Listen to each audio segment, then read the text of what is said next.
of mind that comes with Security Edge, helping to protect all your connected devices, and the most reliable 5G mobile network. Want me to keep going? I can. Whether your small business is starting or growing, you need Comcast Business. Technology solutions that put you ahead and give you serious savings. Comcast Business, powering possibilities. Get started with fast speeds and advanced security for just $49.99 a month for 12 months with no annual contract. Plus, ask how to get up to a $750 prepaid card with a qualifying bundle. Offer ends 12/5/2022. Restrictions apply. New Comcast Business 50 megabits per second internet and Security Edge customers only. EcoBill and autopay required.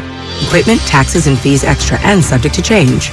Most reliable based on RootMetrics US report. Results vary, not an endorsement. Start your celebrations with Outdoor Supply Hardware. Get ahead of the season with holiday inflatables, artificial trees, and LED lights. On sale at Osh now. Plus extension cords and light timers to brighten with ease. Cozy up al fresco evenings with propane patio heaters, smokeless fire pit, fire and tables. Osh is talking turkey. From roasting racks, turkey fryers and smokers to specialty rubs and spices. From Traeger, Bad Bones, Dizzy Pig, and more. Turn holiday meals into mouth-watering memories. Find it all at Outdoor Supply Hardware's 14 neighborhood stores. Home, hardware, and happiness. At Harris Ranch, we do beef. Just like we've done for over 50 years. Beef that's raised locally right here in California. Tender steaks, awesome burgers, and California classics like tri-tip roast. The flavor you crave. The quality you trust time after delicious time. Come on, it's time to get out and grill. Harris Ranch, we do beef. Legendary beef, legendary quality. If you own a business, this has been a bumpy ride. From pandemic to inflation, I'm sure you could use a break. If your business has 5 or more employees and survived COVID, you might be eligible to receive a payroll tax refund of up to $26,000 per employee. The challenge is getting your hands on it. Hi, I'm Howard Mackler, and that's why I founded GetRefunds.com to cut through the red tape and get you that money. The team of tax attorneys we have put together are highly trained in this little-known payroll tax refund program. We do all the work, charge not a dime up front, and simply share a percentage of the cash that we get for you. Businesses of all types qualify, including those who took PPP, nonprofits, and even those that had increases in sales. We have helped return over $1 billion to businesses, and we can help your business too. Just go to getrefunds.com and answer a few questions. This payroll tax refund is only available for a limited period of time. Don't lose out on up to $26,000 per employee. Go to getrefunds.com. That's getrefunds.com. California, you deserve more. And with United Healthcare, you'll get more. Annual enrollment is October 15th through December 7th. So call United Healthcare today. With the United Healthcare Medicare Advantage Plan, you get more from your Medicare dollar, now including better than ever dental, vision, over-the-counter, and prescription drug coverage. Call United Healthcare at 1-888-CALL-UHC today and speak with a licensed sales agent. Benefits, features, and/or devices vary by plan and area. Limitations and exclusions apply. Commercial property owners and managers, the rainy season is coming. Are your outdoor painting projects finished? Hi, this is Matt Jesse, president of MB Jesse Painting. The next few weeks are going to go by fast, and I want to be sure you don't miss your chance to paint. My team has the experience, training, and credentials to get the job done right before the winter rains arrive. So what's left on your to-do list? Let's get started. Call 855-MB-JESSE today or visit us online at mbjesse.com. MB Jesse. For all your printing needs this holiday, Staples has you covered. I need custom printed holiday cards for my one-of-a-kind business. Staples has you covered. It's beginning to look a lot like I need custom party invites. Fast. I need cards for everyone who gave me a hand this year without spending an arm and a leg. Staples has you covered with personalized holiday cards and invites. And now save 40% on custom holiday cards and invitations. For everything you need printed, go to Staples, the working and learning store. In-store and online, ends 12/17. Exclusions and restrictions apply. Without the ones like you, who work tirelessly to keep things running, everything would suddenly stop. Hospitals, factories, schools, and power plants, they all depend on you. No matter the weather, emergency, or time of day, you're the ones who get it done. At Grainger, we're here for you 24/7 with supplies and solutions for every industry and access to product specialists ready to help. Call, click Grainger.com or just stop by. Grainger, for the ones who get it done. Ray Magliozzi here for eBay Motors. Okay, easy now. You're teaching your kid how to parallel park. Ouch! Turns out he likes to do it by feel. Don't worry, eBay Motors has bumpers, taillights, trunk lids, license plate holders, 122 million parts. Pull up just a little bit. And headlights. They've got lots of headlights. Get the right parts at the right prices. eBay Motors. Let's ride. In Menlo Park, Halloween will be cloudy with highs near 64. Weather brought to you by one thing. Improve your gas mileage by properly inflating tires and taking your car in for a tune-up. Join Odyssey. And together, each of us doing one thing makes a greener tomorrow. It's time to wake up with a nice cup of morning roast.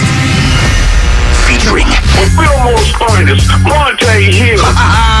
The pride of the Excelsior, Joe Butcher Boy Shasky. Take him out! You're listening to 95.7 The Game, the morning roast. McCaffrey behind the line, looking to throw it. Airs it out, has Ayuk wide open. He's got it for the touchdown. McCaffrey, the touchdown pass to Ayuk from 34. What a dandy. Think about the shit and I think it. Oh, baby. How you like that running back? He can throw, he can catch, and he can run between the tackles. He can do it all. It's Christian McCaffrey, a.k.a. CMC, and Lynch and Shanahan made their home run move. And he can pass. And he can pass. And he can run. And he can run through the tackles. And he can make great catches in the corner of the end zone in the 49ers. Operation 44 is complete. Now we get a bye week. And we get ready to roll for the second half of the season, baby. It's going to be a fun one. Welcome to the Morning Roast here on a Monday morning. Joe Chaskin, the Butcher, Bonte Hill. We got Kyle Matson, Sam Lutman. Good morning to everybody out there getting off their graveyard shifts. If you're at work, what is happening? Happy Halloween to everybody out there. I got Shasky, a.k.a. Bill Walsh. Let's get that YouTube viewership up so we can show the costume that Shasky has. I love the Bill Walsh sweater. I love the collar. I love the whistle. I love everything about it. And I love everything about CMC. Challenge flag? I even have a challenge flag. Wow, he's got a challenge flag, The folks. modern Bill Walsh. I'm ready to throw it today. How many flags do you think Bill Walsh would have thrown back in the day? Oh, a lot of them. Absolutely a lot of them. All right, let's start right here. Christian McCaffrey is just an absolute superstar. Bonte, you and I have been talking about running backs and their importance because when you get one of the elite ones, when you have one of the guys that can do things in a variety of ways, that can get to the second and third level, who can catch the ball out of the backfield, what it does for everyone, offensive line, quarterback, the wide receivers, the tight end, it opens the field up. Well, that's what a feature player looks like in the backfield. He's a superstar. This whole thing about plug and play running backs. Yeah, that's all fine and dandy. But when you get a special talent like Christian McCaffrey, a guy where he gets a ball on the flat and it's an 8-yard gain, and all of a sudden you're sitting there at 2nd and 2. We saw it over and over yesterday, just him catching the balls in the flat. Bobby Wagner had no chance to defend him in space. Also, there's a play when the Niners are down 7-0, and they're going in for a touchdown, their first touchdown of the game. McCaffrey gets to Texas right on the 3rd down. Makes a man miss. First down. Boom. You move the sticks. You settle everything down. They haven't had that kind of play in the bag in years. Where you could just throw it down to a running back, he can make a guy miss, and now you're moving the chains. Now you're moving the chains. A couple plays later, he goes out in the flat, runs another out route in the flat.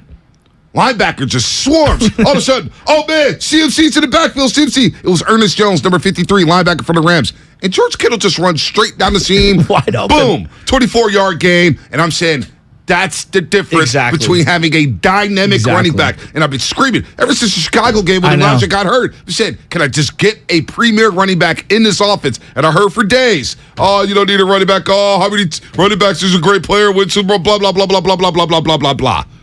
You want Chris McCaffrey now? Yeah. You care about those picks now? Because I sure in the hell don't. I mean, the only flaw in this guy's game is, dude, stop taking carries when we're up 20 with 2 minutes to go. It's the only flaw in his game. The toughness, the vision, the speed. He has increased the offensive speed with a flick. I mean, Bonte, with a flick, he's one of the fastest guys out on the field. His toughness is extremely underrated. How about on 2 different plays, he wiggles through for 4 or 5 yards and then cuts it to the outside, and you're like, oh my God, he's outbeating guys that have 2 and 3 steps on him in the secondary. He is an absolute superstar. And then he high points the ball in the red zone.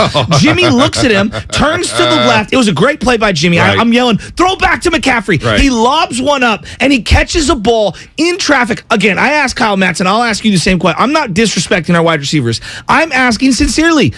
Bolden was the last guy I can remember who caught a ball in traffic in the red zone like that, like a wide receiver. Yeah. McCaffrey goes up and catches it, and then boop, boop, gets both feet down, and I'm saying, Right.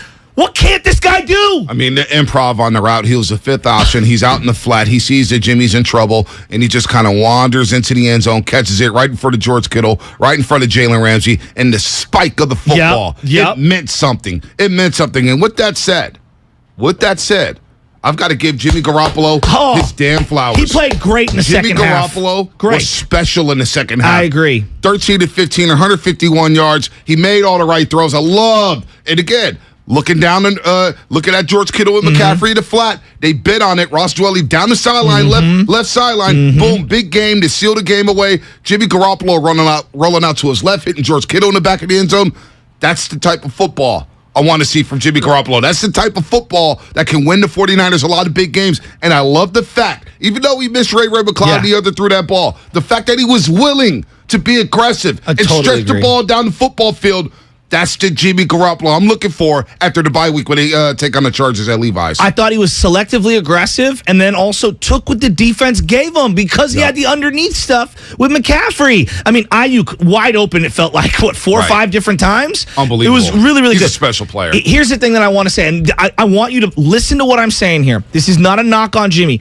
Every quarterback in the league wants that safety valve, that underneath guy. We have watched for a decade Tom Brady check down to, guys that are, I'd say, one-tool players. James White, Deion Lewis, Kevin Falk. Kevin Falk was the name I was going to come Woodhead. to. All these random little running backs who aren't half as skilled as Christian McCaffrey. And it took the Niners almost 6 years to find that guy for Jimmy. How confident did he became a different guy? You know what? And he became a different guy after that drive in the third quarter with the Niners down 14-10. I thought it was the pivotal drive of the game, the second drive, because they punted after the first drive coming out of halftime. We'll get to that. But it's going to be positive. I'm not here to bash anybody. I know people are looking for that. Go somewhere else. What is there to bash? They threw a shutout in the second half. D'Amico Ryans and that defense was all-time great. They were great yesterday, shutting down Cooper Kupp, shutting down Matthew Stafford. The rush got to him. 0 on the scoreboard for the LA Rams in that second half. But I thought that drive where they got a couple fortunate bounces.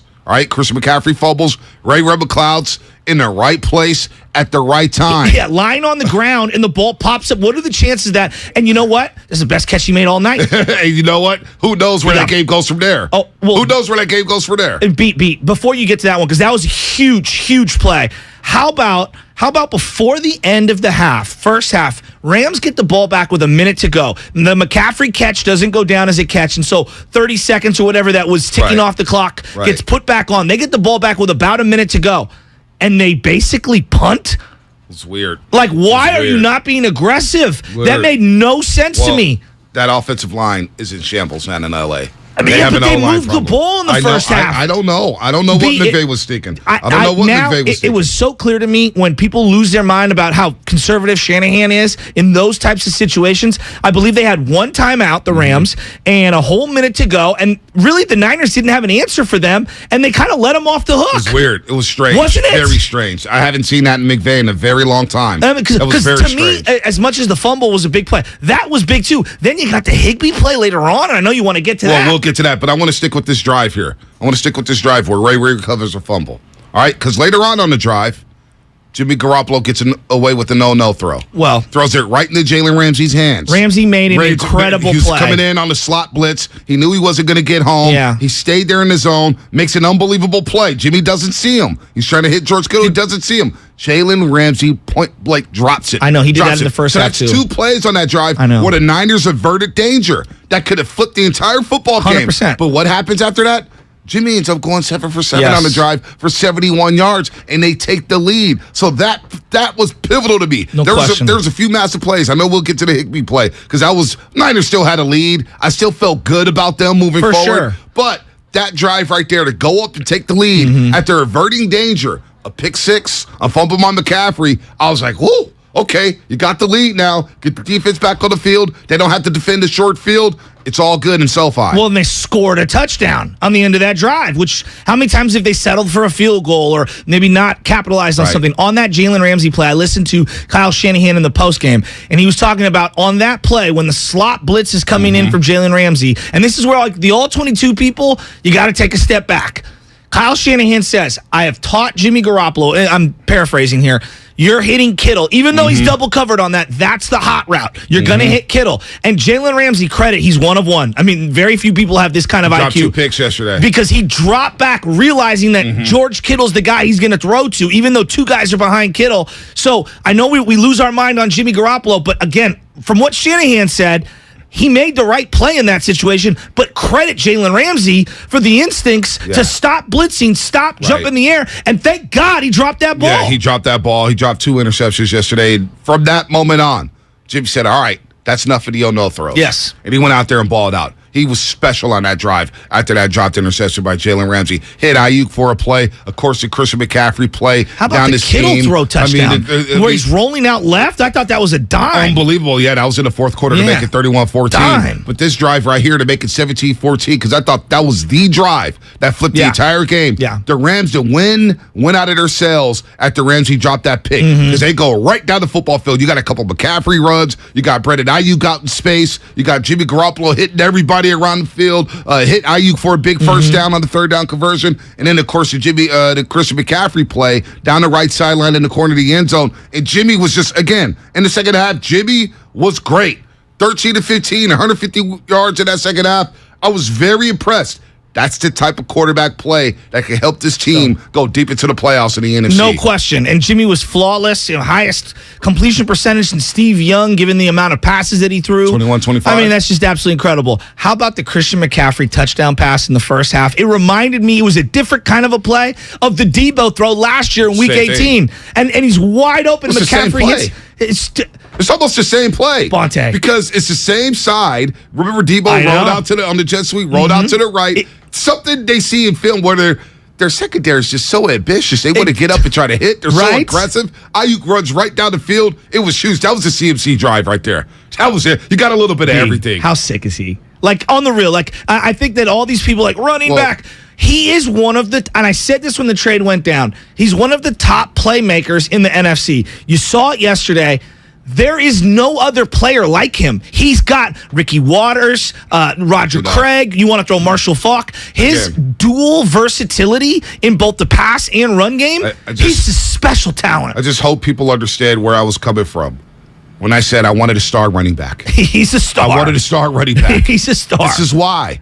This is why you can do so many things offensively. And to think they won that game without Debo Samuel. So now you implement Debo back into the lineup after the bye week. They wasn't going away. They wasn't going away without Debo Samuel. Shocking. Without Debo Samuel. I know. You know, so now you got Ayuk cooking. Now you have George Kittle involved in the pass game. Now you got defenses scrambling saying, what do we do with number 23? What do we do with Christian McCaffrey? Do we lighten the box? Do we go 8 in the box? What do we do here? This guy is a home run hitter. And John Lynch seeing him in that suite. Fist pumping. Did you see him on the field? Celebrating. Oh, I saw him on the field. When he jumped on the field right when the game ended, he like came over and gave Kyle this huge hug. Huge hug. Yeah. I saw Lynch on the field. They were going to commercial at the end of the first quarter. I put this in the thread. Yeah. I guess Trent Williams and A'Shawn Robinson were going at it in the pregame warm-ups. Before the game. And you see John Lynch in the background smiling like, okay, my guys are ready to go. The intensity was high at SoFi Stadium. So John Lynch, to see him fist pumping in that suite, because he knows, Shanahan knows, and this fan base now knows you got a player, Christian McCaffrey, that can take you a long way. He's a problem. I know. And then their physicality yesterday was absolutely unbelievable. I'm not trying to rain on the parade. The offensive line, there was a couple of plays where I'm just head scratching some of the situations. The play clock is an issue, though, for them. I'm watching this game, and I'm not raining on the parade. I'm saying they have to clean this up. They'll clean it up. It wasn't a perfect game, but this is a division rival against a team that knows you inside and out. Division games are ugly. Division games are fist fights. Division games are not going to be perfect. I know, but it's how it goes. I know, but there was on that one drive where Jimmy Garoppolo on the play clock was becoming an issue. They hit a timeout. They take a timeout. Then coming out of a timeout, because the clock was ticking down, the clock's coming down again, and they have to quick snap it, and they don't even block Aaron Donald. To your point about missed opportunities, that game could have gone awry 5 different ways, and they found a way to stay tough. That wasn't even their A-plus game, and they ran away with it against the Rams. Match, get his pod up. He's trying to talk.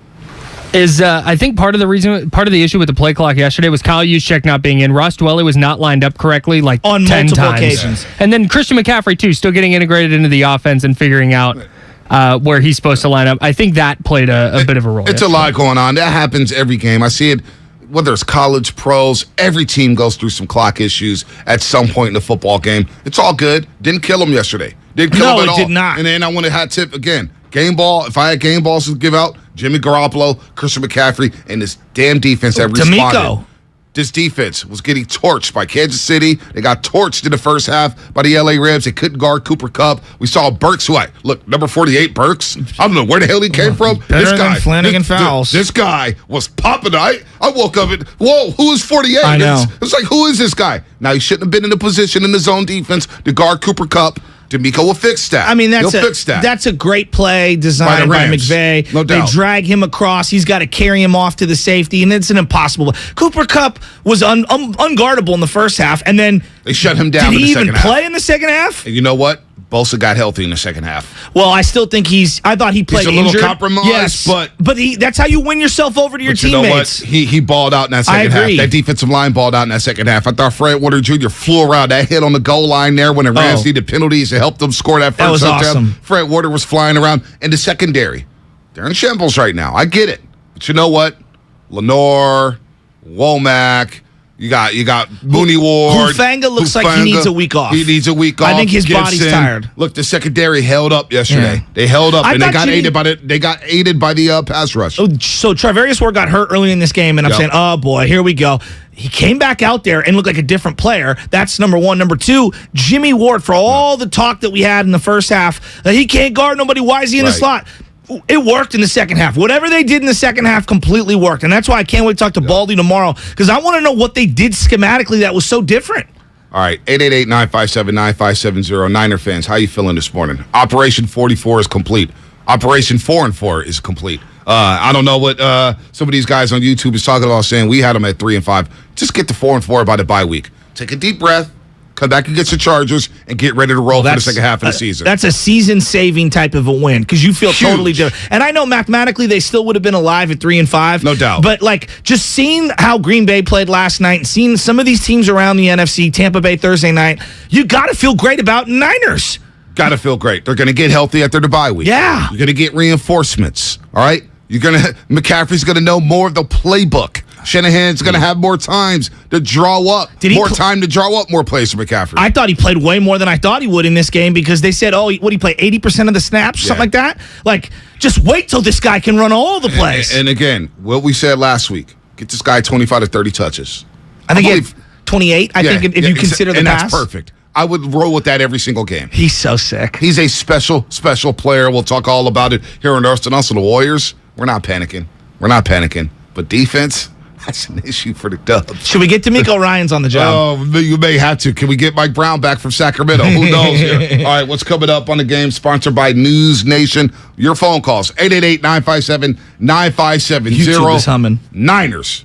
They roll yesterday down to SoFi. Actually, it's Levi South, because the Niners fans took over SoFi Stadium once again, and the Niners win their 8th straight regular season game over the LA Rams. Damn, the Rams haven't beat the Niners in 4 straight regular seasons. It's wild. That's one of the biggest dominations that I can remember in recent memory. Unbelievable. We'll be back on the roast. Chris Cuomo is back with a new show on a new network. Catch Cuomo weeknights on News Nation at 5 and 8 p.m. Pacific. To find News Nation on your television provider, go to newsnationnow.com/join us. It's the bottom of the 9th, the game's on the line, and your small business needs a loan fast. What's your move? Go to OnDeck.com, America's largest online small business lender. With OnDeck, you can apply in minutes, and if approved, get your funds as soon as the same day. Go to OnDeck.com. Your loan is on deck. Depending on certain loan attributes, your business loan may be issued by OnDeck or Celtic Bank, a Utah Chartered Industrial Bank member FDIC. Limited eligibility for same-day funding. OnDeck does not lend in every state. All loans subject to lender approval. Have you considered walking through another door? I don't mean to pursue another opportunity, but upgrading a door in your home. Now, if you are in fact looking for another opportunity, Golden State Window and Door can provide you with plenty. You can create renewed function and design for use indoors and out. You'll find modern options like Marvin's Elevate In-Swing French Door, Barn Doors by Trustile, or Anderson Big Doors that welcome in natural light. Golden State Window and Door features a variety of materials, sizes, and glass options. You can get inspired by the many possibilities when you visit goldenstatelumber.com. Click on virtual tours and you'll discover beautifully planned displays of doors and windows of all kinds that will spark your imagination. Then, talk with our builder or designer to see what might be a good fit for your home. Serving the Bay Area for 3 generations. Golden State. When you succeed, we succeed. 1-877 Cars for Kids. KARS Cars for Kids. 1-877 Cars for Kids. Donate your car today. 1-877 Cars for Kids. KARS Cars for Kids. 1-877 Cars for Kids. Donate your car today. Donate your car today at carsforkids.org. That's cars with a K. Your car, running or not, can be picked up as soon as the next day. You'll get a maximum tax deduction and a vacation voucher. 1-877 Cars for Kids. KARS Cars for Kids. 1-877 Cars for Kids. Donate your car today. Now accepting donations of land, homes, buildings, or any kind of real estate. Do you have neuropathy? Are you experiencing numbness, tingling, and pain that just won't stop? Are you taking dangerous drugs that have serious side effects and never fix the pain? If so, please listen to this message. Neuropathy is a serious, progressive condition that only gets worse if not treated properly. Call SF Bay Wellness at 844-94-NERVE to get back to doing the things you want to do. There is no drug, exercise, or surgery that can heal nerves. Don't wait until your condition gets worse and stops you from living your life fully. SF Bay Wellness has a time-tested, proven track record of helping hundreds of patients to improve and reverse their neuropathy. If you're ready to regain your independence, contact SF Bay Wellness at 844-94-NERVE. Call now for your $99 neuropathy special and receive a personal treatment plan that is tailored to your needs. Call 844-94-NERVE. That's 844-94-NERVE and start to enjoy life again. Score big with Xfinity Internet. It's made to do anything, so you can do anything. Supercharge your home with the game-changing speed of supersonic Wi-Fi. With 3 times more bandwidth, it covers the field and then some. And blocks billions of threats with advanced security that helps keep you protected at home and on the go. If you're keeping score, that's internet that does it all. That's unbeatable internet from Xfinity. Learn more at Xfinity.com. Restrictions apply. Not available in all areas. It's pro time because at Lowe's, it's Provember. Save big with inventory you can count on, like Flex products or DeWalt power tools starting at just $99. Plus, Lowe's MVPs members earn up to 3 times bonus points per dollar on select items. Save all Provember long. Bonus points calculated before taxes and fees after applicable discounts, if any. MVPs Pro Rewards Program terms and restrictions apply. See Lowe's.com/L/Pro Loyalty terms. Subject to change. Prices valid from 10/17/22 to 2/3/23 or until supplies last. Qatar, here we come. Christian's travel agency has one goal. Talk to you soon. The world's biggest soccer tourney. The hotel is 7 miles from the stadium. Are you serious? Did you email the transportation company? Now he needs an Arabic interpreter on his roster. I don't speak it either. Indeed can help him hire great people fast. I need Indeed. Indeed you do. You can schedule and conduct virtual interviews all from your employer dashboard. Visit Indeed.com/credit and get $75 towards your first sponsored job. Terms and conditions apply.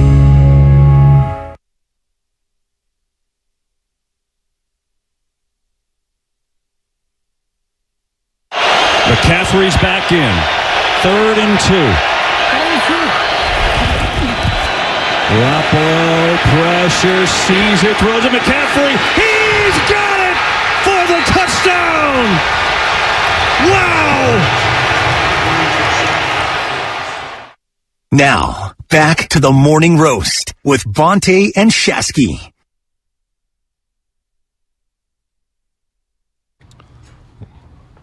We're back.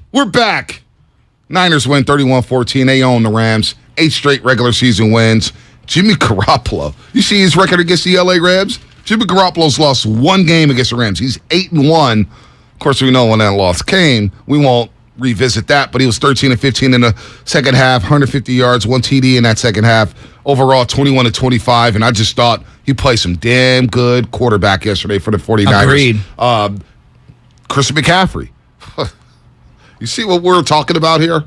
So what we're talking about with a home run hitter? This is what Shanahan wanted in Jerick McKinnon. We know Jerick McKinnon tore his ACL a week before the Minnesota game back in 2018. This is what Shanahan has been looking for. And he's a featured back. He's a featured back who could do everything. He's a 3-down back. Run between the tackles. He needs 25 touches a game. For the rest. And they line him up in the slot, too. Slot. They threw him the screens on the outside. I love that he's just the leak-out back on a lot of little, like, check-down type plays. Bonte, when was the last... I'm asking sincerely. I love Frank Gore. Frank Gore is one of my favorite players of all time. Frank can't do... Like, they're just totally different, right? They're totally different in terms of skill set. Frank couldn't do the, hey, catch it underneath, make a linebacker miss, and get that first down. Nope. That was Ricky Waters. Yeah, that was... They haven't had that in a very long time. Right? Maybe since that short stint of Charlie Gardner for 2 years. You know what? Good call. Charlie Gardner for those 2 years. He with was the Niners. underrated. He was a great... Yeah, he was really good call. Great receiver out to backfield, but like in terms of just the dynamic playmaking ability to where he gets the ball in the flat, and he's like skipping and hopping, and he's how about the spin move? Oh, the spin move. He stopped on a dime, hit the circle button, spun, and then plowed through a dude to get a first down. And you know what? Over the weekend, and I'm seeing this on YouTube right now. By the way, good morning, everybody on YouTube, Twitch, the Xfinity mobile text line. Jeff Wilson Jr., I guess there was a report from Jeremy Fowler over the weekend about Jeff Wilson Jr. The Niners are going to receive calls from Jeff Wilson Jr. I would not trade this guy. I would keep this guy. I don't know about Elijah Mitchell and his health moving forward. You can't have enough good running backs. And Jeff Wilson Jr. showed me some bursts yesterday. Yeah. I would keep Jeff Wilson Jr. on this roster. He's a situational back, which I'm not. That's not a knock. I just think that's what he is. I mean, he's a bigger body. He can give you some of those between the tackle runs that you need. I thought it was a nice change of pace, actually, when he went in there. He got stuffed on one, but he had a couple of really nice runs. And I don't know if you noticed, they played alongside each other more than I thought they would. Yeah, no doubt. They did. I would be interested to see, like, is Elijah Mitchell maybe the odd man out next year or the year after? No, you keep these guys. You keep these guys around. You have 3 running backs. I don't mind it. I don't mind it at all. You're not doing anything with Jordan Mason. So it's like the $1 million backfield in the 50s? Well, I'll worry about next year. I'll worry about next year. No, I know, but as of right now, McCaffrey, Jeff Wilson Jr., Elijah Mitchell, my top 3 running backs. And the McCaffrey, Jeff Wilson Jr. backfield was good because you could put Jeff Wilson Jr. at fullback and you could run some dive action with him. Well, and they won that game without Juice, which to me was a huge element. You know, I actually thought Dwelly played pretty well in this game. Really thought good. Croft played really well in this game. It was kind of like why wasn't Croft playing over Warner earlier this year? I watched him in preseason, and I thought he was going to be a big part of this team, and then he doesn't get any run. And he's a better blocker than Charlie Warner. The other thing that I kept thinking about, B, and I know you're saying don't trade him, the only situation where I think it would make sense, forget the draft picks. If you could trade, let's just say, hypothetically, I would be open to Jeff Wilson Jr. can net you a safety or a corner, even if it's just a guy, a slot guy, or maybe a defensive lineman, then maybe I would look into it. But other than that, I hear you. Yeah, and look, all the top teams are looking for that. Of course. All the top teams are looking at that. They come in, I mean, offensive linemen, corners, there's not enough corners. No. There's not enough D linemen. My big takeaway, though, CMC elevates the speed of this offense on a team that we were talking about just a week ago. They don't really have a lot of speed. Baldy said it. Baldy was like the team speed outside of nobody. Well, and the team speed just lacked. And that's where I'm envisioning when Elijah does get healthy, because it sounds like he's going to be back and ready to go off the IR in the next week or two. You put him and McCaffrey in the backfield together, oh my goodness. It's going to be special. Let's get to the lines, man. 888-957-9570 as this segment is presented to you by Boxer & Gerser, Northern California's premier workers' compensation law firm, helping injured workers get their lives back for over 40 years. Let's go to our main man, Bay Rob. Bay Rob, set the tone. Bay Rob, he's in the city. What's up, fellas? Top of the morning. Happy Monday, man. I'm happy, man. Jimmy played great, man. I got to give him his flowers. He played great. I love the team. Just like you said, Butcher Boy, the speed of that boy McCaffrey when he was hitting that outside, I just was juiced. You know what I'm saying about that speed? But I just want the team to get healthy. We got Mitchell coming back, and we got McCaffrey back there. So let's lay off Debo, handing him the ball in the backfield, on a couple of jet sweeps, but let him play wide receiver and focus on wide receiver, but Jimmy can have some more people to throw to. And one more thing I want to praise Jimmy about. He did not miss the opportunity with the tight end running down the end. He seized the opportunity, and I was happy about that. That's what I'm talking about. Yeah, when he hit Dwelly on the sideline, everyone's like, "Oh, you didn't hit him in stride." No, dude, just hit that guy. Wait. Time out. Everybody criticizes every pass. Who criticized it? Well, see, this is why I'm glad we had the Warriors game going on. So I'm watching the Warriors lose to the Pistons. Yeah, the cornerback bit. No, I know the quarterback. I went back home and I watched the entire game over. Rewinded everything. The throw was fine. No, it was perfect. The throw was perfect. It's fine. What the hell are people complaining about? The key is connecting on those big plays. And it felt like that was, one of the bigger plays that they connected on with no penalty. Like, after he caught it, I'm like, please no penalty, please no penalty. Well, that was the play. That was the nail in the coffin play. And the one issue under Kyle Shanahan is they haven't been able to put the nail in the coffin on a lot of football teams. Yeah. They haven't just put them away. Yesterday, they put them away to where the Rams were forced to throw a white flag and punt the ball down 31-14 with just over 6 minutes left, and I love that. Did you see Stafford get rolled up and have his hand stepped on? Oh, yeah. Or I don't know if it was stepped on or crunched. It was tough to tell, from the angle. Like, they look like a shell of themselves. I don't know what it is against the 49ers. Niners just own them. I'm almost ready to bury the Rams, but I'm going to be careful from last year. Not going to do it. But they don't look good. I don't see them bouncing back in the way they did last season. Like, we've made so much about, hey, when the Niners are down at halftime, they can't come back. Well, check mark. Shanahan clearly did that. DeMeco Ryans, what are his adjustments? He can't stop anything. 0 in the second half for the Rams. I mean, there was a point in this game where it felt like every third down, the Rams converted. Right. Every single one of them. Well, they had that long drive to start the game. Their second drive of the game. They went 17 plays, 88 yards. 9 minutes and 21 seconds were played off the clock. 2 big-time turnovers. 2 big-time penalties, at the goal line. Oh, my God. At the goal line. Oh, my God. And I didn't like them. Well, it did. It felt like on one play there were 3 fouls by the Niners on one play. But look, credit them. They mixed it up. They did a couple stunt blitzes. They brought in linebacker blitzes. I thought DeMeco Ryans was excellent in this game. He was not going to allow Stafford time to step up in that pocket. No, the defense stepped up in that second half again. The Rams scored 0. What did they have, Kyle, in the second half? 52 yards total? I mean, it was all, they couldn't do anything. They couldn't move the ball. I think Cooper Kupp had 1 catch in the second half, which came late in the game. And he almost got hurt. Yeah, he almost got hurt. So that's the Rams' problem. They got issues. They have issues. They're 0-2 against the Niners. Niners already had that tiebreaker. Niners 3-0 in the NFC West. 3-0 in NFC West. Then they'll come back and play the Chargers after the bye week. Let's continue to roll. Let's get one more call in before the break. Let's go out to Illinois. Ken, what's happening? You're on the roast. Hey, guys. Good morning. Hey, to keep with the Halloween theme, the San Francisco 49ers are very frightening, and I'm very afraid of them. One thing that I'd really like to note is that look at the difference with Williams being back. I mean, we really missed him. So glad that he was back on the line to play.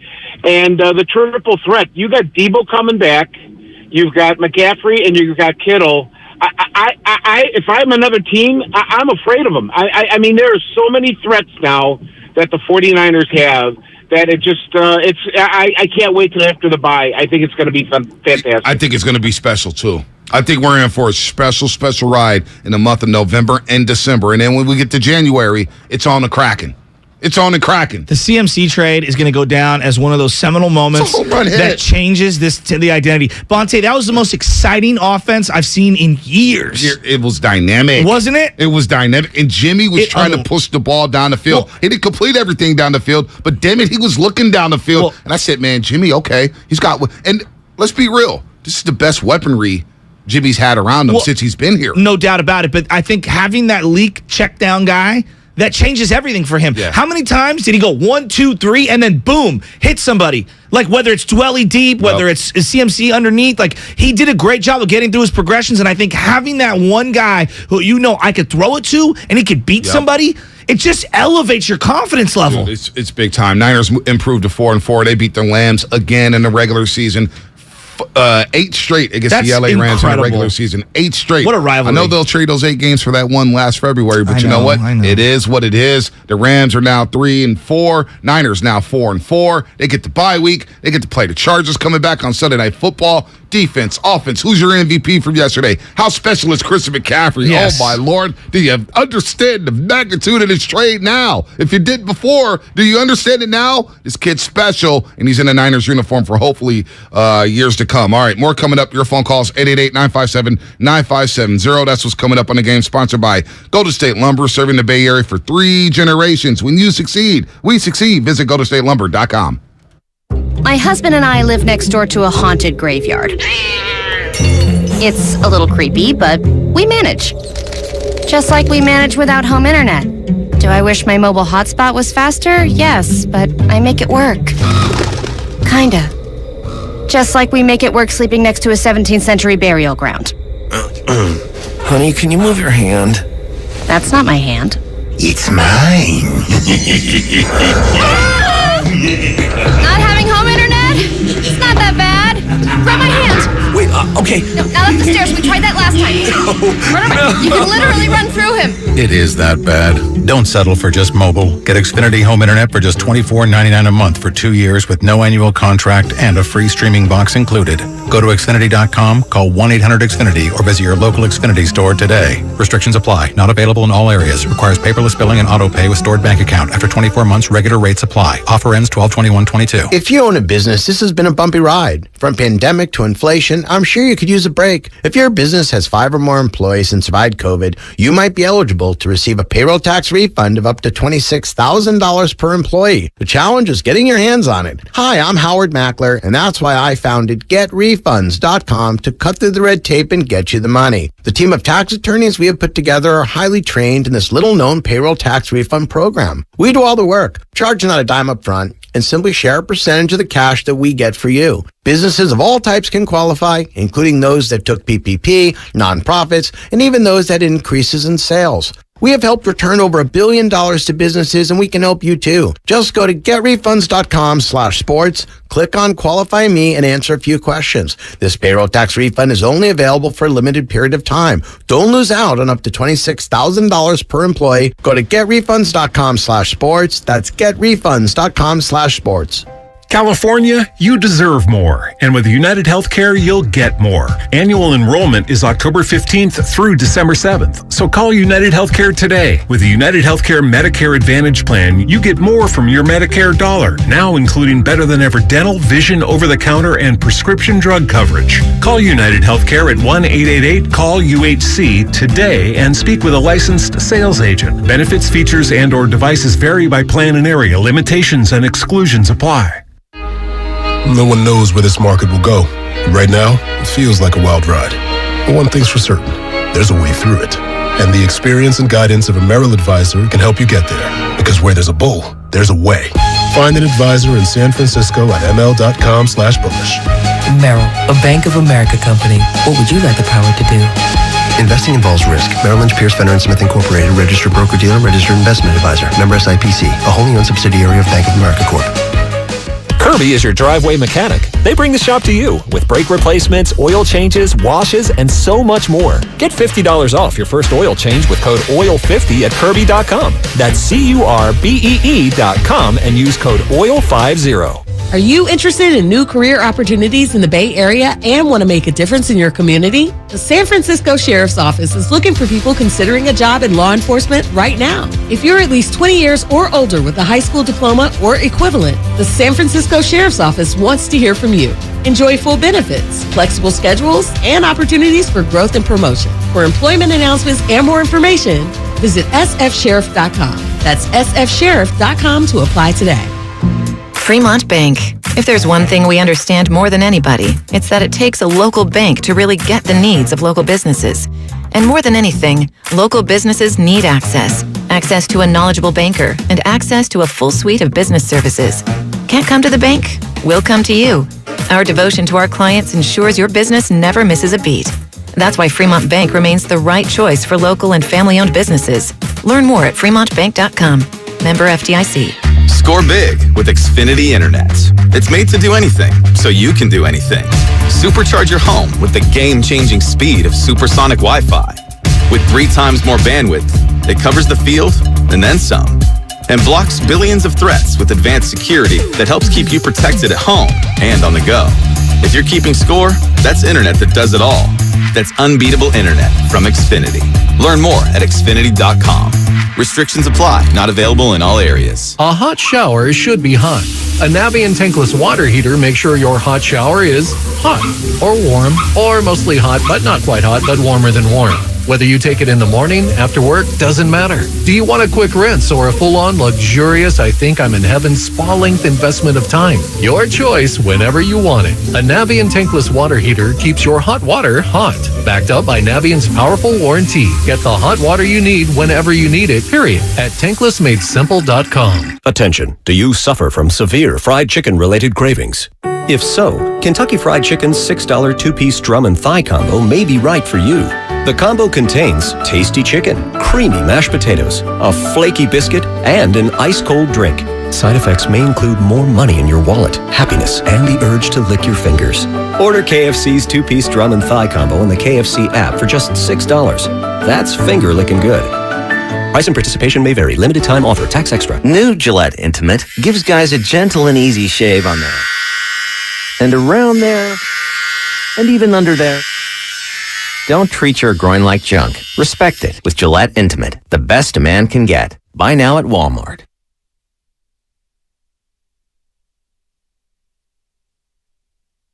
And they'll start it out on offense too. McCaffrey, big hole. McCaffrey sprinting away across the 40 and all the way up to midfield. And that's a good start. Christian McCaffrey, first play, right up to midfield and a gain of 25. Kevin Burkhardt on the call. Back to the morning roast with Bonte and Shasky. Kevin Burkhardt on the call. That's happened to me like once a day, right before the rejoin. I'm used to the rejoin coming right in, but whatever. It's all good. Did you see? Your mic on. That's a flag. Did you see Greg Olsen? Did you see what he looks like? He looks like a maniac. No, you know what he looks like? He looks like he was one of the characters on That 70s Show. Yeah, I could see that. You're right? Doesn't he? I can see that. The hair. He's got that jawline. Yeah. He's good, though. He's getting better and better in that booth. I like him and Burkhardt. No, he's really good. He was actually crushing Jimmy Garoppolo early in the game. And then as the game progressed, he's like, this is the best I've ever seen Jimmy Garoppolo look. And he's right. Jimmy played great. He saw Jimmy last week against Kansas City. He was very critical of him. No. But look, man, the Niners win. They go to 4-4. They beat the Rams for the 8th straight time in a regular season. They're now 4-4, getting ready for a bye week. Jimmy was great. Jimmy was really good yesterday. You got to give him his flowers. Really, really good. I thought he sat in pocket well. He wasn't skittish. He threw the ball on time. He hit his playmakers. He gave his playmakers an opportunity to run with the football. And then the dagger, the 2 plays to the tight ends. Ross Dwelley down the left sideline. Jimmy looking with his eyes. Everybody bites on the underneath stuff. Dwelley's wide open down the left sideline. Jimmy hits him in stride. Hey, it was I don't know who the hell was complaining about it. I don't know who's complaining about it. Nobody complained about it to me, but it was a perfect throw. Then he's rolling out to his left, looking at George Kittle run that drag route, hits George Kittle in the back of the end zone. The dagger drive. Yeah. We've been waiting on that to put the game out of reach, to make it a 3-possession game. You got to give Jimmy a game ball. You got to give Christian McCaffrey 2 game balls. You got to give his defense a game ball for shutting out the Rams in the second half. I'm so damn fired up on what this team could do after the bye week. All I wanted was to get to 4-4 and get me a stud running back. And now the pieces are in place to make a freaking run in the NFC. Shasky, I'm telling you, I'm fired up right now, man. I know it's just the Rams, but knowing that home game is Sunday Night Football, Levi's is going to be roaring for the Chargers. Roaring. Bosa's going to be back at home, roaring on that grass. And did you get Tampa? Did you get Miami? Did you get the Cardinals? I can't wait to see the Cardinals because I got something for their ass. Everybody's got something for their ass. DeAndre Hopkins is special. But this team can make a run. I'm telling you, Shasky, they can make a run in this conference, man, and be back in January playing for big stakes. All right, so in honor of Halloween this morning, as everyone's wearing different outfits, you're going Bill to work, Walsh. I'm dressed as Bill Walsh. I'll give you 3 quick costumes from yesterday's game. You ready? Yep. All right. The airline pilot Jimmy Garoppolo, looking like he's been through many, many wars. Now he flies for Southwest. Get the hell on the plane and let's go. What do you think of that one? Not bad. Not bad. I'm not mad at that. All right. Swiss Army knife. Christian McCaffrey. Yeah, Who doesn't want a Swiss Army knife? I mean, he could do it all. He could throw. He can catch. He can run. He can do it all. And as an overpriced trash can on Market Street, Mike McGlinchey. See, I'm not going to go there today. I'm going to be positive because I know people are. That was a joke. I know it's a joke. There was already, and I had to clap at some dudes yesterday. Bonte, you hate watching the Niners, man. Shut up, dude. I don't hate watch sports. All right, shut up. Don't come down my road, clowns. You're looking for negativity. You're not going to get it from me. Do you know what the biggest development? Obviously, the win was huge. 0 injuries. Did you hear what Kyle Shanahan said afterwards? Couldn't believe it. 0 injuries. And he's like, I know this is awkward. No injuries. No injuries. I was like, what? Unbelievable. None? Unbelievable. We don't have to talk about injuries. And the rivalry between the Rams and the Niners, I know, look, when you win 8 in a row in the regular season, that's huge. They got the big one, though. Like the NFC Championship game, that's the big one. That trumps the 4 years in a row of beating them in the regular season. But the fact that 49er fans have taken over and made it a sea of red year after year down in SoFi, it's not lost on me. And I love this rivalry. The McVay-Shanahan thing, Aaron Donald going at McGlinchey, Trent Williams and A'Shaun Robinson. Yeah, it was unbelievable. Jalen Ramsey going at Robbie Gold? Always. Very weird. Dude, Jalen Ramsey, I can't wait to watch his YouTube show to hear him complain about losing to the Niners for the second time this season. Speaking of the guy who coined the phrase, I'm him, that's Jalen Ramsey. I'm him is Christian McCaffrey. He is him. He is him. He is him. He is him. And anybody care about that second, third, fourth round pick? I don't. I'll tell you. He scored a touchdown. He scored a touchdown for each of those mid-round picks yesterday. If you'd have told me, Joe, you could sacrifice a third-round pick next year to just beat the Rams and get to 4-4, I'd have done it. Yeah. And yesterday was worth it. Look, the kid is going to be an absolute superstar. You want to talk about the number one selling jersey going into Christmas? It's a Christian McCaffrey 23 jersey. There's no doubt. He has added a whole new element to this team. When Debo gets back, imagine what they can do. And credit Kyle Shanahan for putting together a masterclass in personnel, play calling, and down and distance situational football yesterday. He had the Rams completely flustered. No, he did. Big chunk plays, little situational plays to get first downs, utilizing your personnel, creating space, making Jimmy Garoppolo feel comfortable, negating Aaron Donald. He did a brilliant job yesterday in the second half. Shanahan was great. D'Amico Ryans was really good in that second half. Defense was really good. This was just a good quality organizational win. When everybody was down and out on the 49ers over the weekend, I started seeing shots getting thrown to Jed York. That's when you know things are bad because we always go to the stadium and the owner. The stadium's crappy. The owner's crap. And it's like, wait a minute, man. Why are we? The owner's got nothing to do with the 3 and 4 start. It's got nothing to do with it. It's the players on the field. It's the coaches on the field. But they rallied up, got to L.A., got right at SoFi in front of their fans, 70% Niner fans. Now we get a chance to rest. And I'm telling you, November, December is when big boy football is being played. And we got a big boy in the backfield of Christian McCaffrey. Finally, you have a big boy in the backfield. I know. You see what we're talking about here? All the people, you don't need to run it back. You should plug and play a guy from North Texas, an undrafted guy out of Baylor. No. You need a dude. Need a dude. And this guy, like when you get McCaffrey isolated on linebackers, it's unstoppable. There's not too many linebackers who could stay with Christian McCaffrey. I was talking to Jordan Watkins yesterday at NBC Sports Bay Area. Used to play at Stanford, knows Christian McCaffrey well, a big-time Falcons fan. He goes, I had to see McCaffrey twice a year. People just don't understand how good this dude is. No one does. They just don't understand. Now, do we understand now? I know it's just one game. Well, do we understand now? I know you look at the final score and you're going to say to yourself, well, the Niners blew them out.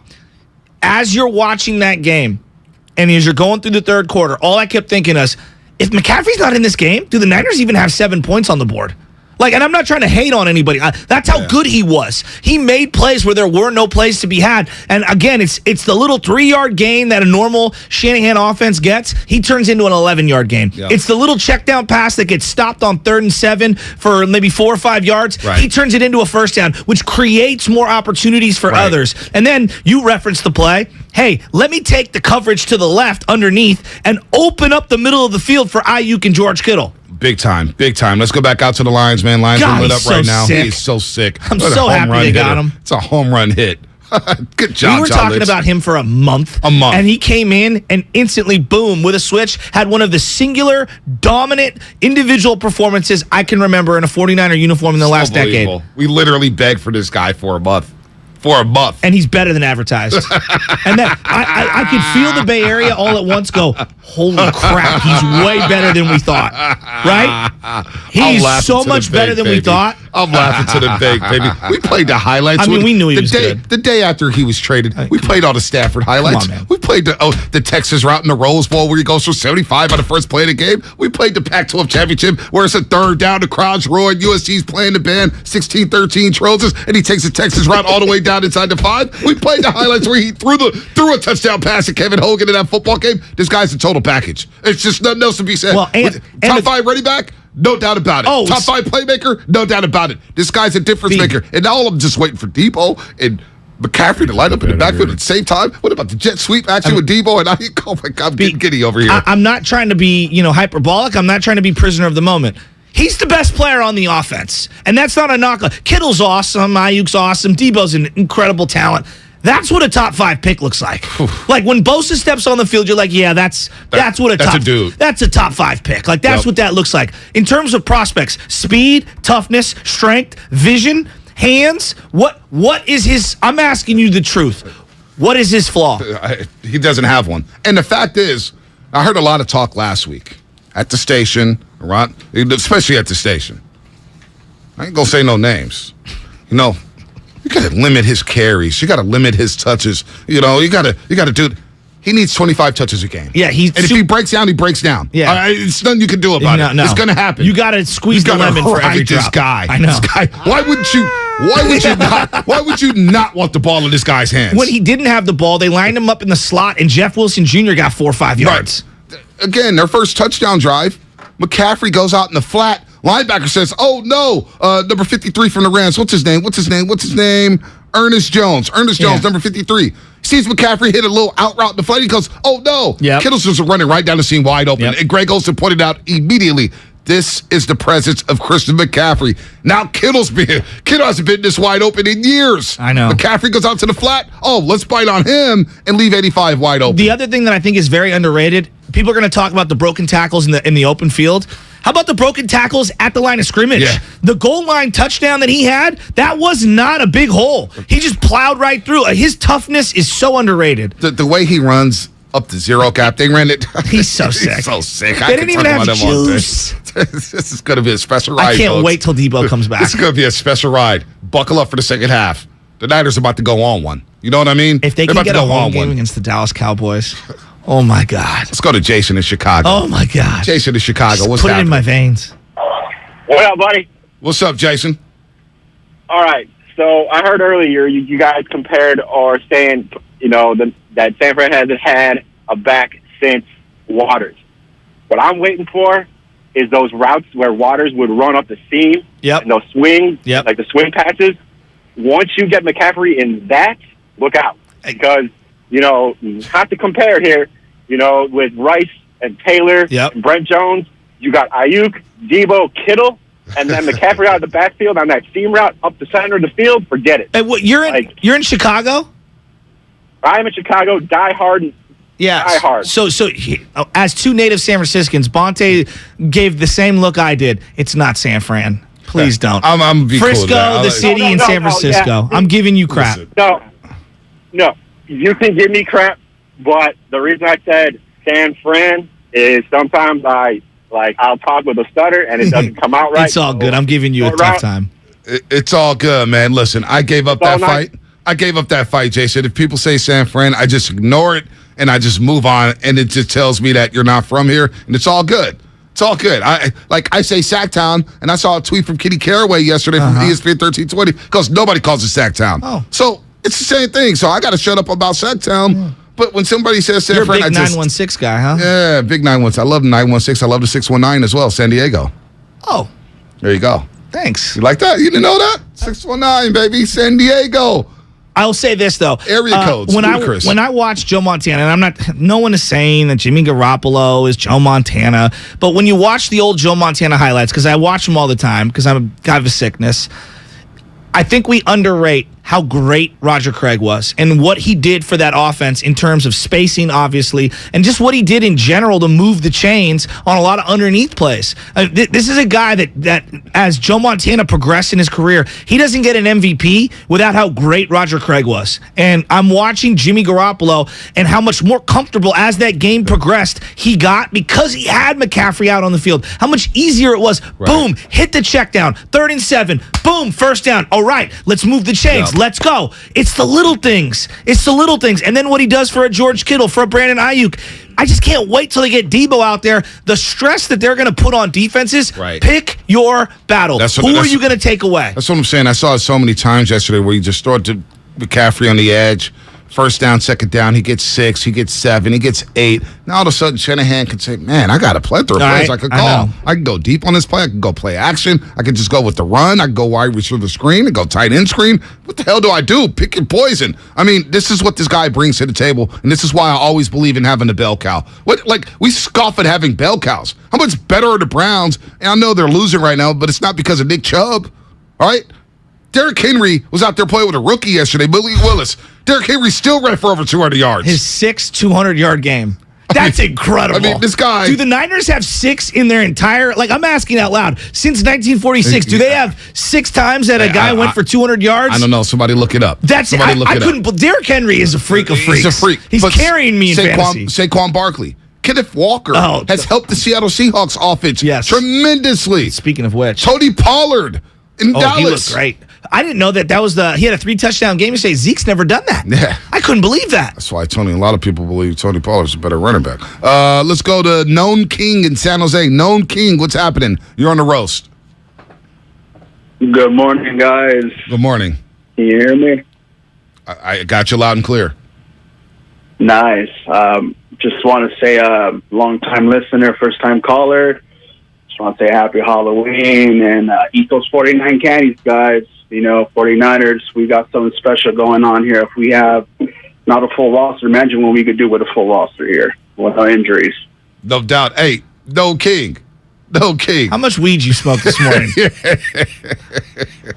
This just reminds me of the, I'm a 90s boy. I was born in 85. So I remember when Pepsi had these NFL players doing these crazy-ass costumes back in the 90s. And right. These are the 49ers. We're like the caller before. He said, we're going to start fighting people now.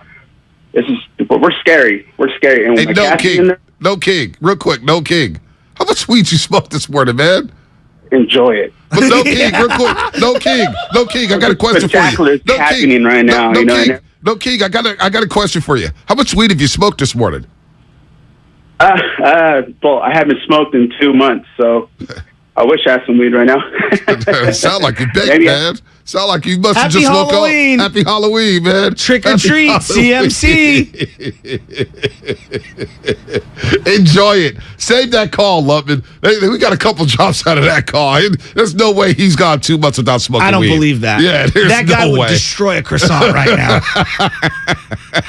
Croissant. By the way, the YouTube was like, he high, just all over him. We all know when he high. Wake and take. Let's go to Aloha in Austin, Texas. Oh, wait. Before we get to Aloha, got to read the legal. I didn't realize it was 7:04. I'm ready to get laid. Flying. Let's do it. Hawaii. Oh, we're not. Well, he's in Austin, Texas. Oh, I thought you said Hawaii. Aloha. Yeah, that's a name. Oh, then Larry Beal. Aloha means goodbye. I didn't know where you're going. That's when you said aloha.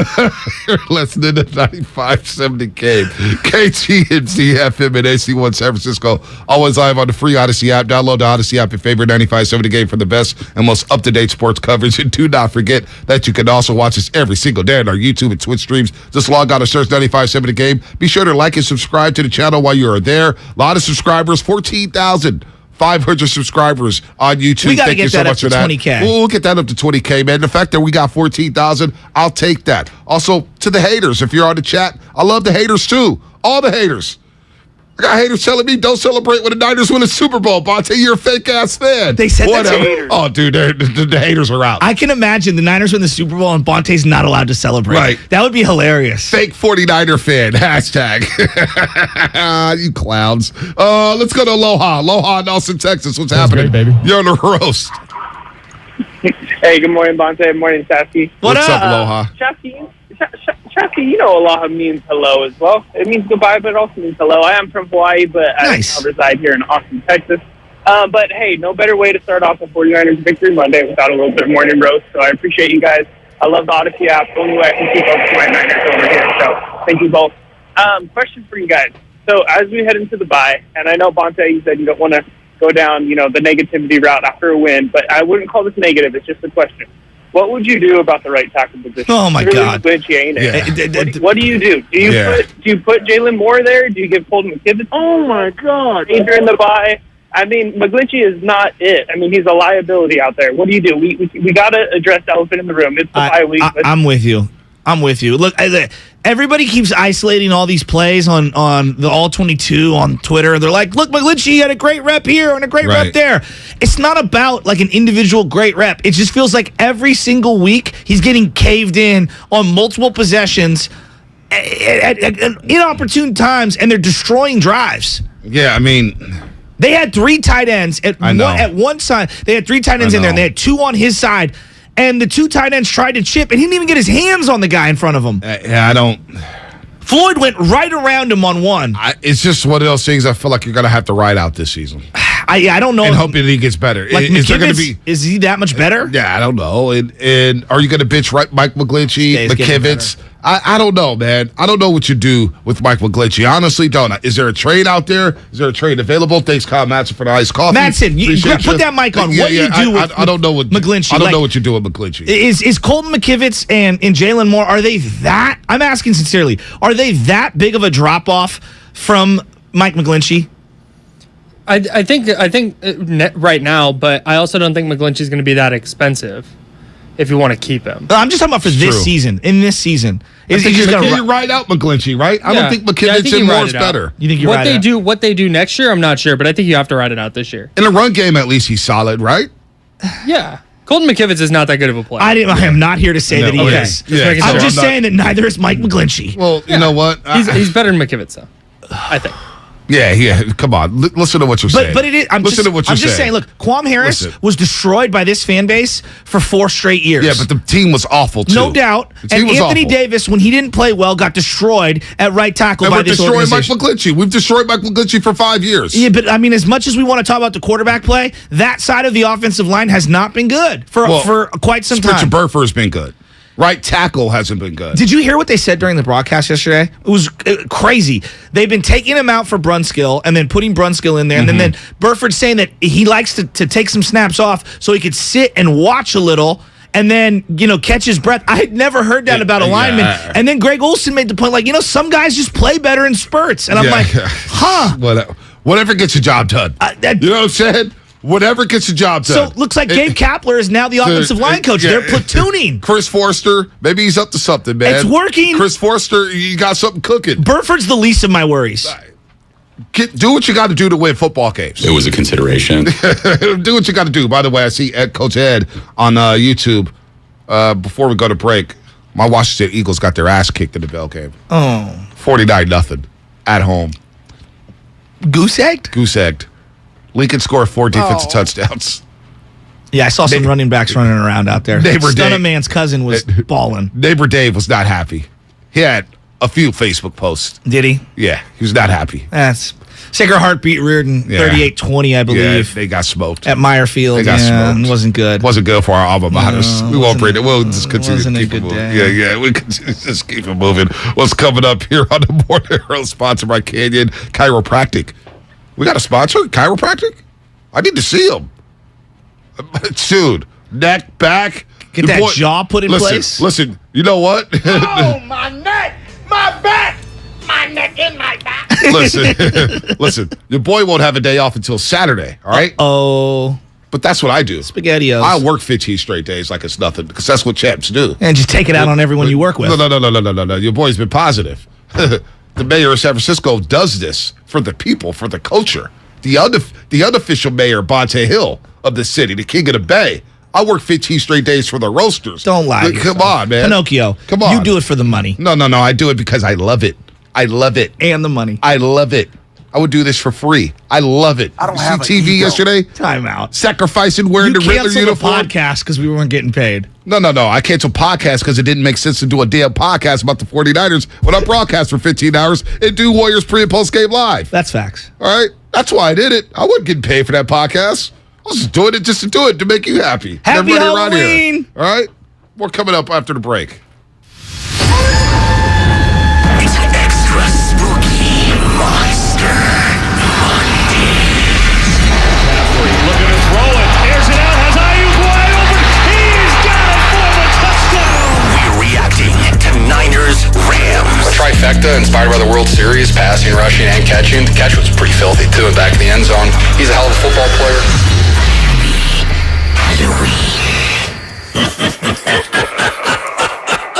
Neuropathy pain? Call Dr. Robert Dees, DC, 925-393-0100. Everything, our farm, our stand, our pop-up shop, it really all started when we discovered the benefits of local, raw honey for our family. And then we decided to turn it into a business. We were looking for something to help us get up and running. So we got the Chase Business Complete Banking Account. It's more than a bank account. It comes with Quick Accept, which lets us take card payments anytime, anywhere in the U.S. using the Chase mobile app. Plus, we get same-day deposits at no extra cost.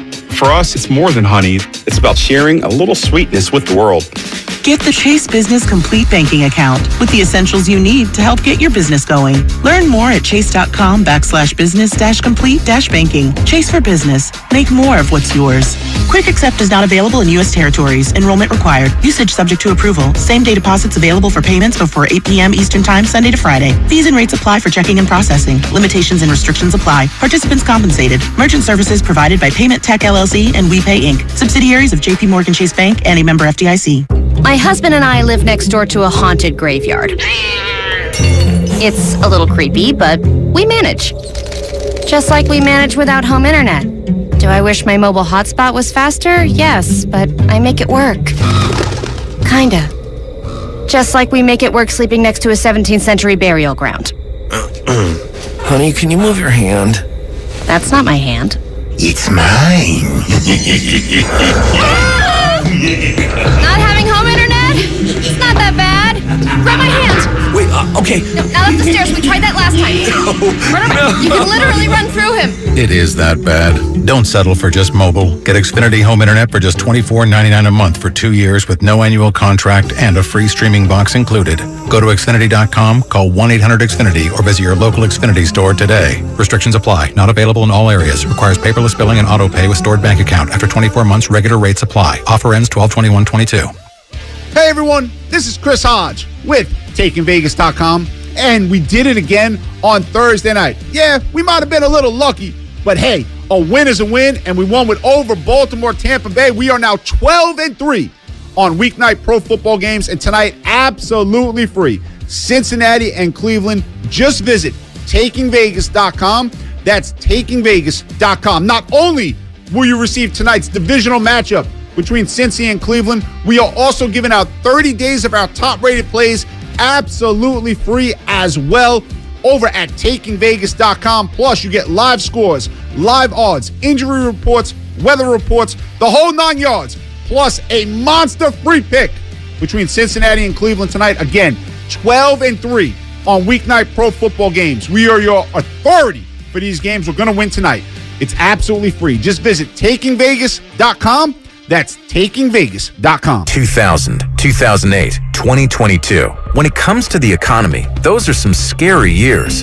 .com crash, housing crash, and the roller coaster we're going through right now. It's a dangerous time to not know your numbers. But over 31,000 businesses have the confidence and clarity they need because they rely on NetSuite by Oracle, the #1 cloud financial system. NetSuite gives you visibility and control of financials, inventory, HR, planning, and budgeting. Manage risk, get reliable forecasts, improve margins. Everything you need all in one place. So, how do you prepare for uncertain times? The answer, NetSuite. NetSuite helps you identify rising costs, automate your business processes, and easily see where to save money. That's why 93% of customers say they improved their visibility and control when they upgraded to NetSuite. What are you waiting for? NetSuite is offering a one-of-a-kind flexible financing program. Head to netsuite.com/radar. netsuite.com/radar. No one knows where this market will go. Things could change tomorrow, next week, or next month. At Merrill, we've been here before, and history shows this is the time to stay focused on your future. Because through every market, the bull will always have your back. Find an advisor in San Francisco at ml.com/bullish. Merrill, a Bank of America company. What would you like the power to do? Investing involves risk. Merrill Lynch, Pierce, Fenner & Smith Incorporated, registered broker-dealer, registered investment advisor. Member SIPC, a wholly owned subsidiary of Bank of America Corp. Anywhere fans go to cheer on their team, there are behind-the-scenes MVPs, ensuring everything is game day ready. We see you, Joe, fixing seats so every fan can enjoy every game. And Allie, who keeps her stadium running smoothly from the moment the first game starts to the last play of the season. At Grainger, you're our MVPs, and we're always here for you, with supplies and solutions for every industry and 24/7 customer support. Call, click Grainger.com, or just stop by. Grainger, for the ones who get it done.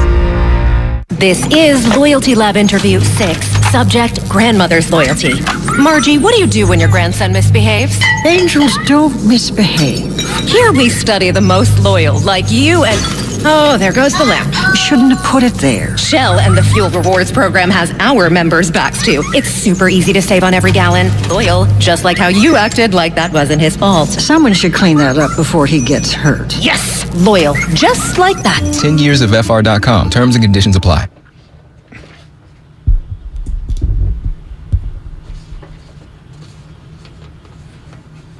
'49ers have the Rams number 8 straight in the regular season. Kyle Shanahan, John Lynch, it's a big win for them. They're 4-4 into the bye, and they've got a lot of big-name players set to come back after it. And so they get a week to feel good off the win. And the Rams, who felt good coming off the bye, 3-3, thought they figured things out, looked good in the first half, got shellacked in the second half. Now, back to the morning roast with Bonte and Shasky. Kevin Burkhardt on the call. Fox Sports sounded like a Niners home game. All that red and gold down at SoFi Stadium. They took it over once again, and the Niners win their 8th straight against the LA Rams. By the way, shout out to YouTube, Twitch, and the Xfinity Mobile text line. Download the Odyssey app as well. 95.7 The Game, thousands of other stations, and millions of podcasts are free on the Odyssey app. Sports talk, music, news, podcasts are all available completely free. And you can catch every Warriors game live on the application, along with all the music and news the Bay Area needs.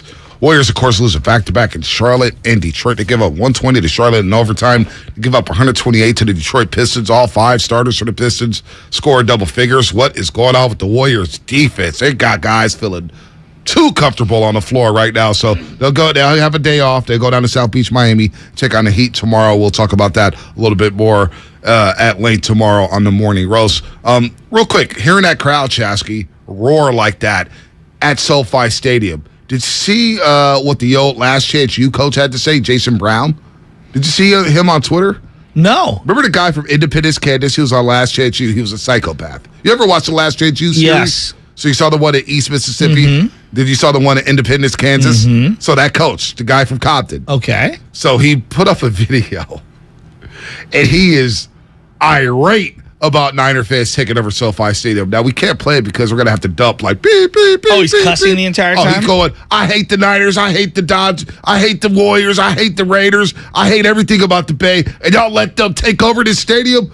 Rams, y'all shouldn't even be in L.A. Go back to St. Louis. Like, he was mad. Oh. Mad. He goes, look at this. We're on offense, and it's supposed to be quiet. And you hear Niner fans, Yeah, but I thought it was Rams' house. When you go to SoFi, the guy over the loudspeaker, he would be like the Franco Finn. Like, how would I describe He's him? a public address announcer. Not Franco Finn, but just a public address announcer. Because he feels more like the hype guy than the public. Because I don't think he does. He's like Matt from KCBS, who does the Warrior games. He's a PA announcer. He does the Warrior. Curry, Yeah, but I don't 4-3. Like, Franco Finn is in-game entertainment, so during timeouts. Like, this guy at the Rams Stadium talks every play. So I thought it was two different people. Maybe I was wrong. I thought he was the hype-up guy, and they had a different play-by-play guy. But regardless, the whole time he's doing, Our house, Rams house. Whose house? Rams house. That could be a different guy. That could be. Regardless, they do that the entire game, right, B? Right. No, it's everyone else's house but the Rams house. It's bad. Every single week. They got to feel bad. Stan Kroenke's on feel But that's bad. 20 years. Like, okay, let me just defend the Rams for just a second. No, don't defend them. No, but like they've lost generations of fans, and so it's going to take another generation for those fans to come through and be diehard Rams fans. Whereas the 49ers have had a 40-year head What's the start. excuse for Raider fans? What do you Raider mean? fans, they pack their stadium.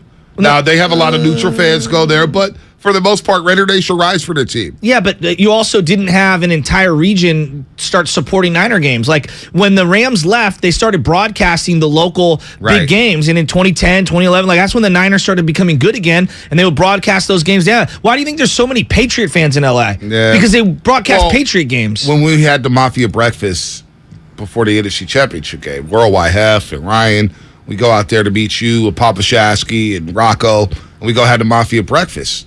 And we got in an Uber, and the guy said, man, number one, this is a Raider town. So number one, it was a Raider town.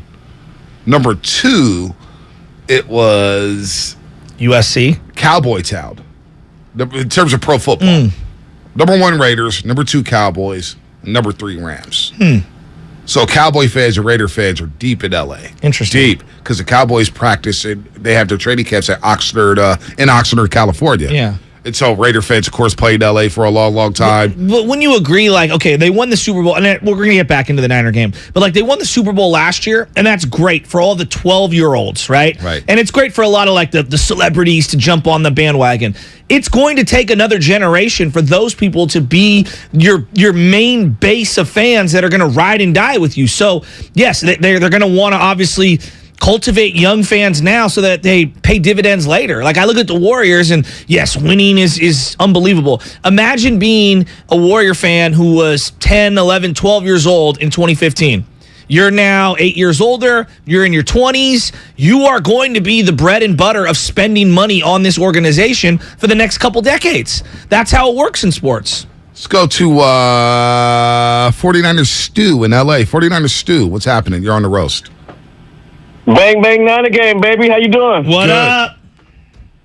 Hey, I want to give a shout-out to Shasky and Walter and to Willard Dibs. I called in last week, man. You know, I was afraid it was going to hurt MCM going up the middle, but, man, put them out to the outside yesterday. Me and my girl flew down here. We still here. Me and my girl flew down to Levi South on Friday, and that team that showed up yesterday, man, I don't know what they did, but I don't know why I couldn't get in the moment. I was like, in the third quarter, I was just scared. I'm like, he's going to throw interception. He's going to throw interception. I couldn't get comfortable in the game, but by third quarter, by the time they're saying whose house, everybody was saying Niners house. It was wild, man. It was a crazy game. I want to give a shout out to all the roasters. I want to give a shout out to Balta and Shasky and Willard and Dibs, because Shanahan acts like he'll hear the outside noise, but the way y'all put Shanahan down last week, both y'all, the way y'all put Shanahan down, you know he had to hear it because he called some different plays yesterday in the game, and he licked it nice. Bang, bang, Niner game. I'm out, baby. All right, 49ers Stew, love the positivity. Let's go to Linda, 680. Linda, what's happening? You're on the roast. Good morning, fellas. How are you? What's up, Doing Linda? lovely. It's so wonderful. It's so wonderful to hear you guys excited and upbeat and ready to roll on a Monday morning. Oh, my goodness. Let me say just a couple of things. McCaffrey yesterday just lightened up the whole day. The way he keeps moving his feet, that center hold. There was a play at about 4 minutes, 30 seconds left in the fourth quarter. Kittle comes from the right side of the line, runs down, pops a guy on the outside left, immediately turns around, pops a guy on the right behind him, and McCaffrey shoots through the hole. Absolutely beautiful. Where is Danny Gray? Never saw him again all day long. And you try another 60-yard pass to Ray, who doesn't catch it and drops it. Last thing, Shasky, I love hearing about your CYO championships, but this has gotten me for the last 2 years. I'm a CYO championship winner, too. Cover the Sacred Heart Elementary, 5th graders and 8th graders on champs. And my center on that team, Larry Kruger's little sister, Jen Kruger. Wow. Very cool. Wow, Very Linda. cool. Small yeah, world. I like that. I like that. Sacred Heart Convent, baby. Let's go. Let's go to Georgia, Little Rock, Arkansas, real quick. Georgia, Little Rock, Arkansas. Then I got some things to get off my chest here about the Niners game yesterday. George, what's happening? You're on the roast. Hey, man, how you doing, man? I just want to make a couple comments about the game yesterday. Okay. And, especially the halftime, when it's something that I hadn't heard anybody speak on much, but I think, it was a small adjustment, but it was very important. But I think the difference in the main adjustment that the team made in the second half was you put Tyler Croft in the game. 100%. He helped that. They're just a different team with him out there. No doubt. He helped that run game pop. We were talking about this earlier. It's a good point because Charlie Warner, I'm sorry, he's just not as good. Croft was with the Jets, and I saw him in preseason. I'm like, man, he's getting a lot of run with these guys. I thought he would be a bigger part through the first 5-6 weeks. Now, I get it. You invested a draft capital in Charlie Warner. I want to see Croft play more than him. I think he's a better blocker. Matson just brought it up, 4 snaps for Charlie Warner yesterday, and that may have been 4 snaps too many, but I like the fact that he's getting limited snaps because Charlie Warner can't catch. No. He's not a great blocker. No. You brought him in to block out of Georgia. Just not that dude. By the way, speaking of dudes, Georgia, see Brock Bowers again Saturday? Number 19. You see the other guy, number 0, Washington? Yes, I did. Damn. That was a fun game. Florida, Georgia. Dude, they go to tight ends all day long. Yeah. Ohio State, Penn State was fun too. Yes, it was. I love seeing C.J. Stroud going out there. I know we're going to get Marvin Harrison Jr. What? Well, Marvin Harrison Jr. is ridiculous. He's bigger than his dad. His dad and Joey Porter were on the pregame show on Fox. I did not see that. I didn't know Marvin Harrison Sr. talked. It was amazing just to hear him talk and be like, yeah, my son, I want him to come here and be competitive. Wow. And it's like, damn. And he wears 18 apparently because of Peyton Manning and not his father. Oh. Go figure. The more you know. I didn't know that. Yeah, Gus Johnson and Joe Klatt had it on broadcast. I was like, that's interesting. Yeah, interesting. Joey Porter was in the Mac Dre, Thizelle Washington DVDs. I love Joey Porter, man. He was great. I love Joey Porter. He's done a lot for the Pittsburgh community as well. Donated a lot of money, built gyms and stuff like that. Joey Porter's a good dude. His son's going to be in the pros. Marvin Harrison Jr. is going to be in the pros. They don't even have your boy, number 11, who had over 300 yards receiving in the Rose Bowl. No. Jackson, what's his name? Yeah, he's got whatever a hyphenated it is. name. Jackson Smith Najigba, I think is how you say there last you name. Go. I had to practice one a couple times. By the way, Lutman, we'll announce our bet tomorrow. Florida State's going to destroy Miami this weekend. Miami sucks. Yeah, they do. They suck. Did you see their game? Yeah, they are terrible. What was it, 4 overtimes, 14-12? Oh, and it was nowhere near as pretty as it sounds. Yeah, and no one cares. The one thing I can't keep thinking about is just CMC changing this offense and turning them into a high-powered offense that feels so much more modern than what they were. And I know, the run game, we're going to pound the ball down team's throat. 4 yards at a carry. And Jeff Wilson Jr. has had some nice games.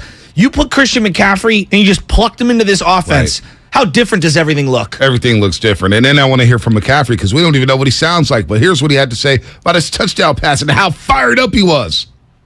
I was fired up, Brandon made a great play. That's a tough catch, having to turn like that. So I was super happy when he caught it because that is a tough catch, and he made me look good. So I was fired up for it. Then he was asked about the triple crown he had yesterday.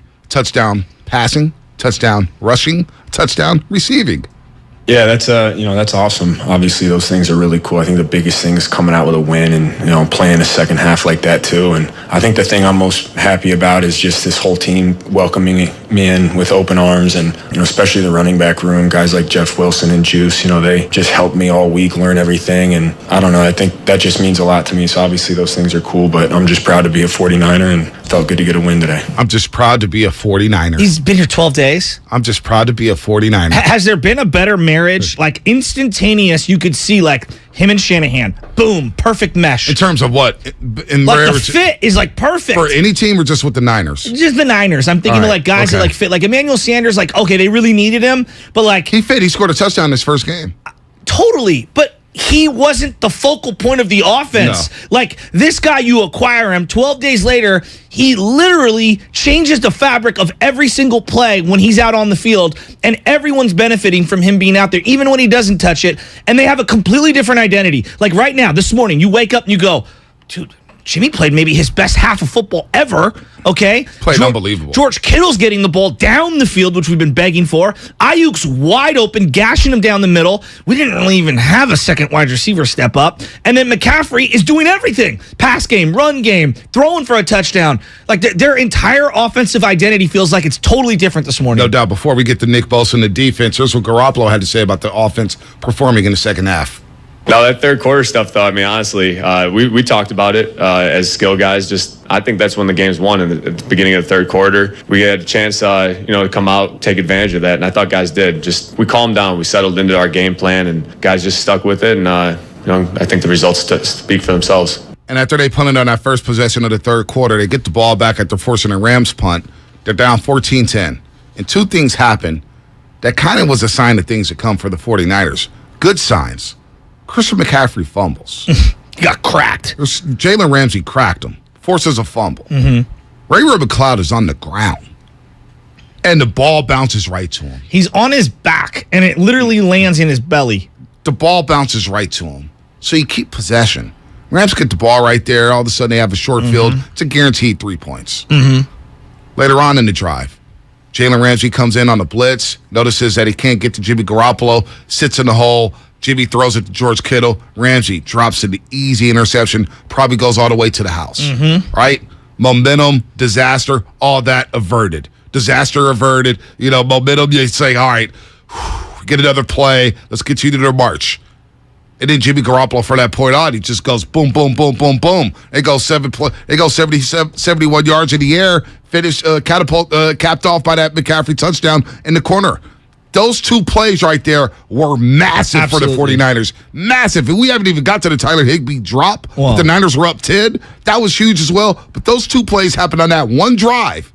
And the Niners were able to recover and take the lead and go up 17-14. And that was the second drive of the second half, correct, Monte? Mm-hmm. Okay, so on the first drive, I was pulling my hair out because they march on down. It's the first drive. Scripted. That's everyone talking about. The first drive, they're going to script everything. They come out. They take a timeout because of the play clock, okay? And then out of a timeout, they get a freaking false start. And just totally, kill that drive, and they end up punting, and you just feel like, oh, no. And then the defense gets a huge stop right away, and it felt like that drive that you're referencing after that McCaffrey touchdown, they turn into a totally different team. And on that play, the McCaffrey touchdown play, Jimmy looks like he has McCaffrey on the quick little swing pass, but McCaffrey doesn't just stand there and wait for the ball to come. He sees that the linebacker's flat-footed and goes behind him. Baldy already has a breakdown on it. And just an incredible throw by Jimmy G, an incredible catch. I don't know what was better, the throw or the catch. And then you make that play in traffic and both feet inbounds. That felt like such a big momentum play. Huge. Now the defense. There's what Bosa had to say about the Rams punting late in the game. Yeah, I was kind of surprised when they gave up a little early on, I think there was maybe 6 or 7 minutes left, and they ran the ball on third down. I was hoping for some more pass rushes there, but I guess they didn't have confidence in coming back. He's fired up. How they adjusted in the second half? We came into the game and kind of had to feel them out, see what they're going for. They screened us a ton, and we just had to come in at halftime and realize that it's going to be that type of game, and we're not going to get after them until we are able to stop the screens and the play action stuff. So once we just accepted that and played as hard as we can, we shut them down. Just can't get over it. I'm just surprised they gave up. They did, though. Guess they didn't have any confidence. No, they didn't. The play before the end of the first half, they get the ball with a minute to go, and they got one timeout, and I'm thinking, all right, because the 30 seconds that got drained off the clock because of the fumble by McCaffrey, because it's an incomplete, they put the time back on. And I'm thinking, oh, no, McVay's going to try to get 3 here. They've been kind of gashing the Niners. I thought Stafford made a couple of really nice throws in the first half. The one to Allen Robinson was a great throw near the sideline. Back shoulder throw over Jimmy Ward. Jimmy Ward couldn't get his head around. Allen Robinson made a great catch there on that sideline. That was a beautiful throw and catch there. By the way, 95.7 The Game shop.com, 957thegame.shop.com. You can find our t-shirts right there. Go to 957thegame.shop.com. Also got some other things happening. Later in the week, I'll let listeners know how we can get them some free shirts. We're working on that because we got to hook some of our roasters up. I don't want them paying money. They deserve some shirts. We need to do some giveaways around here and not just charge these guys for shirts. So I want to try to figure that out by the end of the week. It did feel like we were the only t-shirt shop in the history of the world ever to launch an entire t-shirt company. We don't even have a t-shirt. And none of us have one. None of us has a t-shirt. What the hell's going on? That's how we roll here at 95.7 The Game. That's embarrassing, to be honest with you. It's honestly embarrassing. I'll just say that. It's embarrassing. Let's go to the lines. 888-957-9570. Let's go to Matt in the city. Matt, what's happening? Matt, you're what on up? the roast. Hey, how y'all doing, man? Feeling Good. great.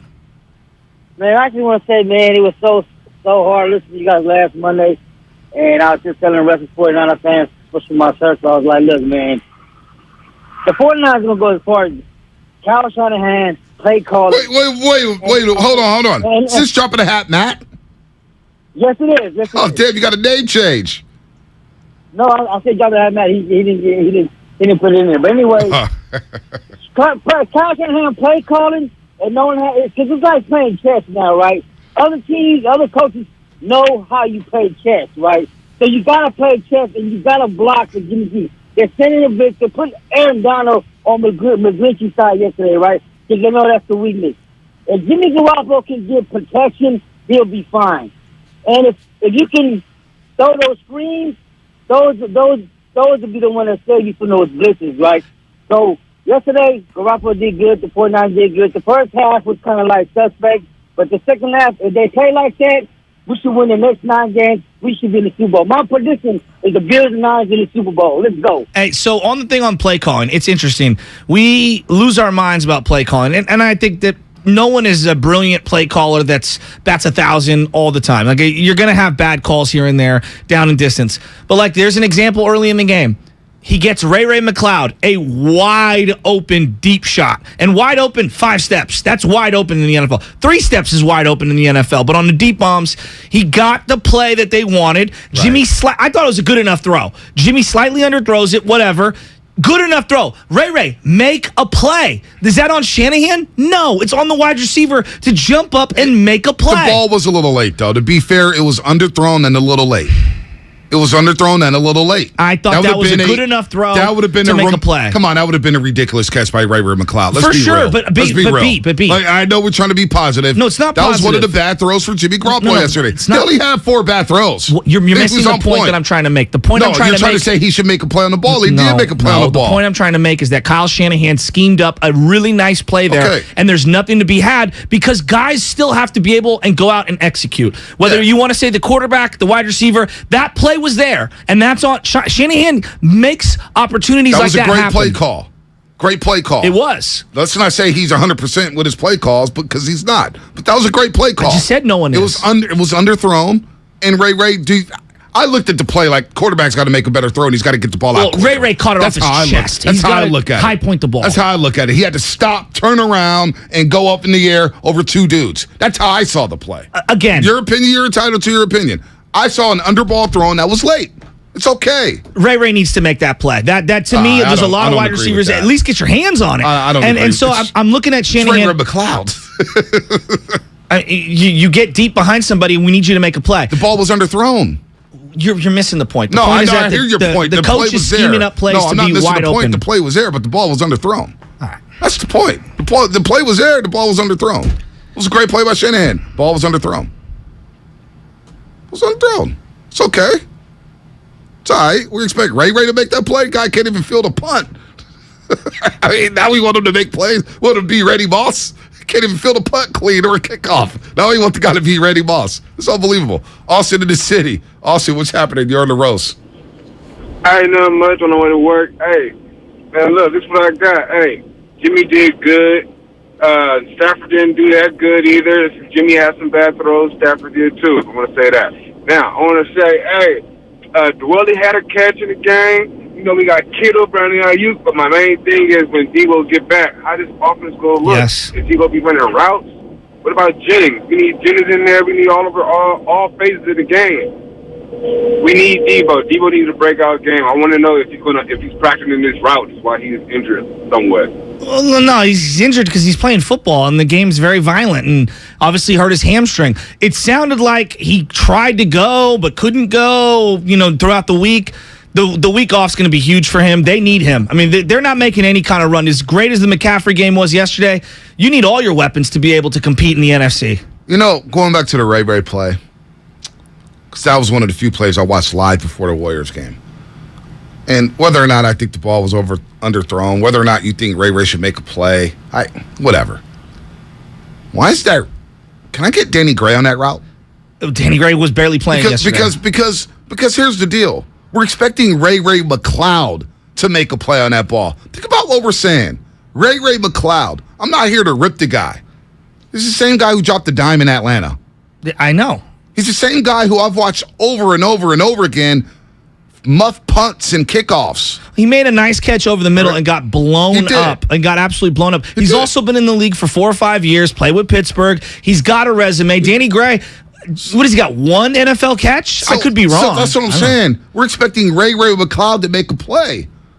No, what the bigger take is not about Ray making the play. The bigger take is that plays are out there to be made, but when you have playmakers that aren't elite, yeah, they're not going to make plays. But now you plop Christian McCaffrey into this into the same exact scheme, okay?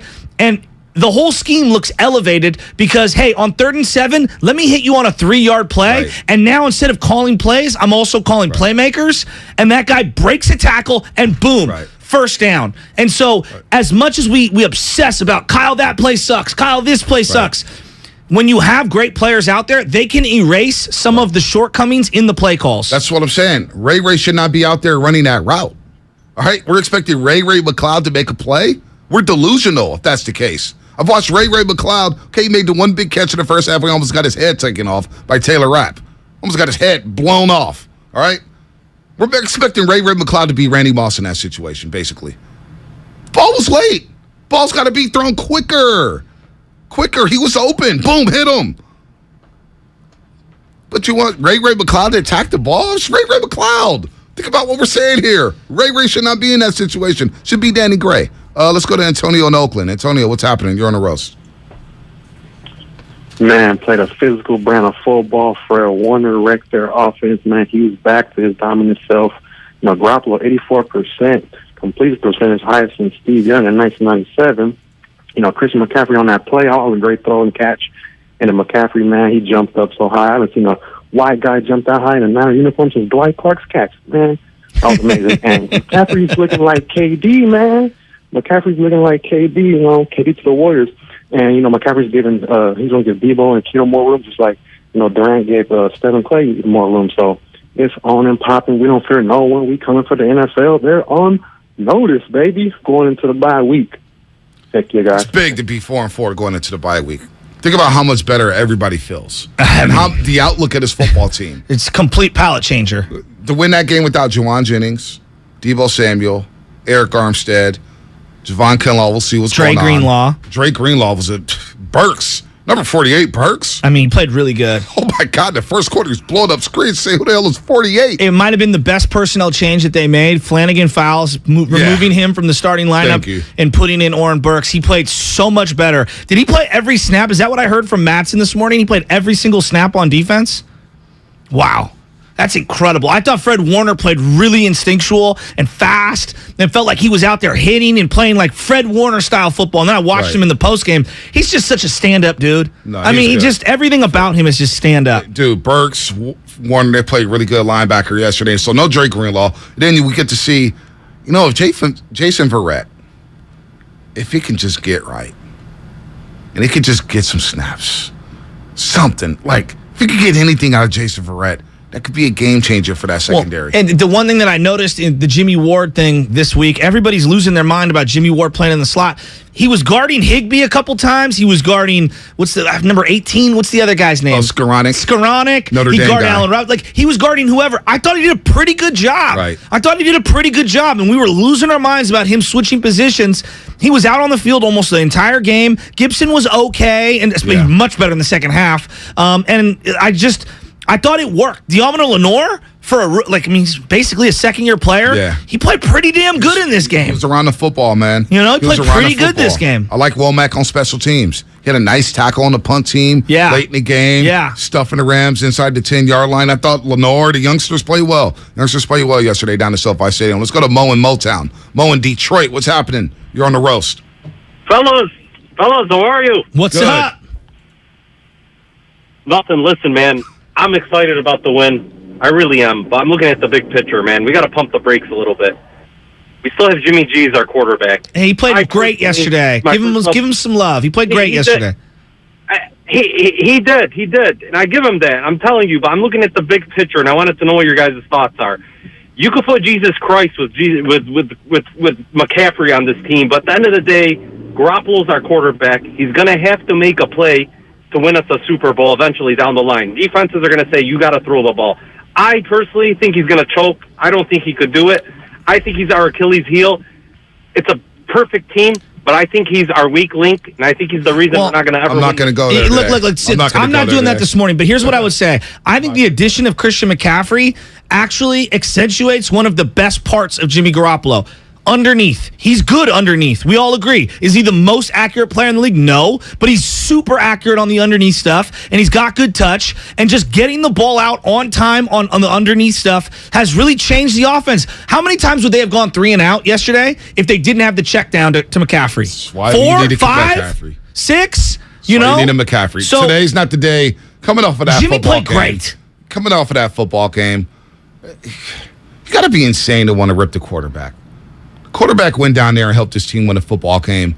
He made great throws down the field. He attacked. That's one thing about it. Whether or not I agree about the ball placement to Ray McCloud or the play itself, I just love the fact that Jimmy Garoppolo took a shot.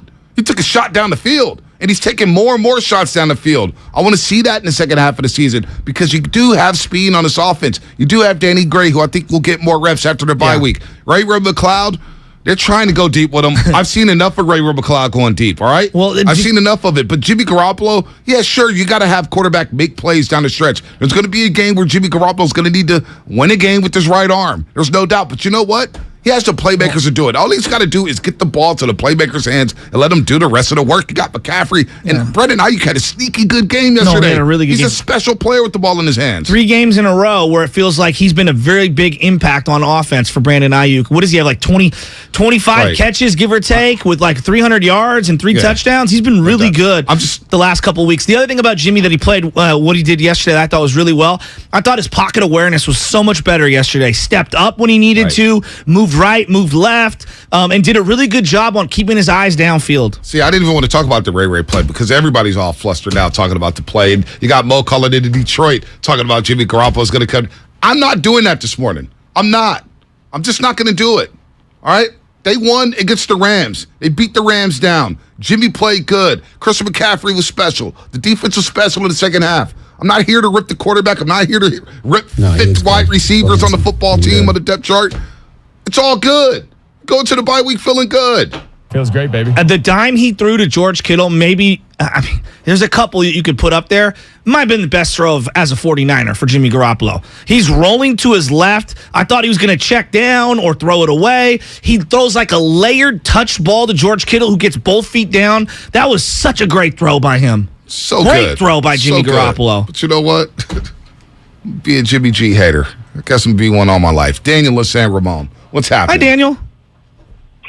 Hey, what's up, guys? I just want to say that with McCaffrey here as Jimmy G, you know what I'm saying? I'm not like the biggest Jimmy G fan, but with McCaffrey, his numbers are going to improve. We already saw with his completion percentage. As he goes through his reads, he's going to have that security blanket with McCaffrey with that check down, and that's just going to improve his passing. I think this is a great move by the Niners. I'm so glad we got CMC. I mean, this is his second game. 9 days into the team, and he scores 3 touchdowns. That's amazing, y'all. I know. A triple threat. He had the passing touchdown, the catching touchdown where he's jumping up in the air and high pointing the ball, and then he ran one in. I mean, LT, Danny Tomlinson, Marshall Faulk, Roger Craig. I mean, he's totally changed the dynamic of this offense.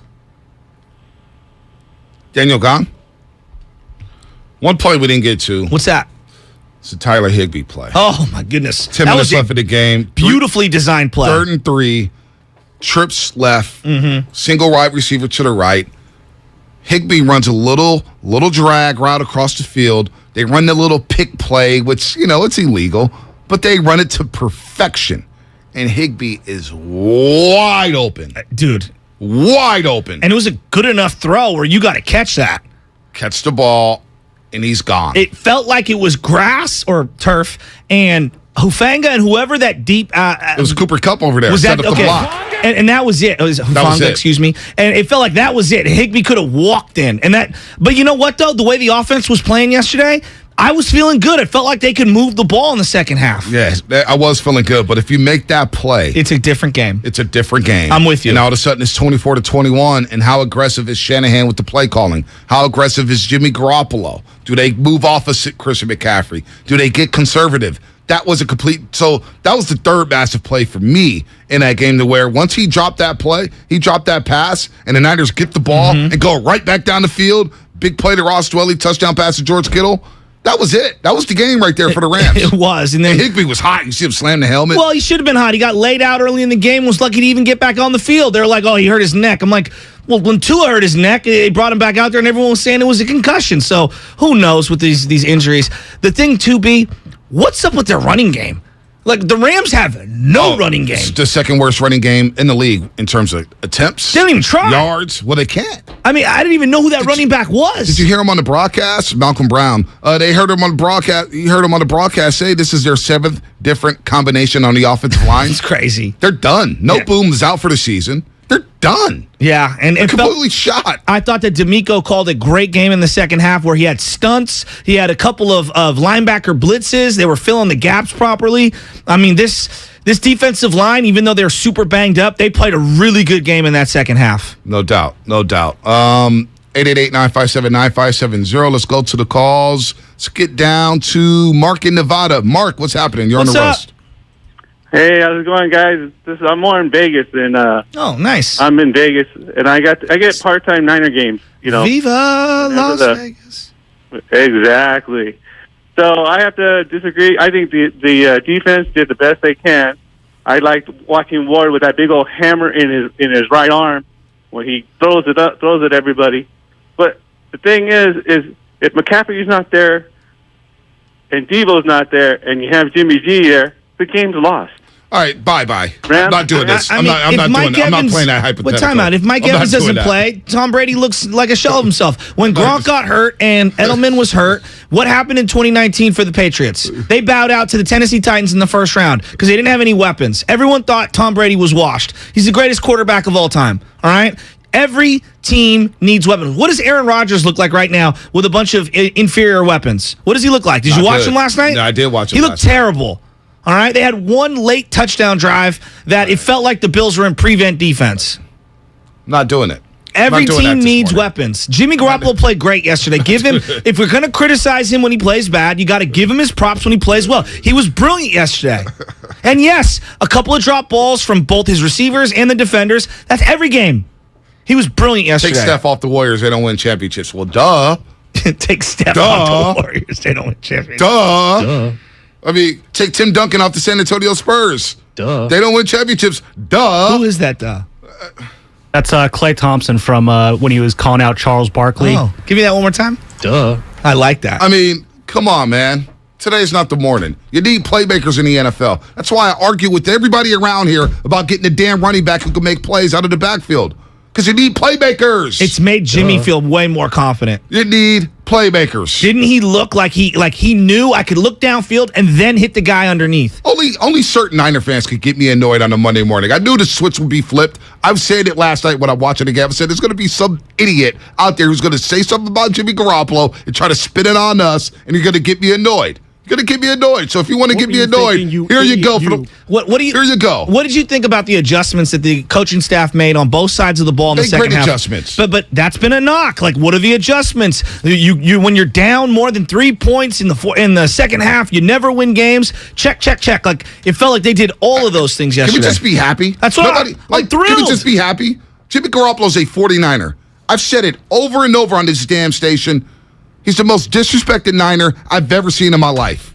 He's been a good 49er. Yeah, he has his pitfalls. He has his limitations. When he plays bad, we call him out. When he plays good, we give him his flowers. Exactly. Yesterday, he played good. Exactly. Can we just enjoy the damn win? They're 4-4 going into the bye week, and they're about to go on the run in the second half of the season. So buckle up. Enough of the haters. What a Enough trade. Of that. What a trade for CMC. You got Christian McCaffrey, Deebo, George Kittle, and I got a veteran quarterback who's able to deliver the ball to them. All he has to do is deliver the ball to them. Read the defense and stay away from the Jimmy Odo throws, and we're all good. Well, then I look at the NFC as a whole, and I'm saying to myself, Bring Seattle on. Right. Bring Seattle on. Right. I want a piece of Seattle. And no, Alex Smith is not the most disrespected Niner ever. He's the most overrated Niner ever. We forget how mediocre he was. Jimmy's so much better as a Niner than Alex Smith. Come on. Jimmy deserves his flowers. He gets a game ball for yesterday. He played great. And we can all appreciate that. Can we all appreciate that? Yes. When I see a stat that says this is the best completion percentage from a 49er quarterback since Steve Young, you got to take a step back. I don't care if they were, and they weren't, but I don't care if they're all 2-yard passes, that little jet sweep forward pass that everyone does. That's an accomplishment. All you clowns who hate watch sports, guys, get a life. Seriously. Sit the injury report. It's time for the injury report. That really hurt. Brought to you by Boxer & Gerson, Northern California's premier workers' compensation law firm, helping injured workers get their lives back for over 40 years. Some people just will never be happy. It's a sad, sad world. Sad. You ain't gonna take my joy away. Niners whooped the Rams 8 straight times. Garoppolo played great. McCaffrey played great. Defense played great. Now we get to chill for a week. Speaking of which, the Warriors can't chill. They got to figure something out. They'll be without Dante DiVincenzo for the foreseeable future. He's dealing with the hamstring injury he suffered against the Sacramento Kings a couple Sundays ago. He's expected to be reevaluated later this week, but there's not much hope that he will return to the court on the Warriors' current road trip, which of course has 3 games remaining: Miami, Orlando Thursday, and then New Orleans on Friday. Then they'll come back home and play the Kings next Monday night and get right, hopefully, against the Kings. I got to win a game of this road trip. Well, they're 0-2 after losing it back-to-back to Charlotte and Detroit. Got to play some defense, man. Let's go, Dubs. All right, the injury report brought to you by Boxer & Gerson, Northern California's premier workers' compensation law firm, helping injured workers get their lives back for over 40 years. What's coming up in the game? Sponsored by Fremont Bank, full-service banking, no compromises. More of your phone calls, 888-957-9570. What is your biggest takeaway from yesterday? What's your biggest takeaway from the Niners' demolition of the LA Rams 31-14 down at SoFi Stadium? More coming up on The Roast. Trick or treat. Oh, I'm sorry, kids. I'm all out of candy. All I have left is this bag full of... Sports talk. We're dishing out the hot takes like they're hot tamales. Damn, the Rams haven't beat the Niners in 4 straight regular seasons. It's wild. That's one of the biggest dominations that I can remember. By the way, no truth to the rumor that Ratto ate all the candy already. If you own a business, this has been a bumpy ride. From pandemic to inflation, I'm sure you could use a break. If your business has 5 or more employees and survived COVID, you might be eligible to receive a payroll tax refund of up to $26,000 per employee. The challenge is getting your hands on it. Hi, I'm Howard Mackler, and that's why I founded GetRefunds.com to cut through the red tape and get you that money. The team of tax attorneys we have put together are highly trained in this little-known payroll tax refund program. We do all the work, charge not a dime up front, and simply share a percentage of the cash that we get for you. Businesses of all types qualify, including those who took PPP, nonprofits, and even those that had increases in sales. We have helped return over $1 billion to businesses, and we can help your business too. Just go to GetRefunds.com and answer a few questions. This payroll tax refund is only available for a limited period of time. Don't lose out on up to $26,000 per employee. Go to GetRefunds.com. That's GetRefunds.com. Have you considered walking through another door? I don't mean to pursue another opportunity, but upgrading a door in your home. Now, if you are in fact looking for another opportunity, Golden State Window and Door can provide you with plenty. You can create renewed function and design for use indoors and out. You'll find modern options like Marvin's Elevate In-Swing French Door, Barn Doors by Trustyle, or Anderson Big Doors that welcome in natural light. Golden State Window and Door features a variety of materials, sizes, and glass options. You can get inspired by the many possibilities when you visit GoldenStateLumber.com. Click on virtual tours and you'll discover beautifully planned displays of doors and windows of all kinds that will spark your imagination. Then, talk with our builder or designer to see what might be a good fit for your home. Serving the Bay Area for 3 generations. Golden State. When you succeed, we succeed. 1-877 Cars for Kids. KARS Cars for Kids. 1-877 Cars for Kids. Donate your car today. 1-877-CARS-FOR-KIDS. KARS Cars for Kids. 1-877-CARS-FOR-KIDS. Donate your car today. Donate your car today at carsforkids.org. Your car, running or not, can be picked up as soon as the next day. No title, no problem. Call 877-CARS-FOR-KIDS or go online at carsforkids.org to donate today.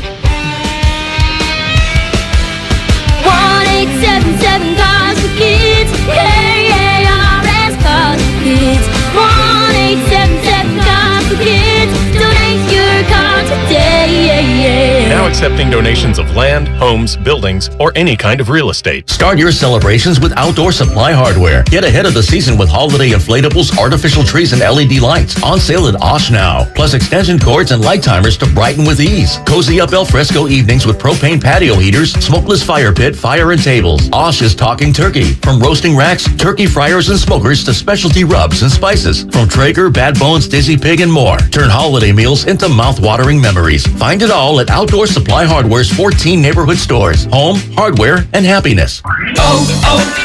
O'Reilly. Don't miss See Better, Drive Safer month at O'Reilly Auto Parts with great deals on wiper blades, headlight bulbs, and more. Right now, get up to a $20 gift card after mailing rebate with the purchase of select Sylvania bulbs. Plus, get double O Rewards points with your purchase. Prepare for the weather ahead during See Better, Drive Safer month at O'Reilly Auto Parts.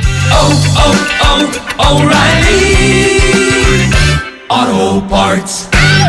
Hey, this is Kenny Mayne, host of something called Hey Mayne. That's a podcast. We're working busily on season 2, but let's not forget about season 1. Remember Roy Wood Jr.? Wow, opening for Ron White. I've arrived. He's such a nice man. Maybe he wants a ride. Maybe he wants me to drop him off at the American Airlines terminal. Roy, I have a private jet. My pilot hangs with me like my homeboy. If you missed that episode of Hey Mayne, check it out on the Odyssey app or wherever you get your podcasts. You're the one who protects the flock, and that requires an eye for detail. Because when safety and well-being are on the line, it's the details that can save lives. Even when no one else is watching, you see everything. Grainger gets you, and we're here for you, and all the ones who get it done with a wide range of safety products and solutions, plus board-certified safety consultants here to answer your questions. Call, click Grainger.com, or just stop by. Grainger, for the ones who get it done. Hey, I'm Andy. If you don't know me, it's probably because I'm not famous. But I did start a men's grooming company called Harry's. The idea for Harry's came out of a frustrating experience I had buying razor blades. Most brands were overpriced, overdesigned, and out of touch. At Harry's, our approach is simple. Here's our secret. We make sharp, durable blades and sell them at honest prices for as low as $2 each. We care about quality so much that we do some crazy things, like buy a world-class German blade factory. Obsessing over every detail means we're confident in offering a 100% quality guarantee. Millions of guys have already made the switch to Harry's, so thank you if you're one of them. And if you're not, we hope you give us a try with this special offer. Get a Harry's starter set with a 5-blade razor, weighted handle, shave gel, and a travel cover, all for just $3 plus free shipping. Just go to harrys.com and enter code JOY at checkout. That's harrys.com, code JOY. Enjoy. You're listening to 95.7 The Game, KGMC FM at HD1 San Francisco. Always live on the free Odyssey app. It's time to wake up with a nice cup of morning roast. Featuring the Fillmore's finest, Monte here. The pride of the Excelsior, Joe Butcher Boy Shasky. You're listening to 95.7 The Game, the morning roast. All right, baby. Good morning, everybody out there. We're going to get right to business. 888-957-9570. YouTube, Twitch, the Xfinity mobile text line. Appreciate the calls today. Appreciate all the listeners and the viewers on YouTube right now. They are humming. Over 700 people is on the YouTube chat. We'll get to the Warriors a little more tomorrow. Warriors lose a back-to-back. Ouch. Giving up points. Hey, real quick on the Warriors, because we're going to get right back into the Niners. First quarter points they've given up. You know, because everybody loves to play the blame game, right? Blame game. That's the way sports feels like it's covered these days. We want to blame. So Wiseman's getting the brunt of the heat. for this team's defensive lapses. In the first quarters, starting with Denver, second game of the season, they gave up 40 points in the first quarter. Come back in Sacramento on that Sunday and give up 36. Tuesday in Phoenix, they give up 37 in the first quarter. Then they turn around in Miami, they give up 30. Hornets. The Hornets scored 30 first-half points against Orlando on Friday. 30 first-half points. They come in on a back-to-back, traveling and everything. 34 points in the first quarter alone. To the Pistons, they throw up a little 29 spot, and then they score 34 in the second quarter and 37 in the third. So all this blame. Nobody's playing defense on the Golden State Warriors. Nobody. From the top on down to the bottom. Whether it's Wiseman, Draymond, JaMychal, Curry, Poole, Clay, Wiseman, who's had a rough couple games here.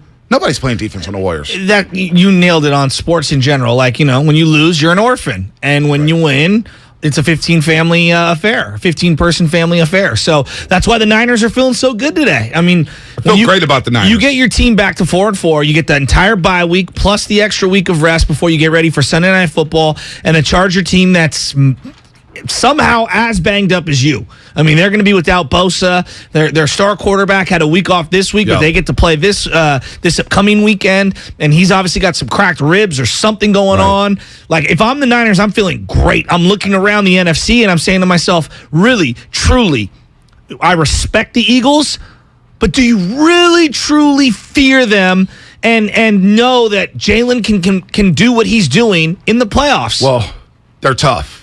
I will give the Eagles. Of course we'll get to the Eagles when we get to the Eagles, if they get to the Eagles. Mobile quarterbacks give the Niners a hard time. Absolutely. A.J. Brown is a star. I don't know if they have anybody for A.J. Mooney Ward, that's going to be a tough assignment for him. A.J. Brown is good. Look, A.J. Brown is good. Cooper Kupp's better. I mean, Cooper Kupp's one of the best players in the NFL. They also have balanced attack. They also have Devontae Adams. They have Dallas Goedert at tight end. They have Miles Sanders. We'll get to Philly when we get to Philly. We're not even there yet. We'll get to Philly when we get to Philly. But to your point about fearing anybody in the NFC, no, you shouldn't fear anybody in the NFC. Niners got the third-ranked defense. They got Bosa getting healthy. Mooney Ward's playing great cornerback. Fred Warner Jr., this Burks kid, they get Dre Greenlaw back. Linebacker core is going to be fine. Fine. They're fine. They're getting healthy. And now they got Christian McCaffrey. They have A.J. Brown, Devontae Smith, Dallas Goedert. Dallas has Tony Pollard, CeeDee Lamb, Dak, Schultz.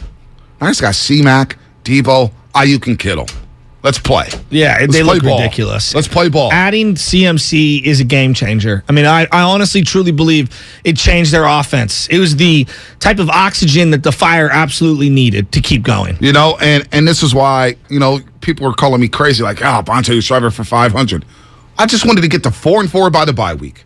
Weather the storm. Think about this first half of the season for the 49ers. It's been an absolute roller coaster. You lost the starting quarterback in Trey Lance. Yes. You've had a plethora of injuries. You had the dud in Atlanta. You got roasted by the Chiefs. You scored 10 points against the Denver Broncos. It was ugly on Sunday Night Football. Ugly against the Broncos. And the quarterback was trying to get up to speed.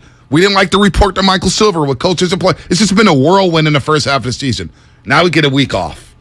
And it's 4-4, and all of a sudden the building feels good. The team feels good. The quarterback feels good. The defense feels good. The fan base feels good because you got Christian McCaffrey who can take the top off the defense by taking a swing route 5 yards in the flat and going 80. This guy's a special, special player. And it just felt like he fits exactly what Shanahan's trying to do, and it's going to unlock things for other players on the field. I know we were worried about how many, and this team doesn't throw a lot. Huh? How are we going to get Kittle the ball and Ayuk the ball and Debo the ball and run the ball as much as they do? Well, when you're running it as effective as CMC did yesterday, the whole field opens up. Mm-hmm. And honestly, they didn't even tap into the play action that I know is coming in weeks to come. It is. The play action to Kittle, the play action deep down the field, and the fact that Jimmy Garoppolo's getting a little more aggressive throwing the ball down the field, it tells me his shoulder is feeling good.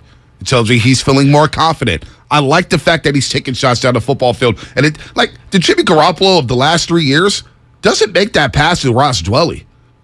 I don't know if he makes that pass to Ross Dwelley. I know he was wide open. It was like his 4th or 5th read on that play. But he held on to it. He kind of pump faked. He kind of moved his shoulders a little bit and just threw a dime to Dwelley. Well, the two big criticisms of Jimmy over the last couple of years is seeing the field, like recognizing man zone, which a lot of guys get fooled. He's not the only one. A lot of even Patrick Mahomes will throw an interception here and there, but also ripping it downfield and making a play when the first or second guy isn't open, right? Get to your third, your fourth, your fifth. And just having CMC, and it's one game.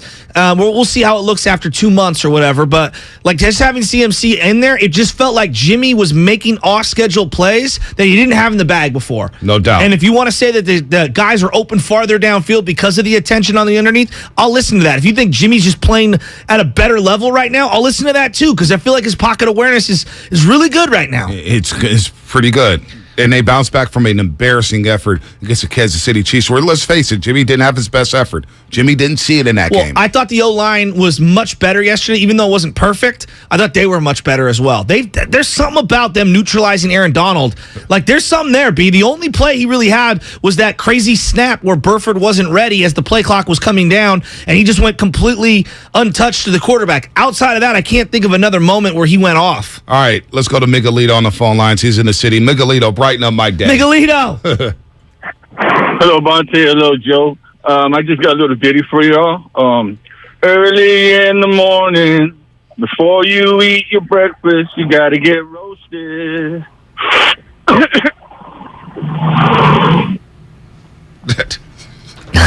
Way to waste 8 seconds of our life. I thought that he was going to go Sublime. Early in the morning, rising to the street. Light me up. Do you know who Sublime is? No, I don't. I don't Are listen you to that. serious? Yeah, I've heard of the group, but I couldn't name one song. 40 Ounces to Freedom, a classic album. Really? You can't name one song? No, I don't listen to Sublime. What I got. Remember that? Love it. No, my mom was playing the Temptations, the OJs. Okay, you do realize that they are hip-hop influenced, right? You do know that, right? It's reggae and hip-hop influenced. Yes. Dude, you got to broaden your horizons, bud. No, not really. I'm going to play that Larry June all day long. Play that stuff all day long. Ian San Jose, what's happening? Ian San Jose, what's up? Gentlemen, good morning. I don't like making an overreaction after one game, but I have to give Shanahan a little bit of props here. I have to think that the addition of CMC, he's maybe turned a corner. He stepped on the gas in the fourth quarter. He didn't go conservative. He finally pushed the envelope and kept going instead of just like Jose Mourinho would do, park the bus and just hope to win by a touchdown. The dude pushed through, and I got to give Shannon, like I said, I don't like doing this after 1 week. But let's just... No, but you know what, though? Nobody's overreacting. No, it's not. This whole, like... It's a big win on Sunday. Win and lose, overreacting. The stock market changes daily for a reason. Stocks are up, stocks are down. You buy, you sell. The real estate market is up and down. Sports are the same way. When you play well... The job of us is to say, hey, that guy played well, and this is why he played well, and this is what we're hoping he does, or she, moving forward. When you don't play well, we have to address it. Like, that's what happens. We're assessing in real time what's happening with our teams. So right now, yes, Shanahan was brilliant yesterday. I would love to see him have the same kaputska, if you will, to throw the ball down the field and to throw the ball to George Kittle. That rollout play, like you could tell he was feeling confident, Jimmy, because what we would normally get, a couple of runs into the back of a left guard. Especially in that situation when you're up 24-14, he would have settled for the 3. Instead, he was like, you know what? I'm going to put these dudes away. I feel good right now. I like where my quarterback is at mentally. I feel good. He's feeling it. The offense is feeling it. Let's put these dudes away. Put these dudes away. And that's what they did yesterday. So, look, we're not overreacting. We're not calling Jimmy Garoppolo Joe Montana. We're not calling him Steve Young. But if I could get performances like that moving forward, where he doesn't have to do too much, where he only throws the football 25 times a game, and Christian McCaffrey is touching it 20 to 25 times. Then I got Debo and Ayuk to work into the game plan alongside George Kittle, who all of a sudden is catching a lot of passes for this offense. Yes. All of a sudden, this Quietly. offense, They can start putting up 30 burgers on other teams. And it felt like it was rhythmic in terms of going to Kittle and Ayuk. It didn't feel like, hey, it's 3rd and 20, throw to him as some hollow numbers. No. And the other thing about the run game, boy, is it nice, because you're going to get the 4 or 5 yard gains here and there, right? Like Jeff Wilson Jr. was getting you, 4.5, 5 yards a carry. It's the 5 yards, break a tackle, bust out to the left, and run it an extra 20. That's what CMC provides to this team. Home run hitter. Absolutely. Home run hitter out of the backfield. That's all I've been asking for. We got Operation 4-4. We got a home run hitter at running back. And so when I look at the second half schedule, and I don't like to play the schedule game, but for a second here, Sasky, let's just look ahead. Let's just take an outside glimpse here, because this is why I'm feeling good. Okay. They're not 3-5. They're 4-4. They're 500. I see the Chargers Sunday Night Football. That's going to be a big-time game on NBC. Yeah. Big-time game. Big-time game. Could go either way. Then you get Arizona and Mexico City. Right out the gate. Those are 2 monster games. Yeah. 2 monster games. And Kyler and them, I know they lost yesterday. Special teams did them in. Well, Hopkins is playing at an unbelievable level coming off the suspension. If you're playing process of elimination, if you think Seattle's legit, then the Niners and Arizona, one of those 2 teams is going to have to put the other one to sleep. No doubt. Right? No doubt. That's the way I'm looking at it right now. No doubt. I can't believe Seattle's is playing as well. Seattle's playing well. I can't dismiss them. And that game on a Thursday night is going to be everything. Everything. But you got to win games to get to that point. You got to win games. You got to just stay in position. You get the Saints at home. All of a sudden, they're feeling good. Who knows who the Saints are? They're a lava lamp team to me. They shut out the Rams. I mean, the Raiders. No, they look phenomenal. Marcus Louder, we'll see when they get back. Hunter Renfrow on the side of a milk carton. You get Miami on a December 4th.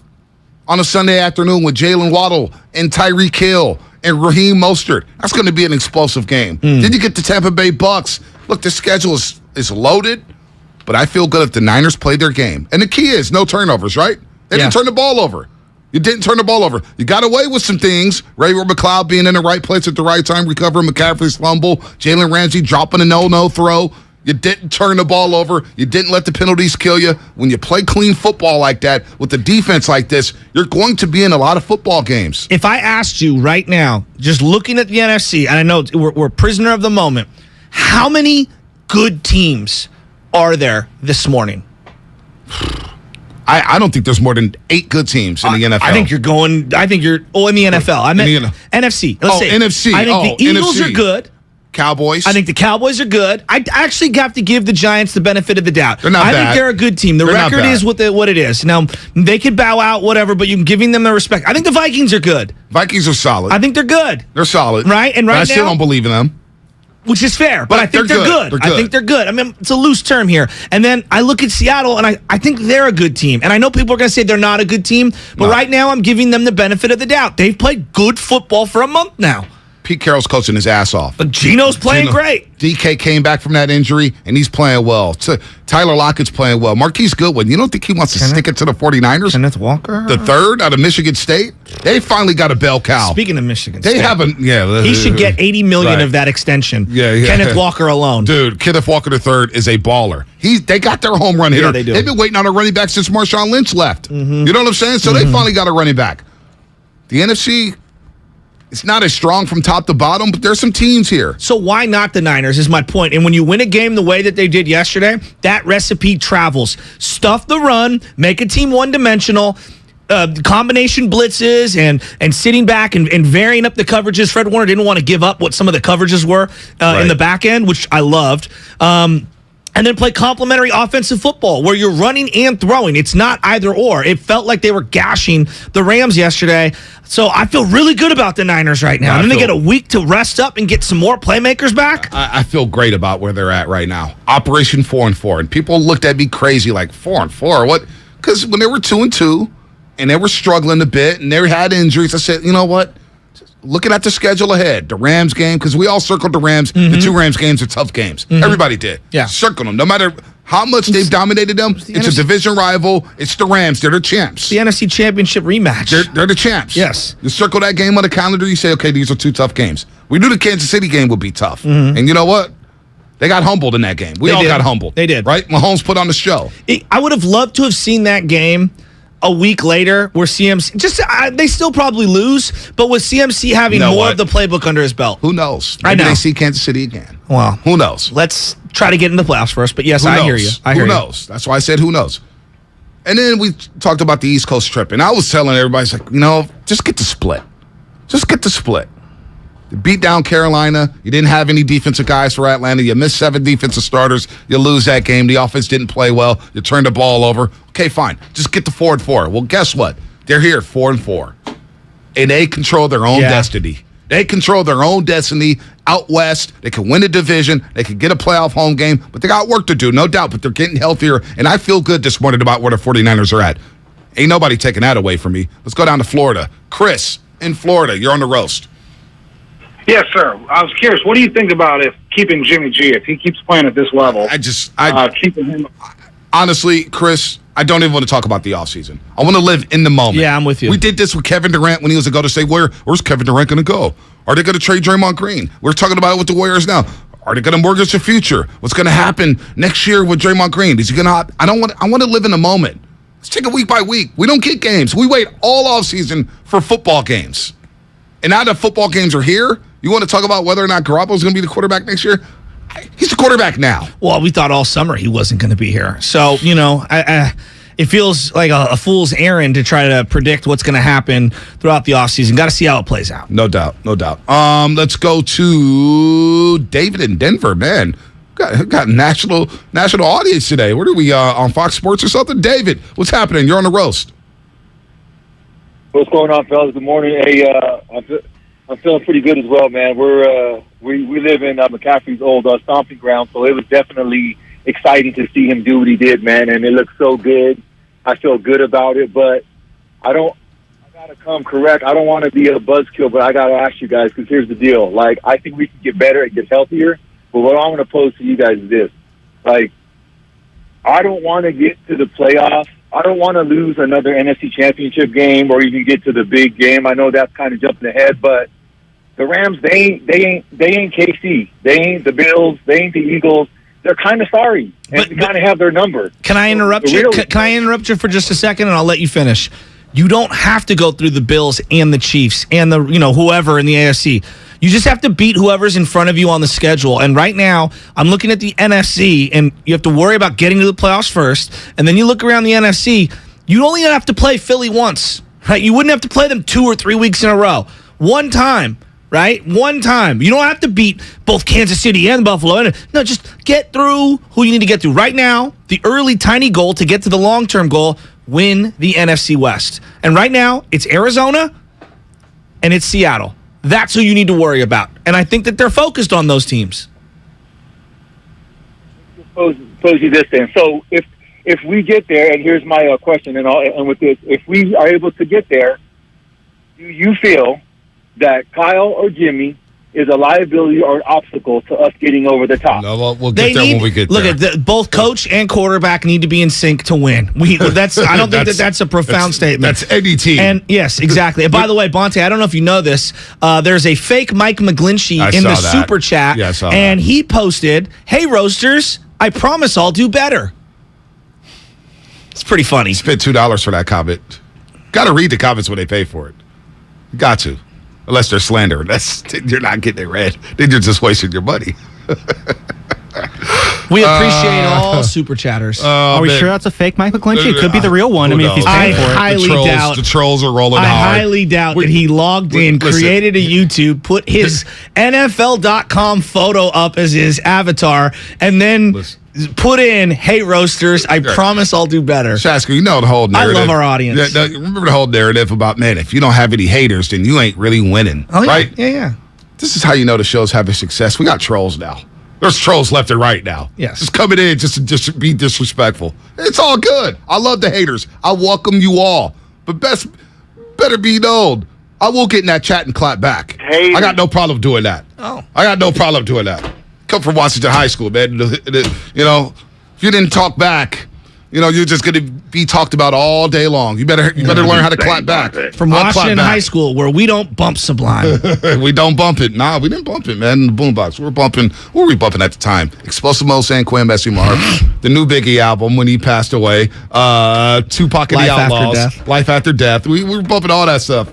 Yeah, we were bumping those some blocks. What do you think Christian McCaffrey was bumping? Because yesterday, after in the postgame, he was wearing an outfit where he looked like Rambo. He had like the green cargo pants on. You know what? They were like, I don't even know what. He's ready for war. Yeah, and then he had boots on, but they were dress boots. I don't even know how to describe them. Then he had a tucked in, long sleeve, like thermal. Yeah, it was very odd. I don't know what he was talking about. I He- don't know what he was wearing, actually. He looked like John Rambo in First Blood. It was kind of wild. Yeah. It was kind of wild. I didn't want Christian McCaffrey to catch any L's yesterday, so I was like, Halloween costume. It's definitely a Halloween costume. What was that outfit? Mattson, I'm not the only one that thought the same thing. Bad outfit. It was a very bad outfit. By the way, Shasky's costume, though. By the way, Shasky's outfit pretty damn good. He's Bill Walsh today. It's not bad. I was a love little that sweater. disappointed. Dibley didn't know who I was. Really? Yeah.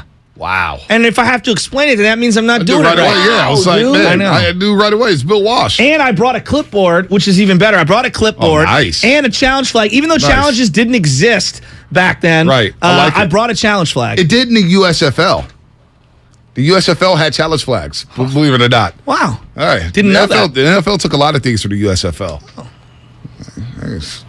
Do you ever watch that 30 for 30 on the USFL? Of course I did. That's great. That's great. 95.7 The Game. Too much Bill Simmons for me, even though he wrote the book. Yeah, I mean, no, Jeff Perlman wrote the book. He directed the film. Oh, is that Bill what it Simmons. was? Yeah, Okay. yeah. Perlman wrote it. The book is hilarious. It's really funny. Perlman, another writer who takes himself a little too serious. It's Weirdo. no comment. 95.7thegameshop.com, 95.7thegameshop.com. I promise you we'll figure out. I'm trying to get a shirt just to show what the shirt looks like. Once we get the shirts, we'll figure out how to get some shirts out to our roasters there on YouTube, Twitch, or the Xfinity mobile text line. All right, your phone calls. 888-957-9570. Jimmy Garoppolo, he gets a game ball. Christian McCaffrey, he gets a game ball. Defense, they get a game ball for shutting out the Rams in the second half. What's your biggest takeaway from yesterday? Niners 4-4 after beating the Rams 31-14. Their 8th straight regular season win over the LA Rams. We're going to continue to talk about it here on the roast on 85.7 The Game. It's extra spooky Monster Monday. Looking to throw it. Airs it out. Has Ayuk wide open. He's got it for the touchdown. We're reacting to Niners Rams. A trifecta inspired by the World Series, passing, rushing, and catching. The catch was pretty filthy, too, in back of the end zone. He's a hell of a football player.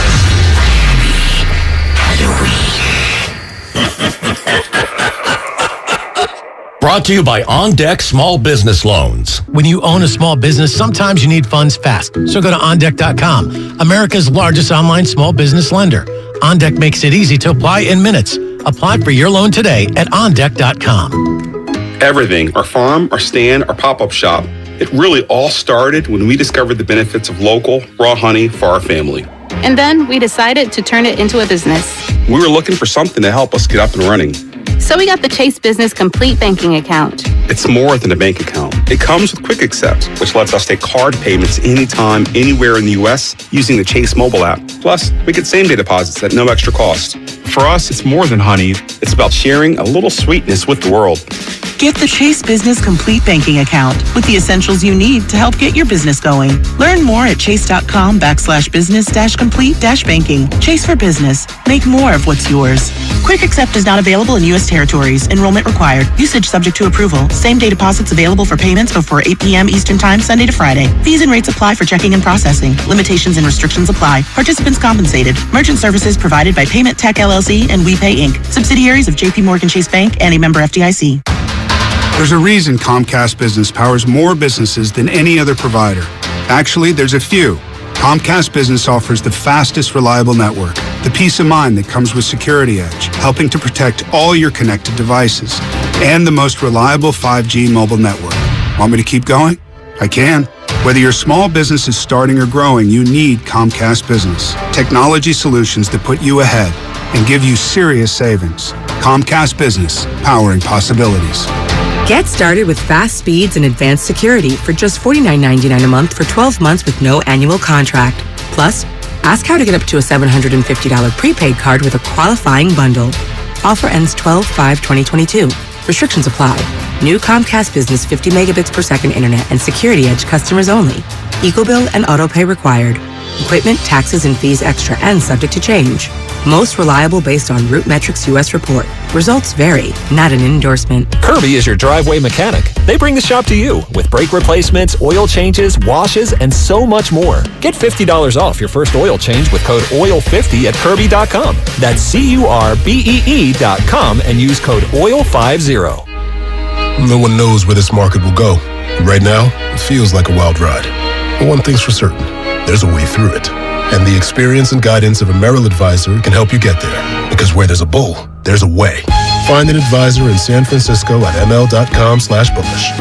Merrill, a Bank of America company. What would you like the power to do? Investing involves risk. Merrill Lynch, Pierce, Fenner & Smith Incorporated, registered broker-dealer, registered investment advisor. Member SIPC, a wholly owned subsidiary of Bank of America Corp. Are you interested in new career opportunities in the Bay Area and want to make a difference in your community? The SF Sheriff's Office is looking for people considering a job in law enforcement right now. If you're at least 20 years or older with a high school diploma or equivalent, the SF Sheriff's Office wants to hear from you. Enjoy full benefits, flexible schedules, and opportunities for growth and promotion. For employment announcements and more information, visit sfsheriff.com. That's sfsheriff.com to apply today. Finding the right Medicare plan? Oof, no easy feat. Kind of like those dances my granddaughter loves making me do. But then I found Walgreens FindRx coverage. Lets you compare plans online, over the phone, or in person. Made Medicare shopping so easy. Plus, I found plans with low-cost copays. I can get down with that. Medicare annual enrollment ends December 7th. Find a plan that's right for you at walgreens.com/Medicare. When people have a craving to explore new and traditional Asian cuisines, they head to P.F. Chang's, where scratch-made dishes come from the 2,000-year-old tradition of wok cooking. P.F. Chang's wanted to explore new possibilities for their website. They turned to AmericanEagle.com. AmericanEagle.com re-architected P.F. Chang's website, integrating multiple third-party systems to create a unified digital experience. The results? Improved page speed and performance, personalized content based on users' location, intuitive online ordering, and increase in organic search visibility, and a 40% increase in new users. For scratch-made Asian cuisine, visit your local P.F. Chang's or go to pfchangs.com for website design, development, digital marketing, and hosting that produce efficiency, revenue, and results. Visit AmericanEagle.com. P.F. Chang's and AmericanEagle.com. Another example of the best businesses in the world, turning to the best in the business for websites. Go to AmericanEagle.com or call 877-WEB-NOW1. That's 877-WEB-NOW1. In Menlo Park, Halloween will be cloudy with highs near 64. Weather brought to you by one thing. Install a low-flow shower head and keep water off when brushing teeth or shaving to save water every day. Join Odyssey, and together each of us doing one thing makes a greener tomorrow. Score big with Xfinity Internet. It's made to do anything, so you can do anything. Supercharge your home with the game-changing speed of supersonic Wi-Fi. With 3 times more bandwidth, it covers the field and then some. And blocks billions of threats with advanced security that helps keep you protected at home and on the go. If you're keeping score, that's internet that does it all. That's unbeatable internet from Xfinity. Learn more at Xfinity.com. Restrictions apply. Not available in all areas.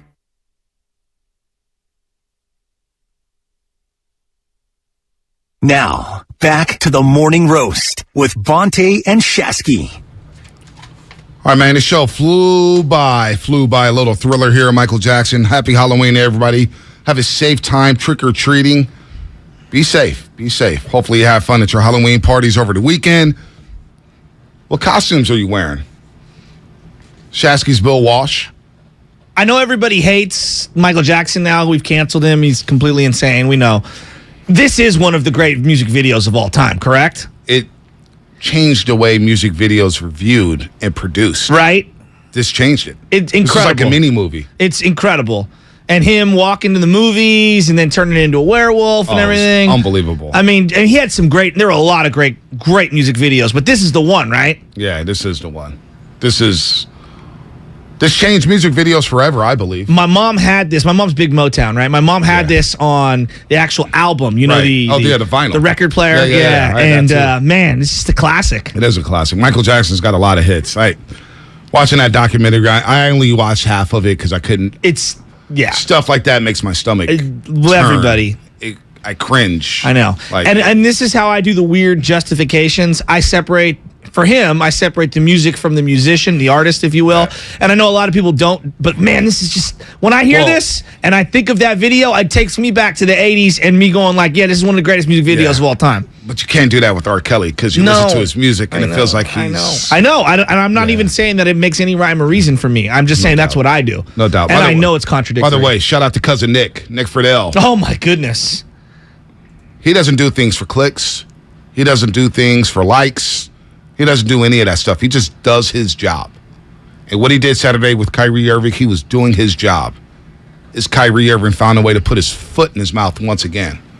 Unbelievable. The Brooklyn Nets are a mess. They already had a players-only meeting, or team meeting, I should say, after losing their fourth straight. They're 1-5. They got blown out by the Pacers at home.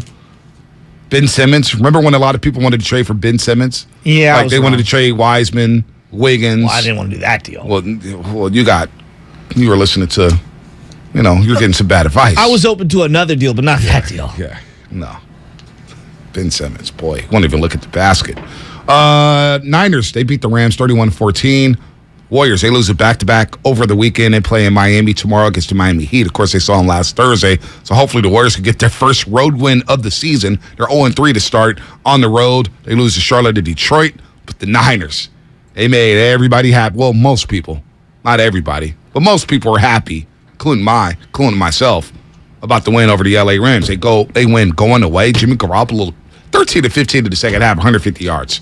So much for not being a second half team. They shut out the Rams and they outscore them 21-0 in the second half yesterday. So, in honor of Halloween and trick or treat, if all of the players in the NFL were regular size candy that you give away for trick or treating, I mean, Christian McCaffrey's like getting one of those double king size Snickers, right? Yeah, he's the big Butterfingers. Yeah, he's the king size Snickers. So now we're here. What's your favorite candy? Reese's, by far. Yeah, but I'm not a big candy guy. The Pieces, not the Buttercup. I love both. Me too. I love them both. I love them equally as well. And I love peanut butter M&Ms. I know a lot of people. Oh, really? People like the peanut M&Ms. I like peanut M&Ms. Yes, right. I love the peanut butter M&Ms. Bro, love peanut butter M&Ms greater than Reese's Pieces, and it's not even close. Not even close. I like them both. Yeah, I like them both. I wouldn't say blow them away, but I think they're in the same stratosphere, but I respect your take. Yeah, and I will consume more chalky, dusty candy now at this particular junction of the season than I will at any point the rest of the year. I'm not a big candy guy. I give all my candy away. If I get candy, like when I used to trick or treat, I would just give it away. I would just take it to work. I'll just put it on the table. So the Kris Kringle of Halloween. Yeah, like whenever we go to. I didn't know if that hit. Speaking of Christmas, what? Hopefully nobody has their Christmas lights up yet. Why? We've had this conversation before. Did you see what happened with Mission Street? No. Mission Street put up string lights all down Mission Street in the Excelsior. It looks great. I saw Christmas lights? I don't know if they're Christmas. They're string lights. They're the Edison string lights that you would put in your backyard. It looks phenomenal. Shout out the Excelsior. I know Casey and Moran, you guys have called us since we went at it about Christmas and stuff like that. Yeah, he has like 8 trees. Yeah, he had like 8 trees. Yeah, we went at it over that. Can't put up Christmas trees till after Thanksgiving. But neither here nor there. But you know what? Do what you do. Anybody, you want to do what you do? I'm not going to question anybody anymore. Do what you do. Just do what you do. Let's go. You know what that defense was yesterday if it was a candy? What's that? Now and later. First half wasn't so great, but came back around. Later on, it was delicious. That's not bad. That's a 3. It's a good one. All right, let's go around the room real quick before we start. Madsen, favorite candy. Come on. It's Reese's. Okay. That's it? Yeah. What do you want from me? Okay, no, it's fine. Want me to specify? I've got rankings for the various Reese's shapes. I didn't know. That's a different show. That's a different show. Cups. I don't want cups. I don't want your top 4. That's Mount Rushmore dibs. Lubman, what's your favorite candy? I'm a sucker for those cookies and cream Hershey bars. You put one of those in front of me, I lose all inhibitions. I have to. So I thought Hershey's was a little overrated. Does the job for me. Yeah. No. Starburst? Nobody? Anyone? No? It used to be as a kid. No? But now they get all into your teeth and stuff like that. Yeah, it takes a lot of work. I hear you. Starburst. I used to be a big Mamba guy. Mambas used to be hitting. Mambas used to hit. Oh, that's the Black Mamba. Rest in peace to the Black Mamba. Not the candy. All right, let's roll. I've seen a lot of things on the text, like Sour Patch Kids, but frozen. Yeah, those are good. But yeah, be safe on Halloween, man. It can get crazy out there. Be safe with your kids. Hopefully you have a lot of fun. Let's go up to Bend, Oregon. Alec in Bend, nice. Oregon. What's happening? A lot of breweries up there. Good morning, boys. What up? First of all, I think Milky Way or Fast Break, top two. Thank you. In that category. Yeah, I want to know if you guys can remember another team that's been so dominant against one team, and this Packers over the Niners back in the day. I was gonna go Niners over the Falcons in the 90s and in the 80s. No, how about the Niners over the Rams in the 90s? Well, that then they too. win like 17 straight, Yeah. 19-20. Yeah. Well, they owned the whole NFC. When you West, had but all the yes. Niners in St. Louis saying, same old sorry-ass Rams. the other- Bye-bye, Ram fans. The other thing that I was thinking of was Spurs over Warriors. That's a good one, 925. New England over Buffalo for a long, long time. Or New England over the Jets now. They've won 13 straight over the Jets. I didn't know that now, but Yeah. I know that Rex Ryan came in and kind of changed that a little, Yeah. so maybe my timeline's a little off. But it's a good question. I don't have the answer to it. Bears getting defeated by the Packers would probably be at the top. That's one. But the Bears have been not good. So Seahawks these are dominate- two good teams. How many years in a row did the Seahawks beat the Niners? Well, was Russ like 17-4 or 17-3 against the Niners? Unbelievable. Yeah, so, I do love Oregon, though. Very underrated state. Yeah, I agree. I need to go back up to Portland. I need to get A lot back of up to Portland. Sublime up in Oregon, Is there? Bonte. Yes. Oh, nice. Maybe I'll listen to some Sublime. I'm not Portlandia. knocking them. They don't come up on my playlist. Don't knock me for that. April 29th, I like what I like. 1992. I like what I like. There was a riot on the streets. Tell me, where were you? Yeah. You don't know any of those songs? Nope. Why did this is the problem. It's the problem. Sublime sold millions But of copies. What? I don't care. There's people who don't like Beyonce. She sells millions of copies. Yeah, but they could recognize a Beyonce Right? song. Maybe. Put a Maybe ring not. on it. Some people don't know rap. It's okay. If I don't know Sublime, it's all good. I'm not knocking them. Just, they're not on my playlist. I don't practice Santeria. Because, like, what music does for me, I love the beats, first of all. I love beats. And the rhyme's got to be right. But if the beat is hidden, it puts me in a nice frame of mind. Maybe it gets you for work, get you ready for work. Maybe it gets you ready to cover a game, whatnot. I like what I like. Sublime ain't coming on in the Batmobile. I'm sorry. Duh. Sorry. Garden Sorry. Grove? Yeah, not me. Not me. It's not me. Sublime apparently from Long Beach, huh? Yes. You know the chick from No Doubt? Gwen Stefani? Oh, yeah, I do know her. Yeah, she used to date one of the dudes, and and then they were all on this band together. They did all the MTV stuff back in the day. I'm surprised this is a flaw. I may have seen them on MTV because I used to watch MTV. The cover of the album is the guy on the back has like the Old English Sublime on his back. I think it's Old English. Right. Again, maybe. I probably saw him. That's all right. It's all good. It's a hole in your game, kind of like there's a hole in Shanahan's game where he loves throwing those deep balls to McLeod. It's a joke. That's a joke. I'm just going to go to the calls. Let's do it. You guys like it. You guys purposely try to make me grumpy. Very funny. I see what's going on. You see this Everybody loving? loves You see this Sublime. loving? He's loving Sublime, stuffing it down. None of my boys were knocking Sublime. That's what I'm saying. None of my crew members, Big Dog City, Philly Zoo. I'm sure they've heard of it. Wet, front office. We were not bumping Sublime. I'm sorry. I mean, I grew up in the 90s. Even Sublime wasn't even really on my playlist either, so it's not just you, Bonte. Yeah, see, there we go. This guy's like music shaming. He's music shaming Well, I mean, us. Shasky knows every song ever. It is just he's just trying to flex his music knowledge on us. Okay, you Sublime ain't bumping in the Keep it Batmobile. moving. Keep it moving. All right, there you go.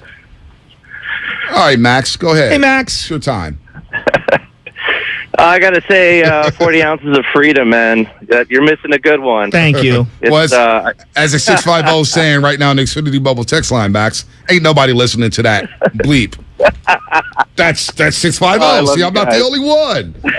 All right, there you go. I love you guys. I mean, it's hysterical. I'm just rolling over here. But, yeah, dude, I was at the game yesterday, and let me tell you, the shine from that Super Bowl trophy is gone. That is a Niners.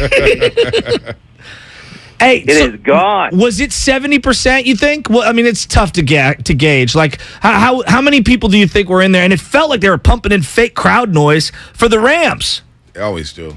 Oh, dude, I tell you, there would be a third down scenario where we were on D and we needed to stop, and you would stand up, and it was nothing but Niner fans, and you could see. Like, you know, Stafford would go up to the line and try to calm things down, and he'd audibilize because they couldn't hear their plays. Like, it was deafening. It was awesome. It was crazy. Yeah. So it was But the reason I'm calling, because, I mean, I've heard you guys debate the whole Garoppolo thing and whether it's Garoppolo or Shanahan. And, you know, unfortunately we lost Trey.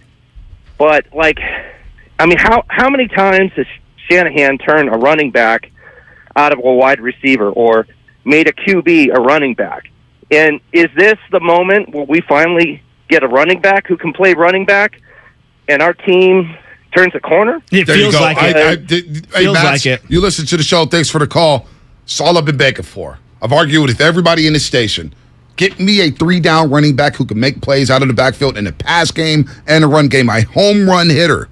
You see the difference in having a home run hitter? No disrespect to Jeff Wilson Jr., no disrespect to Raheem Mostert, no disrespect to Tevin Coleman, no disrespect to Matt Breida, no disrespect to Elijah Mitchell. This guy's the truth. Bonte. This guy turns your ups. All of a sudden, they scored 31 yesterday, and like they got off to a very slow start in the first half. How is this fan base that celebrated Roger Craig, and we can go back farther, but let's start with Roger Craig. Like, he is the seminal. Wendell Tyler. He's the seminal guy who everyone goes, yeah, without Bill Walsh, Roger is not even on the field. He goes from fullback to running back to one of the greatest dual threats the game's ever seen. He's the evolutionary step forward. Ricky Waters, part of why they stunk 95 in terms of in the playoffs, 95, Right. 96, 97, they lost Ricky Waters. Yep. The guy had over 10,000 rushing yards from in his career. He was awesome. He's a borderline Hall of Famer. We just celebrated Frank Gore's career. He's the all-time leading 49er rusher. And we just think that running backs don't matter? No, I get it. You could plug and play at certain levels. This guy's different. You don't want to draft He's a different player. You don't want to draft a running back in the first round, Shasky? Fine. You don't want to draft one in the second round? Fine. But if you could get a difference maker in the first or second round, I don't get why people pass that up. I don't get why you pass that opportunity up. If I'm the New York Giants, right, a lot of people are like, do not draft Saquon Barkley in the top 5. And I get he's been hurt. But you see when Saquon's on the field? You see what he does when he's on the field? Bonte, in one game, he's done more than TDP has his whole career. In one game, he's done more than Trey Sermon's done in his entire career. Thank you. He's done more in one game in a Niner uniform than what Joe Williams did. Okay? He's done more to help this team win in one game. Now, I'm not disrespecting this guy because I thought he had a really good run. But Matt Breida, like, let's call it what it is. Jerick McKinnon. Right? Jerick McKinnon. In one game, he has showed you exactly what the difference is between him and everyone else who's suited up for this game. And I love Raheem Mostert. Yeah. You know I do. He's not the same kind of player between the tackles as McCaffrey. Yeah, no doubt. Nor in the pass game. No doubt. His jump cuts, the ability to stop and start. I mean, the guy's special. Oh, he's so sick. The guy's special. And it's a steal because you're going to give up a late second rounder. Because if you could finish above 500, you're giving up a pick in the 20s. That's like the 58th to 60-something pick. We've already gone through this exercise. About picks. You think the Tampa Bay Buccaneer fans remember what they gave up to go get John Gruden as head coach? No. To win that Super Bowl? Was it Phillip Buchanan? It ended up being the pick for Phillip. Maybe I'm wrong. Who knows? I could be wrong. Nobody remembers. Yeah. Nobody remembers. You think Philadelphia remembers what they gave up for T.O.? Yeah, I do because it was. Well, you do, but do Philly fans? It was Brandon Whiting who didn't pass his physical. It was nothing. We don't remember. No, we don't. You're right. I don't care about the second, third, fourth round pick. I said it the day it happened when we started talking about the trade. People was like, "Oh, are you going to eat the money? We're going to have to give up a lot of picks." They're damn with the picks. You've been spending picks on running backs for 5 years now, and they haven't worked out. I just named a bunch of them. You know what I mean? I just named a bunch. And look, Eli Mitchell was a great find last year. Love Eli. He can't get through a season right now, and he's not the same pass catcher that CMC is. CMC is an elite football player. A 1,000 type of player we're talking about here. Yes. You want to bring up Roger Craig? Well, Christian McCaffrey went 1,000. Yeah. He's a special player. And this is why I wanted the guy. This is why I wanted a home run hitting running back. Could have been McCaffrey. Could have been Kareem Hunt. Could have been anybody. Just give me a threat. Look at what Alvin Kamara did for Drew Brees' career. Do you think Drew Brees ages the way he did? No. And it fell off at the very end. Reggie Bush, too. Give him credit. But, like, I know, no doubt. But I'm saying, like, Drew Brees, part of what made him so magical is that, I'll check down to Kamara. He'll make 2 or 3 guys miss on the edges. You see Kamara yesterday, folks? In the pass and run game? That's what you need in the backfield. That's what you need. Yeah, I get it. Oh, well, you could plug and play with Shanahan because of his system. No. Let's take his system to the next level. Yeah, exactly. That's what it's about. Yes. It's not about just getting 4 yards in a cloud of dust. It's about, can I turn this 4 yards into 30 yards, 40 yards? And that's what McCaffrey does. Let's get to the lines here before we flex. Let's go to our boy Rob in San Bruno. Rob, what's happening? You're on the roast. What's going on, fellas?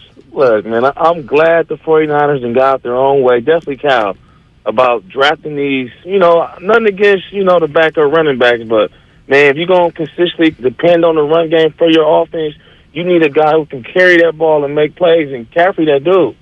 I'm impressed. He, like you said, his jump cuts, his ability to go out and make plays in the passing game. I mean, even that pass that he had to go up and get that. It wasn't like it was on the line. It was like a wide receiver, Rob. High-pointed it and made a great catch. Ball skills. Some of our DBs ain't got ball skills like that. Mm-hmm. And that pass he threw to IU, man, you never know. Jimmy might have overthrew it. So look, man, I'm impressed by CMC. I'm glad they finally got a real running back. I feel it was disrespectful for you to think that you're going to have a run-heavy offense. You think you're going to play third and fourth stringers and think you're going to be successful. So I'm glad Cal got humbled. Now, our other running backs can play their role now. Mm-hmm. Thank you, Rob. That's a great point. That's a great point. Now Jeff Wilson Jr. can go back and beat a change of pace back and get 3 to 4 carries. Now Elijah Mitchell can get his 5 to 7 carries. And forget the fillings.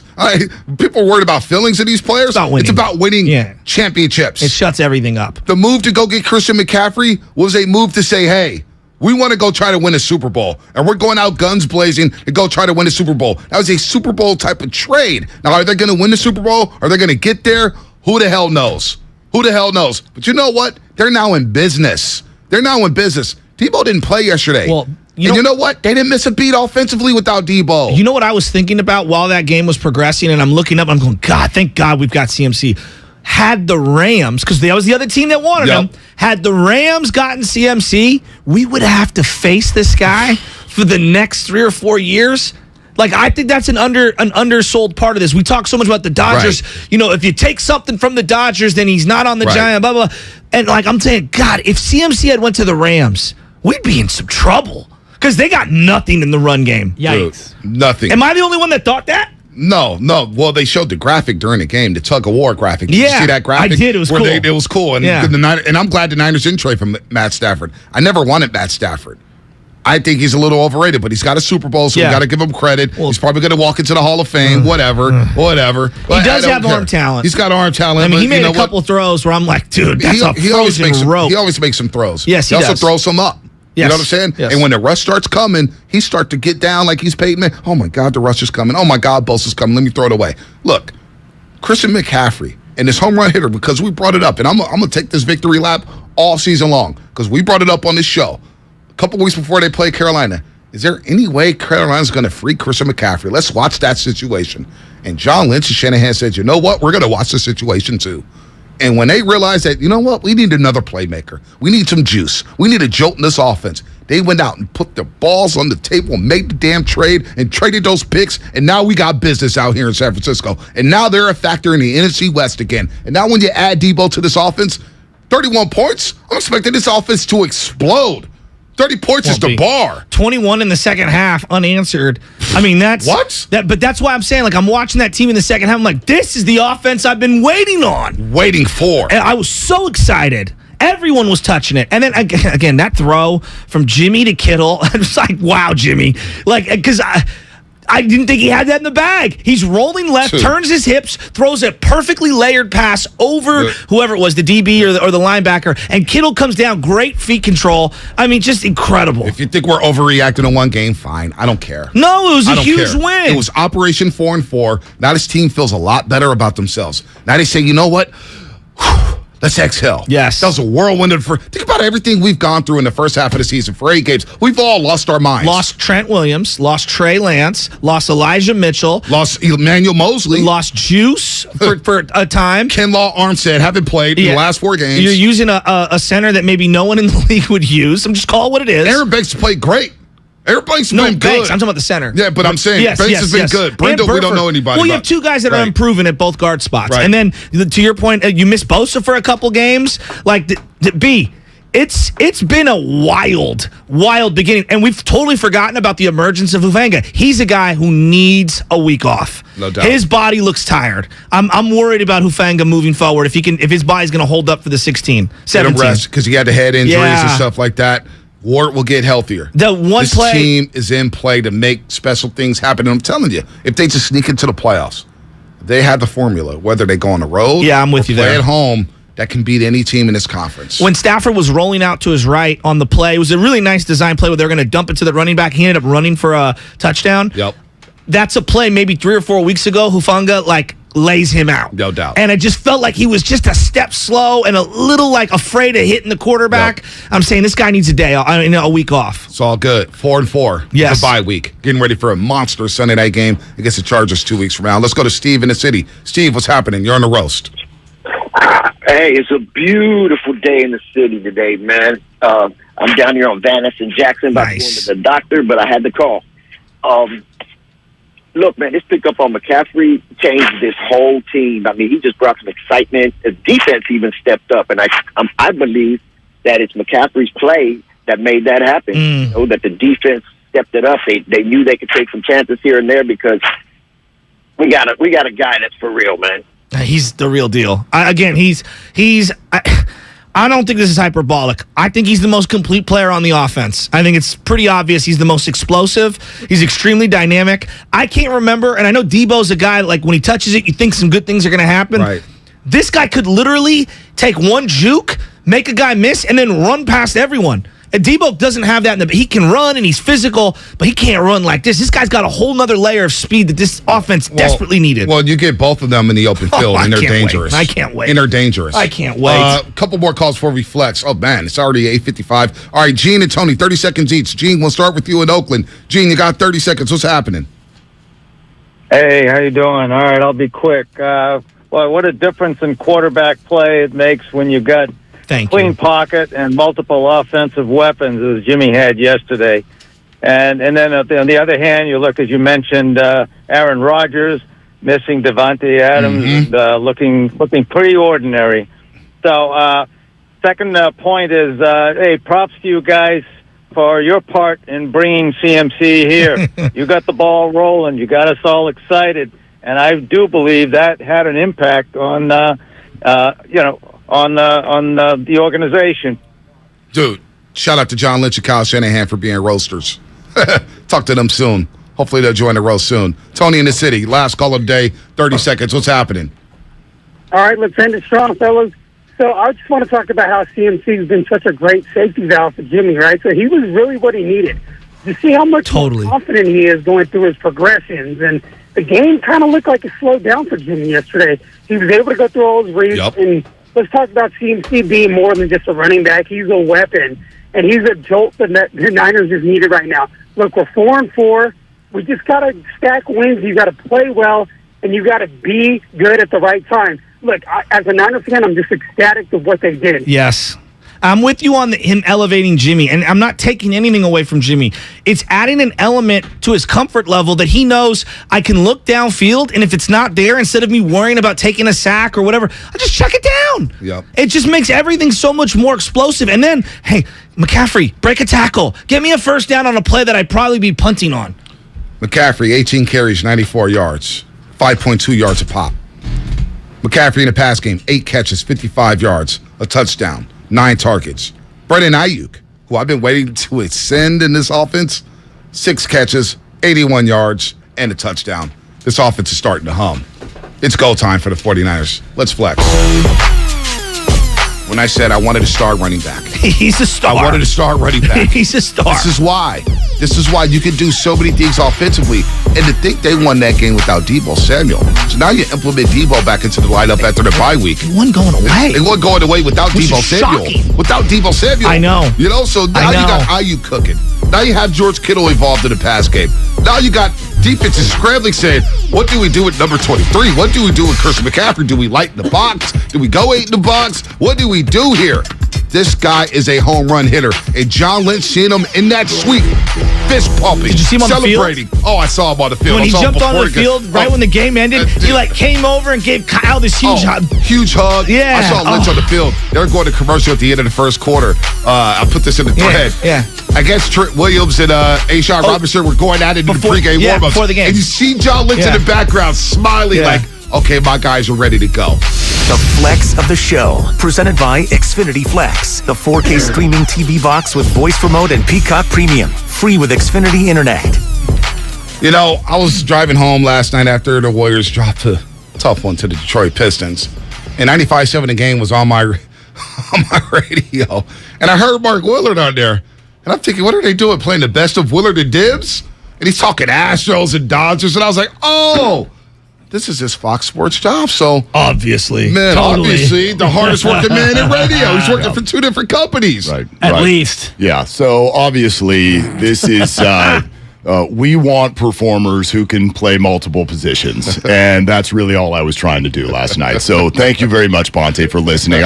I mainly just want to come in today and let both of you know that I'm very excited to be a part of the changeover because the changeover is something that I like to do in the 5th inning of every baseball game. Right. So even though the two of you are performing at a very high level right now, our data shows that both of you are about to have a steep fall off in your performance. So both me and Dibs are here to replace you. It was a consideration. Yeah. So, Mark is dressed happy Halloween. as If you Gabe don't Kapler. know, Happy if you don't Halloween. know by the voice, Happy it's Halloween Gabe to Kapler. all of You you. look great Great. costume. Yeah. So we got 2 You coaches do- here. so do you. Yeah, we got So do Bill you, Walsh. Coach. I'm trying. We have Bill Bill? Walsh, and we have Gabe Kapler. The Mount Rushmore of coaches in Bay Area sports. Yeah, they're pretty much the same. Yeah. Same accolades, same careers. Coach, it's great to be in the room with you, but how many times have you won 107 games? I don't even know if he had 107 wins in his entire career. No, he did. Yeah, exactly. But CMC, huh? Oh my God! Wow, Dude. right? Oh. I mean, I can't think. Like, I know Debo had some great, and I feel like I'm prisoner of the moment. Like, he had some great games. That's about as good of a singular performance as I can remember. Well, it's only the 3rd time that anyone's done what he did. And, you're alongside Walter Payton and crazy. LaDainian Tomlinson, 2 of the maybe 5 or 6 best running backs in history. Yeah. And yet he throws one, he catches one, he runs one. And it's beyond that. It's what you guys were talking about earlier, just his ability to take a 3-yard gain and turn it into 11, take a 6 and turn it into 14.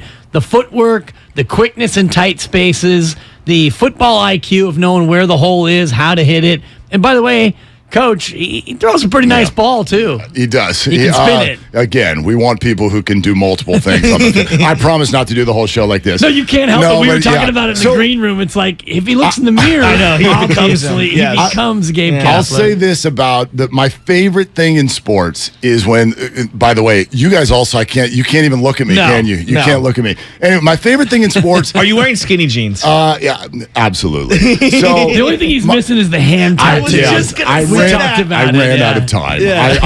I tried. But anyway, no, my favorite thing in sports is when you know it's coming and you can't stop it anyway. Oh, okay. It's kind of like LeBron James' career. It's like, my gosh, the hype that just absolutely, the hype train is through the roof. Yeah. And he makes good on it. So that's kind of how I felt about C-Mac's game yesterday. Like, we talked all week. If there's not going to be any Debo, this has got to be the offense. And the Rams knew that. And it didn't matter. I know. He did everything that you could absolutely ask for. So, yeah, that was special.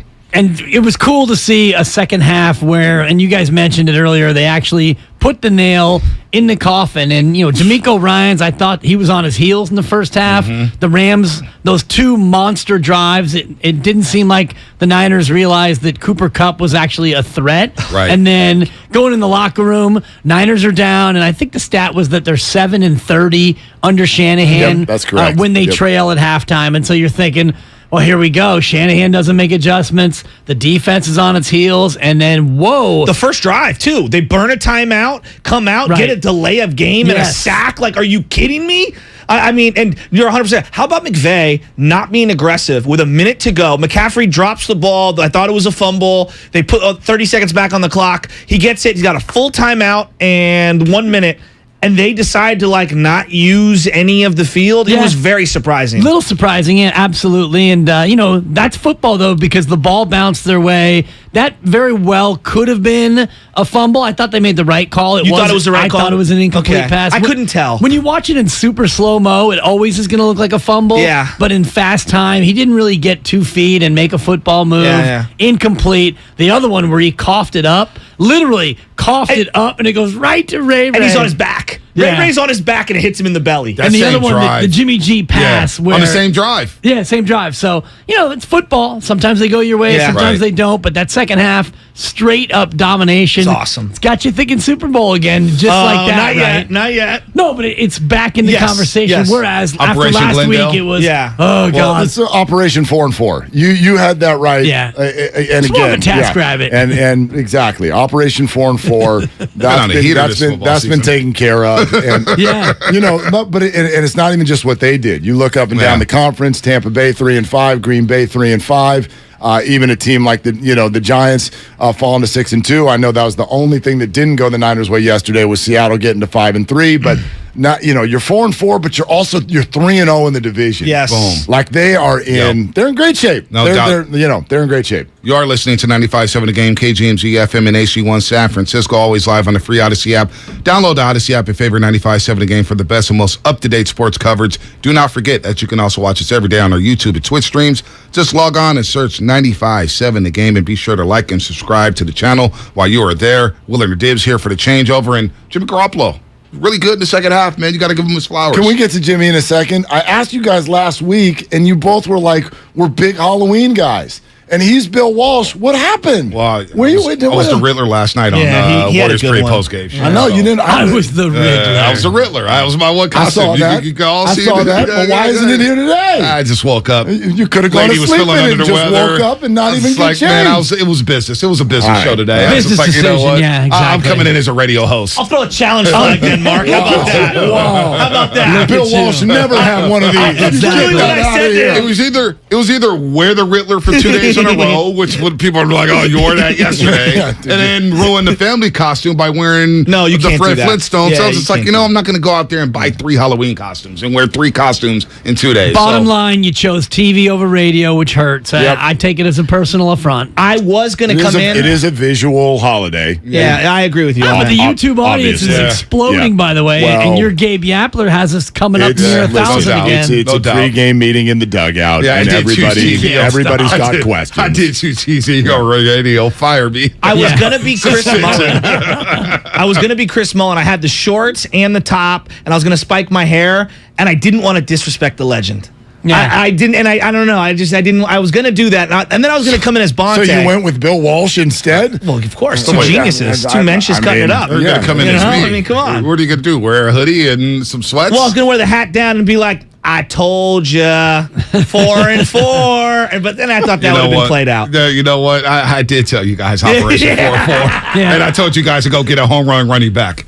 And you get a home run running back, and look how explosive this offense now looks. Plus, I'm pulling my Shasky. I know. Shasky always like, I was first. I told you so. Sipping the trough You know first. what? I was going to wear Gucci. I couldn't afford it. Do you have any bruises between your shoulder blades? You've been patting yourself on the back a lot today, Mayor Hill. Well, you know what? I'm the mayor of San Francisco. You know what?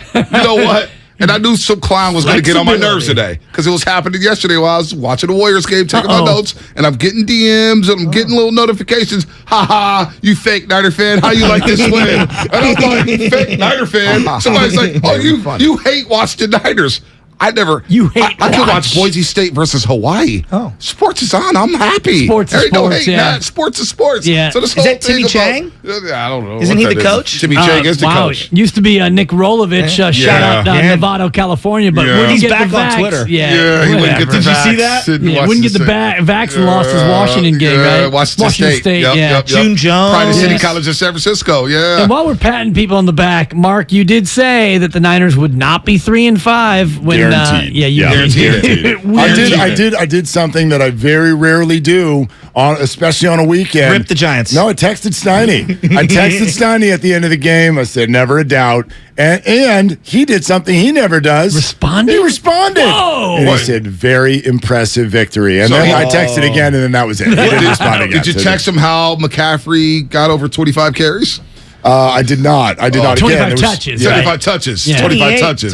28 to be exact. Actually, I forget which midday show it was, whether it was you guys or Steiny. You don't want to give them too many carries. You don't want to run. It's like, man, this is a game with a bye week ahead. Hey, force feed. Of course. Can we bring up though a couple of touches that did not need to happen? If there was one thing that annoyed me about yesterday's game, when there's 3 minutes left and the Rams have already given up, bro. How about Jordan Mason? Thank how about TDP? Yeah. How about anybody? What are you doing? That made no sense. And it was 3 into the middle of the defense. I'm like, guys, how are you not? If you're Kyle Shanahan, 100%. how are you not triggered yet by injuries? Dude. Like I was like, oh my gosh, get him the hell out of the I was game. thinking the same thing. Then I said, am I being too reactive here? Yeah, But like, so, I'm like, it's a 21-point game. Get him out. It's all good. They played great. That was the best second half they've had in I don't know how long. And they came back and then afterward in the most beautiful thing that happened yesterday is that Kyle Shanahan had a post-game press conference and they go, "What's the injury report?" He goes, "There isn't one." The best. That second half is that's the best thing. He goes, "It's awkward to say, but we had no injuries." I couldn't believe it. That second half since the Texans game last year with Trey Lance. Well, and this one's better because that was the Texans. This is the Rams. Exactly. This was on the road. This was the one you needed too, because now you're back in control of the division. You're 3-0 in the division. You're 4-4, and you're feeling definitely heading into the bye much better than you would have. But otherwise. I don't want to ignore what you tried to bring up there a little bit ago with Jimmy Garoppolo. So he runs out of the back of the end zone in Denver. And since the pick eight. That's what the streets say. Since then, okay, we got a 5. I don't want to trigger anybody. We got a 5-game stretch, and you know how I love data. Here's the data. I can't get enough. 9 touchdowns, 3 picks, quarterback rating of 99 or higher in 4 of the 5 games, a completion percentage of 68. That's Jimmy Garoppolo over a 5-game stretch. He's looked great. And even in the 2 losses, didn't we all come in here and go, that's not really on Jimmy? That wasn't a Jimmy problem. Exactly. Chiefs loss, that was not a Jimmy thing. Atlanta loss, not a Jimmy thing. But we can't. Okay, I hear you, but we do. We just take a step back. We do this thing where when they win, man, look at the winning record. When they lose, it's not on him. So you can't have just those weren't on him. When it's on him, I'm all about putting it on him. Those I agree with Mark. The Chiefs and the Falcons losses, those were not Jimmy losses. But you needed the quarterback to play better. Exactly. And the quarterback didn't play better. Denver in between. They settled for field goals. He threw the pick at the goal line. You can't do that. I want to be clear. I want to be clear the point I'm making. The point I'm making is not some larger point. We've done this for 3 years. Jimmy, are you in or are you out? He's playing great right now. You're getting good quarterback play. I agree with that. That's all the only point I'm trying to make. Got good quarterback play this week. Yeah. Last week was mediocre quarterback play. Yeah. Atlanta was mediocre quarterback play. No, but again, I'm giving you... And that's fair. I don't want to... I'm not a Jimmy. I'm giving you already here to Jimmy. You're hating on Jimmy. I'm giving you a 5-game stretch. I'm not here to tell you, I haven't ever been, that Jimmy's elite, that Jimmy's been great, Jimmy this, Jimmy that. You are getting... This organization, as we know, only needs so much. We've said it for 5 years. Please just stop making the stupid killer mistake. And sure, there was the pick against Kansas City. I'm not saying the 5-game run has been perfect, but it's been good. It's been what this team needs him to be. I agree with that. That's my point. I do think the larger thing, my big takeaway from yesterday, the comfort level of Jimmy having CMC underneath, you can't tell me he doesn't look different. That play where he looked left, and McCaffrey was open early, but the play wasn't to him. He's looking, he goes left, and then circles back. It's his 3rd, 4th progression and throws it up to McCaffrey. It wasn't just a throw up. He saw McCaffrey sprinting past the linebacker.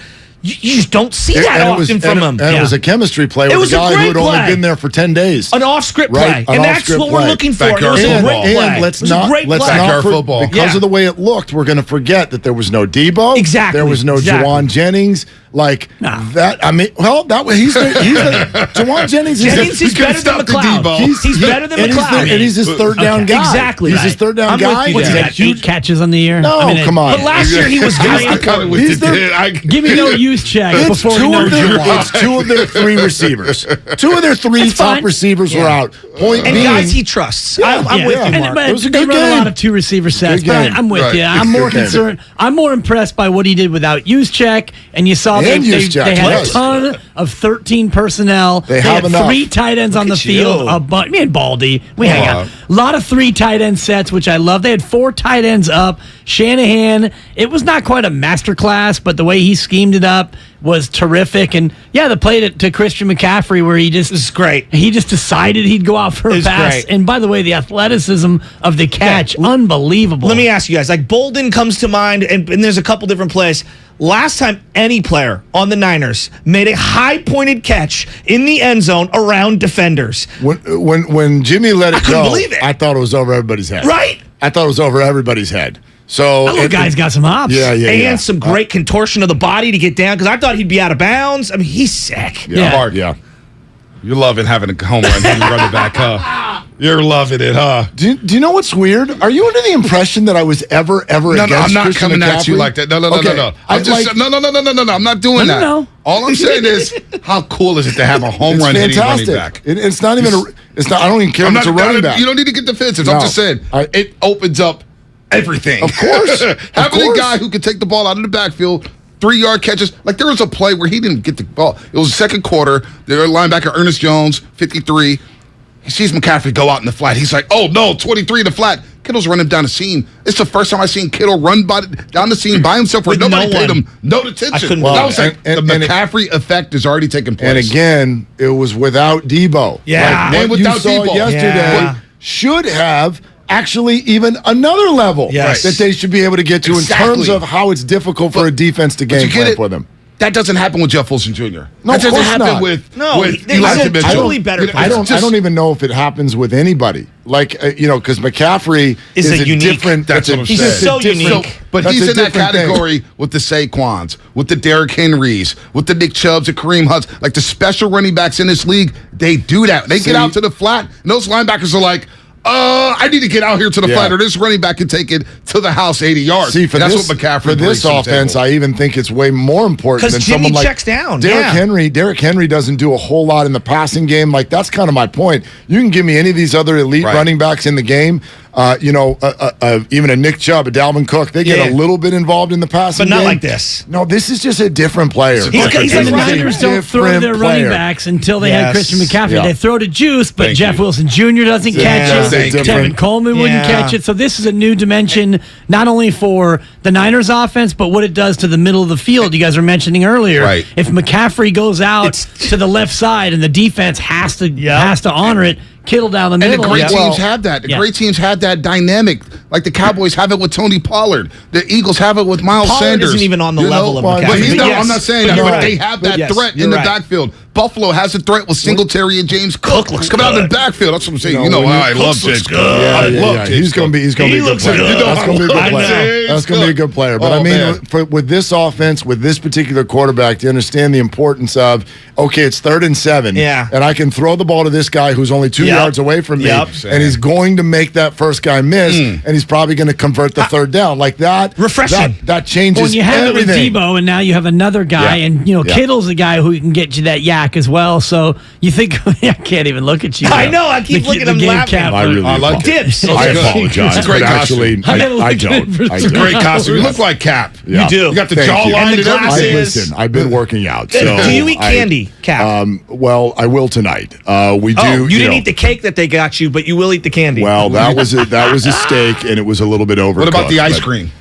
Listen, all rules are out the no. window tonight. It is the off season, and So it is the mouth Halloween. spits it out? Yeah. So Totally. That's right. Okay, we did a little favorite candy. I know you like Mount Rushmore, but just if you were to narrow it down. If I had to have one candy bar, it would be a Snickers. Keep it simple. Okay. Love peanut M&Ms. Refrigerated? Big fan of the Twix. No, I don't need it You don't need it, refrigerated. okay. Reese's peanut butter cup. That'd be my Rushmore. It'd be Twix, Yeah. Reese's. I do like the peanut M&Ms. I'm and with then, you. Yellow package. I go with the Snickers. Payday would be right there as well. Ooh, I like a good payday. call. Yeah. But What about fortunately, my daughter's only 2 months old. We will do a little trick or treating. We got her costume. Nice. So she's ready to roll, but probably won't rack a lot of candy. Obviously, the answer is Reese's. Oh, nice. Everybody loves Reese's. My man, it's the best. Yeah. It's No the hard best. candy for anybody? It's Giants colors. It's also Halloween colors. Yeah. Reese's is the correct answer on the board. It's so good. It's so There's gonna be a good. lot of that today, I would imagine. So Steiny will be dressed up today? Mm-hmm. I wouldn't imagine. Wouldn't imagine. I would bet. He's got his old man costume. 1 out of 100. No way he does. I saw something. I shouldn't read this, but we're here. Since you guys brought up What's the that? Steiny.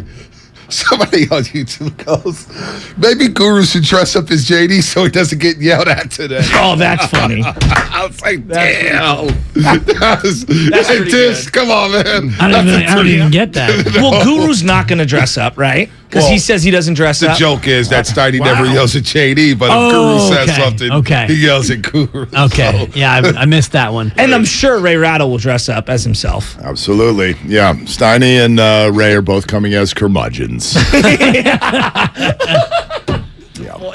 It's incredible, the voice beard combo. Yeah, I've never dressed up as an adult. To me, Halloween is for the kids. Well, of course. But, Mark, I love it. You guys are in the spirit. fun. We have a costume contest going on right now. We do. Yeah. I think you're the leader in the I clubhouse think right so, now. At with least the beard. we haven't seen the other side of the building, though. We still need to get to the 6th inning where everything Right. changes.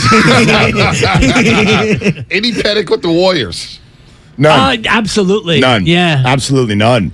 Yeah, well, None. no, I You think he do? asked me, Skip, but of course you won't panic until the playoffs where you'll fizzle out. But I'm absolutely, I don't know if it's panic, but I'm concerned because this team can't defend.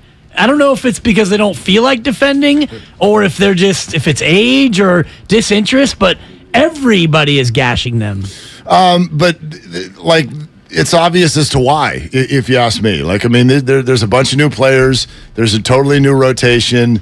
To me, you view the guys themselves, and you can see the panic on their face. We talked about this when Draymond punched someone. The reason I thought it was a big deal wasn't because of my own moral code. It was because you could see it on their faces that there was actually a problem, that there was concern. I don't see any of that here. Losing to Charlotte and Detroit on back-to-back, days is obviously ridiculous. That's not what this team is. It's not what they're going to be.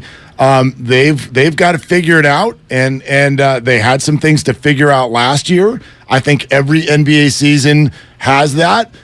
Do you want to start out this way? Sure, no, of course not. But the idea, after everything that this team has been through over the last 8 years, to think that they just won't figure it out. Of course they'll figure it out. Of course they'll figure it out. They're tinkering. They've got young players in big spots. They've got everything they need. If the playoffs started they'll today, figure it out. They'd be in a play-in game Exactly. playing OKC. Can I give you guys? and they'd lose. Can I give you a diabolical thought that I've had? Please. All right. I actually think if we're talking about Steph Curry and his legacy and narratives, if the team struggles a little and he continues on his tear, don't you think he'll get a little more consideration for MVP? Because it feels like if they just came out balling, guns blazing, It was a consideration. and they were just killing everybody, no matter what his numbers would be, we'd be like, nah, he can't. We cannot allow him to be MVP. A little struggle isn't the worst thing for the MVP odds of Steph Curry. We've decided that the MVP is whoever drags people to the playoffs. Exactly. Which it shouldn't be that. No, I'm with and you. I guess You're right. maybe but think about Jokic last year. I think he got votes because his two best teammates got hurt. Exactly. Think about Russell Westbrook the year after Kevin Durant left. It was like, oh my gosh, poor Russ. Think about your vote now. How many people would want to go back and change that vote now, knowing that Russ is, he's a stat chaser. It was a sympathy MVP award. It was a joke. course it was. Was it like They were Derrick 6 Rose seed. And I winning? know. No, He Derrick averaged Rose, they a were number one triple-double. seed in Chicago. It was a LeBron was so good. It was a historic individual season. Right. That's why he got it. Right, but it was also in many cases, if you really watched those games, it was empty stats. It wasn't winning basketball. But it was historically empty. Yes, but it wasn't winning. I don't know. It was a sympathy award. I'm into winning basketball. Right. And he wasn't playing winning basketball. Steph, 6 of the 7 games, he scored at least 30. He looks great. He looks amazing. Right. They Steph have two on offense, wins Poole against looks good. the two of the worst teams in basketball and a win over Miami. I'm not panicking, but this team is showing signs of not being as good as we all think. Yeah. And I know there's 75 games left to go, but how about you show up and actually get a stop, It's October. I know. It's October 31st, which is why you're in a costume. Right. I don't think. I don't think they care as much as the other teams yet. They are the hunted, and teams like for the Pistons and the Hornets, that's a finals game for them. Sellout crowd, packed. Steph's homecoming, That was Draymond's a great homecoming. game. The Charlotte game was great, and they kind of let it slip away. And then yesterday, though, is the one that's so troubling to me because Detroit's not very good. And they're on a 5-game. Hey, they're hitting 5-game losing streak for Detroit. They were hungry for a win. Yeah, the champs are coming to town. Day off. Let's get a dub. Yeah, it's all good. No At panic what point yet. do we show concern, Skip? 25 games in.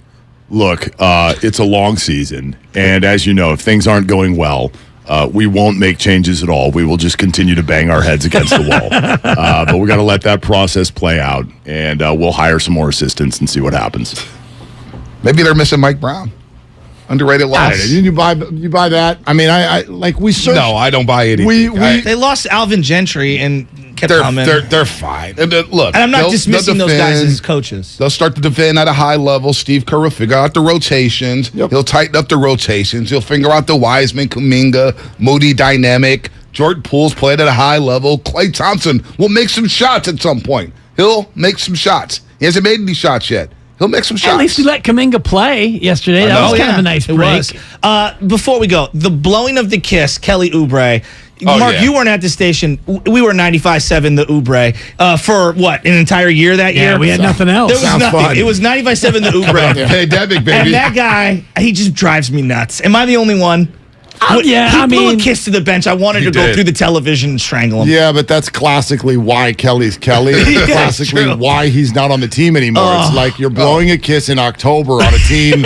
What's Charlotte's record now? They won the game. Well, right. Well, they were feeling good because they had lost to Orlando the previous night and scored 30 points in the first half. They come out in the first quarter, dropped 34 to Dubs. Couldn't miss. Yeah. Dennis Smith Jr., game of his life. Unreal. T.J. Washington, game of his life. I like Washington, though. I like Jalen McDaniels, too. He's a nice player. I like Washington. If that's Kelly's big moment in his career, then, good for him. It happened on a Saturday night in the middle of football season. When they got their third win of the year. Like, whatever. Every time I see Kelly Oubre, I think of Nick Friedel, though. Yeah, no doubt. And then Kelly thinking a lot about Nick Friedel. Friedel, Kyrie. Kelly Oubre Jr. coming off the bench in Charlotte when he wouldn't come off the bench for the go to St. It was great. Yeah. But no, Kyrie, Nick Friedel. I'm not talking to you, bro. Yeah. When he said that to him. Because Nick ain't no punk, man. No. And that's real journalism. I mean, Kyrie, I think I put it in our show thread. He's like Diet Kanye. It's like you're trying to be Kanye. You're trying to follow the Kanye script of anti-Semitism and overall idiocy. I mean, what are you doing, Kyrie? And by the way, you're not Kanye. You're Diet Kanye, which is even worse. Well, Kanye light. I think Kanye is doing it for just complete wayward self-promotion. I think Kyrie has just become a very, very different guy, and he is going to be sort of he's just going to be against whatever sort of coming at him in the public and media sort of a sphere. I mean, the bottom line is, if you only want to be asked about basketball, then you only get to do basketball. If you're going to do movies and you're going to do books and you're going to do all of this other stuff, and you're going to get the contracts you get, then you're going to face the media and you're going to get questions about that, and you should answer it. Steve Nash wants out. You know that. Boy, they all do. So is Kevin. Yeah, Kevin Durant tried to get out. They all try to get out. All right, man. Willard Dibs coming up. They're going to take you until high noon. Kevin chose to be Kyrie. With Kyrie. That's unbelievable. It really is one of the worst decisions in sports history. Unbelievable. Unreal. All right, Brooklyn's a mess. Warriors right now can't play defense, but the Niners win. Operation 4-4 complete. They'll go into the bye week feeling good about themselves. Willard Dibs coming up next until noon when they'll hand it off to Steiny Guru. That's coming up on 95.7 The Game. Sponsored by Fremont Bank. Full service banking. No compromises. Christian McCaffrey is scary good. McCaffrey behind the line, looking to throw it. Airs it out, has Ayuk wide open. He's got it for the touchdown. Operation 4-4 is complete. Passing touchdown, a receiving touchdown, a rushing touchdown. LaDainian Tomlinson, last one to do that in 05. Right here on 95.7 The Game.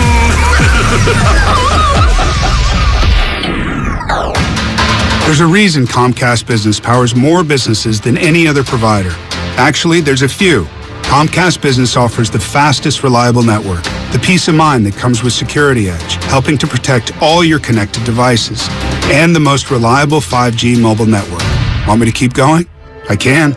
Whether your small business is starting or growing, you need Comcast Business. Technology solutions that put you ahead and give you serious savings. Comcast Business, powering possibilities.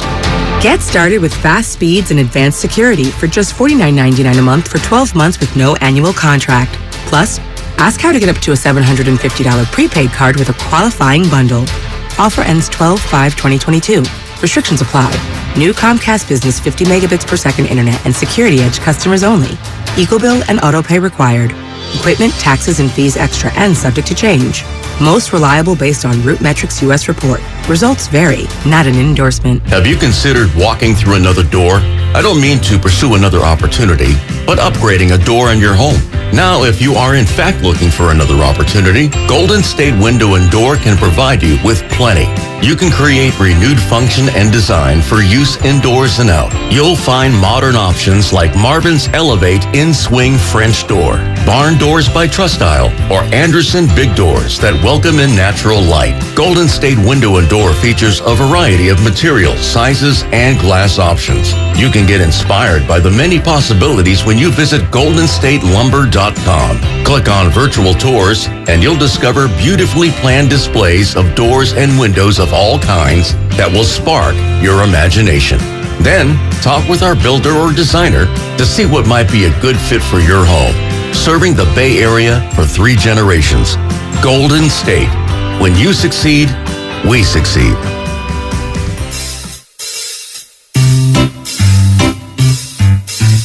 1-877 Cars for Kids.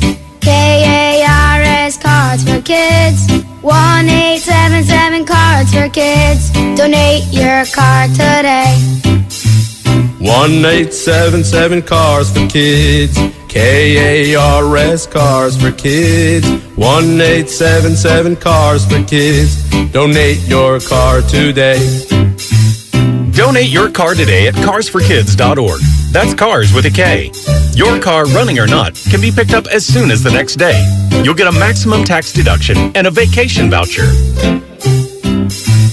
1-877 Cars for Kids. KARS Cars for Kids. 1-877 Cars for Kids. Donate your car today. Now accepting donations of land, homes, buildings, or any kind of real estate. AT&T Fiber presents a straightforward moment inspired by straightforward pricing. And now we just cube the pancetta as such. So what's on the menu tonight? This carbonara I found online. It's fire. You gonna love it, Mom. I hope you hold on to this AT&T Fiber, son. It's nice. Yeah, you should settle down now that you're a gagillionaire. Oh, I am. I finally found the one internet I've been looking for my whole life. So, no more one-year stands? No, I'm done with all that. With AT&T Fiber, there's no price increase at 12 months. What about equipment fees? Nope. Those were never any good for you. Exactly. But now, everything's completely straightforward. Well, in the spirit of being straightforward, I never liked any of your old ones. Me neither. Blah. Y'all never told me that. But we're being straightforward now, which feels good, yeah? Yeah. Now let's get straightforward about that girl he's been seeing. Straightforward is better. No equipment fees, no data caps, no price increase at 12 months. Live like a gagillionaire with AT&T Fiber. Limited availability in select areas. Visit att.com/hypergig for details. Okay, can I have everybody's attention for just a second? Morgan's media planning firm just landed a multi-million-dollar client. Because we won the pitch. She needs to staff up before trafficking hits a traffic jam. So we're going to need research, planning, buying, obviously, and probably data analytics. Indeed can help her hire great people fast. I need Indeed. Indeed you do.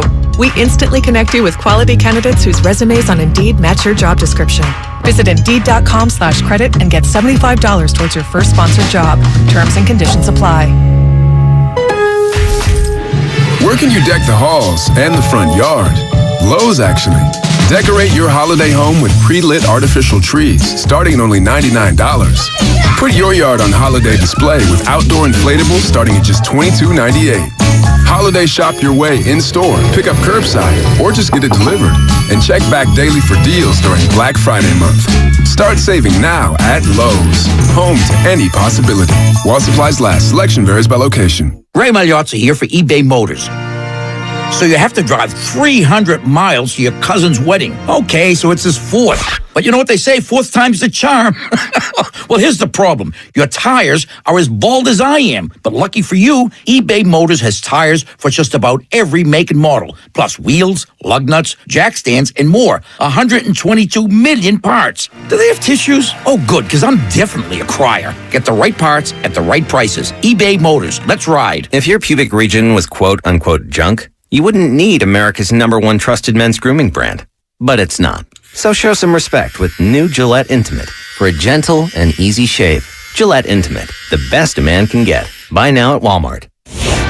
They're longtime friends. Let me tell you something real quick about Dibs that I'm sure not everybody knows. And first-time partners. Hang in there, big guy. There'll be brighter days ahead. Now, these two homegrown Bay Area boys finally come together to take over sports talk. Get the hell off of my doorstep. Major League Baseball, you stink.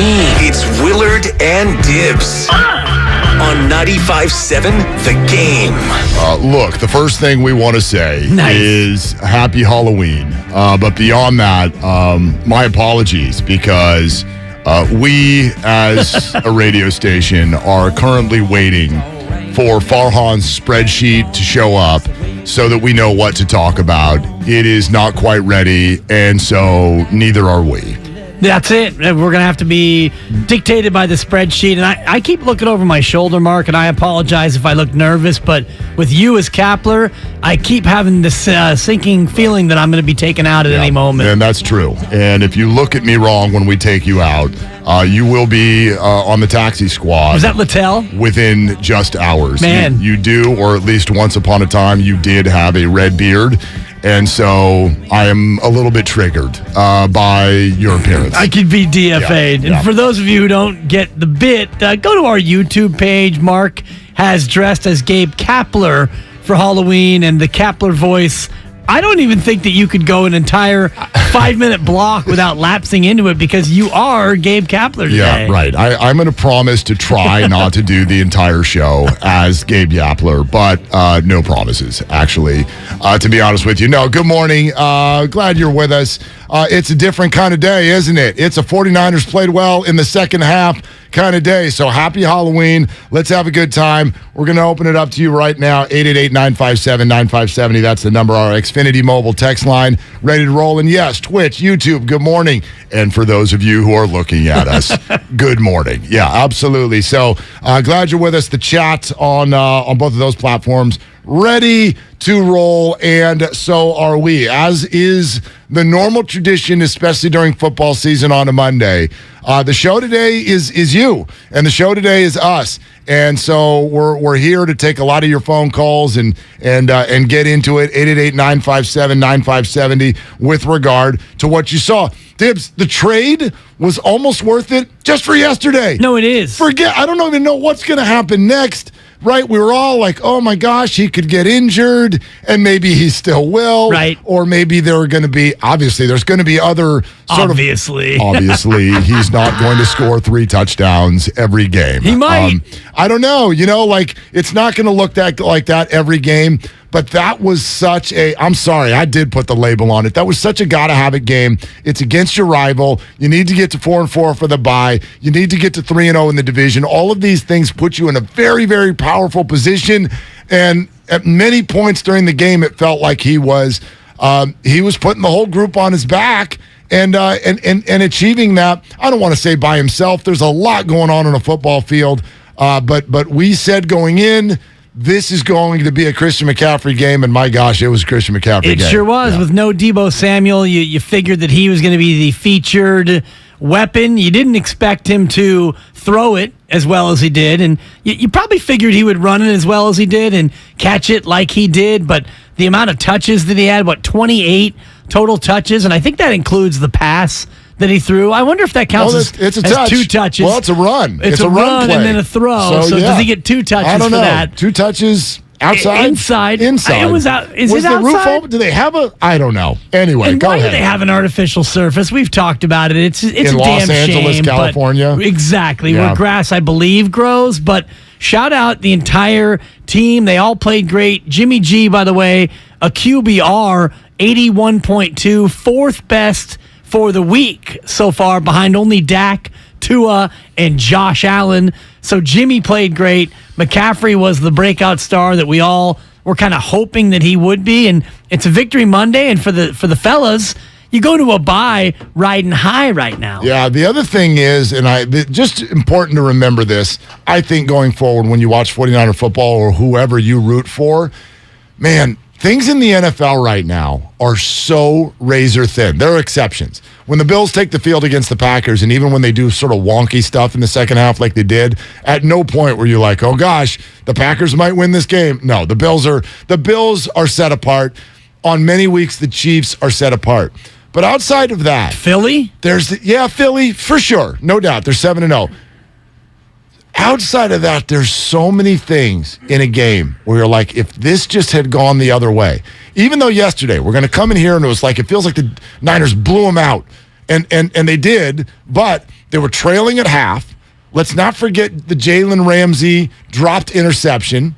Let's not forget the Tyler Higbee, If he catches that ball on third down, he might go all the way. He's going a long way for sure. He's going into 49er territory, and the Rams are probably set up to make that a one-score football game. So even that, it's so razor thin in the NFL. And it feels like often when we come in here, and I think Jimmy's going to end up getting a lot of praise today, and he should. But also, sometimes I feel like what determines whether or not we're okay with Jimmy on a Monday morning is whether or not the other team dropped the interceptions that he threw. That's a lot of it, yeah. Right? I mean, that's all it is. And they dropped the interception he threw yesterday. What are we saying about Jimmy today if Jalen Ramsey doesn't drop that ball? Well, if they still win the game, we're saying, well, it's what Jimmy does. It's the standard Jimmy, one mistake, one big mistake, and that was a tough interception to make, but to your point, if he catches that, maybe he takes it all the way back to the house, and we are saying different things about Jimmy Garoppolo. And what are we saying about Christian McCaffrey if he fumbles twice in that game? And, because he did basically fumble twice. One was called an incomplete pass, which was an overturn. The other one was a fumble that luckily went right to Ray lying on the ground, prone on his back. So that's the nature of football. You're right about this year's NFL. It feels even more razor thin than ever before. And even inside that game yesterday, couple of things go a couple of different ways, and that game could be totally different. The other side to it, though, is, and this is where I think that Jimmy was different yesterday. And maybe it is the presence of Christian. He is such the ultimate check down. He's the ultimate safety valve. And by the way, once upon a time or someday, we may well be having a conversation about how awesome it is to have Christian McCaffrey there as a safety valve for Trey Lance as he becomes a player in the NFL, if that's how this all plays out next year. But just for yesterday, you know what I noticed that was different about Jimmy is when he wasn't throwing to Christian. My gosh, he was so on point in so many spots where he often isn't. When you get Dwelly take off down the left sideline, how often does Jimmy either not see it or miss the throw? Kittle down the seam. Yeah. He hit those throws this time. There was the red zone play where, first option not there. Second option not there. I'm going to roll left. I'm going to throw over the outstretched arm of a defender and hit Kittle perfectly in the back of the end zone. These are the things that you want your quarterback to be able to do. And Jimmy, at best, through the years, has only done them in spots. Man, he did them in droves yesterday. Yeah, 21 of 25, and one of the incompletes was the Jalen Ramsey pick that didn't actually happen. But other than that, he was just so accurate, so effective. Give the offensive line credit. He did get sacked 3 times, but otherwise he had a ton of time on the Christian McCaffrey touchdown catch. That was a play that the offensive line gave Jimmy G 4, maybe 5 seconds to look for the third, the fourth option. And Christian McCaffrey wasn't even an option on that play until he decided to become a part of the passing option, and that's when he found him. But Jimmy Garoppolo gets a ton of credit for the way he played, and I also look at the defense and the adjustments they made in the second half, because early on it looked like it was going to be another bad day at the office for that defense. The Rams marching down the field twice in the first half. It seemed like D'Amico had no answer for Cooper Kupp, and then you go in the locker room 12 minutes later, Man. you came out and you shut the Rams completely down in the second half. I saw a whole lot of stuff on social media in the first half that was like, well, I guess DeMeco Ryans is going to be here as the defensive coordinator for the 49ers next year, because that's about that for the idea of him getting a head coaching job, because Atlanta ran up and down the field on him. The Chiefs made a complete joke out of the 49ers, and it looked like the Rams were going to do that in the first half. And then, Dibs, they never scored again. They never scored again. And to me, the mark of a good coach, the mark especially of a good defensive coordinator, and it's what sometimes we hang around Kyle Shanahan's head because of the lack of success in the second half when they're down. Adjustments. What have we said about Kyle Shanahan all year? Gosh, the 49ers always win the first quarter.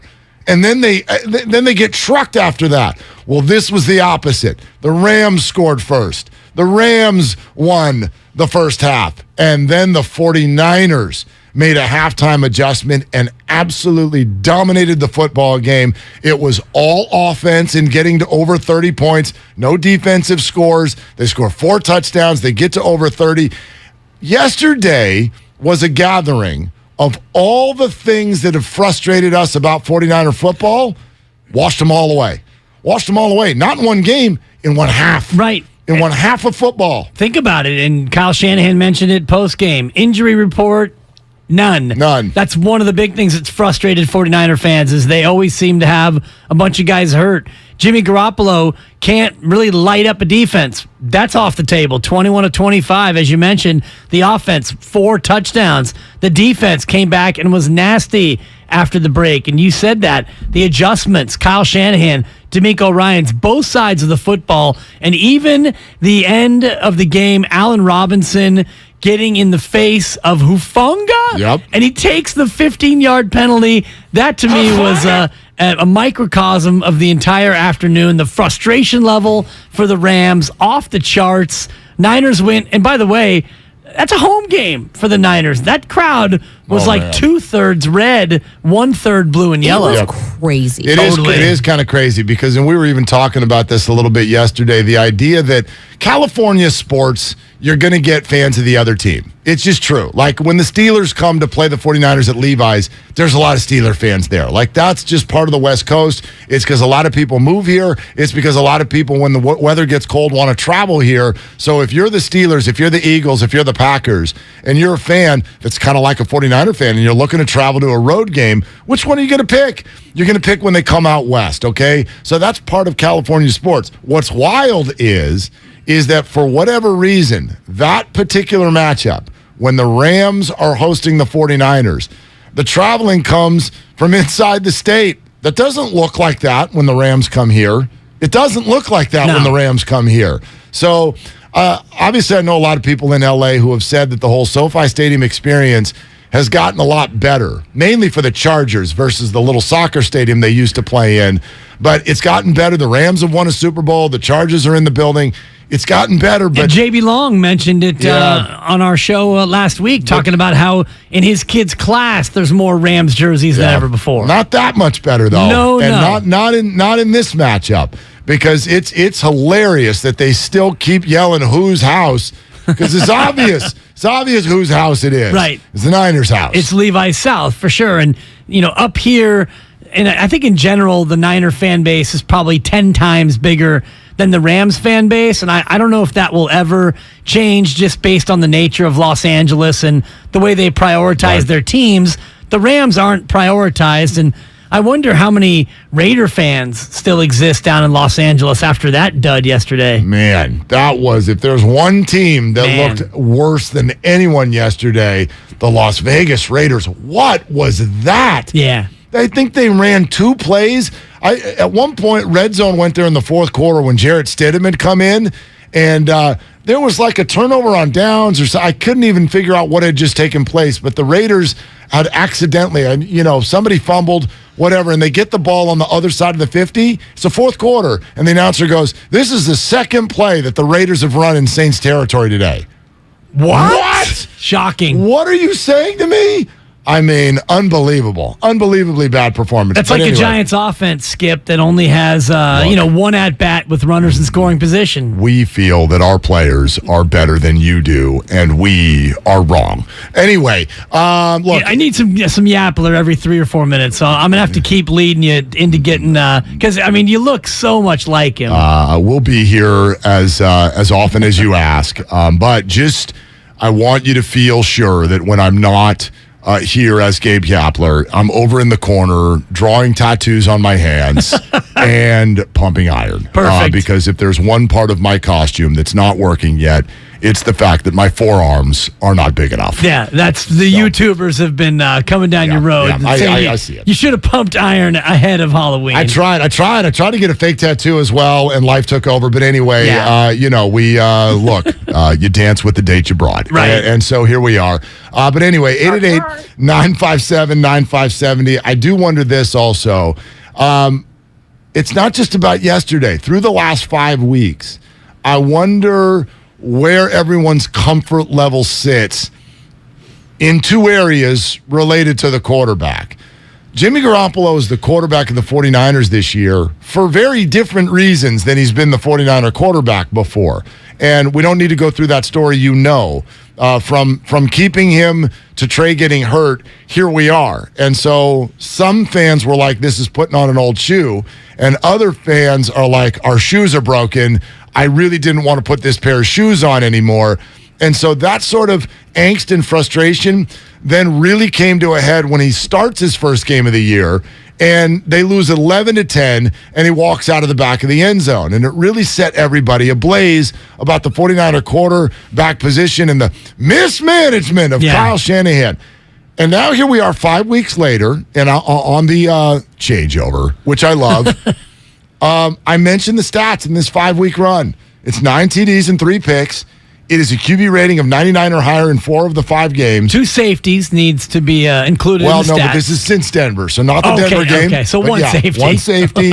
Completion percentage of 68%. Yeah. And then the biggest of the games, a road game against the Los Angeles Rams. He saves his best game for that moment. So without getting this to a spot where we're talking about the future, because I'm going to use Bob Myers' quote and really apply it to all 3 of the teams this year, okay? We're just going to live this year. Please try to enjoy this year. The 49er quarterback situation is going to be weird next offseason.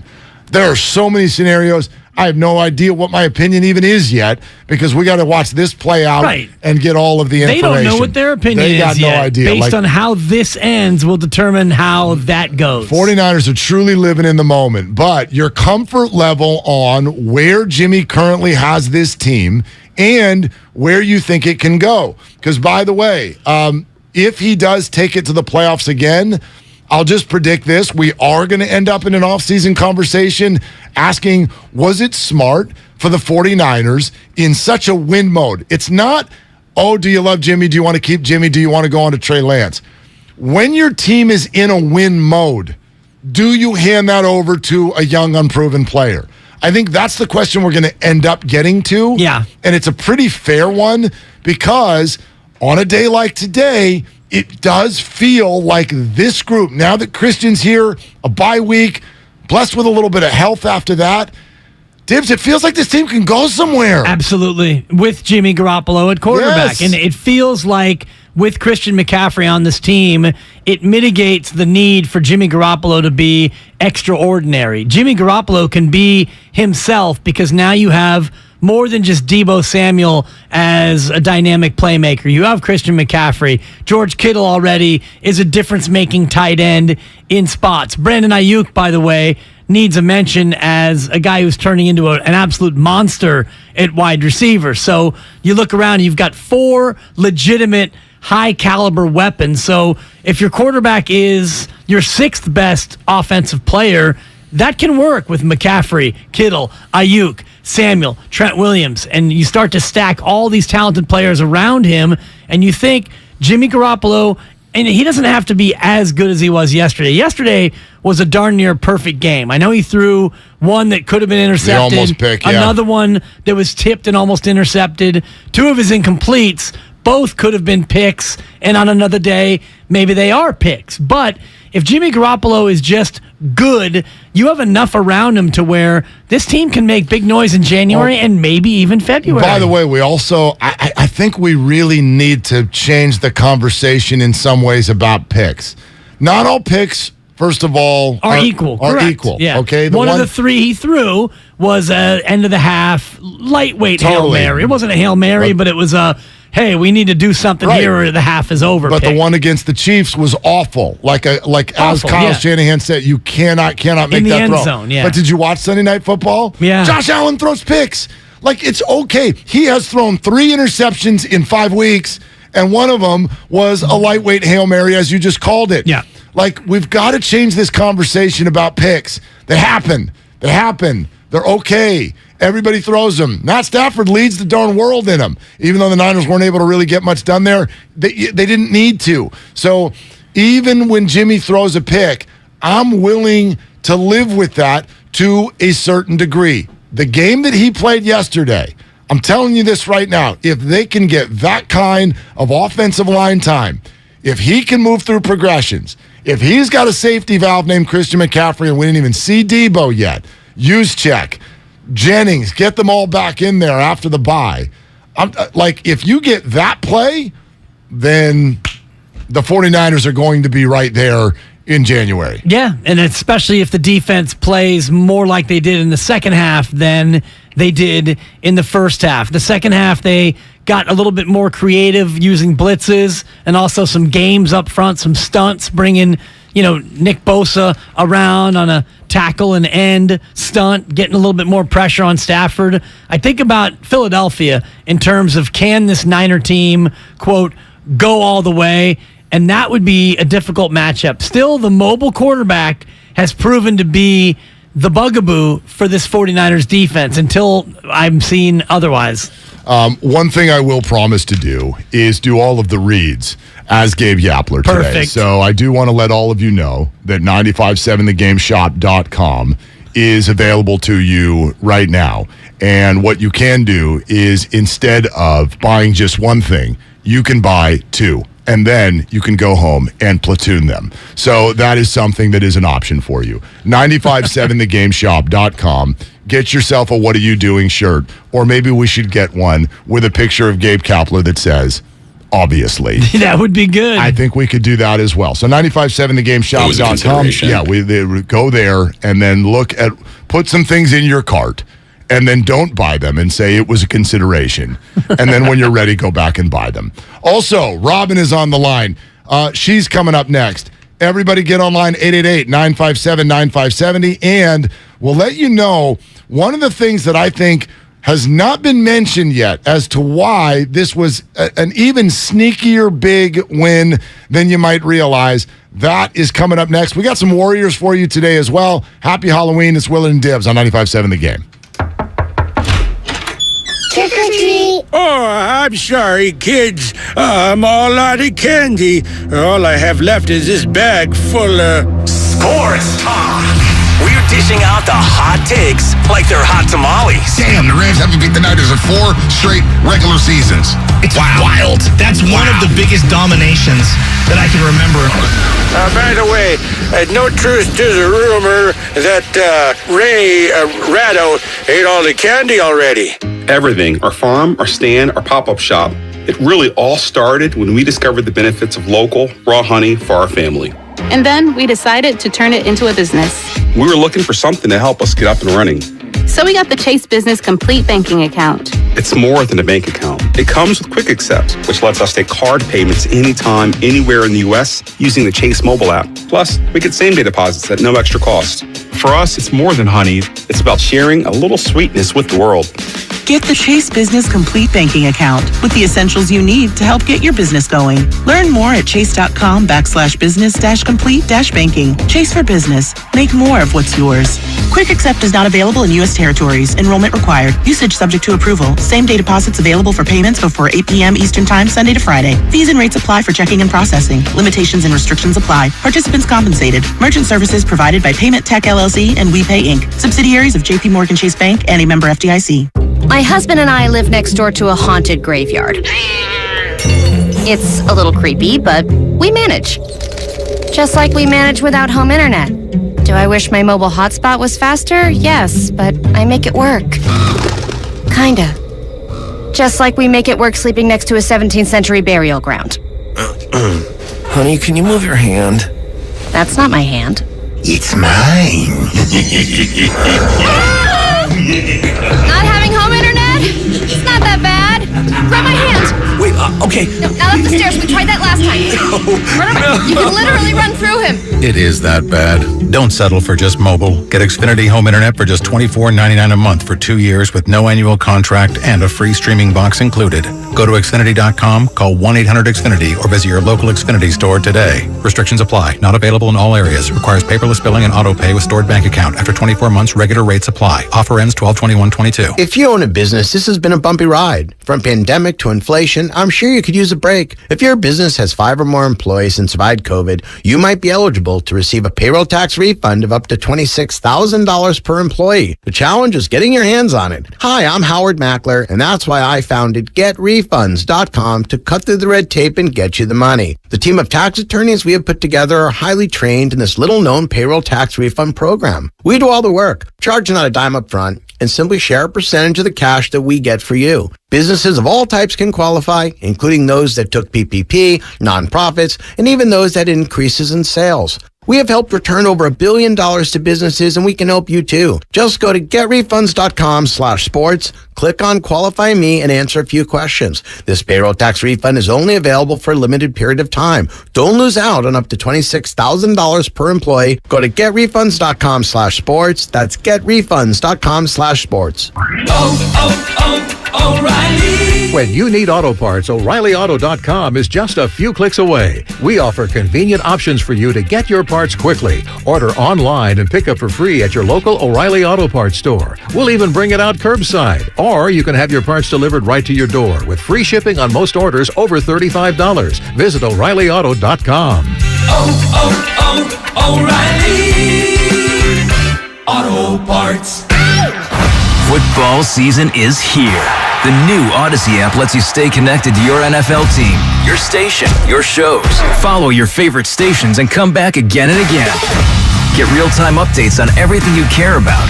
Miss your show? Jump back to their awesome rewind feature. The Odyssey app is NFL football. Live and on demand. Wherever you are, whenever you want. And did we mention it's all free? Download the Odyssey app today.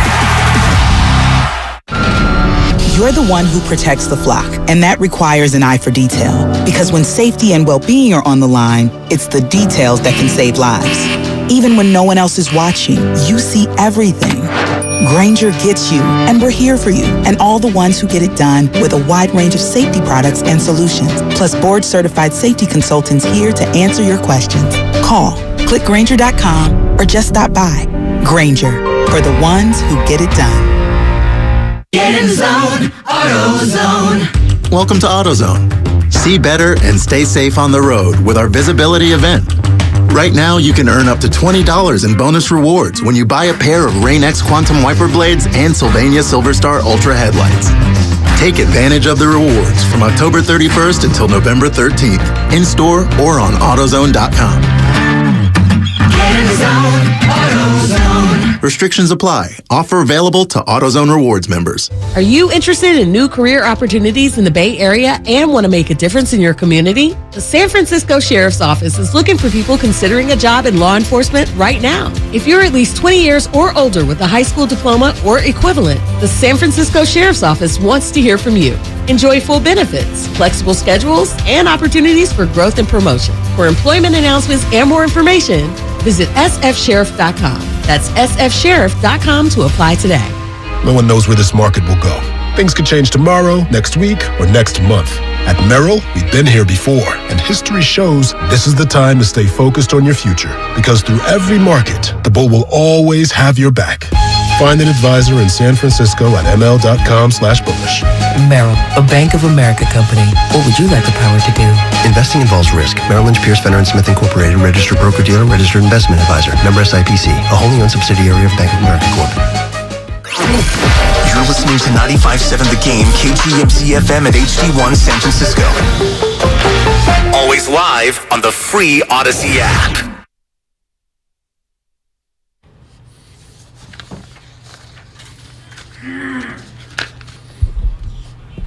Now, back to Willard and Dibs on 95.7 The Game. And it is all sponsored by Fremont Bank. Full service banking, no compromises. If you should happen to come to my house tonight for Halloween, just be prepared to let me know if you are left-handed or right-handed. Exactly. Because we will be running the M&M's platoon system at my front door. Left-handers will get peanut M&Ms. Okay. And the right-handers will get regular chocolatey M&Ms. And we're going to take our chances with that. I like it. And, man, if you're ambidextrous or amphibious, I would imagine you get both, the plain and the peanut. You're going to get one of each, and that makes you a better person. Right. It just does. And so that's what we're going with.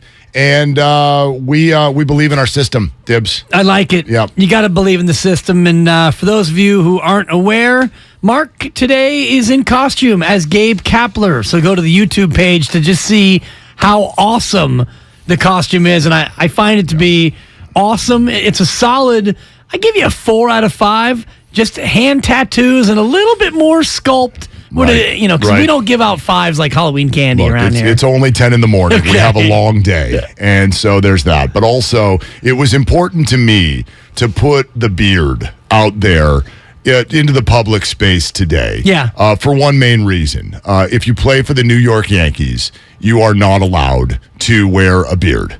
But if you play for the San Francisco Giants, Aaron, you can grow a beard. I wonder if you would. Yeah. We're going to find out, aren't we? I think we are. We'll try. How's our campaign to bring Aaron Judge to the Giants going? We're working on it. Okay, good. We're working on it. Yeah, I think it's going well. And in fact, some have said that Gabe Yapler, might be the final stumbling block to Aaron Judge coming to the San Francisco Giants. So I accept the challenge. That's actually a great idea. What if we were able to get you, Gabe Yapler, involved in the actual physical recruitment of one 6'7" slugger? I will call Aaron Judge. I will meet him in Linden, and we will have an energy drink together. That's what we're going to do. That's a novel idea. Let's go. If we could roll you out, Gabe Yapler, out to Linden and do like a little door-to-door. Hi, I'm looking for. Have you seen Aaron Judge? No, is this Aaron's babysitter who lives here? Yeah, Kyle, what's up? Yeah, let's go to the back. Let's go to Kyle. Sure. Yes, Kyle. Gabe, how will you be, assuming you're going to meet Aaron in Linden, how will you be traveling to Linden? By bike. Black jeans and a bike. It might need to be an e-bike because E, as an organization, believe that bikes will get there quicker if they are e-bikes. So that's how we're going to get out there. We'll be ready to go. Robin in San Francisco on Willard and Dibs. Robin, what are you doing? I'm sitting here trying to figure out which house trash can I can throw my trash into out of my car and I get caught. Anyway, it is Monday morning. Congratulations. No, and at least you're not illegally dumping it on the street. So, yeah, go ahead and use whatever trash can you can find, Robin. Can I ask a quick question about that? If your trash is already on the corner, if it's already out on the sidewalk, and it has empty space, and somebody else throws trash into it, and then it's going to get taken away, why do people get offended by that? Like, it's all going to the same place, right? I don't get it. Yeah. I don't understand it either. I don't know. I really don't. Yeah. All right. So I got 5 things I want to run off real quickly. I heard you yesterday, Willard, on the show you represent. The guy kept, pardon my ignorance, I don't know who the guy who's doing the podcast with, but I love the way you represent the Bay because he kept saying, of course you would know because you cover the Warriors, blah, blah, blah. And I hope you guys touch upon Nick Friedel because I was listening to the show after you and they were saying they didn't know who Nick Friedel was. I was like, hell, we do. Yep. You know what I'm saying? We talked a lot about him. Yeah. My partner last night was a guy by the name of Aaron Torres. And, we talked a lot about Nick Friedel holding his own against Kyrie Irving, which we loved. And then I wanted to say, too, that oh my God, I forgot. I want to say that I don't know the show after you, but he was so funny because he's a Raiders fan, and he said that the Raiders reminded him of the Bad News Bears. I was like, that's cold-blooded.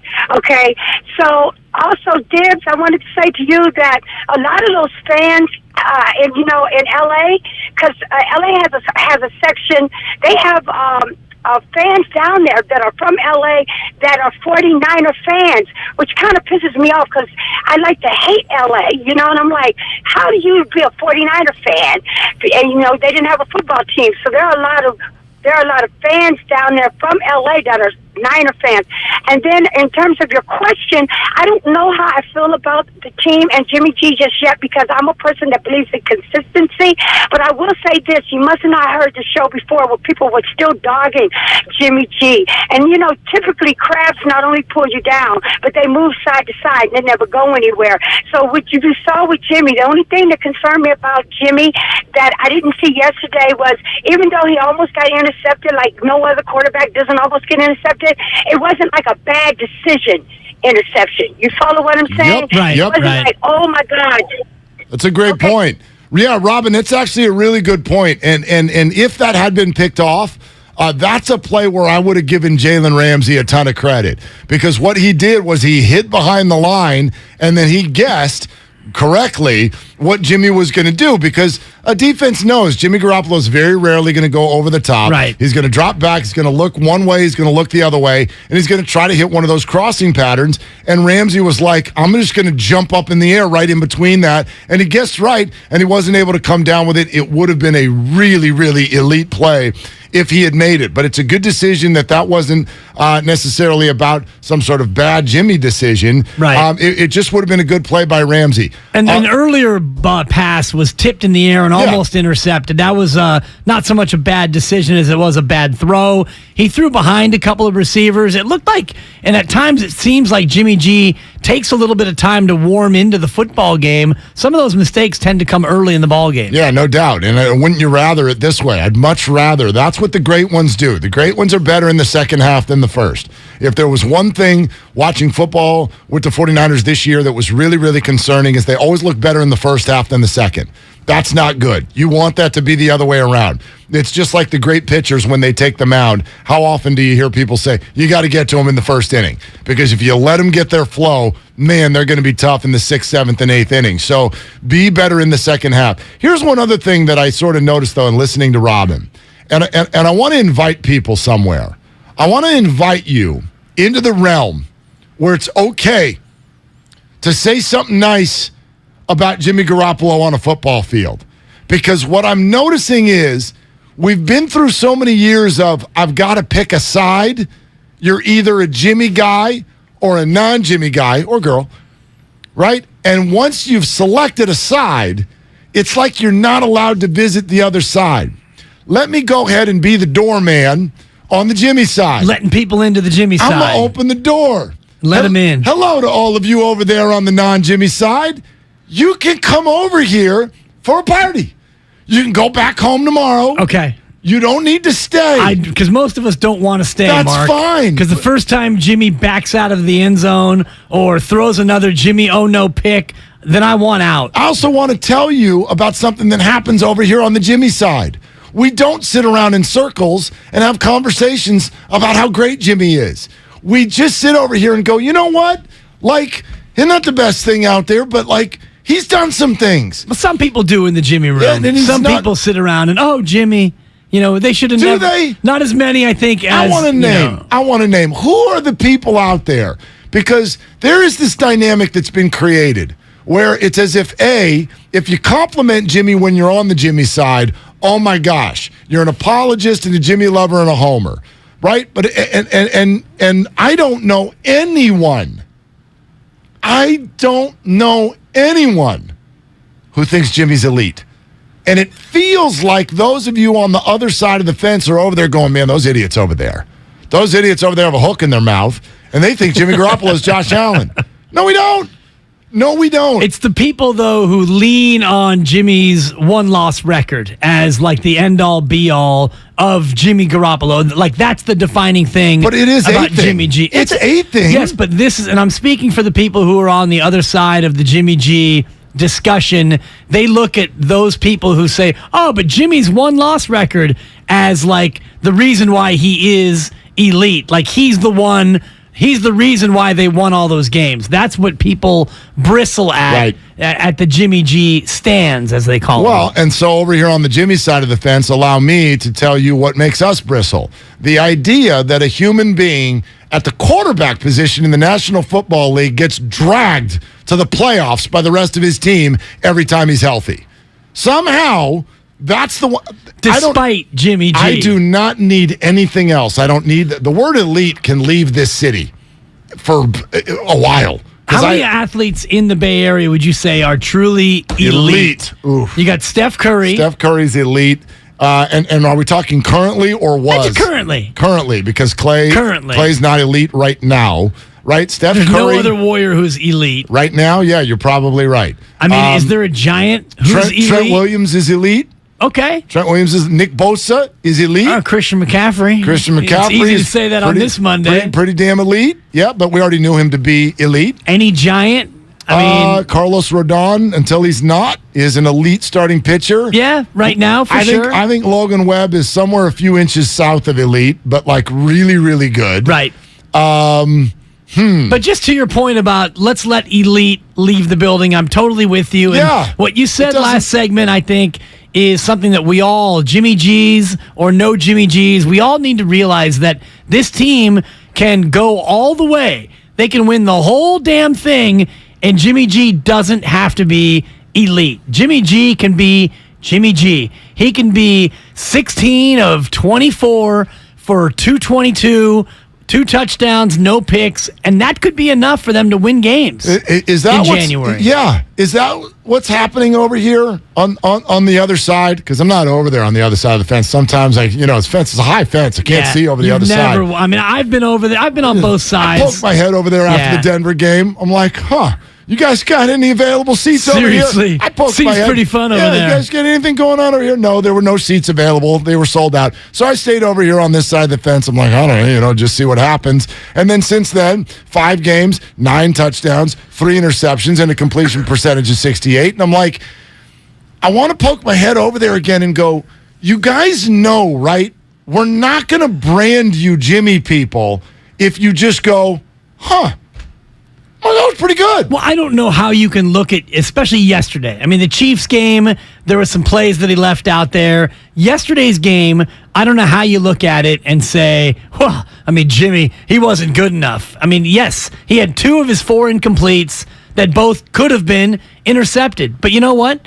They weren't intercepted, and that is football. Christian McCaffrey had 2 times, one a fumble that got overturned, one a fumble that happened that bounced right to Ray McLeod. If those go a different way, Tyler Higbee had a drop. If he doesn't drop that pass where he's wide open. Game changer. So we can play the if game all we want. Bottom line, Jimmy had 4 incomplete passes. He looked spectacular yesterday. So on the non-Jimmy G side of the fence, I don't know how people over there are still digging their heels in after yesterday. I will just predict this. And again, the conversation about next year, we got so much time for that and not enough info here. But my prediction will be, as it has been all year, my prediction will be that this season ends in the playoffs. I don't know how far they're going to go when they get there, but I think it's a playoff team. I still think that they're going to win the NFC West, although Seattle is proving to be interestingly consistent.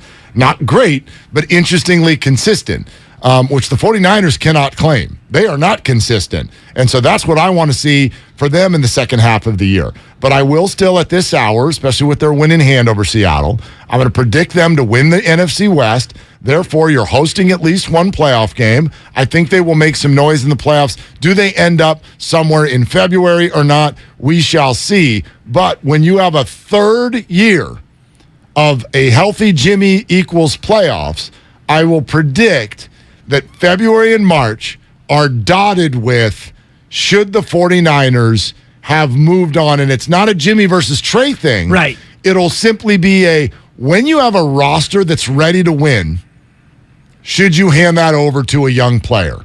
Because that, for me, take the names out of it. I think that's what led to Mike Silver's article. Like, that's what saying that some Niners think that Jimmy gives them a better chance to win. Right. And of course they do. Right. And it wasn't like we made that personal, like, oh my gosh, they're against Trey. No, they're against the idea of it. They're against the idea of handing anything over to a rookie because, oh, by the way, did you not wake up at 6:30? Do you not have ESPN Plus? Because if you don't, you watched the number 1 overall pick, generational quarterback, who's now gotten to start for a year and a half, miss easy throws. Easy throws. That's my sleeper, too. My sleeper looks like it's not going to wake up. He asleep. Out routes 11 yards away from him to get a first down so you could win a close game. And they still should have won that game. They still should have. They were the better team yesterday, but they found a way to lose because even in the end, a terrible Russell Wilson makes easy throws in the fourth quarter that Trevor Lawrence couldn't make. 18 of 31, a buck 33, and 2 picks. He was, dude, without Travis Etienne in that game, the Jags get blown out. Yeah. He is not good yet.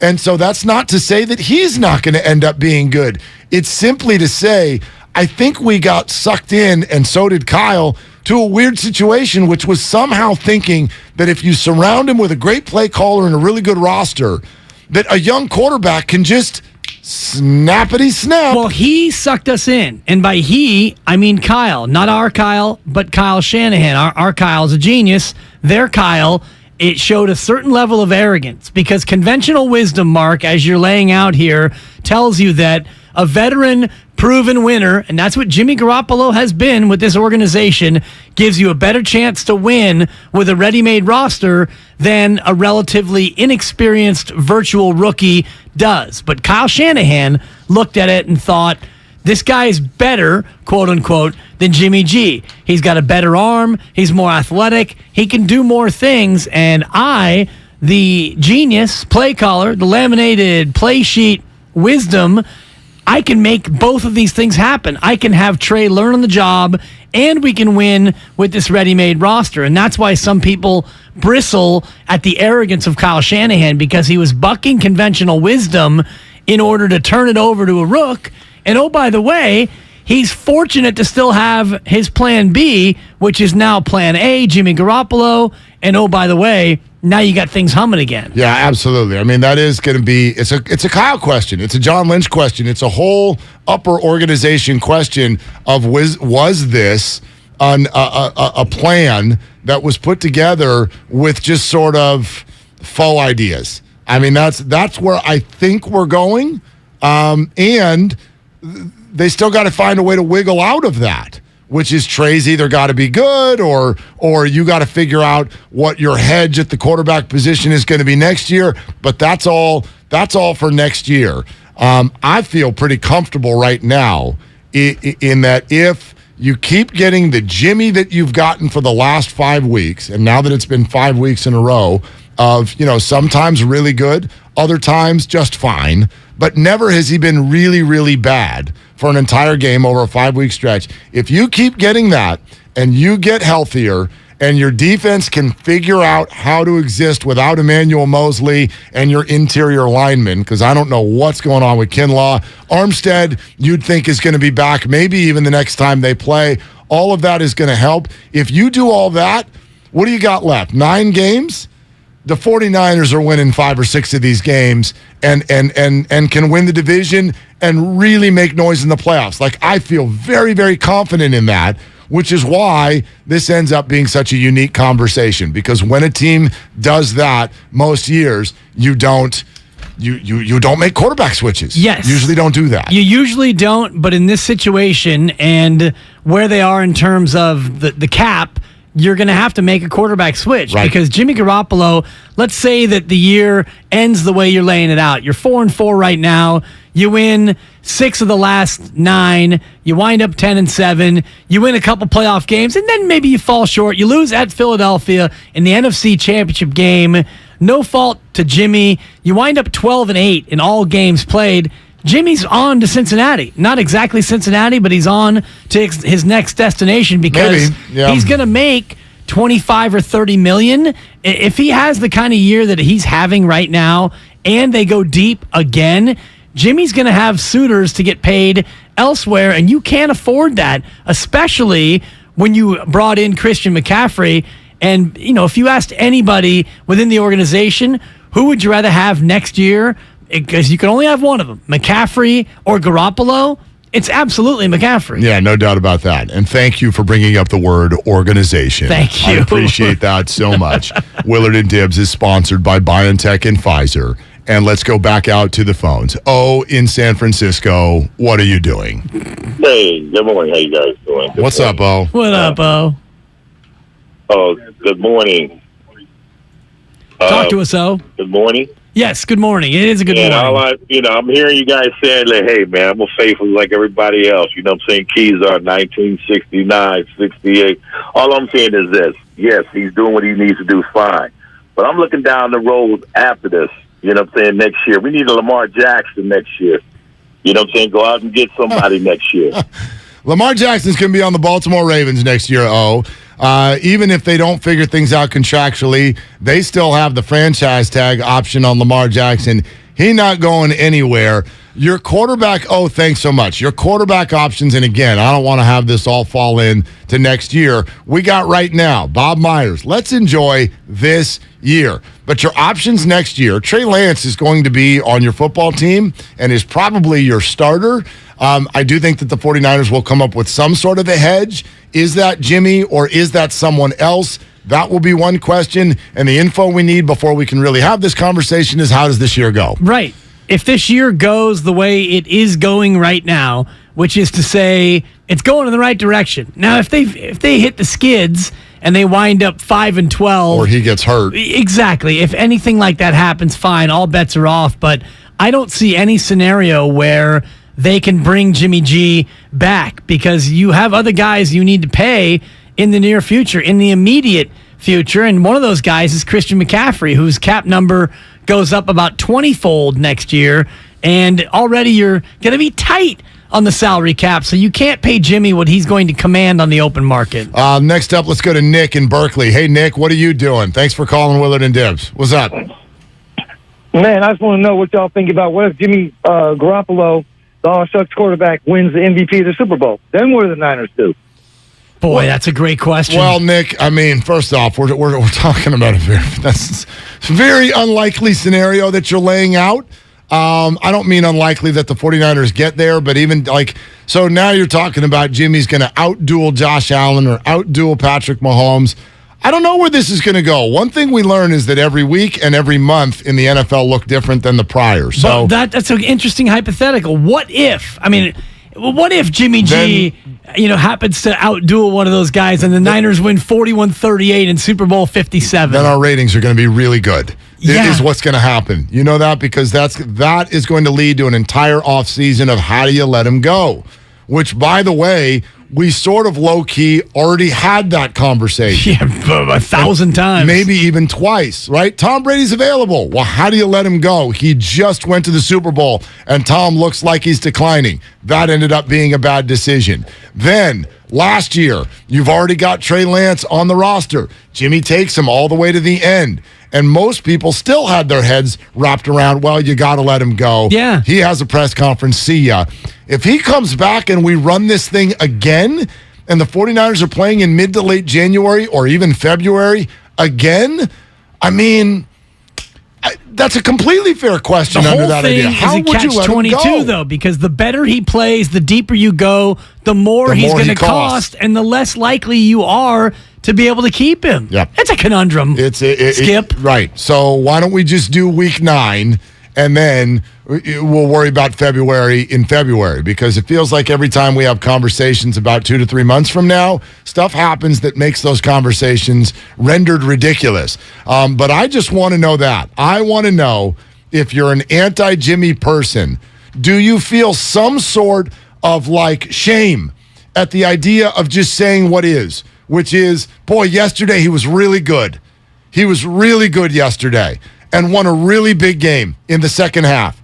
and all of the things we say about Jimmy and Kyle Shanahan, you can't say them today. Oh, they don't adjust. They don't score in the second half. They don't come back. All of those things. They don't throw it downfield. They did everything yesterday. So where are you on that right now? 888-957-9570 is the number. We got some Warriors stuff for you coming up as well, for sure. 3-4. Good thing they snuck that into a bunch of NFL games. Right. And maybe a lot of you didn't see it, didn't hear it. I don't know. But my God, the Warriors had about as bad of a weekend as you could possibly have. So that's coming up. Plus, there was one key aspect of the 49er game yesterday that made that win better than other wins. We'll tell you that coming up next as well on Willard and Dibs. 95.7 The Game wishes you a happy Halloween.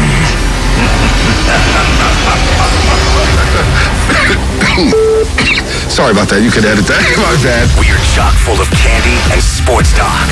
Full-size candy bars, too. We're the spookiest station in the city. What is going on here? On 95.7 The Game. Charging a cell phone can be like getting a booster shot. A booster is given to enhance or restore protection after a primary series vaccination, which wanes over time. Schedule an appointment when you are eligible. Sponsored by Pfizer and BioNTech. Black Friday is coming, and that's the smart time to shop for a top-rated TV from Samsung, LG, or Sony. But why wait? You can get those Black Friday TV deals right now at Video Only. And then enjoy Thanksgiving with your new TV. Still want to wait? Then how about better than Black Friday deals? The top-rated TVs at stupid low prices. Check out Video Only now before the rush, or you'll be sorry. Do you have neuropathy? Are you experiencing numbness, tingling, and pain that just won't stop? Are you taking dangerous drugs that have serious side effects and never fix the pain? If so, please listen to this message. Neuropathy is a serious, progressive condition that only gets worse if not treated properly. Call SF Bay Wellness at 844-94-NERVE to get back to doing the things you want to do. There is no drug, exercise, or surgery that can heal nerves. Don't wait until your condition gets worse and stops you from living your life fully. SF Bay Wellness has a time-tested, proven track record of helping hundreds of patients to improve and reverse their neuropathy. If you're ready to regain your independence, contact SF Bay Wellness at 844-94-NERVE. Call now for your $99 neuropathy special and receive a personal treatment plan that is tailored to your needs. Call 844-94-NERVE. That's 844-94-NERVE and start to enjoy life again. At Harris Ranch, we do beef, just like we've done for over 50 years. Beef that's raised locally right here in California. Tender steaks, awesome burgers, and California classics like tri-tip roast. The flavor you crave, the quality you trust time after delicious time. Come on, it's time to get out and grill. Harris Ranch, we do beef. Legendary beef, legendary quality. 1-877 Cars for Kids. KARS Cards for Kids. 1-877 Cards for Kids. Donate your car today. 1-877 Cars for Kids. KARS Cars for Kids. 1-877 Cars for Kids. Donate your car today. Donate your car today at carsforkids.org. Your car, running or not, can be picked up as soon as the next day. No title? No problem. Call 877-CARS-FOR-KIDS or go online at carsforkids.org to donate today. 1-877 Cars for Kids. KARS Cars for Kids. 1-877 Cars for Kids. Donate your car today. Now accepting donations of land, homes, buildings, or any kind of real estate. Score big with Xfinity Internet. It's made to do anything, so you can do anything. Supercharge your home with the game-changing speed of supersonic Wi-Fi. With 3 times more bandwidth, it covers the field and then some. And blocks billions of threats with advanced security that helps keep you protected at home and on the go. If you're keeping score, that's internet that does it all. That's unbeatable internet from Xfinity. Learn more at Xfinity.com. Restrictions apply. Not available in all areas. The Prophetic Matrix. Unlock the secret code to your destiny. A new revolutionary book by Michael John Toste. The first ebook to make history by being filmed in space. Discover your unlimited future. Get The Prophetic Matrix now on Amazon.com and BarnesandNoble.com. Why wait to save? Dell Technologies Black Friday event arrives early with select deals on top tech to power business productivity. The savings start now with up to 48% off performance business PCs powered by 12th Gen Intel Core processors. Don't forget special pricing on the latest monitors, docks, and accessories, including free shipping on everything. Call a Dell Technologies advisor at 877-ASK-DELL for Black Friday deals. That's 877-ASK-DELL. Kansas City Steak Company, another AmericanEagle.com success story. Started in 1932 as a family-owned butcher shop, today they're a leading distributor of superior all-American steaks delivered right to your door, ready for the grill and your taste buds. When it came to their website, an average site wouldn't do. They chose AmericanEagle.com to take their website to the next level. With a dramatic increase in competition and a softening market demand, they had two challenges: improve their brand presence and message, and produce a positive return. AmericanEagle.com got to work and executed usability studies and detailed audits of site experience, digital assets, and marketing. The result? An integrated digital marketing and customer experience plan, organic traffic increase of 20%, and a long-term roadmap for success. If you love great steaks, go to kansascitysteaks.com for website design, development, and online solutions that bring efficiency and results. Visit AmericanEagle.com. If you need a results-driven website, call the team at AmericanEagle.com at 877-WEB-NOW1. That's 877-WEB-NOW1. Charging a cell phone can be like getting a booster shot. A booster is given to enhance or restore protection after a primary series vaccination, which wanes over time. Schedule an appointment when you are eligible. Sponsored by Pfizer and BioNTech.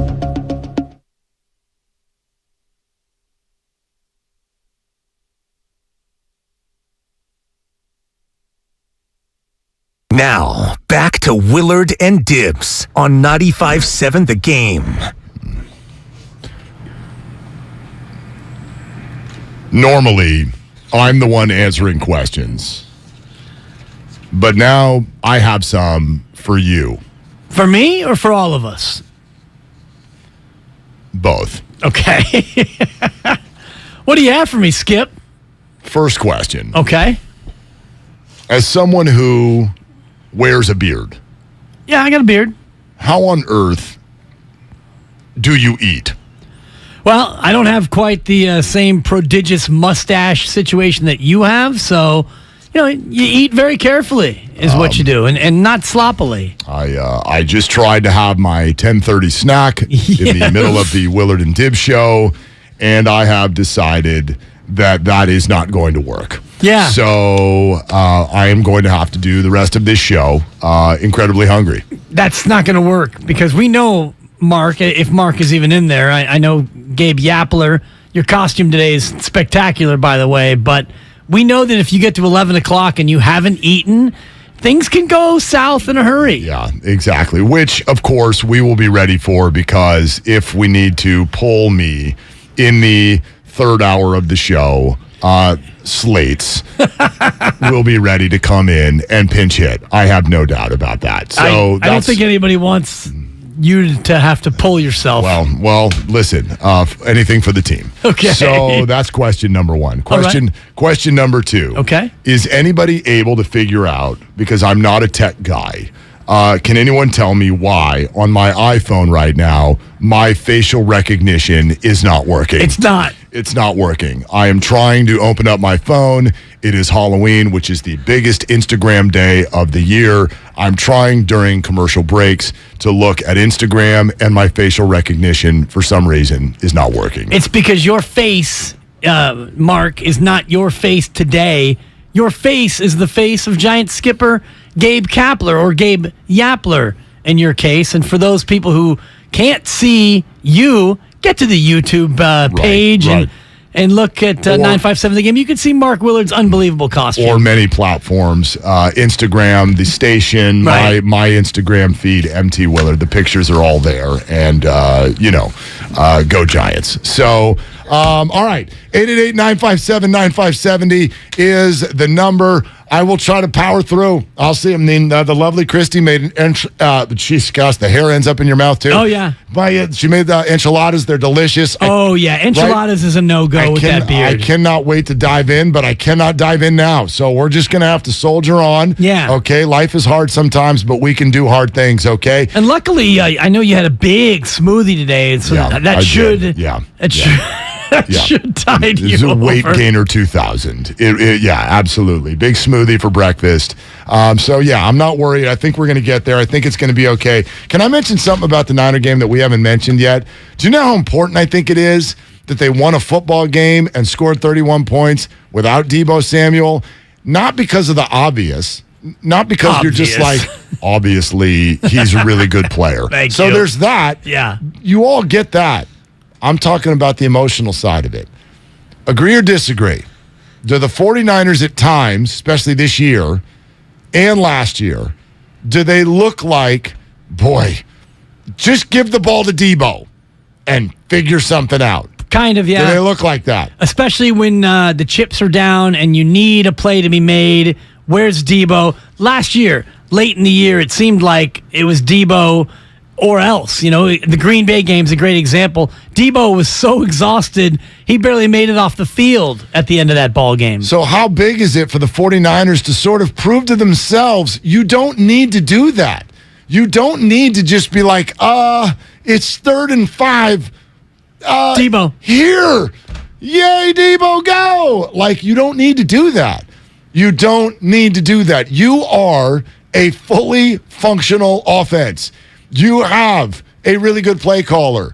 You have a really good tight end. You have other good receivers, namely one other receiver who is finally, over the last 4-game stretch, showing everybody he is one of the really, really good receivers in this game. You now have a stable of running backs, and at the head of that line is maybe the best Swiss Army knife in the entire NFL. You have the best left tackle in the game. We all understand there is some youth on the offensive line, although can we take 10 seconds for an Aaron Banks appreciation conversation? The guy has still not given up a sack all year long. He is the Jordan Poole of the 49ers. Y'all wanted to call him a bust last year, and now he's suddenly, look what happened. He worked, he got better, and now he's really good. So I thought you were going to go money time, but it's not quite money time for him in the second year. Money time. Yeah, no, not yet. But the point is they've got everything they need, and yes, I know that they don't have a perfect quarterback. But I thought it was huge that the 49ers went out there, had success on offense, scored over 30 points, got in the end zone 4 times, didn't turn the ball over, and learned that they can do that without Deebo. You've got people. Spread it around. Well, you've got a person, Christian McCaffrey, and that, first and foremost, that mitigated the loss of Deebo Samuel in a huge way. But Brandon Ayuk, absolutely continuing to take steps forward toward being a dominant wide receiver. George Kittle has been rediscovered by this offense. And then you add in all the other pieces, and I think Kyle Shanahan did a great job. I mentioned this during the changeover earlier, how much 13 personnel they ran, 1 running back, 3 tight ends. When Juszczyk is in, they run a lot of 21 with the 2 running backs and the 1 tight end. But this offense, very versatile yesterday, very flexible. Shanahan knew he didn't have Juszczyk. He knew he didn't have Juwan Jennings or Deebo Samuel. So you look at it and you think, what can we do offensively to make the most of Christian McCaffrey? So it was a lot of 1 running back sets with the 2 and the 3 tight ends, and let Christian McCaffrey go to work. Yeah, absolutely. But I also thought, even some of the McCaffrey plays, they were not the first option. Right. I thought, recent memory at least, was that not the best you've ever seen Jimmy Garoppolo in terms of moving through progressions? Right? Moving through progressions. You could see a number of plays where you're like, nope, that's not there. Nope, that's not there. Or, oh man, 2 Rams bit on Brandon Ayuk and Ross Dwelly is by himself down the left sideline. How about I'm A, going to see him, and B, not overthrow him?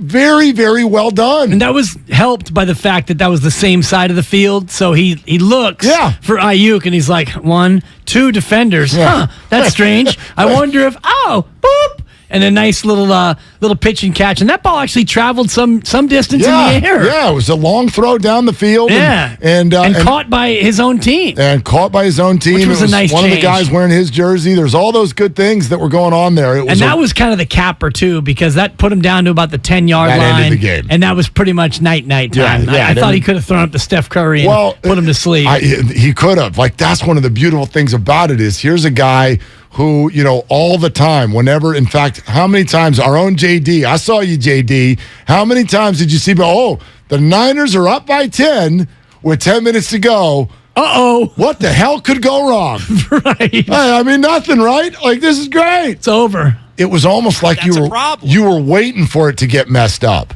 And instead, the 49ers stop them on defense. Thank you, Tyler Higbee. Then they get the ball back, and they didn't just try to run clock. They got aggressive. They went down the field. They got another touchdown, and it was curtains. You rarely in today's NFL see a team wave a white flag the way that the Rams waved the white flag with about 6 minutes to go in that football game yesterday. They ran the ball. They punted. They're like, look, we out. We out. 3rd and 16 from their own 15-yard line, down 31-14. All right, Rams, this is your last chance. Yep. Here you go, Henderson. Yeah, just a running play. Let's go home. Seriously. Like, honestly. And that, to me, was them really being like exasperated for the 8th consecutive time in the regular season. Shanahan got your number. McVay just wanted to take his team and go home, go back to L.A., leave this hostile environment. It's a great word.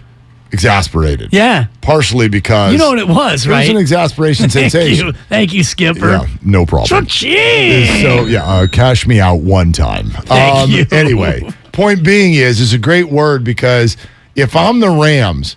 Yeah, I know I got over on the 49ers in the NFC title game, but also this has got to be exhausting by now.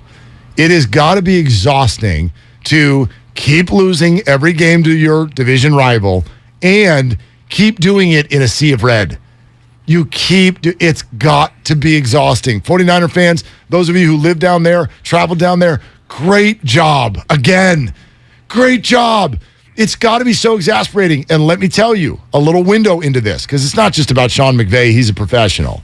But Rams Nation, if you will, if they even have enough people to fill up a nation.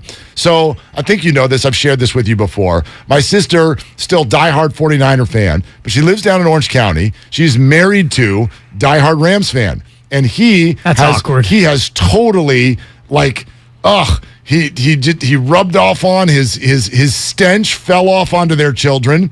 And they are diehard Rams fans. So every time the 49ers play the Rams, she is solo bolo in a house, loud, obnoxious, hardcore Rams fans. And every game, other than the NFC title game, there's a group text going on, and she gives us an end-of-the-game wrap on how everyone's doing. And I'm telling you, this group is shook. Disconsolate. They have had it. Sad. When Cooper Kupp was hurt at the end of the game, my brother-in-law apparently screamed so loud at the TV, we didn't know if it was going to be okay for the rest of the day. Oh, geez. Her daughter, my niece, was at a 49er bar down in San Diego, just draped in Rams gear. Her boyfriend's a 49er fan, so he kind of did a ha-ha at the end. It's 31-14. Hey, hon, how you doing over here in your Rams hat? She just threw a middle finger at the camera. They are exasperated. Yeah. They're exasperated with this. And they should be, especially yesterday where you're leading at the half and you had 2 Niner-esque drives, keeping the crowd out of it. I mean, you drove it down the Niners' throat twice. Yep. You go to the locker room with the lead. You're thinking, Shanahan doesn't win after being down at halftime. We know he's 7-30 in his career, trailing at the half. This baby, it's not totally over, but if you're a Ram fan, you liked where you were at halftime of that game. Do you think? Yeah. The Rams' final 6 drives of this football game. Tell me, Mark. 65 yards. How many touchdowns? How many field goals? Any accidental extra points? How many first downs do you think they got? 6 4? drives. That is absolutely correct. Oh, really? 4 first downs. Look at the big brain on Brett. 6. 6 don't make me laugh. The beard falls off. 6 drives. 4 firsts. 4 first downs. No for tuggies. A total of 65 yards. So, and I think a lot of those yards came in garbage time. Yeah. I'm going to give everybody 14 more minutes. You got 14 more minutes till the top of the 11 o'clock hour to go find your D'Amico Ryans tweets and delete them. Okay. I think I might have one. All the ones at halftime. Oh, D'Amico's staying. Oh, D'Amico, the shine's off D'Amico. Oh, boy, D'Amico, my gosh, the Rams are just cutting hot knife through butter. This D'Amico thing, boy, we got way too quick. Go find your D'Amico tweets. You have till 11 o'clock. Okay, hold on, let me check. Go get your D'Amico tweets. Get off of Twitter. And delete. Well, delete. Actually, y'all should get off of Twitter if you know what's going on there after the weekend. But anyway, go ahead. 20 hours ago from an account at Dan Dibley. What'd you say? Familiar. Hey, D'Amico. I didn't even know you were one of them. Hey, D'Amico. Did you send a Not D'Amico all tweet? caps. I didn't go butcher boy all caps. Yep. Hey, D'Amico. You may want to guard number 10. He's a good little receiver. Take him out. Hashtag Copper Coop. Hashtag 49ers. Listen, I've got hashtag E-fence. Oh, you went I kept the D. I got 19 likes. I can't delete that. Look, who's playing I'm worse? cloud chasing. Who's playing worse defense? The 49ers in the first half or the Warriors in every game? Who's playing worse defense right now? Game show music, please. I mean, listen, I'm just kidding. I got to point finger itself. I did not name D'Amico, but let's see. 20 hours ago. You and I both. All I wrote was, here lies the 49ers pass rush.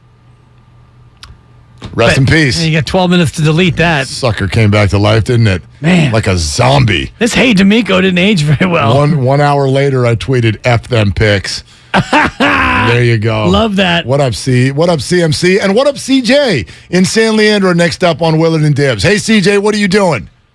Hey, nothing. I'm retired, so I take it easy these days. Good for you, brother. Hey, you take one guy away from yesterday, and that game is completely different. If you take McCaffrey away, that is a completely different game. He is the guy that saved both Kyle Shanahan and Jimmy Garoppolo, because yesterday it was looking like it was going to be one of their usual games. And in fact, you cannot count on any future teams dropping interceptions like that. CJ, if I may, I would suggest, I feel like you're looking at this a little bit the wrong way. And here's why. We already talked about interceptions. I don't know if you were with us about 45 minutes ago. Well, I feel like we get really, really hot and bothered about interceptions. They happen to every team, to every quarterback. Jimmy has thrown 3 in the last 5 weeks total, and one of them was on a halftime Hail Mary. So he's playing good football. You're not wrong. They dropped an interception. That's part of football. I can remember one that the 49ers dropped last January, and boy, that one hurt. Yeah. So that's part of the game. But the bigger point you're making, which is that if you don't have Christian McCaffrey, you lose that game. We didn't do that last January when Deebo Samuel was running through people. We didn't go, boy, if they didn't have Deebo, then what would they do? Well, they do have Deebo, and they do have Christian McCaffrey. Right. And don't hang it around a coaching staff and a general manager and say, that was a one-man win. What are you going to do without him? Well, they're the ones who went and got him.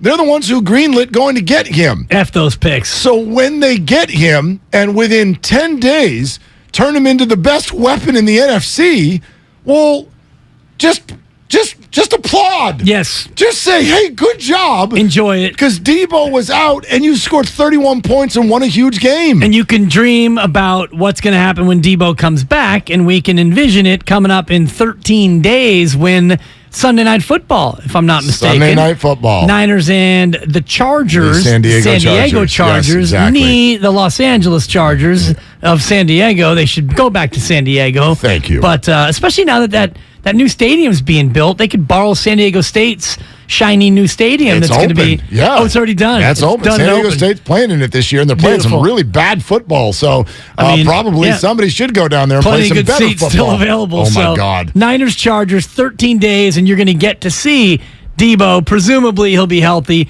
Deebo and Christian McCaffrey, Kittle and Brandon Ayuk, and then we can all bask in this new offense. Exactly right. Yeah, Kyle, did you have something? What's going on in there? I was just going to say, I feel like you can't criticize a team for having a player that helped them win a game. Like, isn't that the point? That's what I'm saying. That's what I'm saying. Like the proper angle there to me is like, man, if they don't have Christian McCaffrey, that's a great pickup. Exactly. Like, yeah. Not if they don't have Christian McCaffrey. If he gets hurt, now you stink. It's like, first of all, no, they don't. They've already, right? They've gotten to this point. They can win games without Christian McCaffrey. Now they can win games without Deebo Samuel. I don't know if you can win games without both of them, but I mean, go up and down the NFL, and it's like if your great player shows out, the right answer is not to say, well, I mean, what do you do when that doesn't happen? Well, no, that's what they're there to do. If A.J. Brown doesn't get 3 touchdowns yesterday and the Eagles fall to 6-1, what do we got? Well, but he did. Right. And the Eagles did an awesome thing in the offseason, which is they traded a bunch of future assets to go get a really good player, and the Tennessee Titans are worse off for it, and the Eagles are better off for it, and so you give them credit for that. Did they rely on him too much? Will they do that every game? It's not going to look like that every game, but man, we said it all week. You got no Deebo. This is a big game. Christian just ran roughshod over this team in this stadium 2 weeks before. Like, I wanted to see Christian in all of his aspects. Yes. And we did. And Kyle Shanahan spoke to the media and talked about how voraciously Christian McCaffrey dove into the playbook and how ready he got in about a day and a half. For the first game he played, he was able to play 20 or so snaps coming off of a day and a half worth of prep. So you gave him a full week going into yesterday, and you knew that he'd be ready for a heavy complement of plays, and he was. And now think about a bye week for him to study and get more into the playbook, and Deebo coming back, and Kyle Shanahan with his maniacal laminated play sheet. He's now, I'm sure, that thing might be like quadruple-sided now with all the options he has. Kurt in Dublin is next up on Willard and Dibs. Hey, Kurt, what are you doing? I'm doing good. Thanks for taking my call. Just super excited with the victory, and I wanted to kind of give 3 standing ovations to three members of our team. The first of which is Jimmy Garoppolo. That was one of the best games I've ever seen him play. And Mark, you clearly described it. He's not only accurate underneath, but this game he pushed the ball downfield and was just allowed our offense to flow and be free. So he gets a standing ovation from me. Second, I would like to give John Lynch a standing ovation because he made a big move to acquire McCaffrey. And a lot of people would say that running back wasn't the need that we need. But it turns out it wasn't so much running back. It was just a player who was going to let our offense score.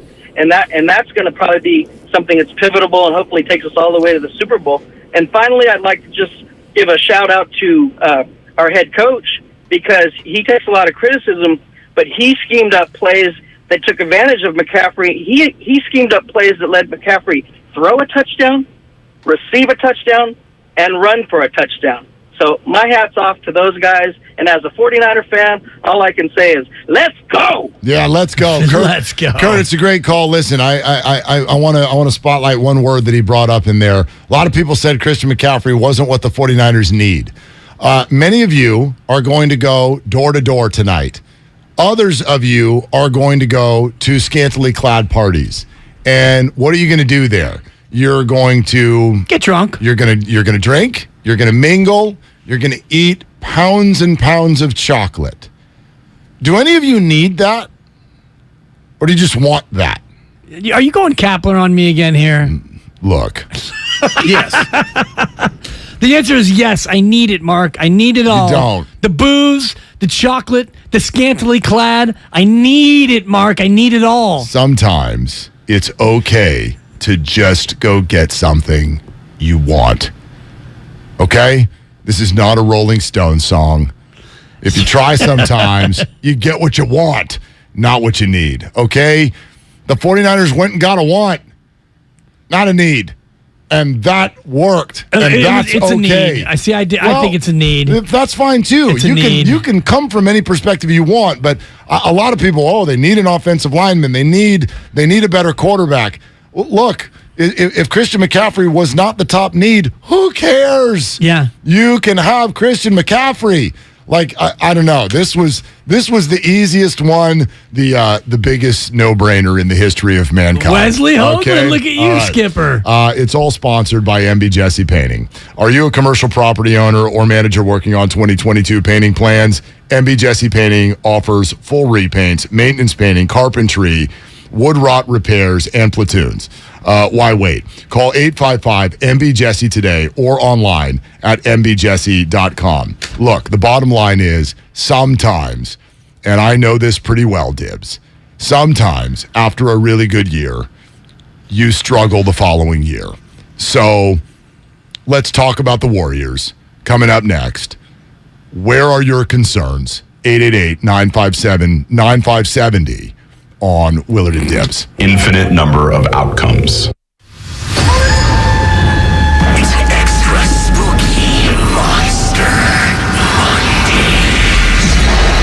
Looking to throw it. Airs it out. Has Ayuk wide open. He's got it for the touchdown. We're reacting to Niners Rams. A trifecta inspired by the World Series, passing, rushing, and catching. The catch was pretty filthy, too, in back of the end zone. He's a hell of a football player.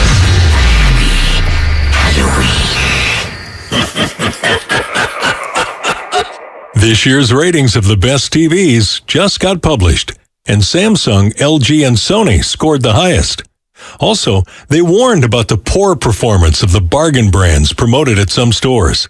So where can you get the best deal on the top-rated TVs? At the club? Online? Nope. At Video Only.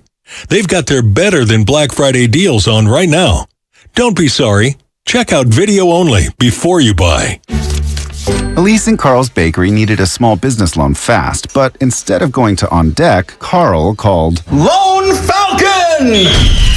Really? Carl? There's a better way to get a fast small business loan. Go to OnDeck.com, and if approved, get your loan as soon as the same day. Your loan is on deck.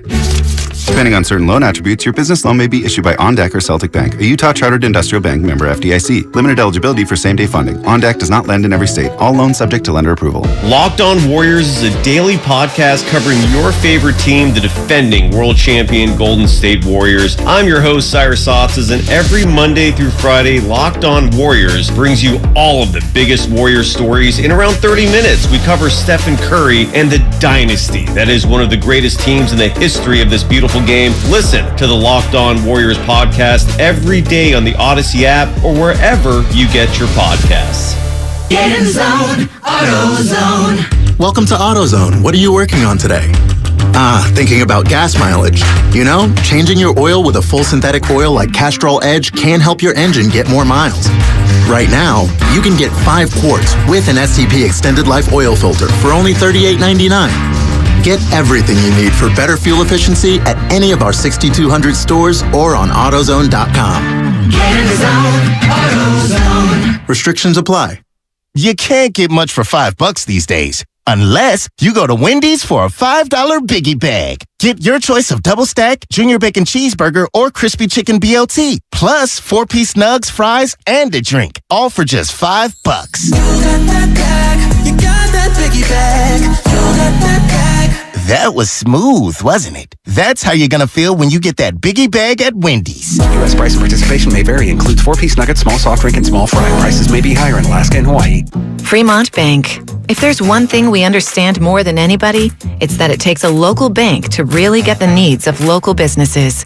Fremont Bank has the flexibility and motivation to service your business loan needs like other banks can't or won't.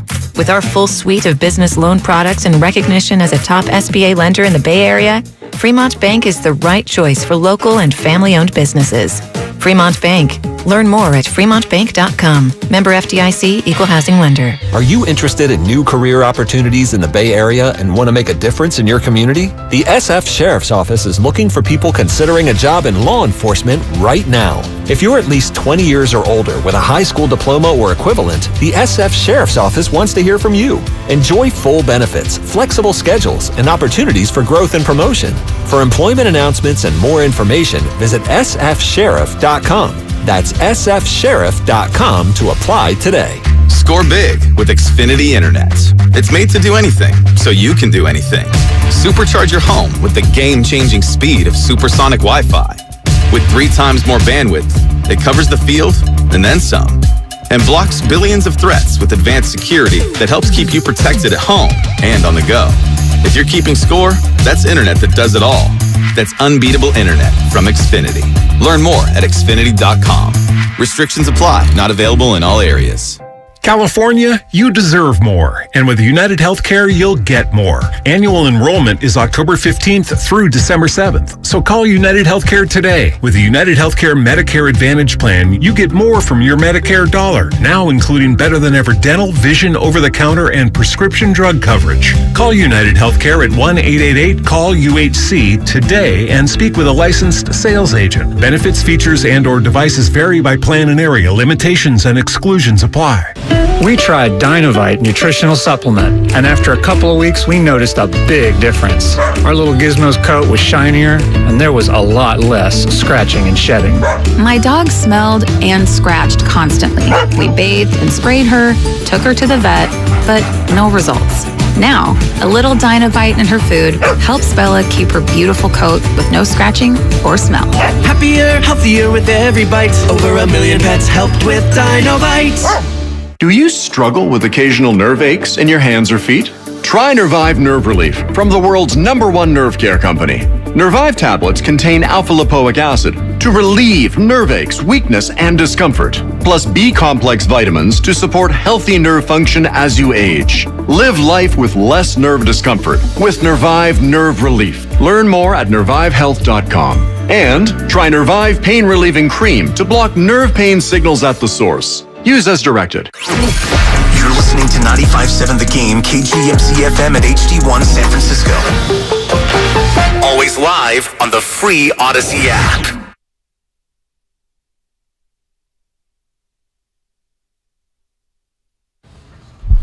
Poole, step back, takes a 3. It's a pool party here in the third quarter. Knocks it down straight on. He's got an 18-point quarter without a miss, Tim. 83-77. Now, back to Willard and Dibs on 95.7 The Game. And Gabe Yapler is here as well. It's all sponsored by Fremont Bank, full service banking, no compromises. We, as an organization, are all about efficiency. So prior to talking about the Golden State Warriors, or as I like to call them, the GSW Hoop. Nice. I wanted to ask you, why are you going trick-or-treating tonight? Because it would seem to me having an 8-week-old and trick-or-treating 9 weeks today is inefficient. Well, it's as efficient as you need it to be, and we live on a cul-de-sac now, 12 houses on our cul-de-sac, and we thought it would be a nice way to meet the neighbors. We've been in this house for about 2 months. I think we moved in when she was just home from the hospital, and not that we didn't have enough life changes already. Not anything going on? Have a baby, buy a house, get married, whatever. Just all in the same 3-month span. So, yeah, kind of a nice time to just meet the neighbors. That's a good call. That's a good costume, she has this little robe, like a koala robe, and Supper, my better half, bought, it's a beanie that goes on her head, but on top of the beanie is like rollers, like curlers. So she's basically going as her grandma. Look, it's actually perfect. It's a way for you to go door to door and say, "Hey, that crying that you hear, it's not our fault, and isn't she cute?" Right. It's actually, I stand corrected. That sounds like a really I'll good. see if I can show you the picture of her costume. Your costume is fantastic, and if you can't see Mark as Gabe Yapler, Thank you. Get to the YouTube page because it looks even better on the YouTube than it does in person. Yeah, we invite you to YouTube every day. Subscribe, like, you can comment, we comment back, you can pay for comments, and then we really, really read them. Oh gosh, that's very cute. Yes. That's very cute. Dibs, she's now showing me the picture of your daughter. That's good. With that's curlers. Good. Now you but the candy that she can't eat, are you gonna take it? Yeah. Okay, right. Okay. Hashtag daddy tax. I mean, what am I supposed to do? Throw it in the garbage? No. Absolutely. So the way it's going to work is we'll do a quick early trick or treat. When you have a baby, you probably go about 5 o'clock. 2 o'clock. Right.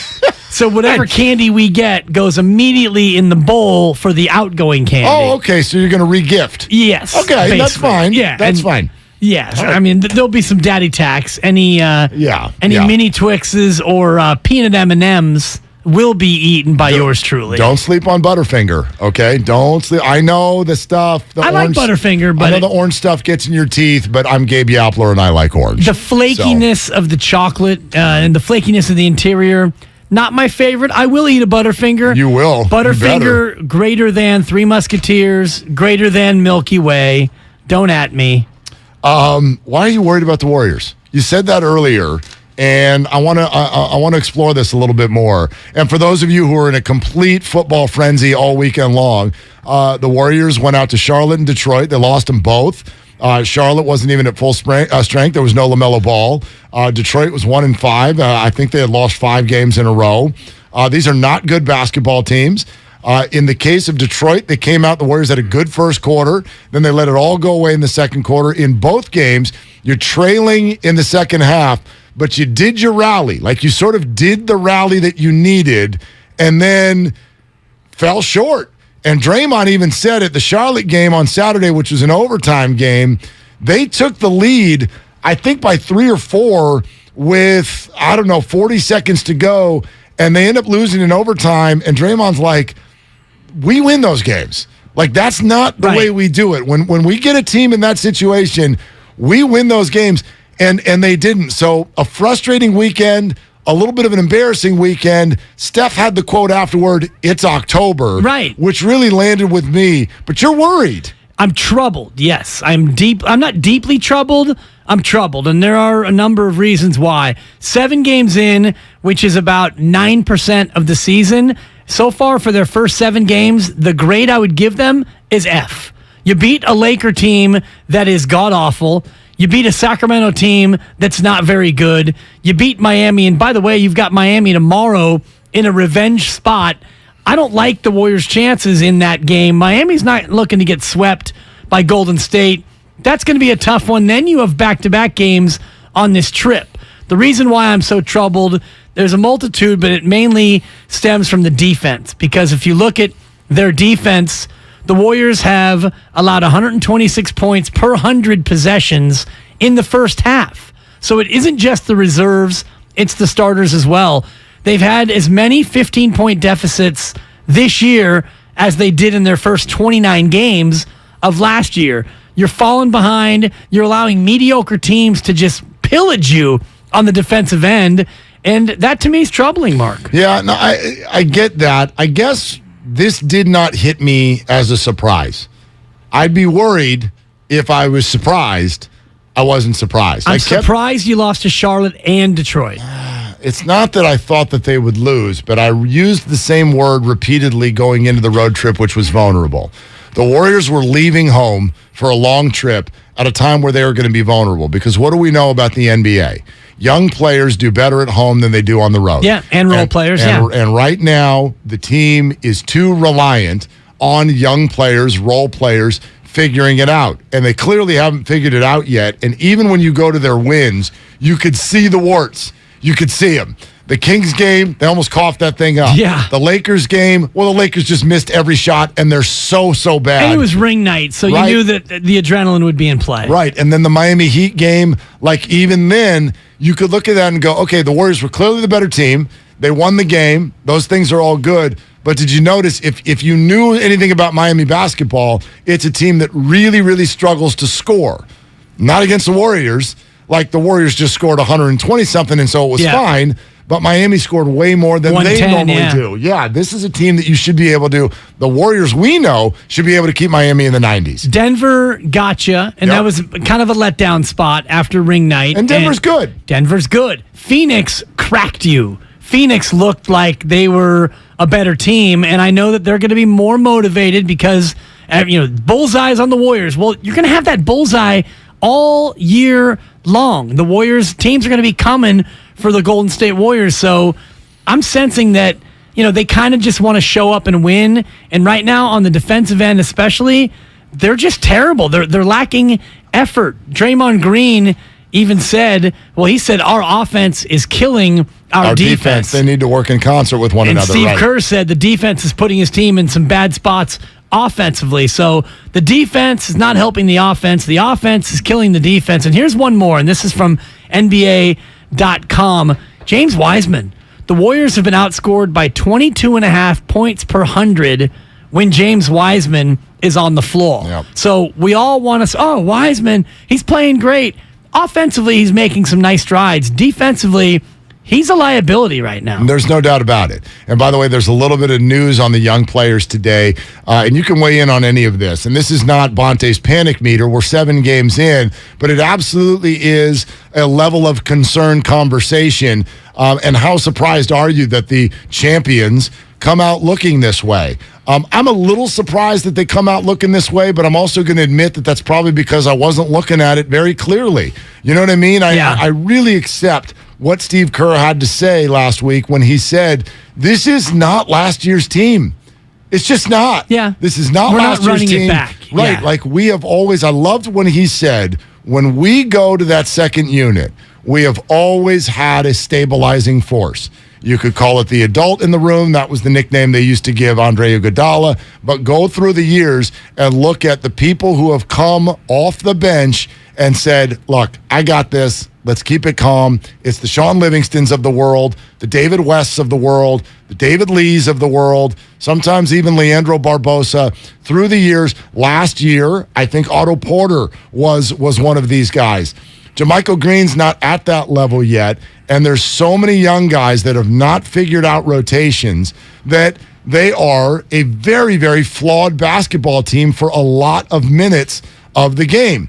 And I even think that the veterans aren't at their height, which is obvious in some spots, like Klay Thompson is not fully himself. DNP yesterday on a back-to-back. Right, and then secondarily, I think there's always going to be a motivational problem when you have somebody who has a bunch of rings in their back pocket and it's October.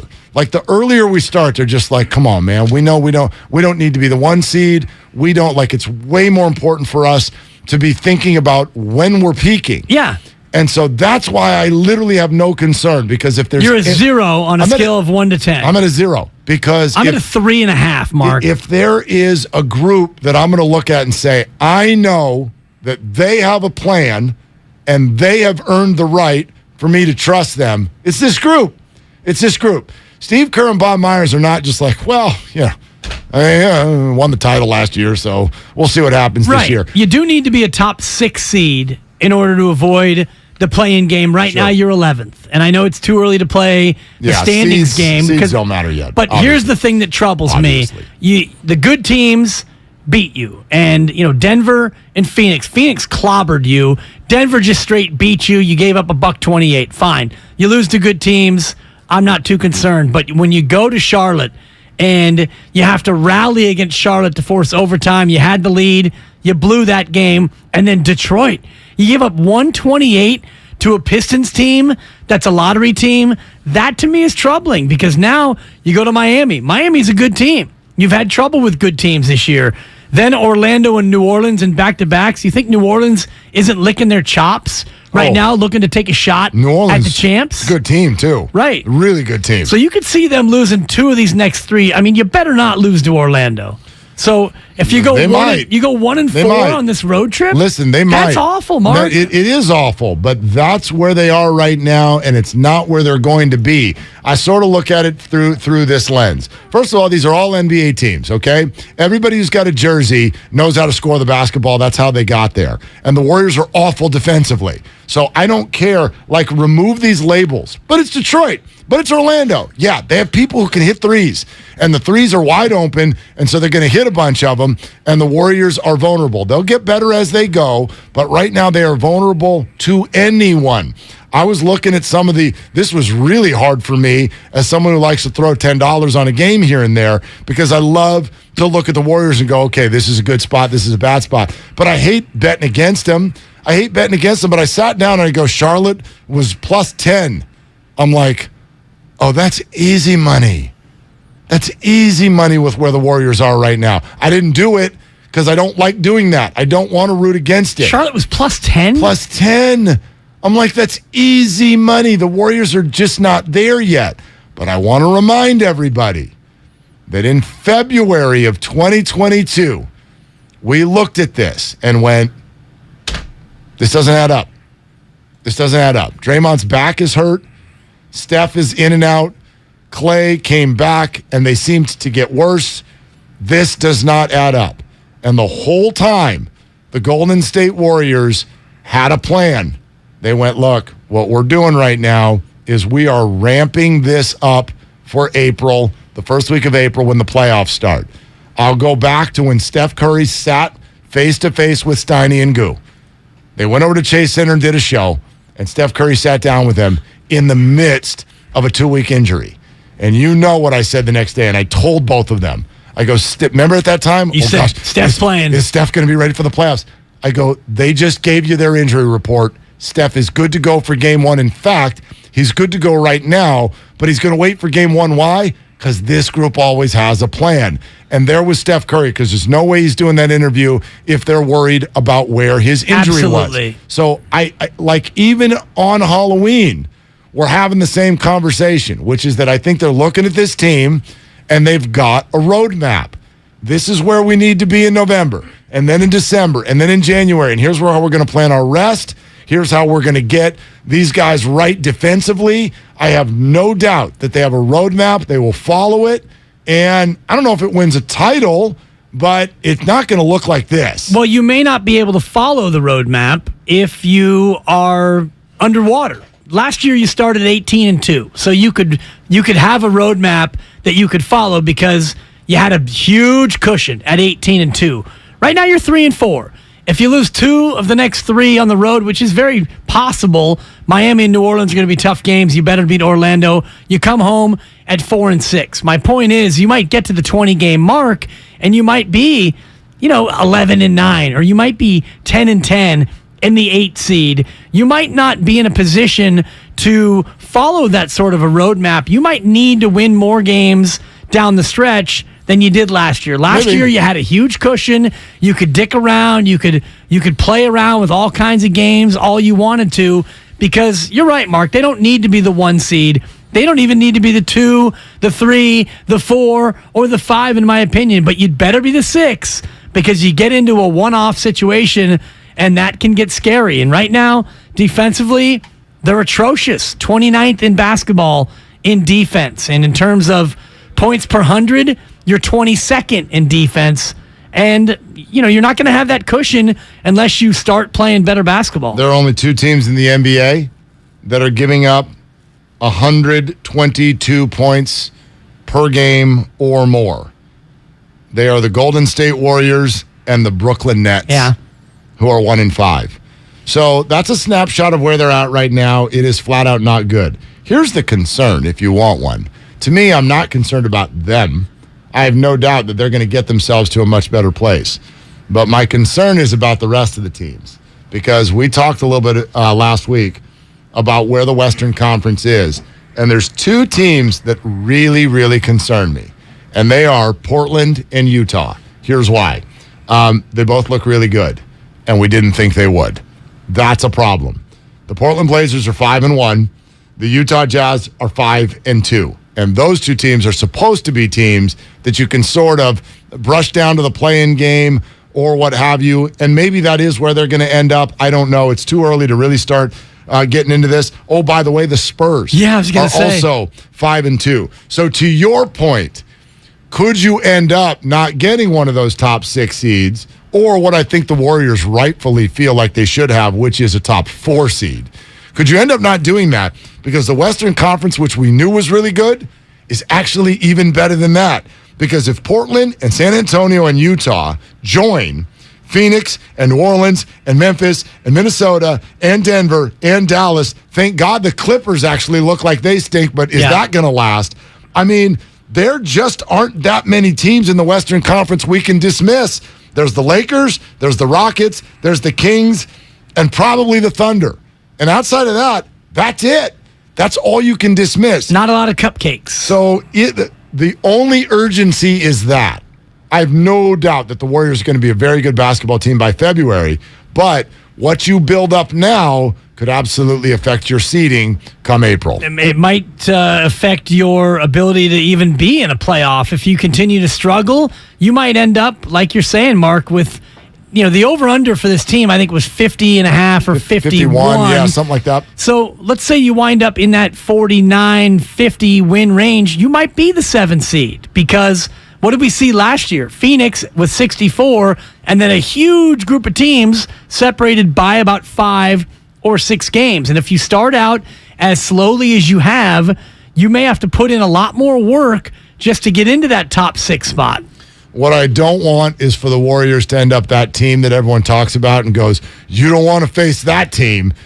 And in other words, like they're the team that's hiding in the play-in tournament, that if they come out, it's like, oh gosh, you don't want to have to face the Warriors. It's what they said about the Lakers last year, and then they didn't even end up making the play-in tournament. But that's kind of what I'd be worried about, is the Warriors having to play extra games and be this on the road the entire time, underdog mentality. I think they'd handle that well, but you're right, you don't want to end up in that spot. So if you want to have a concern, it's like I'll share your concern in terms of math. I don't share your concern in terms of whether or not the Warriors are going to be a good basketball team by 2023. I think there's no doubt about that, but the math can start to get out of hand really quick right now because there are other teams, some of them surprising, that are piling up wins. I think, to me, it's not a question of whether or not they can be a good team in April. And if everyone's healthy, you've got the championship pedigree and one of the best players, if not the best player on the planet, and an elite head coach, you will be good in April. My concern is that you have to work too hard in February, March, and April to get into a position where you're a playoff team. Because last year at 18-2, you were able to put it in second gear and coast for the final 62 games of the year. You didn't have to work. And this year, you're putting in a lot of work early, and you're not winning games. Yeah, so rest of the road trip for the Warriors, and of course all the games can be heard right here on 95.7 The Game. They will be, as we mentioned, off tonight, but back at it tomorrow in Miami, then one more night off, and then back-to-backs in Orlando and New Orleans before coming home next Monday for a game against Sacramento. Then Cleveland comes in, then they're going to hit the road again a little bit after that. So, yeah, it stands to be a difficult week. You can weigh in on that, 888-957-9570. All right, getting back to San Francisco 49er football, there's one thing that we haven't really gotten to yet with regard to this specific win, and it's fascinating because in pro sports, what you usually see, there are exceptions, but what you usually see is you're going to see kind of chatter that's going on within the game. Take Klay Thompson and Devin Booker, okay? Klay Thompson and Devin Booker last week get at it so hard that Klay ends up getting ejected from the game. We've never seen him so angry. He literally said he pretty much blacked out. Then they get to the microphones, and what happens? Oh my gosh, I love Klay Thompson. Oh, wow. I love Devin Booker. He was one of the few people who texted me when I got hurt. Like, the respect could not be higher for Devin Booker. And Devin's like, I wanted to be Klay Thompson when I grow up. The respect could not be higher. When you watch the Rams play the 49ers will win a football game, and they will show up to the Rams' funeral with balloons and poppers. That doesn't seem appropriate. And alcohol and streamers. And they want to rub the Rams' faces in everything that just took place. It's especially in football, where everybody, like the physicality of it usually brings guys together. Right. Gladiators, handshakes afterwards. I'd love to get into this a little bit next. The dynamic that is born between the 49ers and Rams when they play, because I don't really know if there's a comp for it in the NFL right now. They almost fought pregame. Right. And we're talking about a pro game, not a college game or hairy high school stuff where the emotions got high. These are professional athletes, and it was getting chippy. It was getting chippy pregame, Skip. Yeah, so it definitely was. Thank you. And if there's it's been too long since we had some Yapler. There's one thing that I love. It is a good pregame because that's my time to talk to you, nice, the world. Okay, 888-957-9570. That is the number. Don't forget 957thegameshop.com. You can go get all your 95.7 The Game gear, whether it's just for the station or any of the particular shows. We love the What Are You Doing t-shirt. So make sure you get on over there and take a look at all of that, 957thegameshop.com. It's all sponsored by Fremont Bank. Full service banking, no compromises. More of your calls coming up next. And the special dynamic between the 49ers and the Rams coming up around the bend on Willard and Dibs. Trick or treat. Oh, I'm sorry, kids. I'm all out of candy. All I have left is this bag full of... Sports talk. We're dishing out the hot takes like they're hot tamales. Damn, the Rams haven't beat the Niners in 4 straight regular seasons. It's wild. That's one of the biggest dominations that I can remember. By the way, no truth to the rumor that Ratto ate all the candy already. November is a great time to get a new TV. Now that the top-rated brands like Samsung, LG, and Sony are at the lowest prices of the year. With Black Friday deals available, what more could you want? How about better than Black Friday? Before you click, you should call Video Only to see how you can go lower than Black Friday. That's right, the best TVs at better prices. Check out Video Only before you buy, or you'll be sorry. Everything, our farm, our stand, our pop-up shop, it really all started when we discovered the benefits of local, raw honey for our family. And then we decided to turn it into a business. We were looking for something to help us get up and running. So we got the Chase Business Complete Banking Account. It's more than a bank account. It comes with Quick Accept, which lets us take card payments anytime, anywhere in the U.S. using the Chase mobile app. Plus, we get same-day deposits at no extra cost. For us, it's more than honey. It's about sharing a little sweetness with the world. Get the Chase Business Complete Banking Account with the essentials you need to help get your business going. Learn more at chase.com/business-complete-banking. Chase for business. Make more of what's yours. Quick Accept is not available in U.S. territories. Enrollment required. Usage subject to approval. Same-day deposits available for payments before 8 p.m. Eastern Time, Sunday to Friday. Fees and rates apply for checking and processing. Limitations and restrictions apply. Participants compensated. Merchant services provided by Payment Tech LLC and WePay Inc. Subsidiaries of J.P. Morgan Chase Bank and a member FDIC.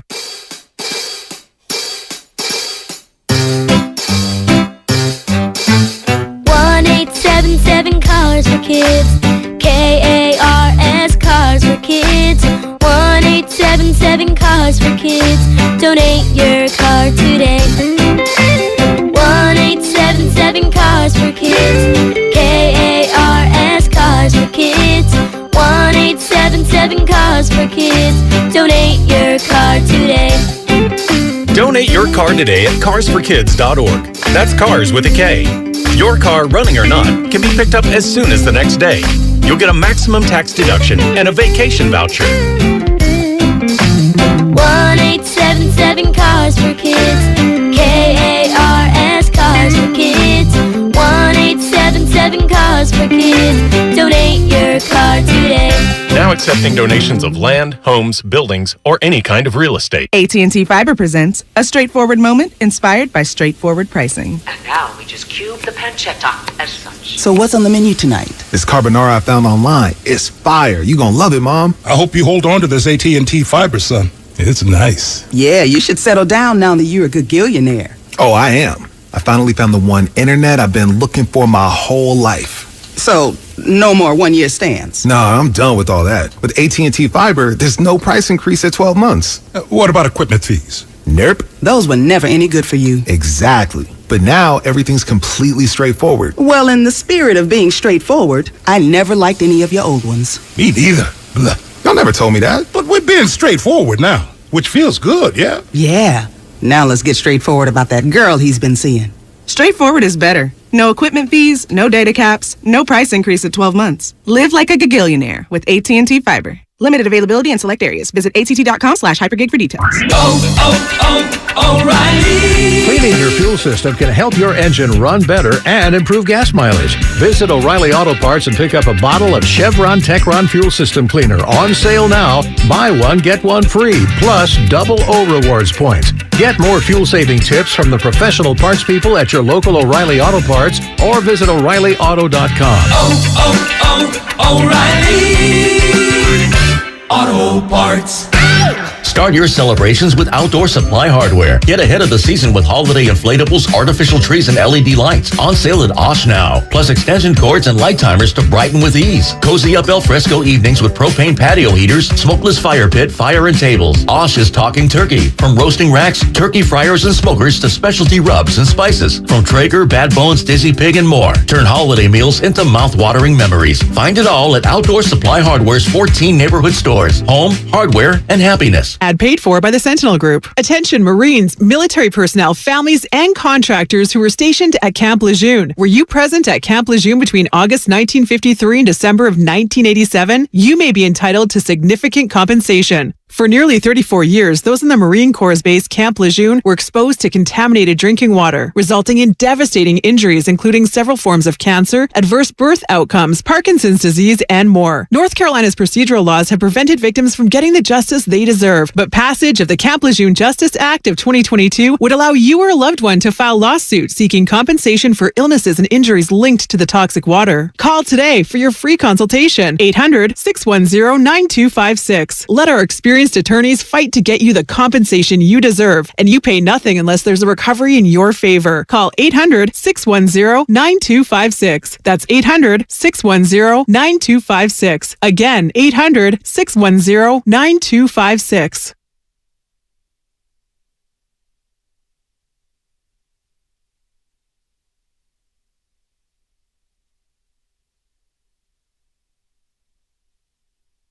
Now, back to Willard and Dibs on 95.7 The Game. Why'd you say that? Why is this song a ripoff? He stole it from Huey Lewis in the news. I want a new jug.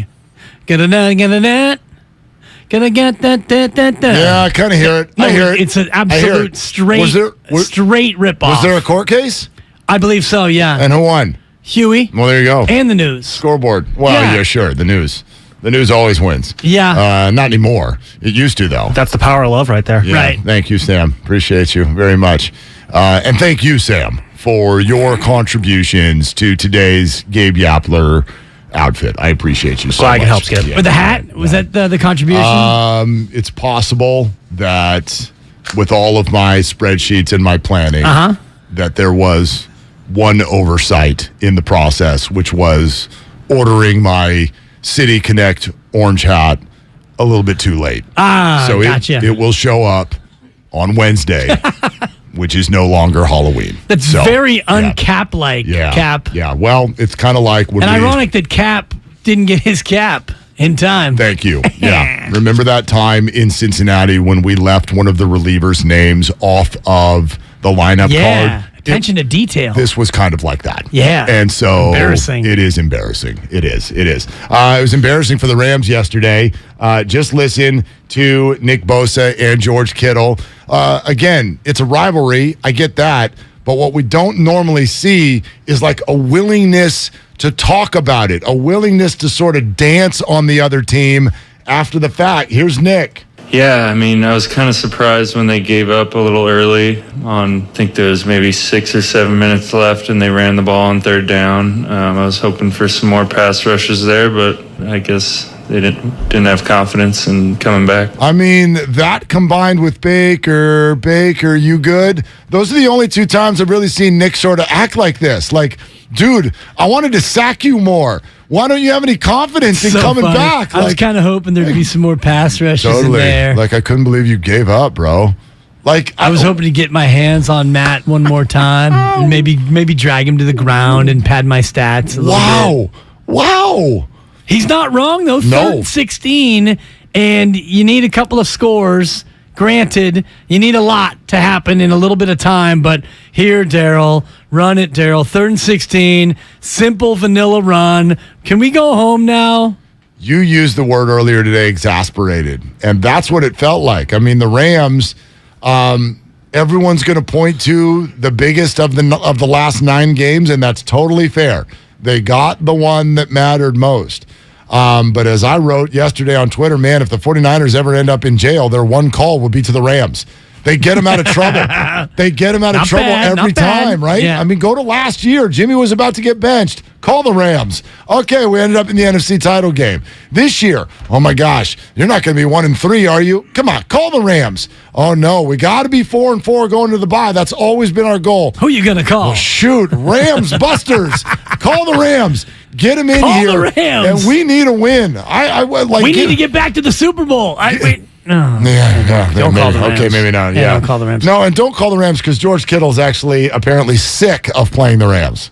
If we would have lost today, that would have been 3 weeks in a row without a win going into the bye week, which makes it 4. That would have, like I said last week, losing sucks. And being able to win this one to go on the bye. And also, I feel like I've played the Rams like 4 times in 11 weeks of football. So I'm very happy that one's over. We can actually play different teams from now on. So looking forward to that. But, it's great going into a bye on a win.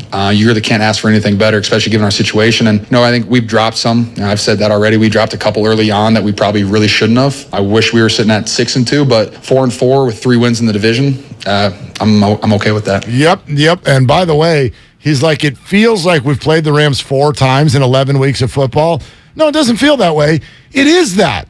I hadn't even thought of that. For the players who, like some of them, Charvarius Ward, obviously Christian McCaffrey, but the guys who've been there, if you were on last year's team and this year's team, out of the last 11 football games that the 49ers have played, or is it 12? Whatever it is, I don't know if I get the math right, through the playoffs. You go to the last week of the regular season, and then it was Cowboys, Packers, Rams. So it's 2 of the last 4, and now there's 8. So, yeah, it's 12. 4 of the last 12 football games have been against the Rams. 5 times. It was crazy. Yes, 5 times in 50 weeks. So within the span of a full year, because you had November 15th last year, you beat them 31-10. Then you lost to them. No, you beat them in overtime, in January. Then you lost to them in the NFC Championship game, and you beat them twice this year. 5 games in a 50-week span, and yeah, hopefully you won't see the Rams again until the schedule comes out for 2023. Possibly a Jaquiski-Tartt interception away from winning all of them, too. But obviously didn't go that way. I will say this. I don't think the 49ers are going to see the Rams again this year. I do not think they're going to see them again this year because I know that the Rams are only a half game behind the 49ers right now. I'm not going to throw them out by any stretch, but if you look up and down the NFC, I certainly find it hard to believe that 3 teams are going to go from the NFC West. I really firmly believe the 49ers are one of them, and the Seahawks are a full game and a half ahead of the Rams. They haven't played one another yet, so that'll tell that story. But even Cooper Kupp, by the way, we do have this news to pass along that some people might be waiting for. Cooper Kupp officially listed as day-to-day with an ankle sprain with that injury that happened at the end of the game. If he had missed any time, and maybe he will miss this week, if he had missed any time, I don't even know what the Rams are if they don't have Cooper Kupp. At Tampa Bay for the Rams, and then home to the Cardinals at the Saints. So if the Rams are going to get right and stay in this race in the NFC, it's got to happen over the next 3 weeks because Tampa Bay is a team that is flagging right now. They are really struggling. So if the Rams beat Tampa, it doesn't knock Tampa out of it, but it kind of knocks them out of the wild card chase. Then you've got the Cardinals at home, and then the Rams go to the Saints. New Orleans, yeah. If the Rams don't go 2-1, including a win over the Cardinals as one of those 2 victories, I think you can start to maybe turn the page and close the door on the Rams in this season. Well, just to give you a sense of what happens after that, they've traveled to Kansas City. Tough. Then they're home to the Seattle Seahawks. They get a home game against the Las Vegas Raiders. I don't know what to expect from them week to week, but the Rams are the same. Then they got to go to Lambeau. And even though the Packers are not the Packers, that's always difficult. Then they're home to the Denver Broncos, and they finish with road games, air quotes, road games at the Chargers. That's going to be a difficult trip for them. And then at Seattle for their last game of the year. So that's not all bad, but I will agree with you. Their second half schedule gets harder than their first half schedule. And, no doubt. and what they're going to navigate over the next 3 weeks. So the situation the 49ers were in coming into this game yesterday, the Rams are now the team that is in third place and in that situation. And you're at Lambeau in December, so it's a possible foul weather game going to Kansas City. And by the way, that game against Vegas is on a short week, Thursday Night Football, and that's a home game for the Raiders at SoFi. So the Rams will be the road team in their own house yet again. And that's why, Mark, I really think it's the next 3 weeks for the Rams that are oh so critical. And I'm still not totally sold on Seattle. Geno Smith has been terrific, and the Seahawks have been one of the real bright stories of the NFL this year. As far as surprises go, you have to put the New York Giants, the Seattle Seahawks as maybe the two biggest surprises, would you say? For sure. I mean, yeah, Philadelphia being undefeated, but we all thought that they could be a good team, maybe not this good at 7-0, but is Seattle for real? I mean, are you a believer yet? I'm always a believer. When you win more games than you've lost, you don't do that in the NFL without being solid. I think Seattle's solid. I don't think they're terrifying. They're not as good as the 49ers. And we watched them play head-to-head already once in a game where the 49ers had what is, quite frankly, the most disruptive thing that you can have happen to you in a football game, which is losing your starting quarterback. And they still ended up winning the game by 20. So I think Seattle's getting better. I think I've seen enough of Geno Smith to believe, he's going to play some good football this year. So all that's fair. But the 49ers should still finish ahead of that team. Well, here's their schedule slate coming up at Arizona for Seattle, home to Tampa. They have a bye. They host the Raiders. They go to the Rams, and then they've got Carolina. Not a very rugged schedule. They've got Tampa and Carolina at home. They've got the Raiders off a bye at home. Seattle they could still be in a strong spot heading into December. Let me ask you this. Please ask me. You okay with the idea of the 49ers not being done yet in terms of making additions to the offense? Wait, what? The trade deadline's tomorrow. The trade deadline's tomorrow. Not everybody needs to be a trade. Odell Beckham Jr.? Well, I didn't necessarily say that. I did. You did. You might want to listen to what we have coming up next on Willard and Dibs. Christian McCaffrey is scary good. McCaffrey behind the line, looking to throw it. Airs it out, has Ayuk wide open. He's got it for the touchdown. Operation 4 and 4 is complete. A passing touchdown, a receiving touchdown, a rushing touchdown. LaDainian Tomlinson, last one to do that in 05. Right here on 95.7 The Game. My husband and I live next door to a haunted graveyard. It's a little creepy, but we manage. Just like we manage without home internet. Do I wish my mobile hotspot was faster? Yes, but I make it work. Kinda. Just like we make it work sleeping next to a 17th century burial ground.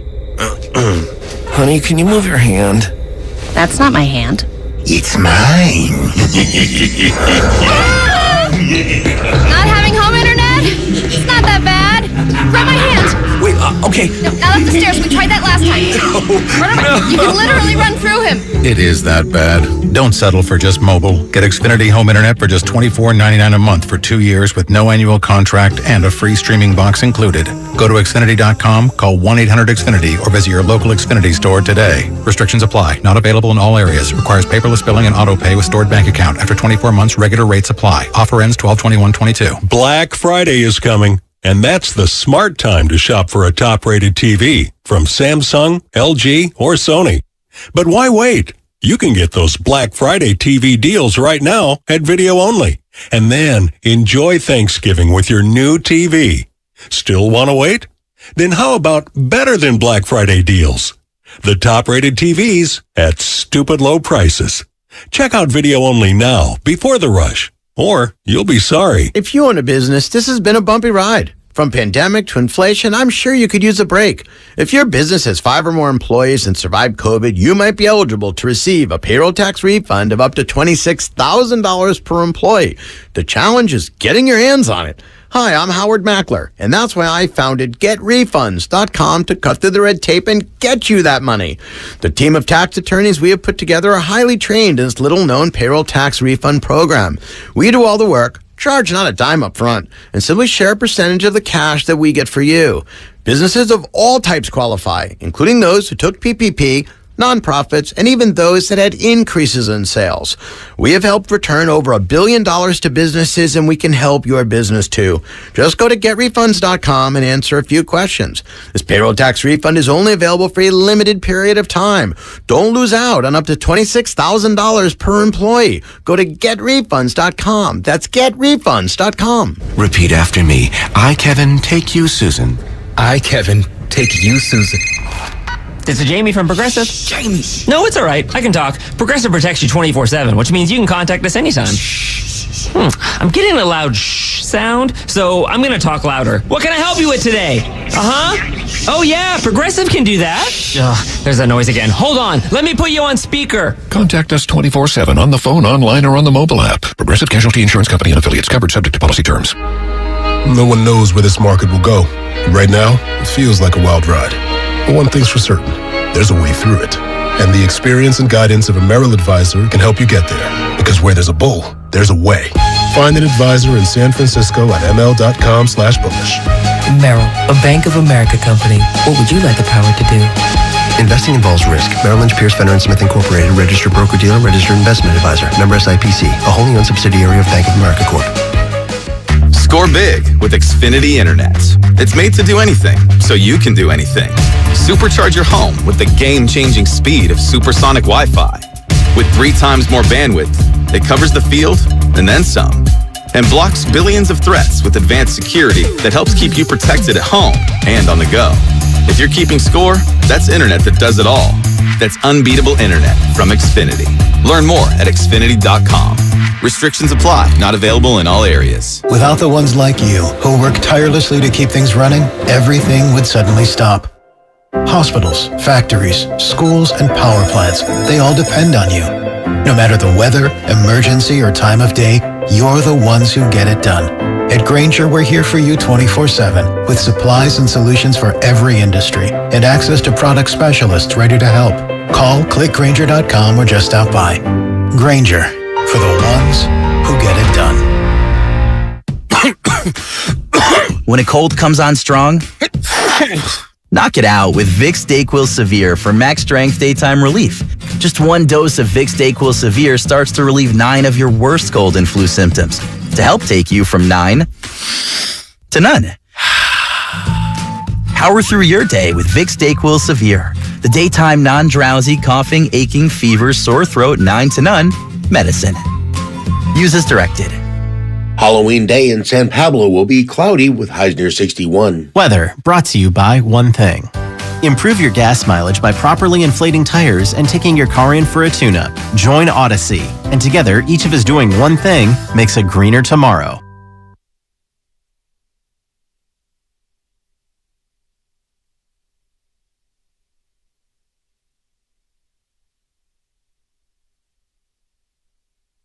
Now, back to Willard and Dibs on 95.7 The Game. Steiny and Goo loom. They lurk. And I am looking forward to answering all of their questions. Nice. Yeah.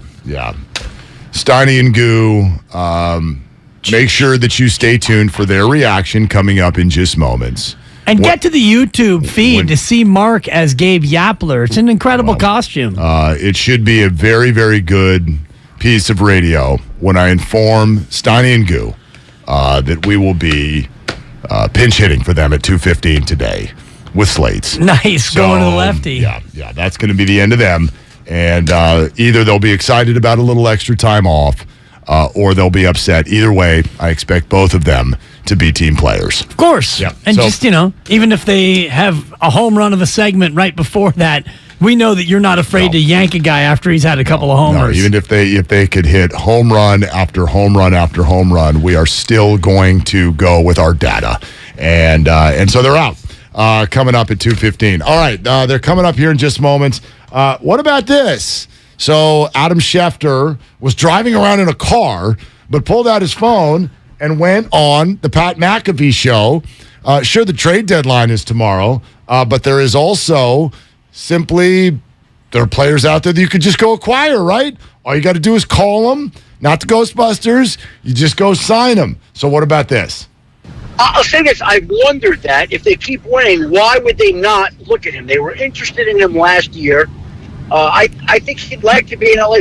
But look, they certainly could use another wide receiver. They've had a lot of injuries. Yesterday, they were down to basically Ayuk. Juwan Jennings didn't play. Deebo Samuel didn't play. They were short at that spot anyway. To me, that's an intriguing match. And we'll find out whether the two sides both feel the same way that we all do. Odell Beckham and the San Francisco 49ers, in or out? I'm out. Yeah, I'm out. You don't do a lot of 3 wide receiver sets. And so Odell Beckham Jr., a guy who in the past has at times been I need the ball more kind of guy.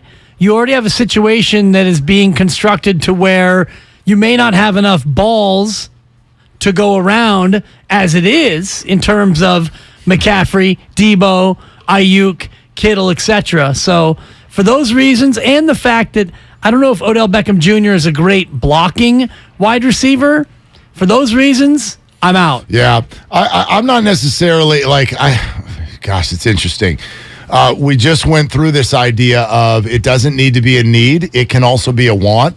Like, I know you feel like Christian McCaffrey was a need. I understand the thinking there, but I largely think that the 49ers had been successful with this group before Christian McCaffrey joined, so it felt to me a little bit more like a want than a need. Odell Beckham would definitely be this. Like, I don't think they need another wide receiver. Adam Schefter says, you could always use another wide receiver, but this isn't just another wide receiver. Here would be my concern. It's not about a want, like more weapons, great. My number one concern in bringing in Odell Beckham would be Brandon Ayuk. Brandon Ayuk is at a spot right now where things are suddenly, and maybe even for the first time in his 49er career, in his career period, they're clicking, which is odd because we're only a week removed from him being in the locker room saying, man, we got playmakers, man. You got to get us the ball.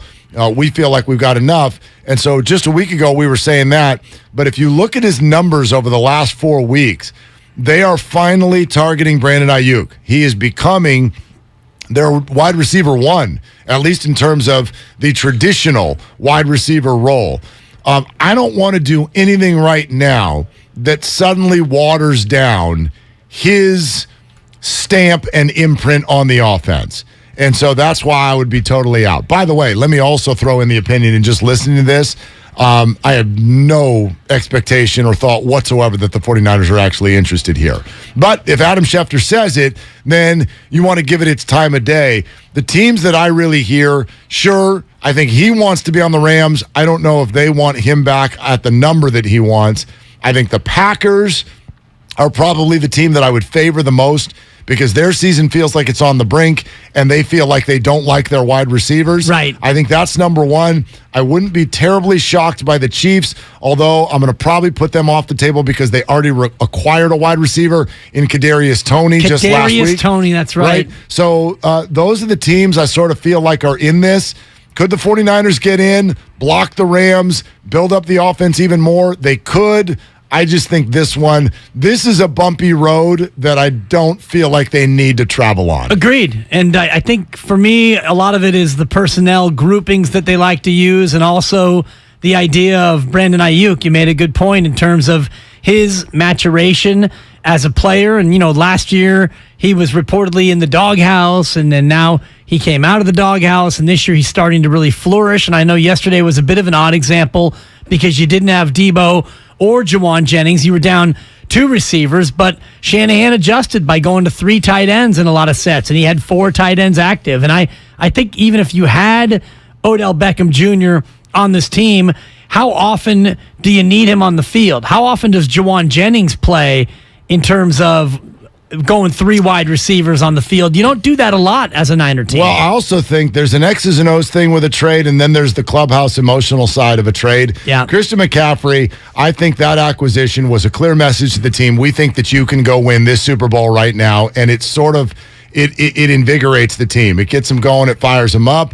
And I thought you could really see that with the way that they played. Once they had the full complement of Christian McCaffrey, you could really see that with the way that they played yesterday. You don't need to do it again. The locker room has been so strong. There's a risk there because Odell Beckham is that type of presence. You don't want it to go a certain way. So they've already kind of made their invigoration sensation move. Oh, look at you. If you will. Thank you very much. They've already done that, and now you go into a bye. You're in the, agree or disagree, the 49ers are in the best mental place right now that they've been all year. And agree. If that's the case, now's the time to don't mess with it.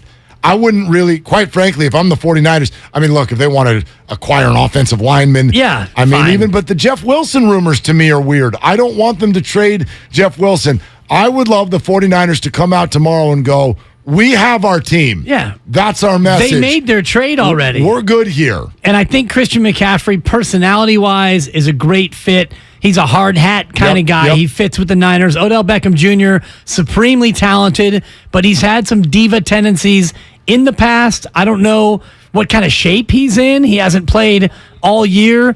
And, you've already got a very physical Deebo Samuel. You've got an elite route runner in Brandon Ayuk who can play physical as well. You have a kind of a hard hat mentality to your team. I don't think Odell Beckham Jr. is necessarily that sort of a fit for this team. Yeah, absolutely. All right, Steiny and Guru are going to jump in here shortly. Also, apparently, Gabe Yapler had one more message that he wanted to send out to parents before Halloween takes place tonight. From Gabe, look, parents, I just, if I may, have a moment to address both Almond Joy and Mounds. This is not a good platoon because these two things are essentially the exact same thing. I don't know why these two candies always get paired together. It would be like me having a right-hander in left field and then pinch hitting with another right-hander. Kids do not like coconut as much as you do. Please, Reese's, M&M's, Snickers, Milky Way, Butterfinger, York if you're nasty. Leave the Almond Joy and the Mounds in your kitchen. Miss Patty, if you're nasty. Yeah, that's very good. That's from strong. That's just my public service announcement for Halloween as we get going. Mounds and Almond Joy, by the way, markedly different. Almond Joy has nuts and Mounds don't. I know that. But to your point about coconut, that's like saying, look, I made brownies. Like they've either got nuts or they don't. Like they're brownies. Right. Like it's essentially. Friday I brought in donuts, and one of the donuts I brought was a coconut donut, which was still here when I left at 1:30. Exactly. I don't know why we have considered this an acceptable thing to pass along, especially to kids. Just please don't do it. PSA from me to you. Happy Halloween to everyone as we welcome in the great Steiny and Guru on not only a Monday, it's a Victory Monday, and it's a happy Halloween, gentlemen. How we doing? And we're doing fine. I can't speak for my partner. He's smiling, so that's already good. Well, we texted yesterday. I heard that. You got a response. Got a response.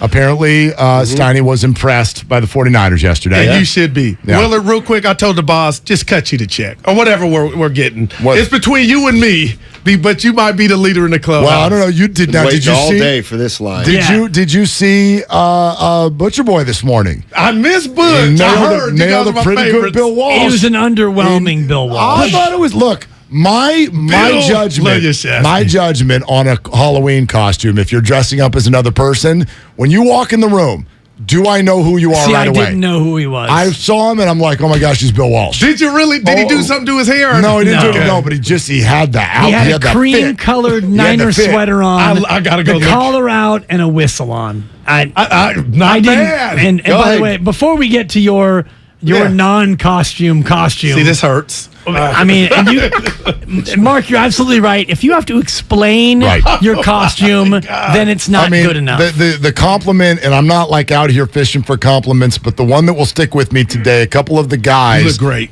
During the break moments ago said that they were walking into the studio today or walking into the office, and we've got a big screen out down in the hallway. And so you can see the show. Yeah. And there were a couple guys who came up to me, they're like, dude, I came around the hallway and the screen is still a good, 40 yards away.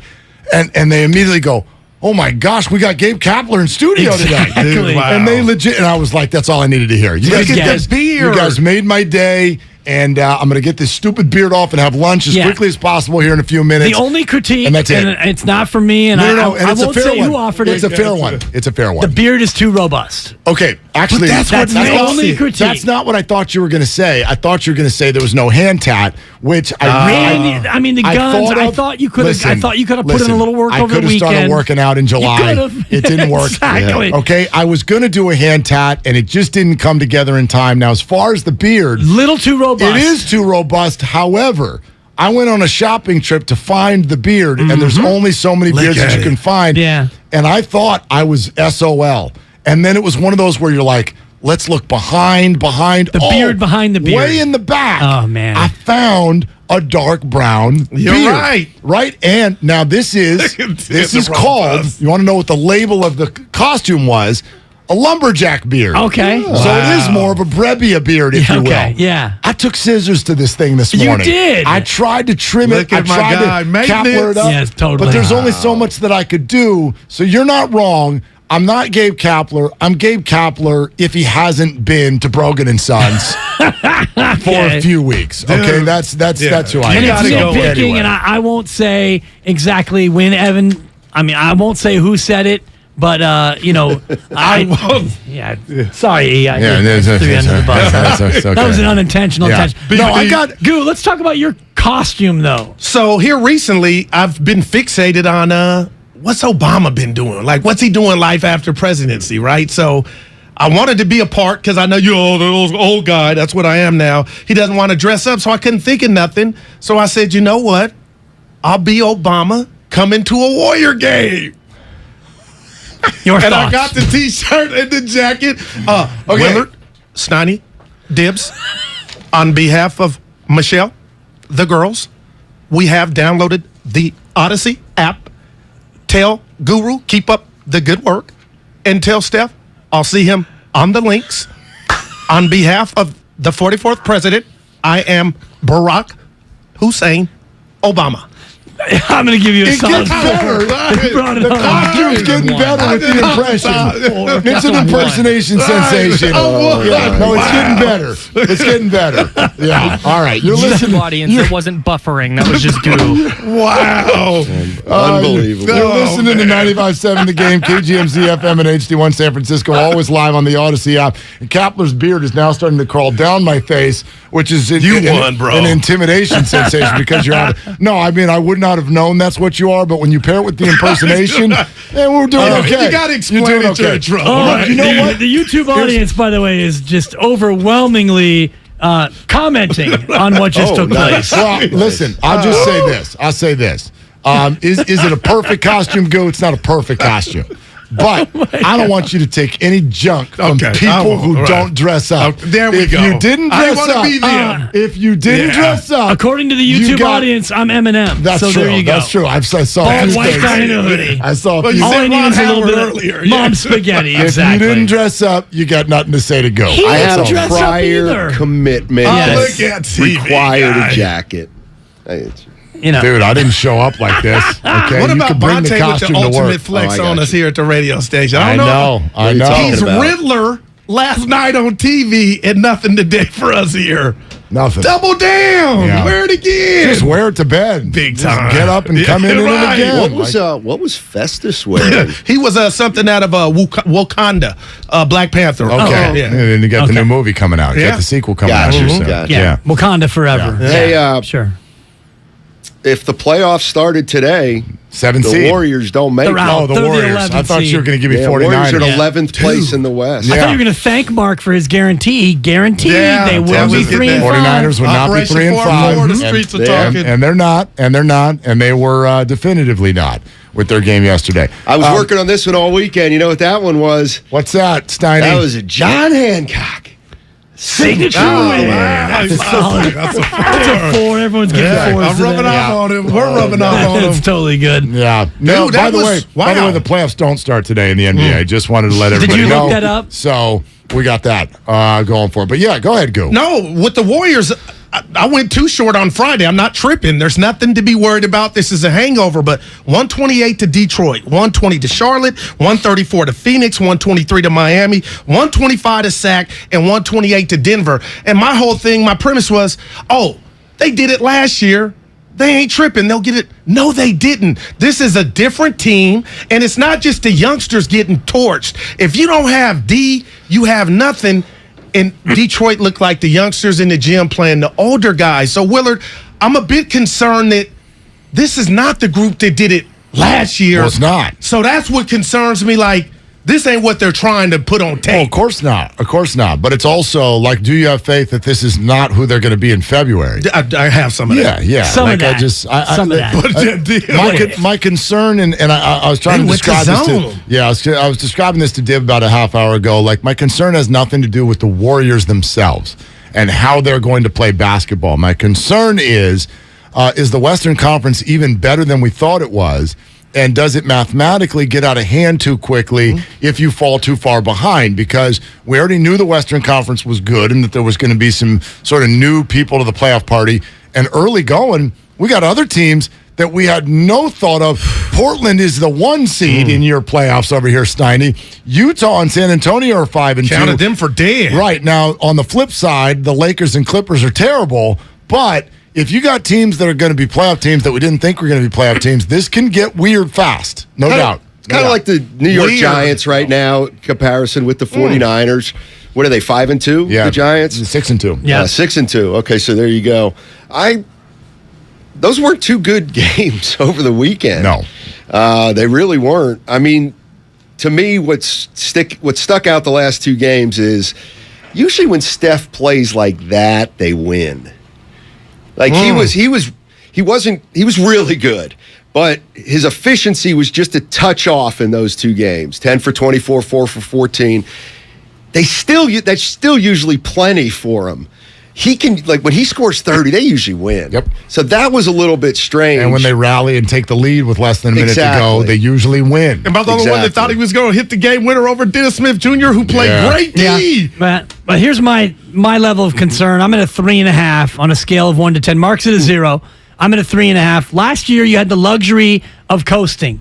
You started out 18-2. The rest of the year, the final 62 games, you went 35-27. Okay. It didn't matter. You started so great. You could put it in second gear. Draymond sat. Steph sat. You slow played Clay. You got to April, rested, and ready. This year, it's not trending toward you being able to be in second gear. It looks to me like you're going to have to do a lot more work this year in order to get into a position to host a first-round series. So I'm worried that come April, you're not going to be in the same spot you were last year. Good point. And part of that 18-2 was, and they earned it, they were the best defensive team in the league. Nobody saw that coming. There is no Gary Payton II, Steiny. There is no Otto Porter Jr.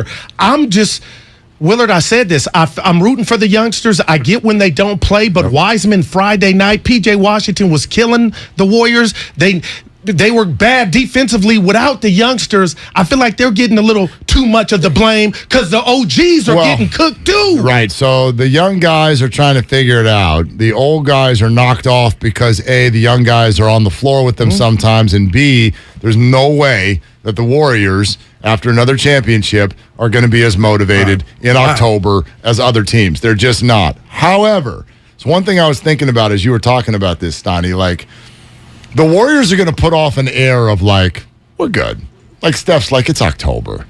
Well, right, but if you didn't care, more guys would have sat in Detroit.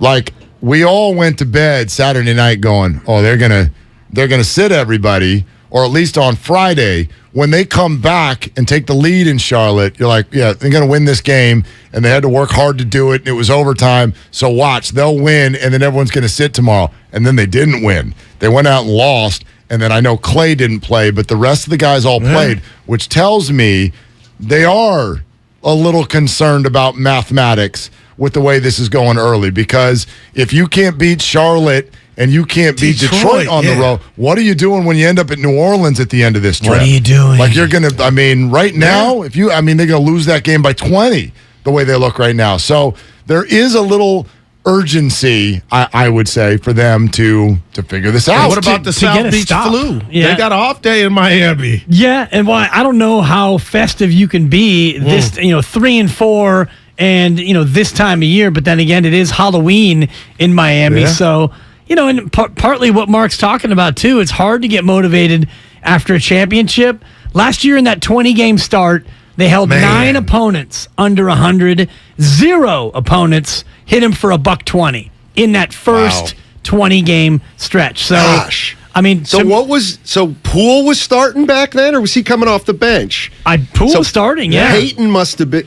Iguodala was playing those first 20 He games. was there yeah. Christmas. And that might have messed up his whole season because he didn't play much after that. But you needed him in the early Exactly. days, and you didn't need him later in the year. And right now, what card does Steve Kerr have to play in terms of shaking it up? I mean, Jonathan Kuminga has been unable to even crack the rotation. James Wiseman is a horrific defender. If you look at the metrics right now, when he's on the floor, they're giving up, I think, 126 And you can see Draymond's per 100 body, his possessions. mannerisms. Like, I ain't blaming you, but damn, you were supposed to do this If you or look that. at how badly they are in a plus-minus, when he's on the court, I think he's minus 22 per 100 possessions when Wiseman plays. And aside from that, nobody's playing good defense. Yeah, nobody is playing good defense. I feel like, and Draymond to me, I think he's been pretty good on defense. I feel like I'm noticing dominant stretches just a little more infrequently. Well, he's playing less too. Yeah, just barely imperceptible. He's playing like 26 minutes a night, I think. 20. I want to say it was only But I know 3/10 what you mean. 3/10 of a minute off his thing from last He year. had I looked it up. 28.6 right now. And now this isn't a huge deal, but look at his.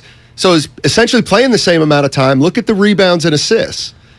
They're both down for Draymond. Now that doesn't necessarily mean points are up. That doesn't necessarily mean Draymond's been passing less. Maybe guys are missing more shots, but it's just an indication of his production's come down a little bit. Turnovers up, assists down for Draymond. Yeah.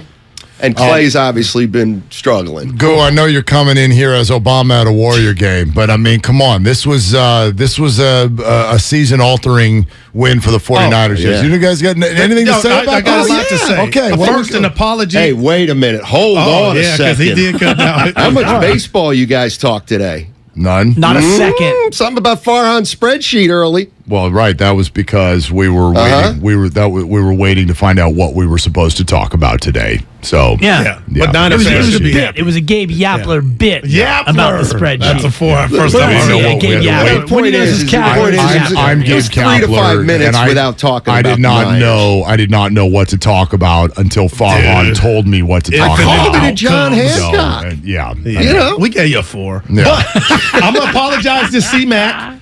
I forgot on his best day, he's one of the best offensive weapons in the game. No doubt. He's already earned that. And my big thing was no Debo.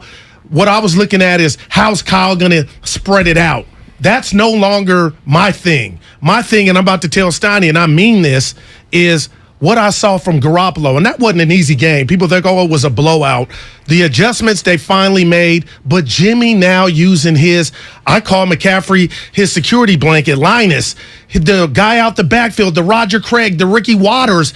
To me, that made, I see somebody catch the ball. Then when I look downfield, you don't know what that's doing for a psyche. But guys, that's an outlet I don't think I've ever seen Jimmy utilize. And I'm like, NFC be on alert again, Right. React to new information. So now Debo comes back and he said thank you to Mr. York. And my biggest takeaway was watching the unity in the suite. Did you see? Yes. They wanted I love that. but I appreciate I love that. I was like, okay, everybody on the same page. They ain't going to front like this ain't important. It was real. Well, not just, hey, the 49ers are doing well, but Christian McCaffrey. No like doubt, like the man. front There was some office is juice. like, Yeah. hey, look, we got this That's guy. all. Look what he's doing. I So, think they were chanting F those picks at F one them point. picks. I F wasn't them sure if I picks. heard Shout out to Rams. Yeah, exactly. Yeah. But Jimmy, he's got another outlet, Well, you know? by the way, we didn't even mention this on our show today, but Aaron Donald is on a milk carton when he plays against So the is San Jalen 49ers. Ramsey. Now Ramsey Always arguing with somebody, and when you drop the pick, it could have changed the game. Yeah, Totally. he's got cleats. I don't know if you saw Jalen's cleats that were tweeted out by the Rams. On the back of the cleats, one of them says "I'm" and the other one says "him." And I'm like, no, you're not. No, you're not. Why are you saying Steiny? Because I hate guys like that. But the highlights. Yeah, I'm him. The highlights. That pick was an oh-no throw. That could have changed the game. Absolutely. He just dropped it. But it was a high throw. It was you know well, Dion. he jumped up. I mean, it was a bullet. He was about 3 yards from him, and he hit him in the face. So I mean, it was actually a great play by Jalen. He hid behind the defensive line. Jimmy didn't see him. He predicted where Jimmy was going to go, and he tried to jump it, but he dropped it. But look, the bottom line is when you're a fan of a team, you can remember every play. But if we step back for a minute and look at this from 10,000 feet, look at Jimmy's last 5 games. I heard you. I'm going to give you Denver. That was a joke. But since then, when Jimmy said, I need to ramp up, 5-game stretch, there's not a team, there's not a fan base in the league that would not take the statistics that Jimmy Garoppolo has posted for the last 5-game stretch. It's 9 touchdowns, it's 3 picks, and one of them, as Dibs always calls, was a glorified Hail Mary at the end of the half against Atlanta. So it's 9 TDs, 2 picks that matter. Yes, at least one of them really bad against Kansas City at the goal line. It's not to excuse some of his bad throws that he's had, but it's 9 against 3 picks. It's a 68% completion percentage. It's 4 or 5 games with a quarterback rating of 99 or above. He has absolutely done what they need him to do to end up in the playoffs. Like, no doubt. Jimmy. Hey, and I didn't get out of bed saying I'm going to defend Garoppolo. Yep. My question to the masses, and mainly Kyle, is he already took you to a Super Bowl. The Hurts, the Daks, all the other clowns, they haven't done what Jimmy has. Now, you can tell Jimmy didn't do much, but he's played in 2 NFC championship games and a Super Bowl. So Willard says that like it's Vinny Testaverde. Jimmy has quarterbacked in the biggest games. But he hasn't won the biggest games. But as I mentioned last week, only 34 guys have ever won the Super Bowl. So he's in a spot with this team, with this weaponry, and the defense. Give D'Amico Ryans credit. Now they got out to a slow start, right? Because in the first half, I was like, every third down the Rams got it. Halftime adjustments. Cooper Kupp or Copper Coop, depending on what you prefer. 1 catch in the second half. Took him away. To me, the other thing that really stuck out, and it's only 1 game, and we're going to have to see how it plays out, but would McCaffrey have 26 touches? This is, can't wait. Which, by the way, there's only one thing that bugged me yesterday. That's too many. He was in the game too late? Yeah. Cooper Kupp on line 1. Boy, they got lucky. Yeah, but you know what? That's part of sports. When you're the losing team, you stick with your dudes a little bit longer. Like 3 minutes to go, the Rams had given up. And Kyle sends Christian McCaffrey out for runs up the middle. I didn't get that at all. Where's reckless. Where's Ty Davis Price? Wow. Well, that's why he's that's why you got him right Call now. the dogs off. But you earned seriously. it. Yeah, I mean, the thing I'm saying with McCaffrey, and by the way, I heard the morning show was taking a couple shots at me. Look at they you got something for him? because they, of course, think when McCaffrey came here and now he's here, you have to make some kind of adjustment offensively. It's not necessarily about, well, some guys aren't going to get their touches. They're going to get mad. They're going to quit. No, it's not that. It's how do you incorporate McCaffrey's 18 to 22 touches a game and still utilize those other ingredients in a way where they accentuate it? Like yesterday, but no Debo. Exactly. Like that's what they gotta need to do. Like now it's up to, well, what Debo, is it true you didn't like to carry a lot last year? Because you're not going to have to now. We can, like, now you can use Debo exactly how you want to use him. But if you've got this guy touching it 18 times. But Debo's got to He leads the league in with drops. that. Is he Randy Moss? I'm asking because I know he's great when they use him that way, just not as much. But now I can't wait till I got my popcorn in the air. If you're going to use him like Rice, he leads and drops. Will that make him less effective? Well, it's easy to spread the ball around when you're being successful on offense. If you're going 3 and out, and Ayuk or Debo aren't getting targets or McCaffrey's not getting the touches, then you might fall into that situation. But if this offense is humming and you've got 60 or 70 plays a game, there's enough to go around. Look, what we have not seen yet is Debo Samuel on the field when the defense is focused on Christian.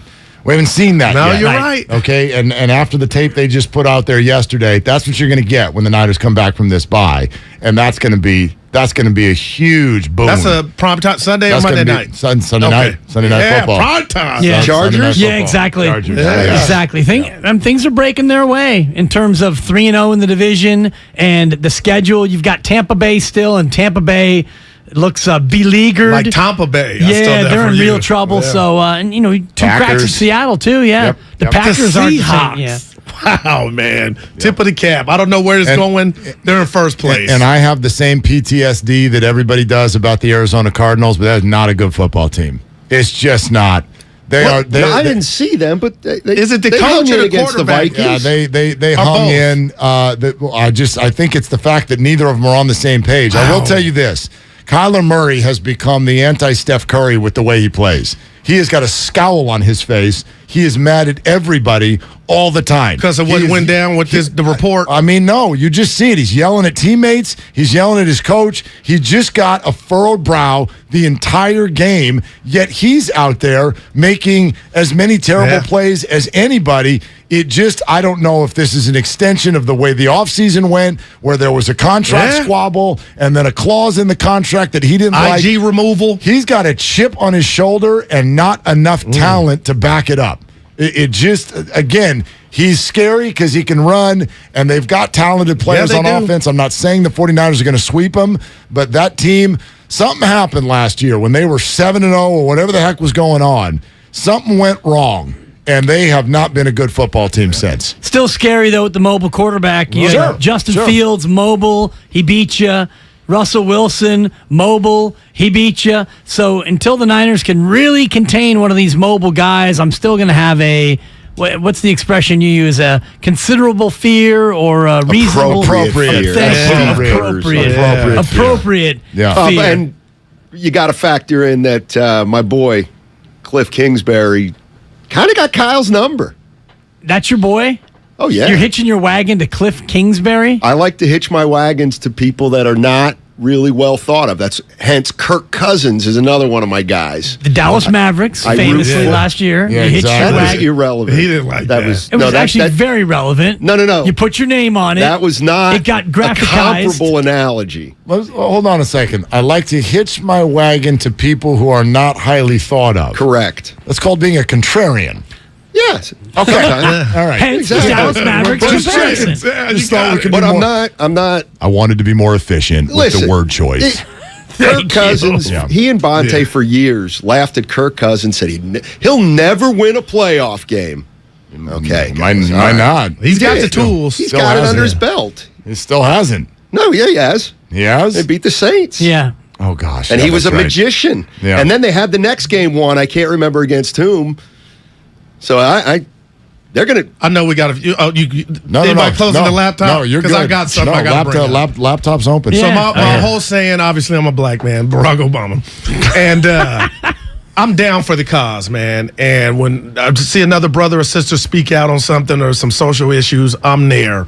And I know where you're going. Yep. Kyrie Irving, I'm trying to. I'm lost, and I just want to know what you guys thought of what he was up there saying. Because I don't think he's doing a great job at expressing himself. And then sometimes I feel like you're just Steiny's old saying, say what you really want to say, and that might be better than the way you're going about it. But is he playing himself not out the league? What's he doing? Because I was baffled at how bad he looked over the weekend. I refer to him as Diet Kanye. He's like Kanye light. He's trying but that ain't good. No, it's actually quite bad. And so when you have social media and you retweet something, that is in and of itself, that is an endorsement. Thumbs up. What he retweeted is basically a documentary based on hate speech, anti-Semitic hate speech, and then when Nick Friedel was grilling him on it, it's like, oh, I'm not answering your question, and Nick's like, yeah, you have to. I mean, if you put this stuff out there, it becomes part of the tableau, and yet, if you're gonna endorse it, then put your name on it, as Herm Edwards would say. Well, there's a few things here. So one, to attack Nick back is actually incredibly weak because it states that you can't answer the question. Wow. I won't answer the question, yeah. Because you could easily just say, I don't want to answer that question.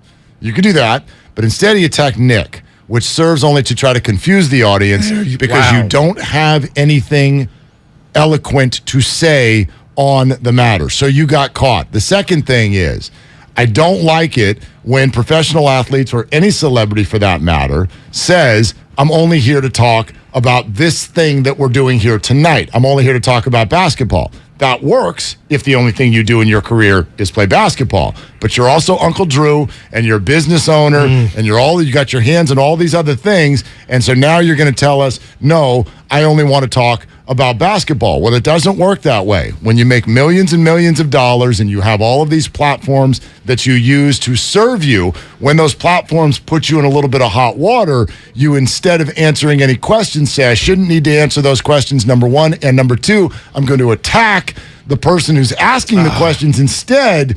It just, to me, is a huge sign of weakness. Huge sign of weakness, I thought. And congrats and props to Nick Friedel for doing everything he could to stay in the conversation. Yeah, I thought Kyrie looked awful. But I think there are a lot of people that look at Kyrie and say, that's cool what he did to that reporter. Of course there are. Because the media has a terrible reputation for the most part. I mean, the thing that got me, too, I think Evan brought this up, is on the one hand, he talked about his platform and how he has this big opportunity and many people. He's got a voice. And then he wants to be just another guy on Twitter. Well, you're not. Just something I just sent out. Exactly. As in, like, just I'm out here retweeting everything. Right. Almost like it was an accident. Yeah, this is unfair.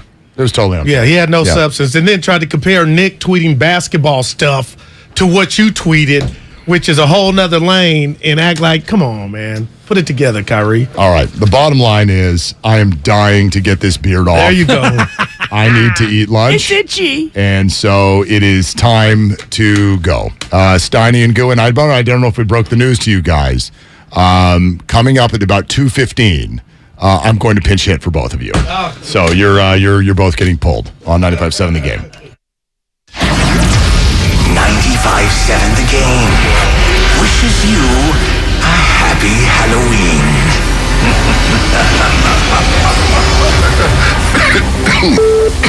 Sorry about that. You could edit that. My bad. We're chock full of candy and sports talk. Full-size candy bars, too. We're the spookiest in the city. What is going on here? On 95.7 The Game. This year's ratings of the best TVs just got published, and Samsung, LG, and Sony scored the highest. Also, they warned about the poor performance of the bargain brands promoted at some stores. So where can you get the best deal on the top-rated TVs? At the club? Online? Nope. At Video Only. They've got their better than Black Friday deals on right now. Don't be sorry. Check out Video Only before you buy. In this market, you'll find Fisher Investments is different than other money managers. Different how? Aren't we all just looking for the hottest stocks? Nope. We use diversified strategies to position our clients' portfolios for their long-term goals. You don't just provide cookie-cutter portfolios? No. We tailor our clients' portfolios to their goals and needs. But you still sell investments that generate high commissions for you, right? No, we don't sell commission-based products. We're a fiduciary, the highest standard of care for a financial advisor. It means we're obligated to act in our client's best interest. So when do you make more money? Only when your clients make more money? Yep, we have one transparent management fee structured so we do better when our clients do better. Sounds like you really look out for your clients. We do, because our priority is helping them achieve a comfortable retirement. That might be why most of our clients come from other money managers. Visit FisherInvestments.com to find out why investors like you switch to us. Fisher Investments. Clearly different money management. Investments in securities involve the risk of loss. Oh, oh, O'Reilly. Count on the professional parts people at O'Reilly Auto Parts to recommend the best products for your vehicle and budget. Get maximum cooling system performance for 10 years or 300,000 miles with peak long life universal pre-mixed antifreeze and coolant. Now just $3.99 after mail-in rebate. Limits apply. Stop by O'Reilly Auto Parts today or visit O'ReillyAuto.com. O'Reilly Auto Parts. Qatar, here we come. Christian's travel agency has one All right, goal. talk to you soon. The world's biggest soccer tourney. The hotel is 7 miles from the stadium. Are you serious? Did you email the transportation company? Now he needs an Arabic interpreter on his roster. I don't speak it either. Indeed can help him hire great people fast. I need Indeed. Indeed you do. You can schedule and conduct virtual interviews all from your employer dashboard. Visit Indeed.com/credit and get $75 towards your first sponsored job. Terms and conditions apply. Technology lets you access a personal trainer from home, like on this exercise mirror. Less talking, more squatting. But to keep your hybrid workforce in shape, you need more than technology. And kick. And jump. You need PCs powered by Intel vPro, custom configured by CDW. Hardware-based security and remote management make it easy to protect and monitor PCs from anywhere. Wait, don't turn me off. Intel vPro makes secure remote management possible. CDW makes it powerful. Learn more at cdw.com/vPro.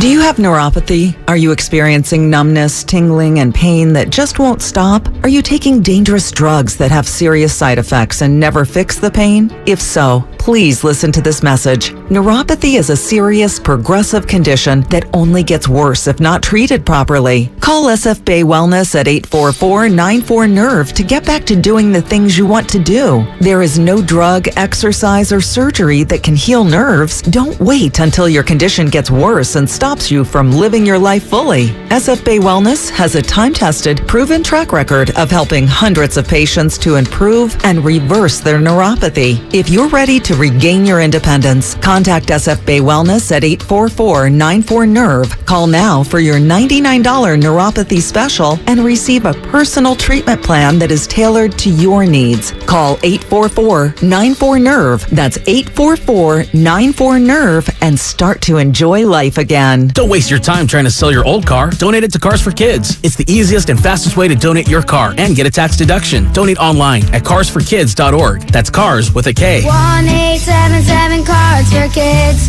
Donate your car today. Are you interested in new career opportunities in the Bay Area and want to make a difference in your community? The San Francisco Sheriff's Office is looking for people considering a job in law enforcement right now. If you're at least 20 years or older with a high school diploma or equivalent, the San Francisco Sheriff's Office wants to hear from you. Enjoy full benefits, flexible schedules, and opportunities for growth and promotion. For employment announcements and more information, visit sfsheriff.com. That's sfsheriff.com to apply today. I'm Bob Burke, founder and chairman of Burke America Parts Group, a family of brands that includes RepairClinic.com, an appliance and HVAC parts solution company that's grown into an international brand. Before AmericanEagle.com, we partially launched a new technology platform developed by another firm. American Eagle helped take our technology to a whole new level with digital marketing, software development, and business insights into our key markets, appliances, HVAC, and outdoor power equipment, and did so both on time and on budget. AmericanEagle.com has the resources, experience, and talent needed to produce solutions. Our new technology platform, developed by AmericanEagle.com, has produced tremendous results with higher traffic, conversion, engagement, and online revenue. If you have any home repairs you need to take care of, check us out at RepairClinic.com. If you need a world-class website or technology project, then I would highly recommend AmericanEagle.com. Call AmericanEagle.com at 773-NETWORK. That's AmericanEagle.com, 773-NETWORK. He brings the passion. For what? I want to know now. I'm mentally invested. Don't tell me to pray and you don't say what for. He brings the perspective. Yeah, I think they both have great points. Get off me, text line. He's truly one of a kind. That is wow. Oh, my God. Oh. And he's doing a great job. I need you to man up and say what you really want to say. Simon, you're doing a great job. And together, they're Steiny and Guru. Yeah. On 95.7 The Game. All right, here's the first question for 49er fans. Uh-oh. When Christian McCaffrey hits Brandon Ayuk for a touchdown pass. Is that play a flea flicker? Yes or You know no? my answer. You asked me, you know what my answer is. Yes I said or no? YES. In my world, it is. Because I play Madden. Like, I had no other term for it. It was a trick play, which we've been asking for. That's what it was. According to Wikipedia, a flea flicker is a specific kind of trick play, which must involve a pitchback from the running back to the quarterback. You learn something new every day. Yeah. Yep. I would have said, hell yeah, that was a flea flicker. That's like saying, oh, James Wiseman just on the break dunked it. That was an alley-oop. Like, it's not. It's just not what that's called. Wow. That was a great explanation. Thanks. That's a 1. No, that was actually a 4. Get it? He dunked it, but you call it an alley-oop? No, it wasn't. They call me Barack today. No. Leslie Schrader on YouTube said you shouldn't have to explain the costume. Anyway. Hey, by the way, I've been thinking all weekend about... Thank you, Kyle. That joke was a little funnier than I actually thought when you said you coming in as a radio host. Dude, Myers texted me. I know. My phone blew up. Dude, that might have been my best material 5 years with you. Dude, I thought about it driving home. I had to go listen to it again. How dumb am I? I didn't get it for like a few hours. Oh, that's why you were a little vanilla on it. Like, what did you just do? Oh, Steiny.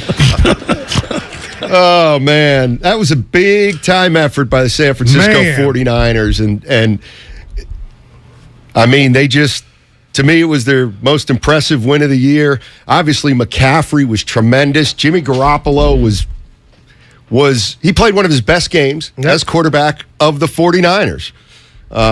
No doubt about it. And the other thing that I think is huge in this game is now you get to take a week off knowing you are sitting you're sitting in a good spot in the division, knowing you've beaten the Rams twice. You go into the break 3-5.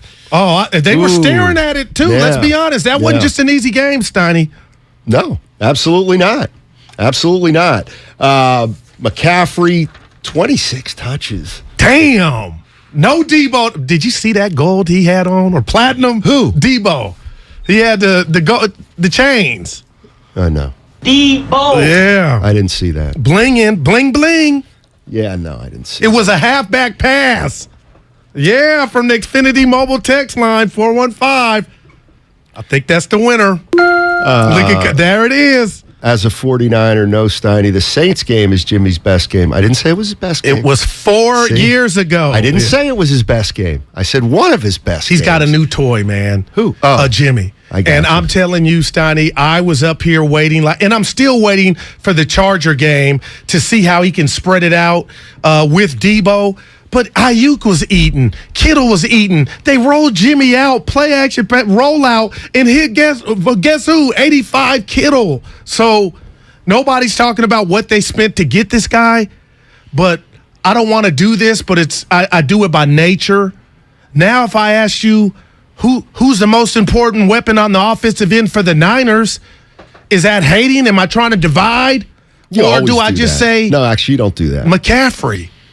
He is a bad dude. And I forgot because he was in Carolina and hurt and they weren't doing anything. But, man, the Niners... You can define who the playmaker is. Okay. You can decide who the most dynamic is. But there's no doubt Christian McCaffrey's going to touch the ball more than anybody else, and I don't think it's going to be close. What? Well, defenses can do now the cat's off the bag to try to take McCaffrey, especially when he's lined up out wide. I don't know that Jimmy you can. Will go some other plays. I don't know that you can take him out of the game. But now with his injury history, I'm going to ask you this. Is 26 touches too much? Or was that to compensate because Debo was out? Yeah, I would think so. I would think that, once Elijah Mitchell gets back, they would take 6 to 8 of those touches away from McCaffrey. But now the question is, do we see Debo in the backfield? Well, we need to get to the bottom. Somebody really needs to get to the bottom of what Debo thinks about playing running back. Because in the offseason, we talked about how the assumption was he didn't want to play as much running back. No doubt. Because he knew he didn't want to get paid like a running back. I said it. So my question now is, if Debo Samuel truly didn't want to run a lot, he's got to be happy right now, right? No doubt. But I don't think does he want to run on his own terms? What's his best attribute? To me, is getting the ball in the backfield. I take that over him going downfield and catching. And I'm not saying he can't do that. But, Steiny, that dude is so built like a tank. When he gets it, he's running over defenders. DBs dropping, acting like, they slipped or whatnot. So I just don't think they'll abandon that. But if we go to last week's game, he had one. Maybe his hammy was barking then, and the coaching staff knew it. Bottom line is, the Niners are 4-4, and the funny thing about this 4-4 record, Steiny, is they really only played a game and a half with McCaffrey. If I'm another NFC team, I'm like, you know what? I need a diaper change. You know what that means? I'm scared. Please. Because now you got Debo coming. Stop it. And when you going to give my boy his flowers? Stop it. Give my boy Ayuk his flowers. For what? Just being he acrobat. Made a catch. Catch his. What do you had, 3? And his run 5. His run after How many catches. catches did Ayuk have? I got it right here. 6 for 81. Look at him. 19 from a note. Yeah, it's great. 1 out of 6 games he plays. Steiny, please. He's a loser. I like him. I know you like him. There's a lot of better receivers out there than him. A lot. I'm gonna make you. He's gonna make you eat those words. Yeah. No, but the highlights. Yeah. And quietly, he's a fantasy stud. Got me 15. Well, that's the most important thing. Shaka's in Berkeley. Our guy. Our Viking Shaka. Look at it. Give me the horn. Hi, man. Hey, so I'm talking about the 49ers first, man. But you know what? The 49ers are the perfect clone for the Warriors because we don't got to talk about the Warriors right now, so that's a good thing. Hey, that was y'all have a great player now. That man is a great player. He's bred for this. I think his mother ran track. His father's a football player. He's a perfect fit for this organization, and they should split them carry between him and Debo. I mean, the touches, the 26, the 13, keep him fresh, man. But I want to talk about the Vikings, man. Also, I want to give Anthony Banks a shout-out, man, because he's been doing a terrific Aaron Banks, job. Nobody's saying about it. Yeah. Nobody's talking about the job he's doing, Also, but I want to say, man, the Vikings be ready, man. Zadarius Smith had 4 sacks. Look at him. Hearing the ball. Here's the Smith, the Hall of Famer, had an interception. It's going to be a great match. I always say it's going to be the 49ers, Minnesota. Number 2 seed right now. You are shocked in the NFC. It's early, but number 2. It's not that early. I saw a different football yesterday. I saw Zadarius, the guy we got from Green Bay, had 4 sacks. Thanks, Shaka. Appreciate it. One Zadarius Smith reference is barely acceptable. But that's a Viking fan calling to talk about the Niners, man. And let's put the right on the table, Steiny. The first drive, I was like, oh my God, the Rams offensive line is not decimated like I thought. They got some couple people back. Every third down, it felt like the Niners were losing this game in half with C-Mac. So I'm sitting there like, could 3-5 be a reality? But, man, they went and made adjustments, and they took Cooper Kupp away defensively. We didn't see Ryans running down the sideline, but we didn't have to. They shut the Rams down in the second half.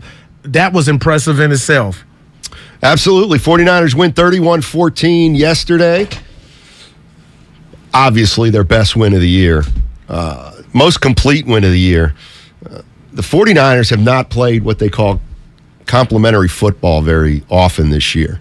Usually when the defense is good, then the offense isn't good enough. When the defense slips, the offense can't pick them up. But I'll tell you what happened yesterday. They all played well in all phases of the game. So, 49ers now 4-4. They get the bye next week. They got, listen, they won that game. They deserved to win that game. They outplayed the Rams. But McCaffrey's fumble doesn't land right in a teammate's hands. Right there in his hands. Higbee doesn't drop that ball. Jalen Ramsey, you never know. You so never don't come in here and say it was a blowout. You know, dude, Sonny, you're losing at half. That's already, the Rams didn't get TKO'd, Teddy Pendergrass. But seriously, that Jimmy throw can you help me out? Of course I can. Jalen Ramsey was in an area and Jimmy didn't see him. But to say Jalen made a great play, you can only say that had he held onto the ball. He was right there and dropped it. And the Niners were losing at that juncture. I'm thinking to myself, oh, my God, if he catches it and somehow returns it, the whole game flips. It didn't, but it just tells me, especially with everybody in the seat. Where's York at? Let me tell you where he was. He was at SoFi with everybody else in the organization in that suite watching what they put together in their new version of this team. I just feel like the Niners are living right. Yeah, I mean, they own the Rams during the regular season. 8 in a row? Let's just be honest. I mean, they absolutely do. And, whether it's a blowout or not, it was their most impressive win of the year. To me, not even close. Jimmy Garoppolo, to me, played his best game of the year. Christian McCaffrey was different than any other player we've seen in a 49er uniform since Shanahan took over the team, right? And he just has a way like a little mouse to get through the lines. Okay, here we go. Uh-oh. Who's the most dynamic player on the San Francisco 49ers? Who's the most dynamic? It's 23. Yeah, I don't think so. Who is it? I think it's you? My man. Bosa? Oh, yeah, no, Bosa. you know where he's going. Oh, I thought you were about to say. I think Bosa's unbelievable. I thought you were going to your guy who didn't play. Juszczyk? Yeah, I thought that's what Hey, I'll tell you what, Bosa's one of the only guys on defense that you can just watch him for the plays instead of the whole defense, and you're like, man. This is how you know your partner. Tell me if I'm wrong. This is what you like about him too, Bosa. His ability to get up off the ground. Oh, he's a cat. Dude, And I nicknamed him that. The cat. Kind of didn't stick. The cat. Look at him. 20 other athletes had the cat. What else? Parsons in Dallas can get like a cat. Get up off the ground. Is that his nickname? No. Like officially? No, it's okay, not. name me one other cat nickname. Andre Galarraga. That's the big cat. Yeah, the big cat. Who else? That doesn't count. Felix. That doesn't count. I don't play. We're looking for I'm human. running out of, but human. Go ahead. You just said everybody's got that nickname. But yeah, it ain't. Yeah. I'll get so that's the new nickname, the cat. Yeah, the cat. Bosa the cat. I'm sure he'll like that. The reason is because, if you throw a cat out a window, let's say, it'll always land on its feet. I just had a visual. That should never happen.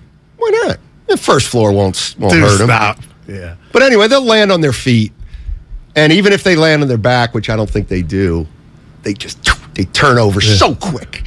And he pursues so fast. Hopefully we'll see Armstead after the bye for that Sunday night showdown against the Chargers. You think it's Deebo Samuel, Christian McCaffrey, Nick Bosa, or is it George Kittle? The fact that George Kittle. No, I'll give George Kittle the most dynamic blocker on the team. I'm gonna give you a 1. Yeah. But just the fact that you named off that 4, you got talent. You got some talent. Look at you. How about your quarterback? Let's not forget about him. Who's already played in the Super Bowl and should have a Super Bowl ring. I'll leave that there. 408 trying to get under my skin, telling me Trent Williams is the 49ers' best player. What'd you think of him yesterday? He was getting into it. Niners were feisty. I didn't really notice him, tell you the truth. What about the Ram guy that got the 15-yard flag after the catch? You idiot. You can't just get a ref the ball. So you got a first down, but you didn't. Damn. Justin in San Jose. What's up, Justin? Yo. Hey. Yo. How y'all guys doing? I'm doing great, man. Okay, look. Hey, this is our guy. Deebo is the most dynamic player on our team. Why? Because he introduced us to the wide back. I'm going to say to Deebo, man, you don't got nothing to prove to nobody to be no receiver. Be the person that you are that got you this paycheck. And with that being said, hey, he should be even looking to be playing some fullback. Ask Juszczyk. Ask Kyle Shanahan. Throw me in a fullback so I can, help out Christian McCaffrey with 4 eyes instead of 2 eyes in that backfield, and come out on this little sweet, who go get it? Either Deebo or what's it, MC, whatever his name is, McCaffrey. But that's all I got. Man, that's our most dynamic player. He don't need to prove nothing to nobody. Just be you. Thank you. All right. Yeah, it was just a thought I had. He was defensive. Yeah, nobody's taking anything from Debo. Christian McCaffrey's taking touches. As they come. He's taking touches from him. Yeah, we've yet to see that. Of course he will. He's taking them from somebody. But again, what do we talk about? 22 times touching the ball. Let me tell you what the Niners aren't with this addition. They're not one-dimensional. Yeah, they're not a one-trick pony. Yeah, I know you so well. But C-Mac is Debo as good at catching the ball? No. Down the field? No. Is C-Mac in the slot? No. See, but it's a good thing to have. Niners are a problem, man. Well, Let's and tomorrow's the trade deadline, so let's see if some teams make moves. Lorenzo Neal, 10 minutes. He's always on with Steiny and Guru at 1 o'clock on a Monday. What kind of mood you think he's in? I didn't see him on TV. Who knows? They win, then everything's good. Last week he was a little testy. He's like, it's a little, Guru. We'll see. Steiner? Yeah. Remember when he called you out for never playing the game? That's how you know you got it. That's how you know you've gotten under the skin of a pro athlete tell me something or I a don't former know. Pro athlete when they say you never played He called the me game. after. We're good. The people, they just think it was a fight. It was nothing. Yeah, it was a little uncomfortable. Hey, real quick, what did the morning guys say about you? He said took a couple of shots about. They, of course, misconstrued something I said. They don't understand I'm a man of nuance. It's layered. Listen, it's not about guys getting mad about lack of touches. That's not what it's about. It ain't hoop. It's just about an adjustment that's going to have to be made for the Niners. They have a guy on their team now they need to get the ball to 20 times a game for the most part in some kind of combination. That's going to require some kind of adjustment. Maybe it'll be an easy adjustment to make, and the next thing you know, your offense is significantly better. But it's not going to be what it was. Did you see Debo thank York for going out and bringing I didn't see that. C-Mac to town? No, that did let you? me know. When did that happen? After the game. And I was just like, man, that lets you know there is no, I need 100 touches or I'm going to be pissy. Telling you, Steiny, the break came at a time they get healthy. I already said Super Bowl or bust. Now you add McCaffrey, and we just saw yesterday a reminder for me just how badass he is. They are going to be a problem. Top of the hat, Matt. He's in San Francisco. What's up, top of the hat? No. Steiner from the 925. Okay, so in the Rams miss interceptions, possible fumble recovers, something the Niners got lucky with, but I didn't say that. I said they dominated the game 31-14. Yeah, but they were losing at half is probably what his point was. No, his point is that Rams blew it? No, his point is that he thinks I'm saying it was a lucky win by the Niners. He never said that. They got the bounces, big deal. 650 says I'm lying. That happened after the game last week. I just heard it yesterday. What are you smiling at? I just heard it yesterday. Kyle, help us. I was going to press you on it because I hadn't heard that. It was said. I just heard it after the game. Can you cite a report or is there a video I was watching clip? the post-game show on NBC Sports Bay Area. Okay. And I heard Debo say, thanking York, they were talking about the discussion, so I actually didn't see Debo say it. And I was like, damn, that was profound. Debo saying, thanks for getting me some help. So he ain't mad that they got C-Mac. Who said Debo thanked Jed York? The guys. Who? What guys? Rod Brooks, Jordan Ramirez, and the hitman, Hittner. Carlos Ramirez. I got Jordan, both guy. Can somebody out there who actually knows what happened with Debo ostensibly thanking Jed York, can somebody tell me more specifics about that? I just told you. Instead of just saying it's been alluded to. Thank you. Don't be disrespectful. I'll fight for my life. Drop of the hat, Matt. You better get it done this time or you're getting a little tea. Hey, how you guys doing, man? Look, play on this team, there's no doubt. It's CMC, Christian McCaffrey. He does everything. He just, as long as they spread him out. But look, somebody can say Debo, the other caller say it was Debo. Yeah, Debo's a great player, right? And nowadays, when you put Debo back there, the defense is ready for Debo, right? Right or wrong. It's just you can prepare for that. But with Christian McCaffrey, you put him back there, he can run for the screen, he can throw the ball. He's the best player in the league right now, man. I think the Niners are going to go to the Super Bowl. As long as Kyle Shanahan call the right play, especially with these bitches coming in, and the offensive line needs to protect Jimmy G, and he'd be the best quarterback in the league. I'm down an hour. Well, yeah, he's on a good mood, and rightfully so. The best offensive player in the league. Should be. But damn, when you hadn't said his name, he was just forgotten because he was in Loserville in Carolina, rotting away. 650, hopefully putting some context on this. It was Aaron Andrews that reported it during the Christian McCaffrey post-game interview. Aaron Andrews saw the interaction between Debo and York, reported it on the telecast. There you go. That's very different than what you said. Did he? If I was in the courtroom, did he say it? Who? Don't who me. Which person? Did Debo Carlos say thank Ramirez? you to the owner for going to get him? Because I don't think Jordan Ramirez said it. That was the Warriors. Did he go? Did he say it? Yes. Now you want to know when and what time was it? Yeah, not from you necessarily. No, but I said Debo said thank you to York for going to get that acquisition. Oh, thank you, Kyle. 650. Steiny, why do you always bring up negative aspects of the Niners? What? Damn. Seriously, why even bring up touches and who want to get the ball? That's so petty.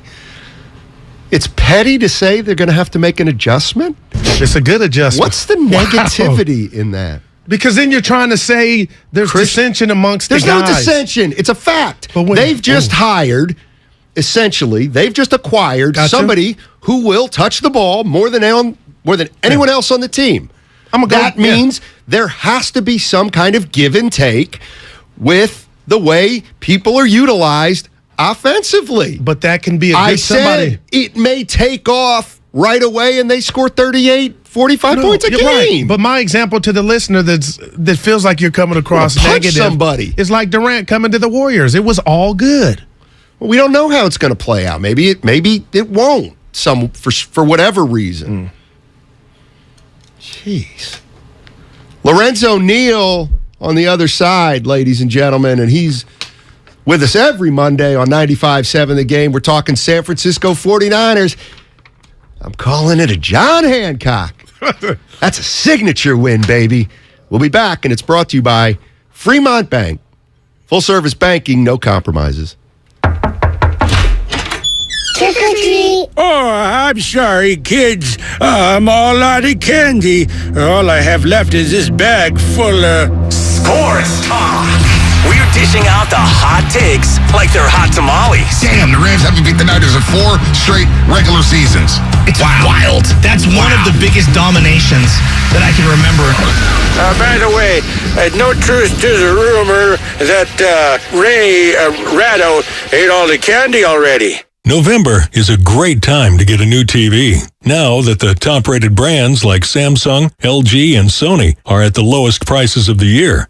With Black Friday deals available, what more could you want? How about better than Black Friday? Before you click, you should call Video Only to see how you can go lower than Black Friday. That's right, the best TVs at better prices. Check out Video Only before you buy, or you'll be sorry. My husband and I live next door to a haunted graveyard. It's a little creepy, but we manage. Just like we manage without home internet. Do I wish my mobile hotspot was faster? Yes, but I make it work. Kinda. Just like we make it work sleeping next to a 17th century burial ground. Honey, can you move your hand? That's not my hand. It's mine. Not having home internet? It's not that bad. Grab my hand. Wait, okay. No, not up the stairs. We tried that last time. You can literally run through him. It is that bad. Don't settle for just mobile. Get Xfinity Home Internet for just $24.99 a month for 2 years with no annual contract and a free streaming box included. Go to Xfinity.com, call 1-800-XFINITY, or visit your local Xfinity store today. Restrictions apply. Not available in all areas. Requires paperless billing and auto pay with stored bank account. After 24 months, regular rates apply. Offer ends 12/21/22. Everything, our farm, our stand, our pop-up shop, it really all started when we discovered the benefits of local, raw honey for our family. And then we decided to turn it into a business. We were looking for something to help us get up and running. So we got the Chase Business Complete Banking Account. It's more than a bank account. It comes with Quick Accept, which lets us take card payments anytime, anywhere in the U.S. using the Chase mobile app. Plus, we get same-day deposits at no extra cost. For us, it's more than honey. It's about sharing a little sweetness with the world. Get the Chase Business Complete Banking Account with the essentials you need to help get your business going. Learn more at chase.com/business-complete-banking. Chase for business. Make more of what's yours. Quick Accept is not available in U.S. territories. Enrollment required. Usage subject to approval. Same-day deposits available for payments before 8 p.m. Eastern Time, Sunday to Friday. Fees and rates apply for checking and processing. Limitations and restrictions apply. Participants compensated. Merchant services provided by Payment Tech LLC and WePay Inc., subsidiaries of J.P. Morgan Chase Bank and a member FDIC. Tune in to 95.7 The Game for Warriors Live, 60 minutes before tip-off of every Warriors game. Brought to you by Xfinity. Supercharge your home with supersonic Wi-Fi. Unbeatable internet, only from Xfinity. Finding great candidates to hire can be like, well, trying to find a needle in a haystack, but not with ZipRecruiter. Its powerful technology actively finds and invites qualified candidates to apply to your job. So while other companies might deliver a lot of hay, ZipRecruiter finds you the needle in the haystack. See why 4 out of 5 employers who post a job on ZipRecruiter get a quality candidate within the first day. Try ZipRecruiter for free at ZipRecruiter.com/free. That's ZipRecruiter.com/free. Prescription products require an online consultation with a healthcare provider who will determine if a prescription is appropriate. Restrictions apply. See website for full details and important safety information. Subscription required. Refund available for 60 days after purchase. Hey guys, did you know there's a generic form of Viagra that works just the same but is 90% cheaper? And you can get it online? Just go to 4hims.com/joy. You'll get a free medical consultation, discreet shipping if prescribed, a 100% online process, and trusted generic alternatives to the biggest brands at 90% off. That's right, get generic for Viagra, the same active ingredient as brand name Viagra, but 90% cheaper. It's the same medication you get from your doctor, but with zero copay, no expensive appointments, and no awkward face-to-face conversations. Results are guaranteed or your money back. To start your free online visit, you need to go to this exclusive address,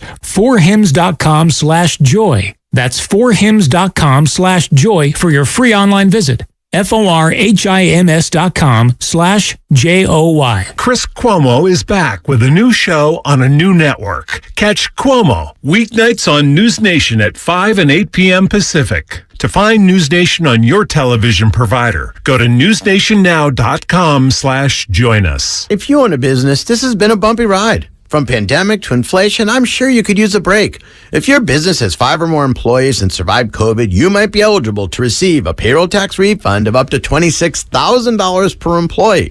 The challenge is getting your hands on it. Hi, I'm Howard Mackler, and that's why I founded GetRefunds.com to cut through the red tape and get you that money.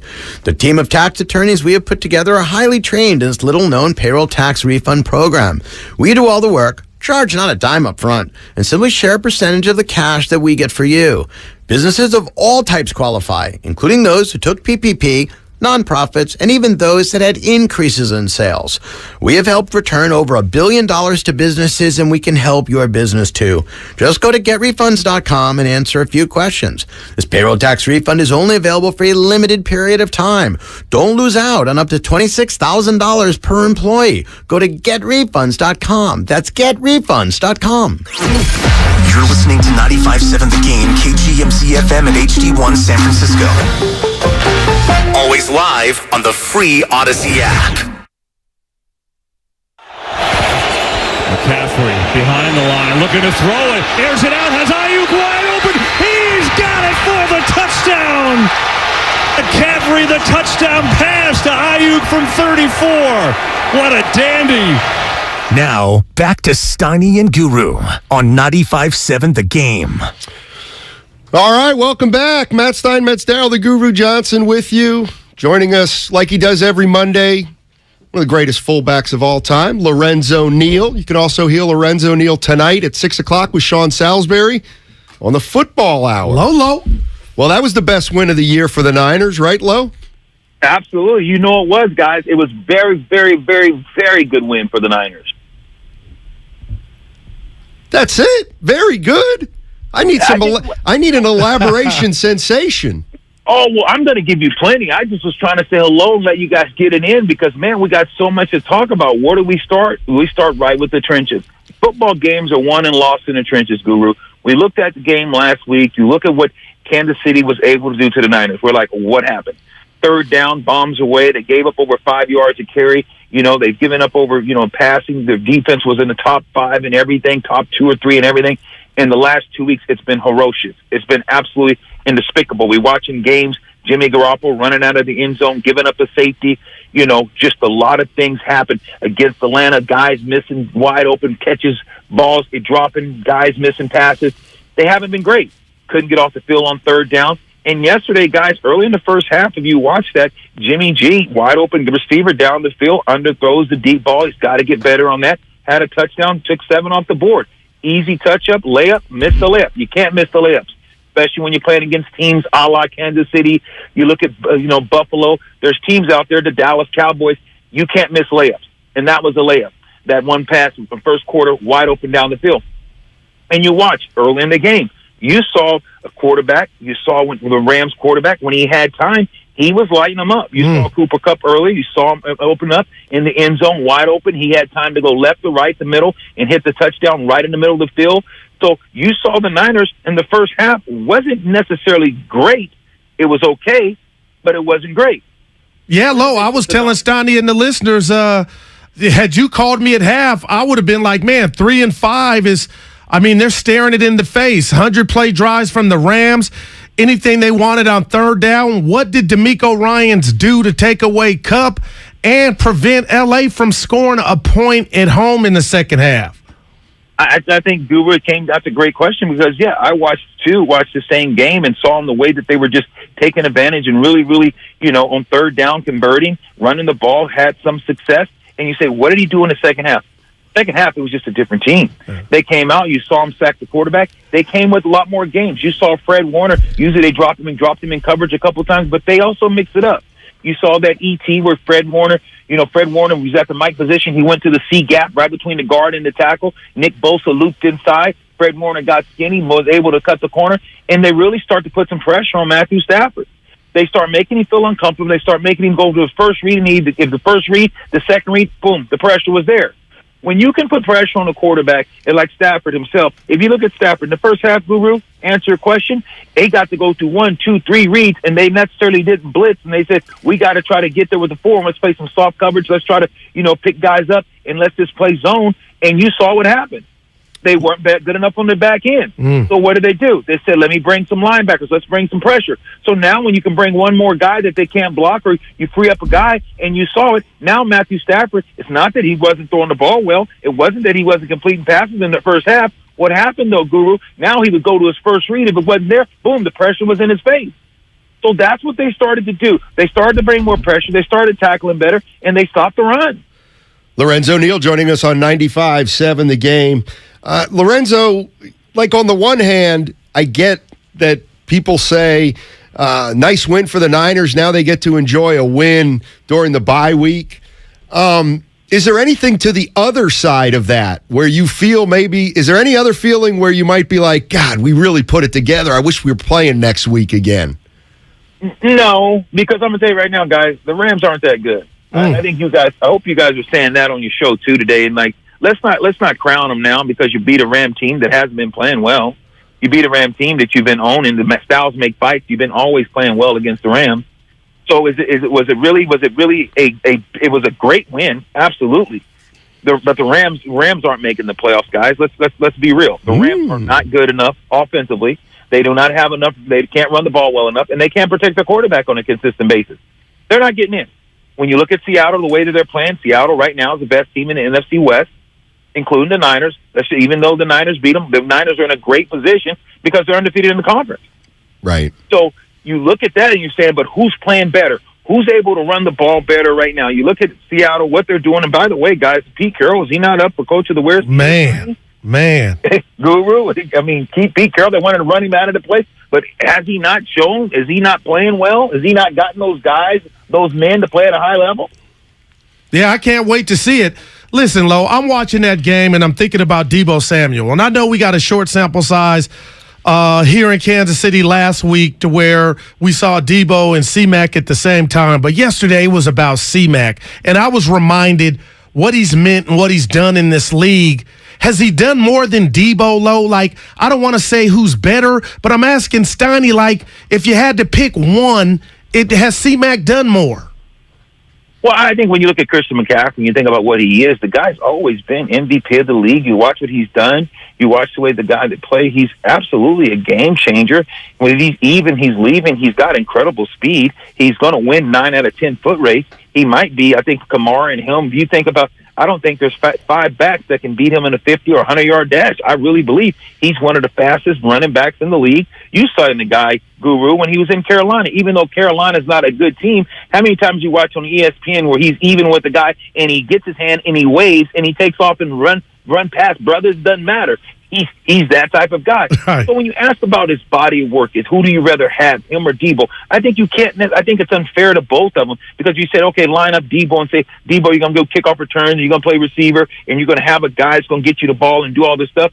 Debo's a better receiver. It's not even close. His hands down. But if you're talking about running the ball in between tackles, the things that he can do, McCaffrey as a runner and as a catcher, then to McCaffrey because it's like you look at what Tennessee Titans have in Derrick Henry. Derrick Henry's the most big physical back in the league. So you can't compare him necessarily to Debo. It's because they're different. They're different. And so when you look at McCaffrey is a true running back.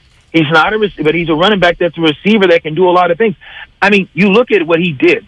LT, the great LaDainian Tomlinson, who I played with, who you, Steiny, you and Guru love emphatically, he's the only one that, him and Walter Payton, a lot of guys can't do what they do. They can throw the ball, they can catch the ball, and they can run the ball. Derrick Henry I'm not saying he can't catch the ball, but he can't catch the ball as good as C-Mac, and he couldn't catch the ball against the great LaDainian Tomlinson. So when you think about what these guys are, C-Mac is a game changer. I'm not comparing him to LaDainian, but he has some of the same traits, just the speed. He's not as elusive as LaDainian, but when you look at C-Mac, what he does and what this Niner team wants to do is run the zone and get to the edge, and he's a patient runner. You see him stop in the hole and he can explode. So I know it's a long-winded answer, Guru. I think it's two different things that you're asking, kind of comparing apples to oranges. But both these two players are definitely transitional players. I mean, players that are going to be great in this franchise. Steiny mentioned that he thought this was one of Jimmy Garoppolo's best performances. I do too in this sense. I never once thought about the effect that McCaffrey could be the escape route for Jimmy. If nobody's open, he can have his Roger Craig, Ricky Waters coming out of the backfield. Yes. I felt like that gave Jimmy confidence, seeing somebody catch the ball, and then also confidence when he needed to look downfield. I mean, can Jimmy keep this up moving forward? Because, he's already got the team to the Super Bowl and 2 NFC championship games.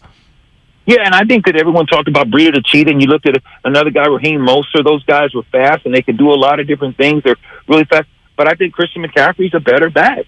He's a better out of the backfield. He can catch the ball. He's a better route runner. He knows the feel of the game. And no disrespect to Breida and love, Mostert, from bowler up, hammer down, Purdue graduate. But when you look at McCaffrey is a difference maker.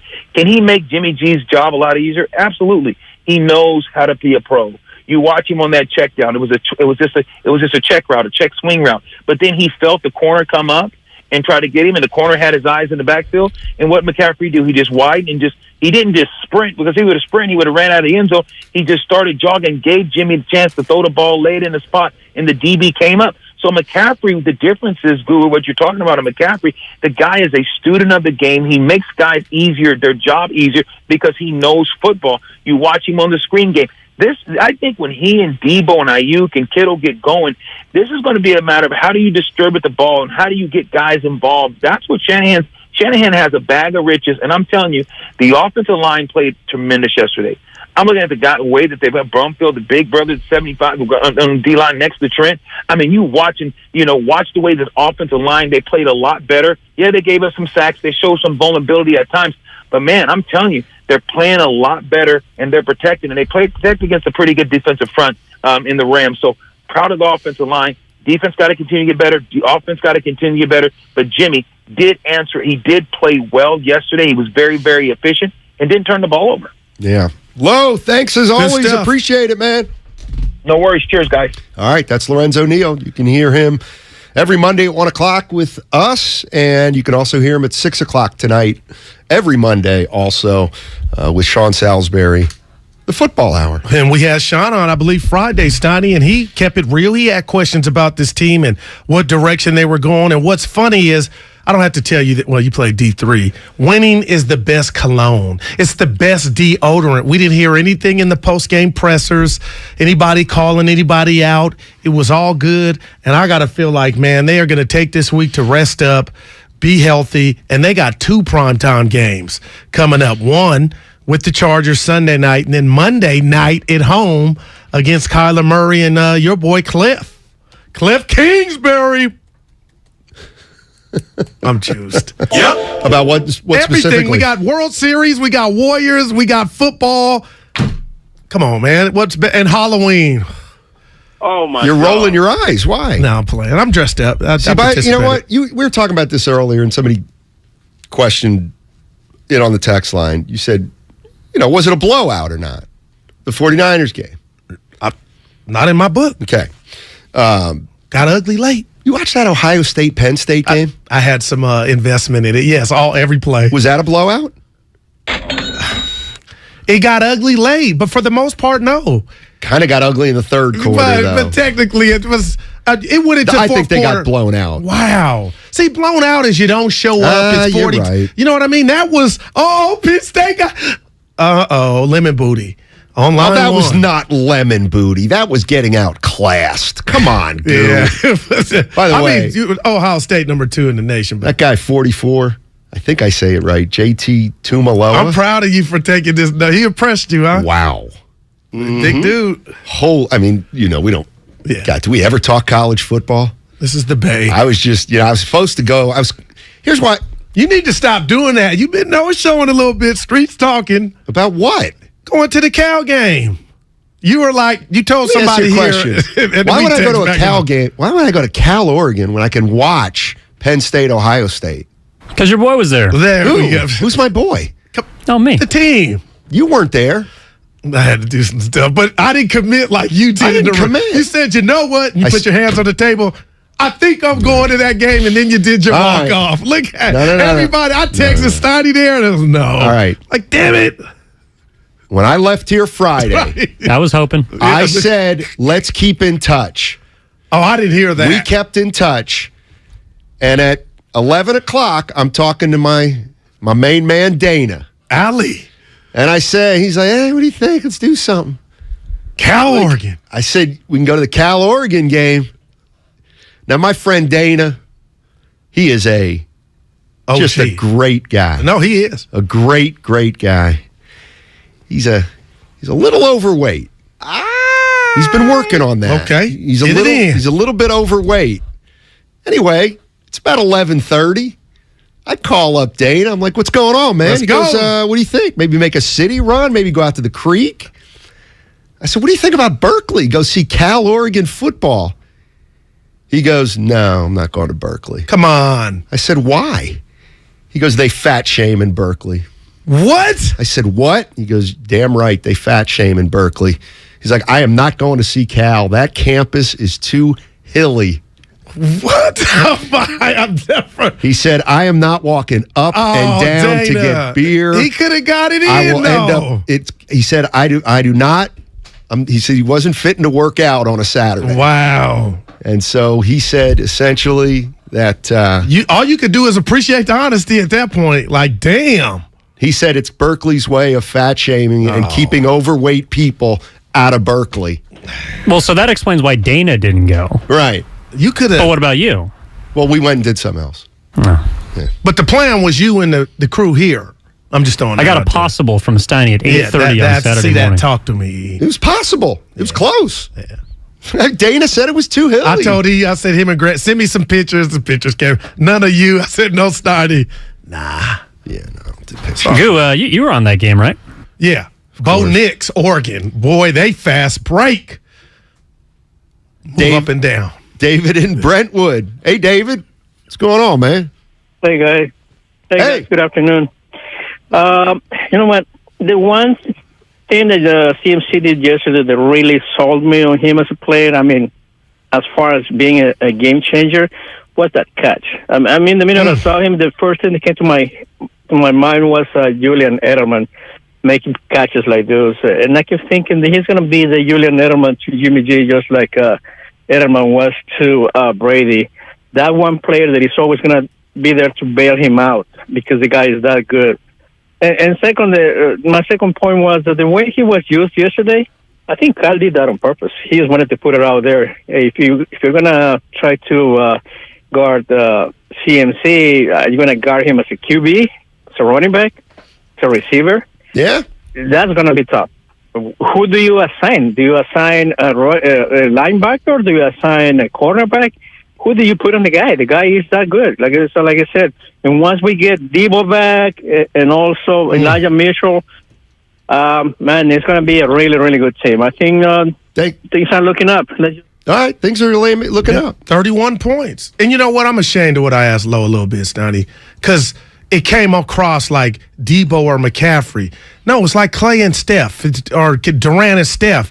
I mean, I just forgot and was reminded, and I'm sure I'm not the only one, just how lethal this dude is. That catch was phenomenal, man. Yeah, he had hops. He got up. Okay, you could say, hey, Goo is just a catch, but moving forward, you're going to have both of those guys in the same backfield, and as a defense, you're going to be on skates. So, I mean, man, I think we're going to see the Niners offense in the 30s more so now than we ever have. Now, was that by design? To give him 20, how many touches you said he has? But that's what he does. That's what he's capable of. And Ayuk quietly almost 100. Kittle a touchdown. 14 points in the fourth quarter, and that had been a problem.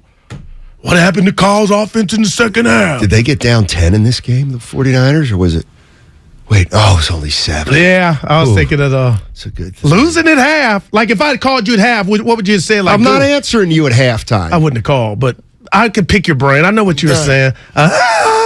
3 and 5 on line 1. That's how I felt. Like, they better get it together. I didn't feel that way. Well, Lo said they're not making it. I ain't counting them out yet. The Rams. I'm not counting them out either.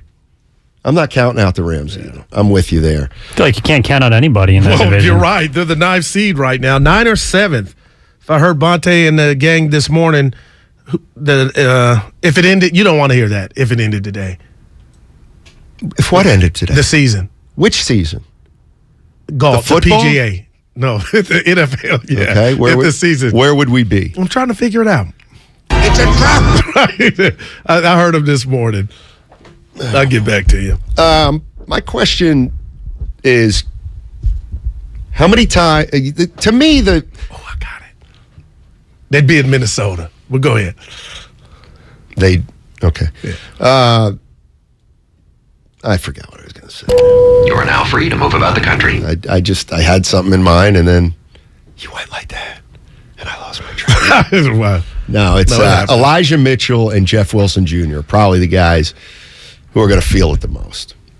You can still get Debo Samuel the ball 6 to 8 times a game.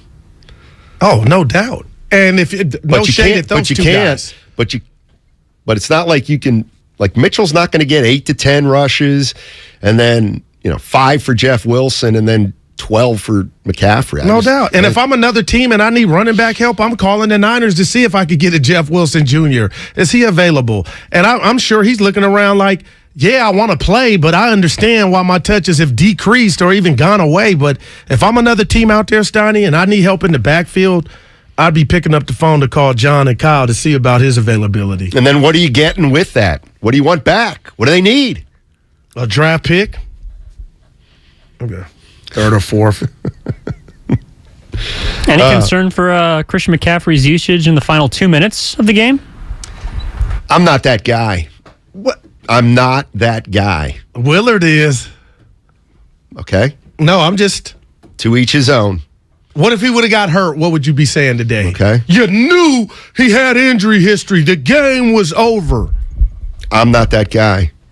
I can't stand. Monday morning quarterback? I can't stand when the Warriors are up 112 to 99. All right. With 5 minutes left, and they want Curry out of the game. It's like, hello, it's still only 13. That's not a lot in an NBA game. Let him put it away. Come on. You play to win the game. I'm going to give you a 3. The way you maximize that opportunity is to play your best players as much as you can. Yeah, but this is not hoops, Donnie. I get the injury thing. I love a lot of contact. Set the tone, Kyle. Well, they were losing. No, I thought everybody wants Kyle to be more aggressive. Well, that's pretty aggressive, playing Christian McCaffrey in a 3-score game. Mm-hmm. Man, what day did he go to bed and wake up Kyle Shanahan and Lynch and think, let's pick up the phone and call Carolina and see if we can get this game changer? Steiny, damn. F some draft picks. They got major action right now. And I'm just looking at the landscape. Minnesota, Philadelphia, Dallas, who can't stop the run. Atlanta. Okay, they beat you, but you were They beat you. They didn't beat this version of the Niners. They beat you like a drum. But technically they ran over you. That has nothing to do with offense. Did Bosa play? Did C-Mac I can't play? even remember. Yeah, yes, I think he did, actually. No, C-Mac didn't play and Bosa didn't play. Bosa played against Atlanta. I think he missed the game before that. Bosa didn't. Help me out now. I think Bosa played in the loss to Atlanta. No, Bosa didn't play because I called out Warner for not stepping up. Yeah, 5-4. Did the Warriors, have the 49ers won a game without Bosa this year? How many games has Bosa missed? He just missed the game against Kansas City. So Bosa the cat. Oh, that sounds whack. He wouldn't like that. You know what? They're 0-1. Bosa the barbarian. You know what? They wouldn't have won that game with Bosa anyway. As great as he is. Look at you. You doing what Kyrie's doing. You know what? You know what I was allowed. I'll tell you what. Yeah, you know. You know where I was going. You were trolling. Actually, I don't know where you were going. trolling. I don't know where you're going. No. I lied. That's my bad. I'll take the little T on that What one. happened? Steiny was right. Did not play against Atlanta. No, I said he didn't play against Atlanta. E? And I said he did. So E. He did not play against Atlanta. That's what I said. Oh, okay. Sorry. Yeah, I think that's what he said. Look, he almost scared E to giving you the dub. I said what I said. I knew he didn't play because I was like, for Warner, you got to step up. It's funny how you think Warner's having a bad year. His teammates think he's having a great year. And nobody ever said bad. Salisbury agreed with me. He ain't jumping off the tape, but he was there yesterday. All right. On the other side, you tell you what we'll do on the other side. We'll talk a little Warriors. We only got 90 minutes, less than that. All right, we're going to talk Warriors for about a half hour. Nah, you know what? We'll do. I'll tell you what we'll do. Whatever we want. There you go. It'll be a little hodgepodge. I may go get Jorvel's call on the other side. All right. The train is off the track, Jack. It's extra spooky Monster Monday. Looking to throw it. Airs it out. Has Ayuk wide open. He's got it for the touchdown. We're reacting to Niners Rams. A trifecta inspired by the World Series, passing, rushing, and catching. The catch was pretty filthy, too, in back of the end zone. He's a hell of a football player.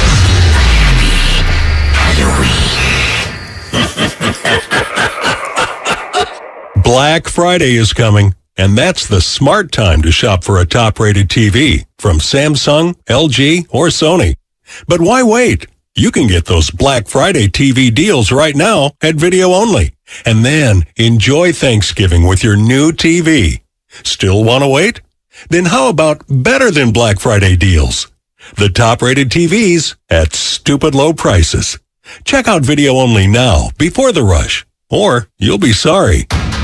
There's a reason Comcast Business powers more businesses than any other provider. Actually, there's a few.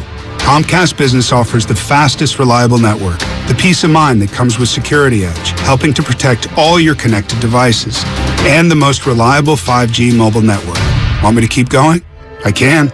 Whether your small business is starting or growing, you need Comcast Business. Technology solutions that put you ahead and give you serious savings. Comcast Business, powering possibilities. Get started with fast speeds and advanced security for just $49.99 a month for 12 months with no annual contract. Plus, ask how to get up to a $750 prepaid card with a qualifying bundle. Offer ends 12/5/2022. Restrictions apply. New Comcast Business 50 megabits per second internet and Security Edge customers only. EcoBill and AutoPay required. Equipment, taxes, and fees extra and subject to change. Most reliable based on Root Metrics US report. Results vary, not an endorsement. California, you deserve more. And with United Healthcare, you'll get more. Annual enrollment is October 15th through December 7th. So call United Healthcare today. With the United Healthcare Medicare Advantage Plan, you get more from your Medicare dollar, now including better than ever dental, vision, over-the-counter, and prescription drug coverage. Call United Healthcare at 1-888-CALL-UHC today and speak with a licensed sales agent. Benefits, features, and/or devices vary by plan and area. Limitations and exclusions apply. Wildfire is coming. Get set by knowing what to take and where to go.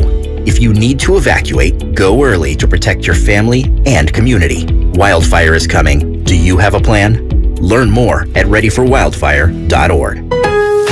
It's pro time because at Lowe's, it's Provember. Save big with inventory you can count on, like Flex products or DeWalt power tools starting at just $99. Plus, Lowe's MVPs members earn up to 3 times bonus points per dollar on select items. Save all Provember long.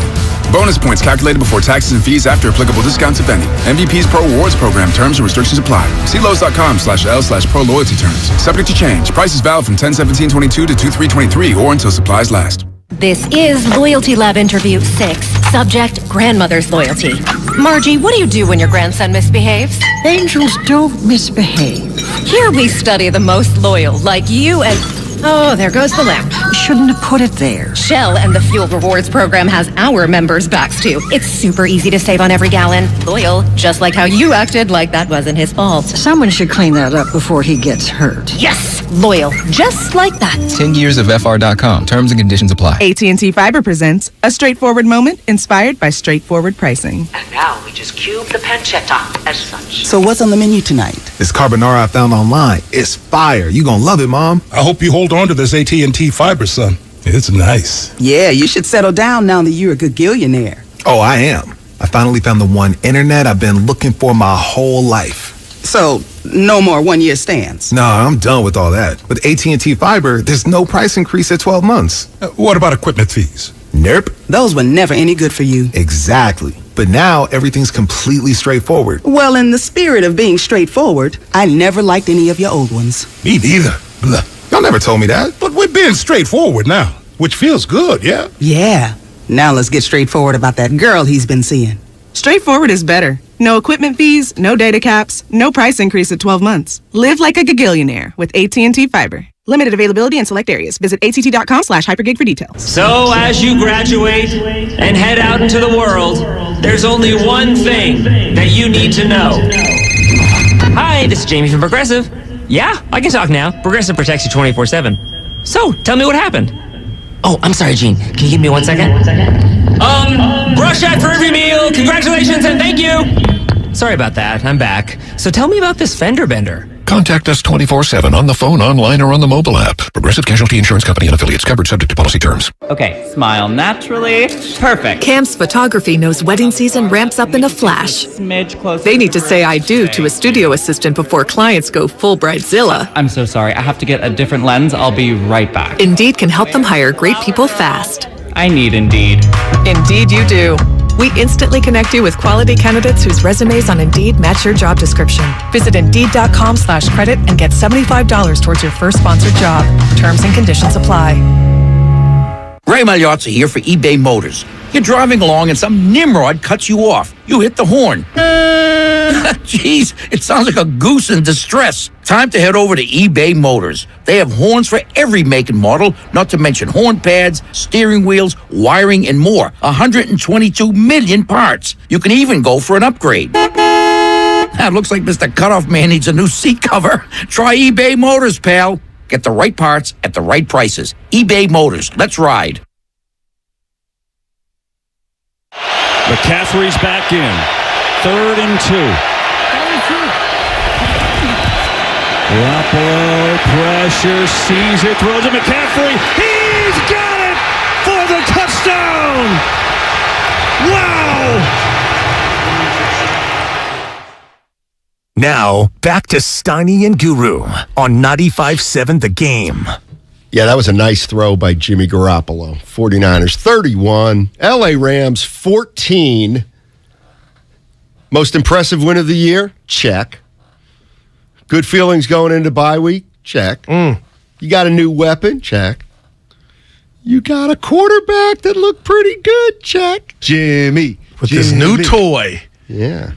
He missed 4 passes yesterday. By the way, 21-25, Jimmy. By the way, can you get your boy under control? Who is that? The boss. Yeah, I did see it. It was kind of disturbing. What would you describe that as, that he had on his face as his mask for Halloween?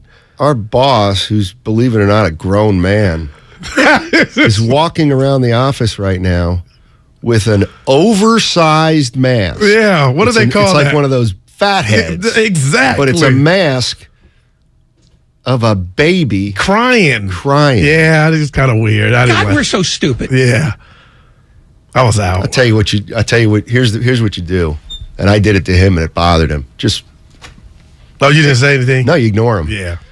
You ignore him, and then he's like, "Well, just because you don't like Halloween." I have no problem with Halloween. I got a problem And with he that. comes back in with him. You know what? Why don't you put that in front of a camera? Yeah, show Put the that in people. front of a camera, because that thing is hideous. And that's somebody's kid. Hold on too, a second. right? I should almost say. I'm getting scared. I'll tell you what. Why don't you come back in 5 minutes? Look at him. Can you come back in 5 They minutes? can see it boss? right now, That can't they? way I can get some people on Look at him, man. All right. You can't even see. No, dude, that's a fat Jump head. on YouTube TV. Jump on YouTube and search 95.7 The Game, and I'll get the boss to come back in here in 5 minutes. It is disturbing. Dude, it is super bad. Hey, I don't like it at all. I don't like any of it. Keep it real. It's the worst costume / mask I've ever seen, and we'll unveil it on YouTube in 5 minutes. Go ahead. Will the Steinmetzes be passing out candy? Or do you go like I do, 0 dark 30? That's a great I'm going to be watching Monday Night Football with the lights out. Actually, you know what? We do the candy. You do pass it out? Yeah, how about this? Last night, I'm just kind of sitting around the house, and Susan goes outside, and she's outside for it's a half hour. She put up Halloween decorations. That's dope. But I was like, I would help you. She's like, Well, it's better than my Saturday. This was Sunday. But go ahead. Why? What happened Saturday? So I'm watching Penn State, Ohio State. We got trees that are coming on the roof. So the wife is like, you know what? We need somebody to come cut the trees down. A man, Ray, of course, came over and cut the trees down. So I'm on the couch in my shorts, and he's out in my house in the yard with the wife. She's got the blower, and they're cutting the trees. Chainsaw? Yeah. Oh, you can't use a chainsaw. But I'm feeling some type of way, like I need to be out there, right? No, like, this absolutely is not. She charged him $300, so I paid them $300. So hey, I can sit here and watch the game while y'all handle that. You didn't say you were going to do it on a Saturday, but there was a feeling of like Norm would have been out there. Ray wouldn't have had to come. I don't know about that. I was kind of irritated. Let me tell you On something my about chain- Saturday, this is what you want to do? I'll watch the game. Let me tell you something, Goo, though. I did give her some money to pay Ray, though. I worry about you and a chainsaw. Dude, I'm a deer hunter, man. I know, that's a totally different skill. What's that thing you sit on? I said stump. Yeah. Yeah. I know how to change your oil. It's not a stump. It's a tree stand. No, we call it stump. I know how to Stumping? I know how to shoot. I know how to change oil and a flat. I'm a man's man. But Saturday I wasn't feeling it, man. All right. I'm a man. No, but yeah, people said Norm probably would. He don't chainsaw. know. If it involves a chainsaw, it involves a professional. Well, okay. And I'm not a professional No, with a chainsaw. I don't do the chainsaws either. It's you know what that is? That's smart. That's Get in where you fit in. That's safety first, Norm. I did help pick up the debris though. After they came down. Sure, Yeah. sure. Let's go to Jorvel. Jorvel's in San Jose. Wants to talk some San Francisco 49ers. What's up? What's going on? Hey, what's going on, fellas? Definitely long time no talk to you guys. I just want to say real quick that Robert Parrish interview you guys did earlier in the year, best interview by far all year. I really enjoyed it. Wow. That was a great one, fellas. Yeah. Super great. Yeah, I missed that. That was awesome. Thank you. Just real quick, Steiny, totally want to agree with you about the 49ers and their weapons. Chris McCaffrey came over. If Ayuk, Debo, if those guys are weapons, then McCaffrey is a nuclear bomb. that guy showed up and showed you what an actual weapon is. When Steiny, you've been saying, hey, these guys are overrated as weapons. I was kind of not with you until Christian showed up. That guy right there, now that is a weapon. You really, really kind of put the nail on the head on that one. So just want to give you props to that. Thanks, Jorvel. I don't know how you kind of missed it. You need to listen to Steiny a little bit more. But yes, that's what I like for you guys. But again, Robert Parrish, for the years. Thank you. Thank you, Jorvel. Wow. That's Good a Lord. How much wonderful did you call. pay him? Wonderful call from Jorvel. And the Jeff Garcia is our best interview. Yeah. But with Parrish, I was really good that day. Didn't you miss something? No. Who was that? Then you took Mikhail. I took the choke. That hurt you. I'll tell you what, Goo. You know what? Shame on me. Why do I Shame remember on me this stuff? for never. You know what? I owe you an apology. Yeah, I've been waiting. All right, now we got over 500. Yeah, there we go. I'll tell you what. We're going to call the boss back in. Going to call the boss back in 2 minutes. Yeah. 2 minutes. He's got this mask on that, to me, I'm with you. Something's wrong, I'm man. with you. Like, why is that? Again, 2 minutes, we're going to bring the boss in. Kids off limits, man. The mask is totally unacceptable. Yeah. And the fact that he's a grown man and he's wearing this kind of mask. He's having fun with it is what bothers me. It's like he's 4 years old. All right, here he comes, ladies and gentlemen. Man. He's coming in. I'm going to move over. It is a little bit discouraging. The excitement that I feel like is behind that mask is what gets me. Holy and that thing kid is so hideous. Poor kid. I'm moving over. Yeah, look at the kid. I'm moving over. Here he comes. Big head. Here he comes. Oh man, something at a college basketball game, Steiny. That's not a bad idea. At the free throw line. All right, I'm going to slide over and I forgot we're on delay here.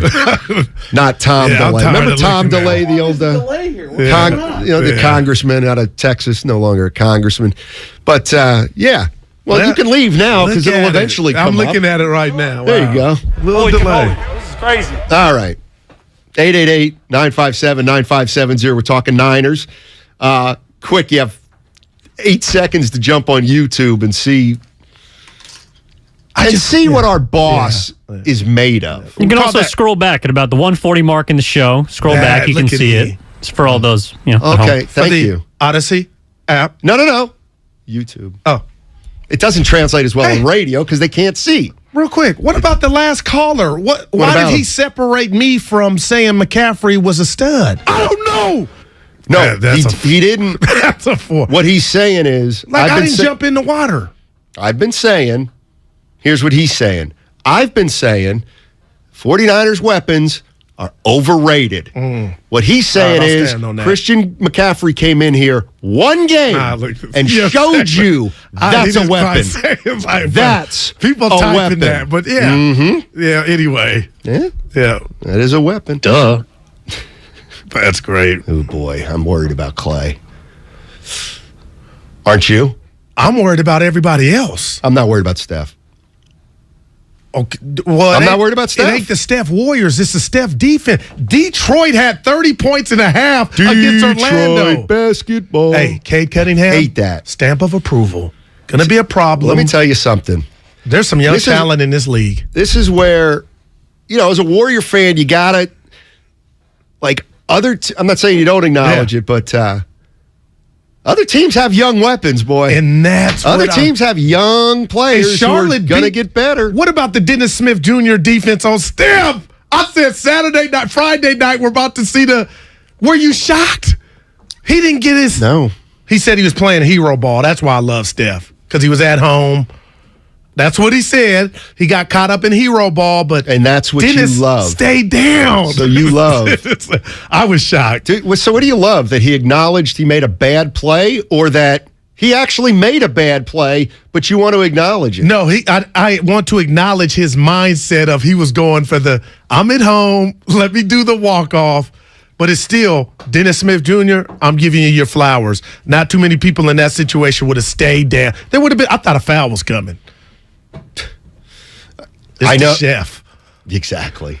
Tracy. Tracy and Tracy. Hey, what's up, gentlemen? How you guys doing? Hey. Doing well, man. Hey, I gotta admit, Jimmy looked good. Oh. C-Mac, he's on the money. C-Mac, he's getting paid. He's going to get paid even more. The Niners looking good. We got action. And I just want to say one more thing. Guru, I'm with you. I'm a man's man. I go out. I got the chainsaw. I got a chainsaw in my freaking garage, man. I'm going to cut down a little tree. If I have to, man.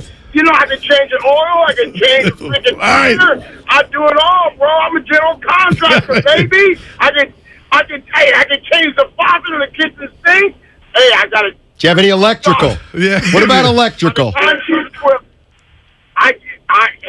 can do plumbing and electrical. I'm a GC, bro. I've been a GC since 2007. Wow. I can do it all. I can build a house. And I'm going to tell you this.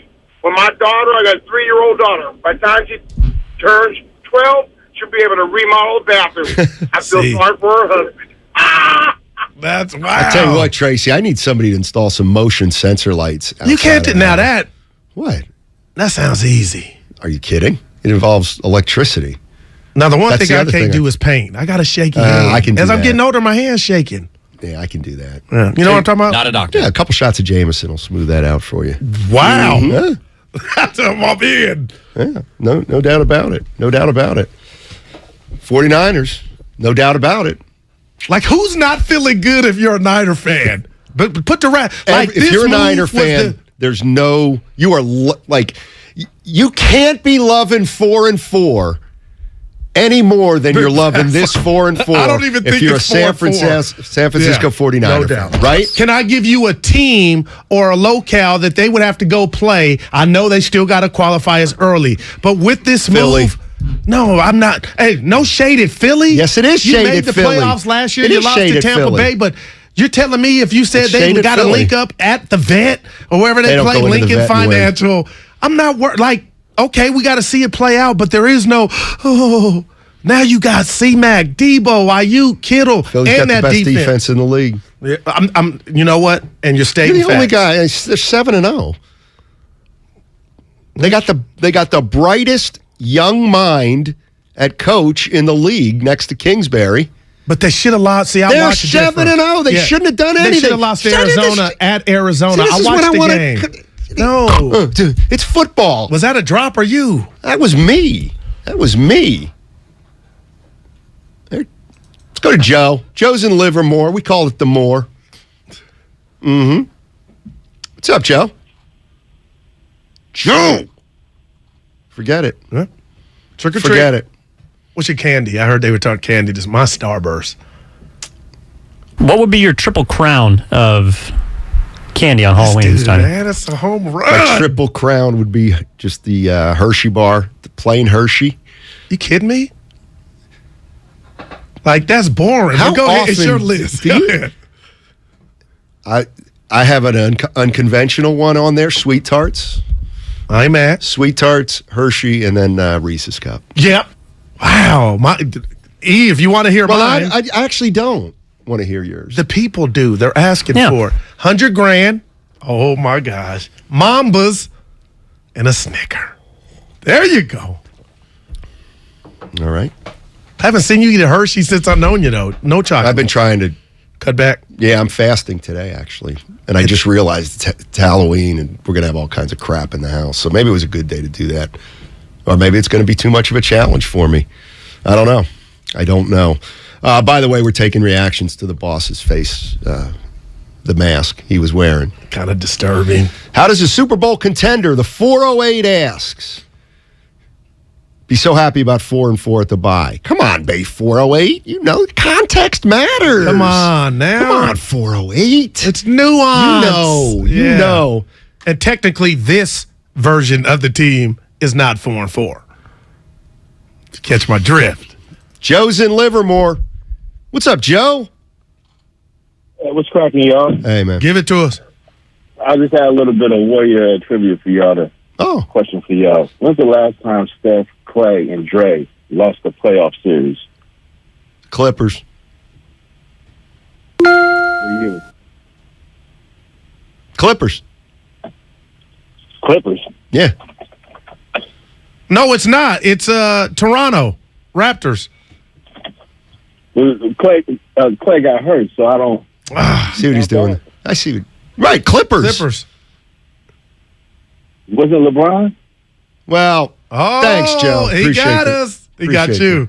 Draymond didn't play the whole series, though. And that's why some people don't. And Bogut got hurt in that series, although he just said the big three. Yeah. What was his point? His point was, don't ever think they're in trouble because those three don't lose. RELA. I'm just not used to these youngsters score, but they're putting numbers up, big numbers on the Warriors. That's all. I'm like, this is nothing.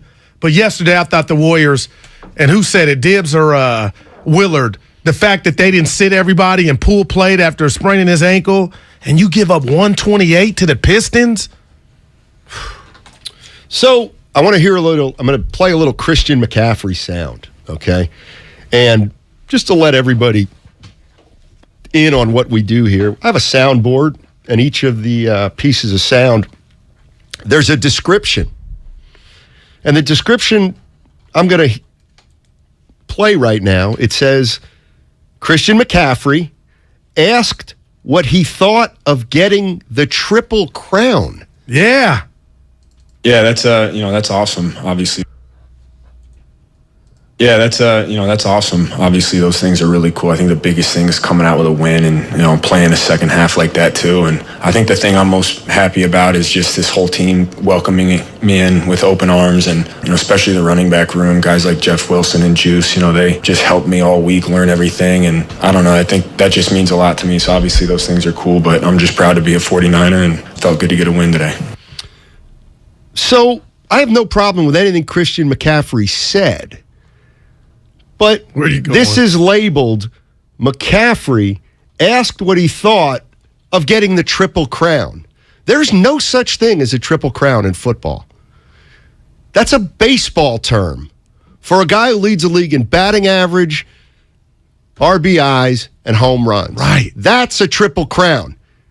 I have never in my life heard of running for a touchdown, catching for a touchdown, and throwing for a touchdown is a Triple Crown. Never heard it. It's a play on words. I've never heard it. Also love to baseball because he did all three in the game. Nobody knows what that is. It's a touchdown, running for one and throwing for one and catching one. I'll allow horse racing also to use Triple Crown. Football cannot use Triple Crown. And I want to know who labeled it. I was coming in Which on the producer changeover. labeled it? Go ahead. I was going to use Triple Crown. Then I got caught up in Barack Obama stuff. Yeah. Then what would I call it, Steiny? I'd say he had a touchdown running, he had a touchdown throwing, and he had a touchdown receiving. Do you know the other three players to do it? You're talking about the Triple Crown. Yeah, the triple. To throw, catch, and I'm not going to do run this. It in. No, I'm not doing this. You love trivia. Frank Robinson, Miguel Cabrera, and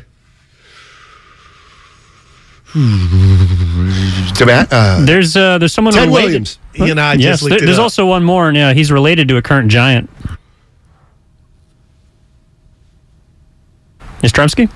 Oh, dang it. How did I forget? Yeah. Now, how about the NFL players? There's three that have done what McCaffrey did. You better do LaDainian, do it 2005. with a listener. David Patton, 2001. Oh, he's good. And Sweetness, Walter Payton, in 1979. Complete the hat trick since the 1970 merger. Well, then there actually is. It's not a hat trick either. It's three. It's the trifecta. But what about over the course of a season, receptions, touchdowns, receiving yards? Because that has been done. Actually, Jerry Rice did it in 1990. I want to say, did Marshall Faulk do it too? No. He did not. Cooper Kupp was the last to do it last year. That's not it. Mm-hmm. No. It's like Guru. It's like Guru mistakenly said about Lamar Jackson. He ain't it. That ain't it either. Robert in Nevada. Tell me when he wins the bowl. Hey, Robert. Hey, sorry, I didn't know it would be this quick. Thank you so much. The Warriors. We're not even 20% into the season. Okay. They're 4-4. 3-4. We don't know what we have. They're under 500. The latest they've been under 500 in 13 years. No, they were bad that year. I'm listening, Robert. Go ahead. Okay. We don't know where they are this year. They played 2 months longer than everyone else. Talk to me in 2 weeks, and I'll panic or not. All right, appreciate it, Robert. 2 weeks is still going to be too early. If you're saying it's too early now, it's going to be too early in 2 weeks. And I actually kind of get that. And if me that's too. Where you're going to go. When I saw you last, I was like, nothing to see here. My thing is, last year, they got off to this great start, which got them to 18-2, and their identity for the people in the back was defense. So now I'm sitting back like, oh, this is last year's team, man for man. Guess what, Steiny? It's not. There is no Gary Payton II. There is no Otto Porter Jr. This is not the same team. So don't tell me, I'm not panicked, but don't tell me, oh, it'll be December 11th, a game in Milwaukee, and the light will click on. No, you got to go make that and have it manifest. I'm getting a little worried. Will it manifest? Because let me tell you who's playing defense. I'm seeing energy. No. Worst defensive advanced stats of his career this year. But let me tell you why, too. He's playing some long, mean dudes, youngsters. Okay. I saw him foul a dude on a three-point play, and the dude looked at him like, that's what Dre used to do. But I'm just letting people know, you got to get this fixed quicker. And Steve Kerr's being honest. He ain't saying it ain't just nothing. They are just giving up buckets. Draymond's not having, to me, Draymond's not having as good a defensive year as you think he is. He's been okay. All I'm saying about Draymond is his dominant stretches, to me, are a little shorter and a little further and farther apart. Clay, here's the problem. The problem is... Put Poole in there, too. I think Poole's been okay. I think Wiggins is the only one that's been okay. Maybe the big three... Maybe this is the big three might be showing signs. Okay. All right. What about that? Yeah. I'm not saying that's where we're at, but we're watching. Charlotte, 120 points. I think Draymond Green's been good on defense. Not defensive player of the year good. Right. Wiggins, you know what? I don't know about Wiggins. He letting them fly, though, Steiny. I ain't mad. He's comfortable. No, you're not mad. He let them go, too. 888-957-9570 is the number. It's also the number of the Xfinity mobile text line. San Francisco 49ers, they lose 31-14. They head into the bye at 4-4, but sitting pretty 3-0 in the division. The Golden State Warriors, they're 3-4 right now. Yeah, they got three more road games. Yeah. Oh, it's still early, but is it a problem, or is it not a problem? And you got Miami again. That wasn't just a blowout last time. I may bet on the Warriors again. That may be another liquidate. We'll talk about it. And what was the other? Had something. You reminded me my lock of the day today. What's your record? I won 2 over the weekend. 2-7. Well, how did you know? Because I knew you were 0-6. Sack tonight at Charlotte. I knew you were 0-6. Yeah. Then I got hot. And I knew you clearly did not win more than 2 in a row because you don't. Yeah. No, I won 2 in a row. Then fell off. Right. Yeah. Guess how I fell off? I had the Warrior under against the Hornets. I hit by 26 points. They go overtime. Yeah. Oh, you know what? I got a great tease. Okay. I promise the listeners I will remember it. I have an unbelievable stat on the Golden State Warriors. I swear to God, I'm not trying to just get you to listen, to only listen. You will, I guarantee you, Warrior fans, when I tell you this stat, you'll say, that's a pretty unbelievable stat. That's on the other side. Christian McCaffrey is scary good. McCaffrey behind the line, looking to throw it. Airs it out, has Ayuk wide open. He's got it for the touchdown. Operation 4-4 is complete. A passing touchdown, a receiving touchdown, a rushing touchdown. LaDainian Tomlinson, last one to do that in 05. Right here on 95.7 The Game. This year's ratings of the best TVs just got published, and Samsung, LG, and Sony scored the highest. Also, they warned about the poor performance of the bargain brands promoted at some stores. So where can you get the best deal on the top-rated TVs? At the club? Online? Nope. At Video Only. They've got their better than Black Friday deals on right now.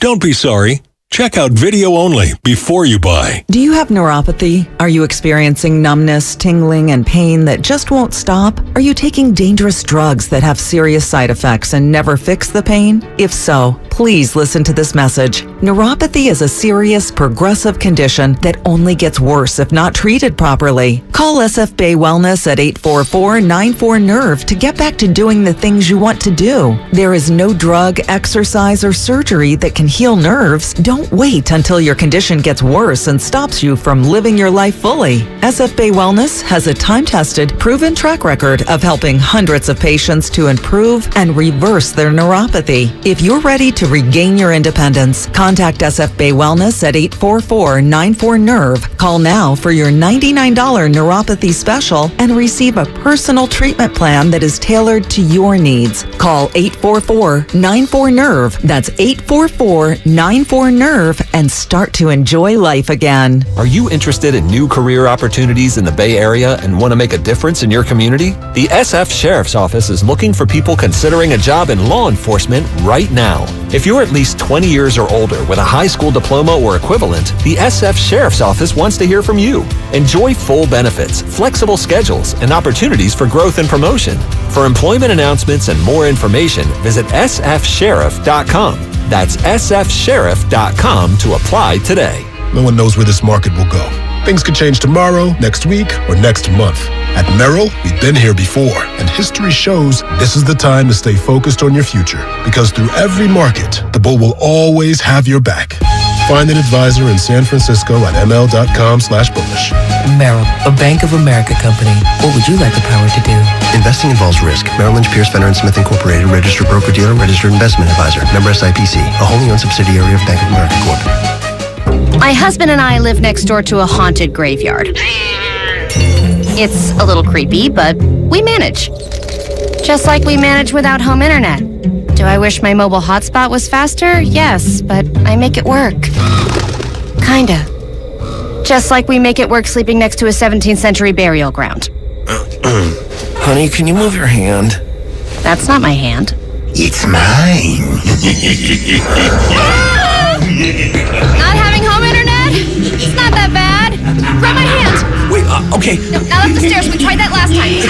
Run away. You can literally run through him. It is that bad. Don't settle for just mobile. Get Xfinity Home Internet for just $24.99 a month for 2 years with no annual contract and a free streaming box included. Go to Xfinity.com, call 1-800-XFINITY, or visit your local Xfinity store today. Restrictions apply. Not available in all areas. Requires paperless billing and auto pay with stored bank account. After 24 months, regular rates apply. Offer ends 12/21/22. This view was worth a hike. Right? And it's a good way to stay on top of my health. Yes, I'm Cologuard, a prescription colon cancer screening option for people 45 plus at average risk. Have you screened for colon cancer? Not yet. Don't wait. It's more treatable when caught in early stages. Tell me more. Cologuard is non-invasive and it's used at home. It detects altered DNA in your stool to find 92% of colon cancers. 92%? Yep, even those in early stages. This was seen in a clinical study with patients 50 and older. Any positive result should be followed by a diagnostic colonoscopy. False positive and negative results may occur. Cologuard is not a replacement for colonoscopy in high-risk patients. Do not use if you have had adenomas, have inflammatory bowel disease and certain hereditary syndromes, or a personal or family history of colon cancer. Most insured patients pay $0. Ask your provider or an online prescriber if Cologuard is right for you, or visit Cologuard.com. I'm in. Chris Cuomo is back with a new show on a new network. Catch Cuomo weeknights on News Nation at 5 and 8 p.m. Pacific. To find News Nation on your television provider, go to newsnationnow.com/join us. If you own a business, this has been a bumpy ride. From pandemic to inflation, I'm sure you could use a break. If your business has 5 or more employees and survived COVID, you might be eligible to receive a payroll tax refund of up to $26,000 per employee. The challenge is getting your hands on it. Hi, I'm Howard Mackler, and that's why I founded GetRefunds.com to cut through the red tape and get you the money. The team of tax attorneys we have put together are highly trained in this little-known payroll tax refund program. We do all the work, charge not a dime up front, and simply share a percentage of the cash that we get for you. Businesses of all types can qualify, including those that took PPP, nonprofits, and even those that had increases in sales. We have helped return over $1 billion to businesses, and we can help you too. Just go to getrefunds.com/sports, click on Qualify Me, and answer a few questions. This payroll tax refund is only available for a limited period of time. Don't lose out on up to $26,000 per employee. Go to getrefunds.com/sports. That's getrefunds.com/sports. You're listening to 95.7 The Game, KGMC FM at HD1 San Francisco. Always live on the free Odyssey app.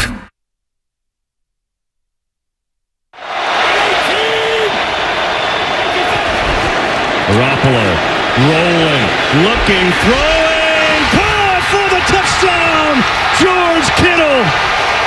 Now, back to Steiny and Guru on 95.7 The Game. Yeah, it was all clicking yesterday for the 49ers, particularly in the second half. They beat the Rams 31-14. I think the most important number, though, for them right now, 3-0 against division teams. 3-0. They beat the Rams twice, and they, of course, beat the Seattle Seahawks. So the San Francisco 49ers go to 4-4. Their next game's 2 Sundays from yesterday against the Chargers. Sunday night. Where is that game? I should know. Here. Remember we talked about how many games they got. Then they got the Monday night. I wonder if we'll be doing that in Mexico. I wonder if we'll be doing Monday's show. I think it's in Mexico. Oh, the Chargers are not the Monday game. They're a Sunday night game. Yes, sir. The Monday game is the following. Thank you. If I'm correct, you help me out. I think you're right. Yeah. Pretty sure you're right. We're talking about the San Francisco 49ers victory, but I did tease. I'm going to give you this stat. It's a Warrior stat, but we're going right back to the Niners. This stat is unbelievable. Warriors are 1-13 in their last 14 overtime games. I want to say that doesn't mean a damn thing because they got 4 chips in 8 years. I guess. And did you know that before you read it? No. Like overtime. I would have guessed they weren't great, but no way would I have guessed 1-13. Yeah, I'll take the 4-8, but damn. They lost in overtime on Saturday, and that dropped them to 1-13 in their last 14 games. Yikes! And I know we're going to get back to them later. Yeah. They were up 4 with a minute. Normally they close that. I look forward to hearing.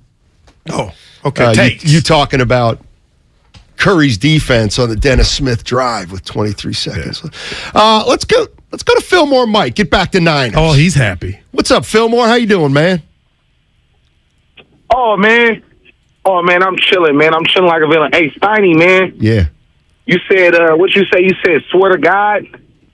Okay. So listen, you in Frisco. You from Frisco now, Steiny. We gonna take you, man. You could say G-O-D. That's a Frisco term slang that's being used. You ain't got to say, ask Bonte. Ask Bonte what G-O-D mean. If I say, hey, man, G-O-D, I swear to God, it's the same thing, man. So just start saying G-O-D so I can really feel like you from Frisco, Pennsylvania. All right. I'll do that for Fillmore. Wow. That's all I wanted to say. The Niners look. Yeah, we're losing. We lost Fillmore. See that? Let me be clear. That's not a cutoff. That was a. Well, you don't get that, do you? People think you cut. Yeah. Every time I forget, I'm reminded on one of the text lines. Oh, cut people off. It's sometimes it's. You okay? Does it bother you? I play. Does it bother you, Steiny? Listen, when you get that criticism. Well, it does actually. Walk in my shoes. It does. Yeah. There are a lot of things to dislike me for. That's just not one of them. I don't cut callers off. It's either the board op sometimes, the connection gets bad. Infrequently I will. But see now, Bill Mice. I don't know who Bill Mice is. I don't like the last name. That's a stupid stat. Well, now why would you say it's a stupid stat? Yeah. You didn't say anything. You left it. You read it and let it be it on its own. You weren't insinuating anything. I said it's a pretty amazing stat. Yeah, numbers. Yeah. Is there somebody out there doesn't think it's amazing? Well, let's get. Is that an amazing stat for a good team? It is. If it's not amazing, put another adjective on it. Head. That's 2 words. Head scratching. That works. Yeah. It's a head scratching stat. And now in that case, we would use a hyphen between head and scratching. Matt is in San Jose. What's going on, Matt? How you doing? What's poppin', Steiny Guru? Hey, man. Look, just about the Niners, I just wonder, man. I love the McCaffrey addition. He looks fantastic. I know he's not going to do the trifecta every game. We can't expect him to do that, but he's going to be a huge weapon. But do you wonder, like, once everybody's healthy and everything's good, do you wonder if they have to spend time gelling or doing the whole, like, chemistry thing to get back to being that championship caliber team? Or do you think they can all just blend together in this Shanahan offense? I mean, that's a phenomenal question, Stoney. Yeah, to me, it's a very easy answer. Yes. They have time. They have plenty of time to get this thing going. Oh, okay. But they got half the season to try to fine tune. Yeah, okay. Look. Ideally, there's no injuries, but this is it. They're 4-4. They got McCaffrey. It's now set up for them to fine tune this offense. Oh man! During the second half of the season. What are they? They're 4-4, so they got 9 more games. Damn, 9. I'll be really conservative. They go 6-3. Okay, I thought you meant that's 10-7. Now you get to the playoffs, and you feel like you're clicking. No doubt. Yeah, you got a shot, of course. Well, I thought he meant. So if we see them struggle, are the struggles over incorporating everybody? And I'm like, I could see a half or a quarter against the Chargers. Let's just say a game.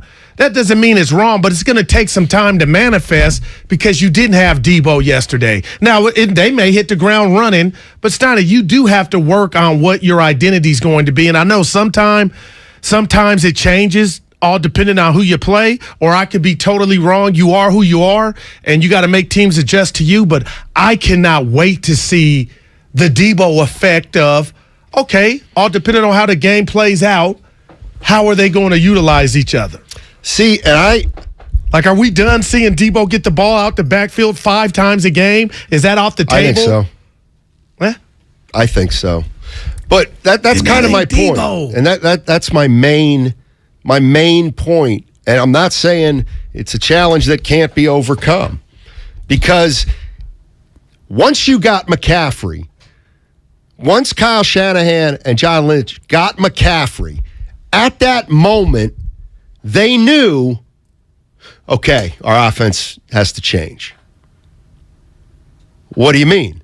Well, now we have one player on our team who's going to have it 20 times between running and passing.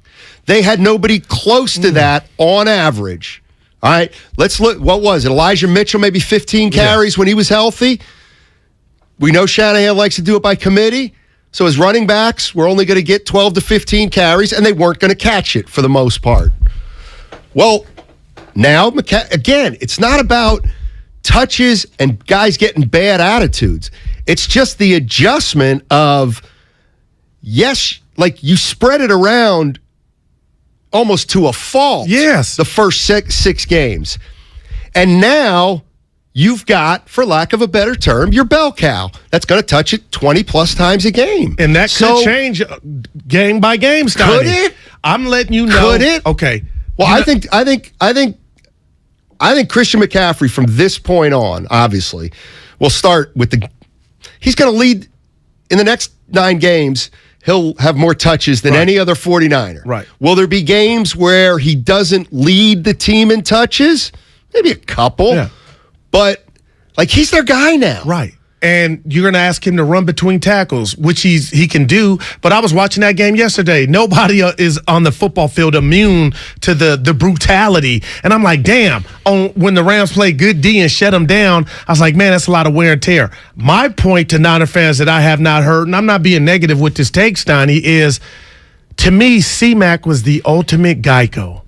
And why I say that now is, and you could say recency bias, if you tell me Debo's not available next week for the Charger game, I'm no longer petrified. If you tell me C-Mac is not available for the Charger game, I'm no longer petrified. They now can go back KFC to the original recipe, which has already got you to two NFC championships. Saying, okay, hold on. Let me just to clarify. You're saying they can miss one. Oh, there's no No. Yeah. But McCaffrey's included in this. Right, you're saying. and he could like go if down. McCaffrey misses 2 games, or you're not. Debo could go down. I just or thought you could go. I'm Okay, sorry. we hate it. But boy, this thing is running on high octane, and that's why I'm just like, and that may not even happen. But Steiny, they did that without. And again, you got to give the. I'm asking you this: will you give the Rams some credit for that first half? Because why wouldn't I? Oh yeah, I just feel like a lot of people weren't saying it was the OSU Penn State game.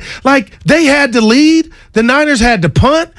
Like, it wasn't just all a walk in the park. My thing is, as you play better defenses, the Phillies, especially in the playoffs, now, though, if somebody is gimpy or can't play, and it could be Debo or C-Mac, you still got action. That is, to me, the rat on the table in a good way, a good rat. I think that there's no such thing as a good rat, but yeah. I wonder if there is. Well, if you feed it to a snake. I think my friend Earl had a snake. I think sometimes snitching's appropriate. So that kind of rat at times is okay. I would ask you to, I feel like about 60 Minutes, break that down. If I see somebody commit a crime. Oh, well, yeah. And. Well, you got to do it behind. Yeah, don't let them snitches get stitches. If I see somebody commit a crime and. No, Good Samaritan. I don't know about Good Samaritan. Right, you would tell the authorities. Yes, I would. But you're right, behind the scenes. Right. Like Relaford, when my wife used to call him, "Is Daryl with you?" "I ain't seen him." No! You say I just laughed. What? And he would call me, and I told her, "You dummy." Anyway, that was early on. Right. Yeah. You know what? This is another point I wanted to address. Good. Thank 707 just texted this in. Too bad we don't play the Rams every game. You know what? That's a fair thing to put into the equation. But they just beat you. No, I know. Right. But what it is, you know what? The Rams, you just beat them all the time. Well, I know it's a little bit of a stretch, but you don't play the Rams anymore this year. So you don't get any more automatic wins if you're the Niners. Well, technically you might beat them again, but I hear you going into I'm just talking regular season. Yeah, just talking regular season. So you could make a case, like we look at the schedule and be like, well, let's say a split with the Rams. No. Every year you should be like, that's 2 wins. That's 2 wins. Because that's what they get against the Rams. So on the one hand, the Rams, you're done with the Rams, so there ain't no more automatic wins. Gimmies, I'm calling them. But the Rams are now done with the Niners, and they can't beat the Niners. So, in other words, their 2 losses to the Niners are already out of the way. Yep. So, for their next what's their record, the Rams? 3-4. They're not out of it right now. So, they have 10 more games. Yes, they do. And if I'm correct, I believe they've had their bye already. But they're the 9th seed. They're the 9th seed right now. So, they have 10 games left, and none of them are the Niners. Because if they had any Niners games on there, we would say that's a loss. Are you ever watching the game and saying that? Because I hear Shasky and Bonte talk about it. They're pumping in the crowd noise. Because I'm like, damn, it's loud. Yeah. But it was a more Niner fans. It's like it's fake. That's irrelevant to me. No, but so you never say it's loud. I mean, sometimes I do, sometimes I don't. You are great. Sometimes I see. Okay, they say there's 60. Do you see a 60% red? I think you got a hair sticking up like alfalfa. I think it was. You look like well, you know what? Let's see if we can get people on the YouTube. Let me look at it. You can't tell on the YouTube. Yeah, but to me, I'm like, what is that? Oh, wait a minute. We're delayed on the YouTube. And people like the boss's baby face. No, they don't. Dude, AB on YouTube said it should be a fixture. What are you talking about with my hair? There's nothing. Yeah, you got one sticking up, No, I don't. Can you see it, Evan? From there? Yeah. Yep. Thank you. Me and Guru got 20/20 vision. Yeah, no doubt. Yeah. I mean, you still fly. It's just, you got it. It's just that one. Oh, yeah. Yeah. That's fine. Yeah. Let's go to. I was in the middle of making a point. I think you were done. Somebody on the text line saying I look like Tatum Channing. Oh, that might be the best drop. I think it was half and half. Well, I think it was 75-25. Oh yeah. Right. Okay. Yeah. That's just. But it's fake noise is the greater point. Yeah, that's embarrassing. Everybody does it. Terrence is in the city.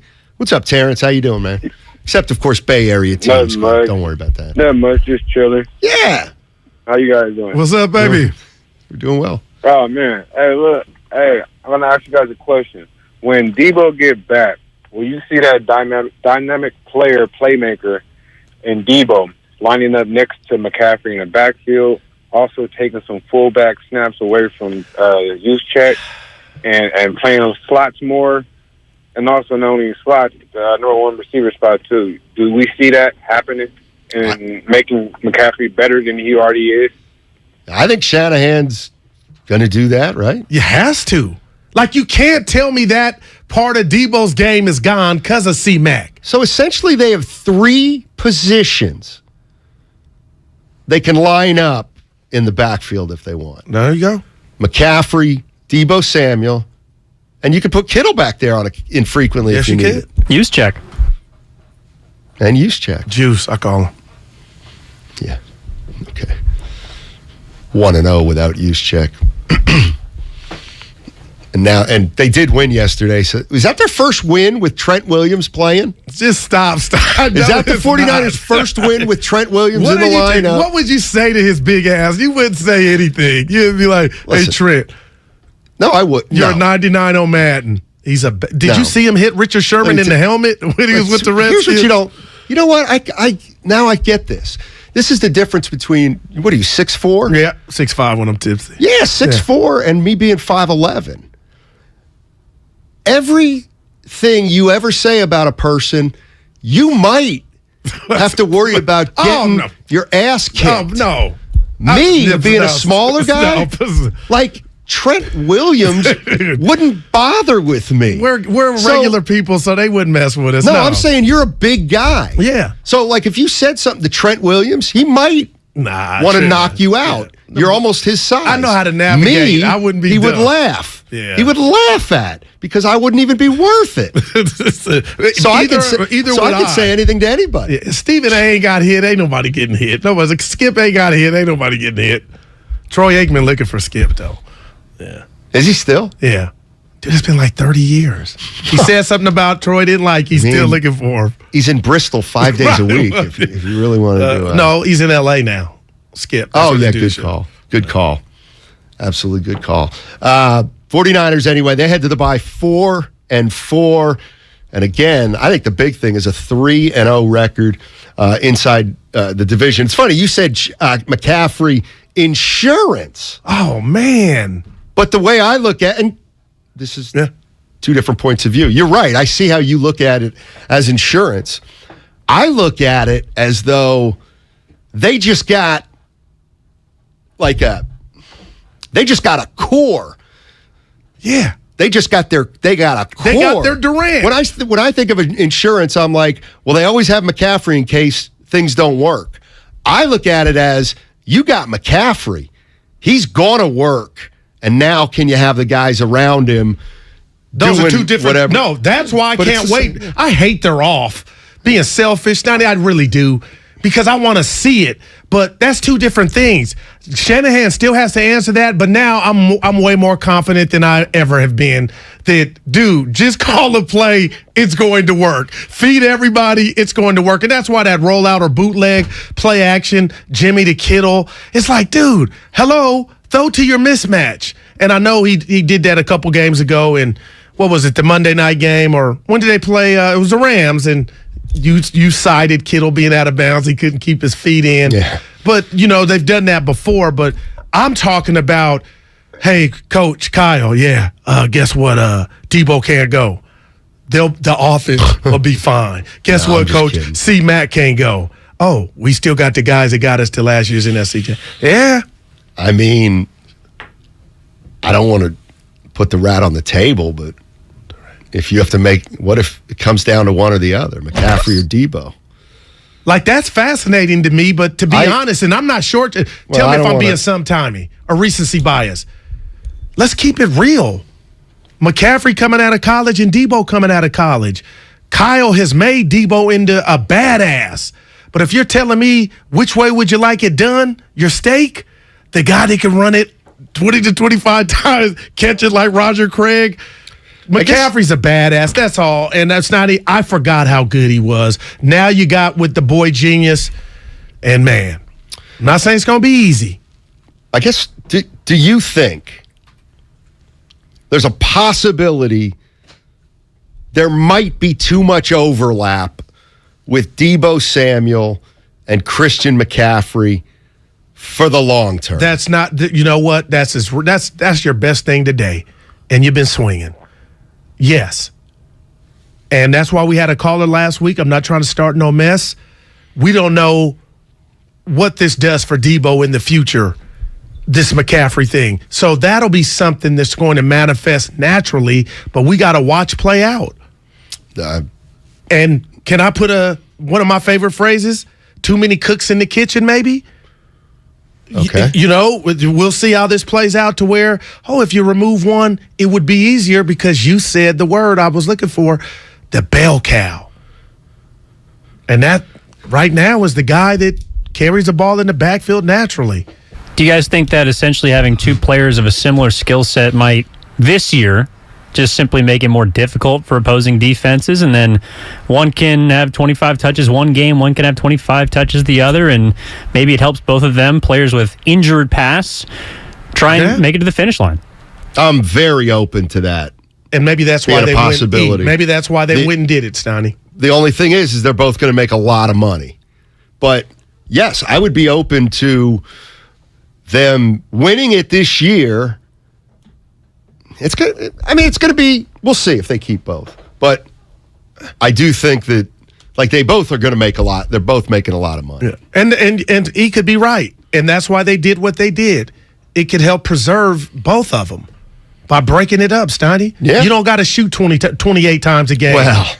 Well, you know what I mean. Yeah. What's this from the Xfinity mobile text line? I just don't people. We need to be sponsored by Q-Tip. Guru, Why? oh my gosh, you were calling him a boy genius. Now you want him fired. Stop it. Now you what was that noise you made? Was that a laugh? It was a chortle. No, you react to new information. No, and I'm going to, you know what I was laughing at? I was not laughing at you. I was laughing at, Guru, you're going to get that a lot. No doubt. On the text line. Yeah. I'm just saying. That's all I'm saying. All right. Dude, we're having fun, man. We're having more fun than a barrel of monkeys. How about that? What do you now?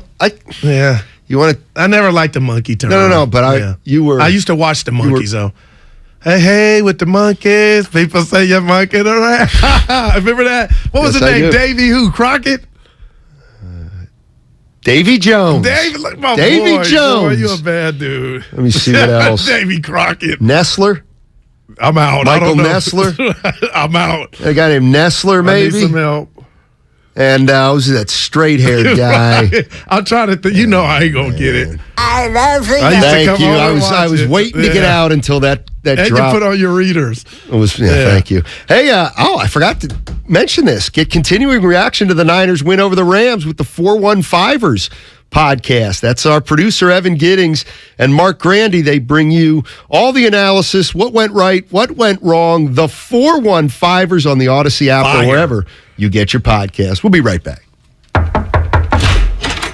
Trick or treat. Oh, I'm sorry, kids. I'm all out of candy. All I have left is this bag full of Sports Talk. We're dishing out the hot takes like they're hot tamales. Damn, the Rams haven't beat the Niners in 4 straight regular seasons. It's wild. That's one of the biggest dominations that I can remember. By the way, no truth to the rumor that Ratto ate all the candy already. November is a great time to get a new TV. Now that the top-rated brands like Samsung, LG, and Sony are at the lowest prices of the year. With Black Friday deals available, what more could you want? How about better than Black Friday? Before you click, you should call Video Only to see how you can go lower than Black Friday. That's right, the best TVs at better prices. Check out Video Only before you buy, or you'll be sorry. In this market, you'll find Fisher Investments is different than other money managers. Different how? Aren't we all just looking for the hottest stocks? Nope. We use diversified strategies to position our clients' portfolios for their long-term goals. You don't just provide cookie-cutter portfolios? No, we tailor our clients' portfolios to their goals and needs. But you still sell investments that generate high commissions for you, right? No, we don't sell commission-based products. We're a fiduciary, the highest standard of care for a financial advisor. It means we're obligated to act in our client's best interest. So when do you make more money? Only when your clients make more money? Yep, we have one transparent management fee structured, so we do better when our clients do better. Sounds like you really look out for your clients.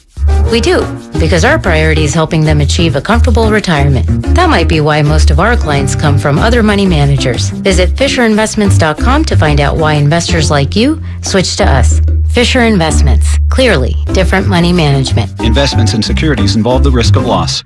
Don't waste your time trying to sell your old car. Donate it to Cars for Kids. It's the easiest and fastest way to donate your car and get a tax deduction. Donate online at carsforkids.org. That's cars with a K. 1-877 Cars for Kids. Donate your car today. There's a reason Comcast Business powers more businesses than any other provider. Actually, there's a few. Comcast Business offers the fastest, reliable network, the peace of mind that comes with Security Edge, helping to protect all your connected devices, and the most reliable 5G mobile network. Want me to keep going? I can. Whether your small business is starting or growing, you need Comcast Business. Technology solutions that put you ahead and give you serious savings. Comcast Business, powering possibilities. Get started with fast speeds and advanced security for just $49.99 a month for 12 months with no annual contract. Plus, ask how to get up to a $750 prepaid card with a qualifying bundle. Offer ends 12/5/2022. Restrictions apply. New Comcast Business 50 megabits per second internet and Security Edge customers only. EcoBill and autopay required. Equipment, taxes, and fees extra and subject to change. Most reliable based on Root Metrics US report. Results vary, not an endorsement. O'Reilly. See better and drive safer with Rain-X Advantage wiper blades at O'Reilly Auto Parts. Right now, purchase a pair of Rain-X Advantage wiper blades and get a $15 gift card after mail-in rebate, plus 2 times O Rewards points. Our professional parts people will even install your new wiper blades for free. Stop by O'Reilly Auto Parts or visit O'ReillyAuto.com.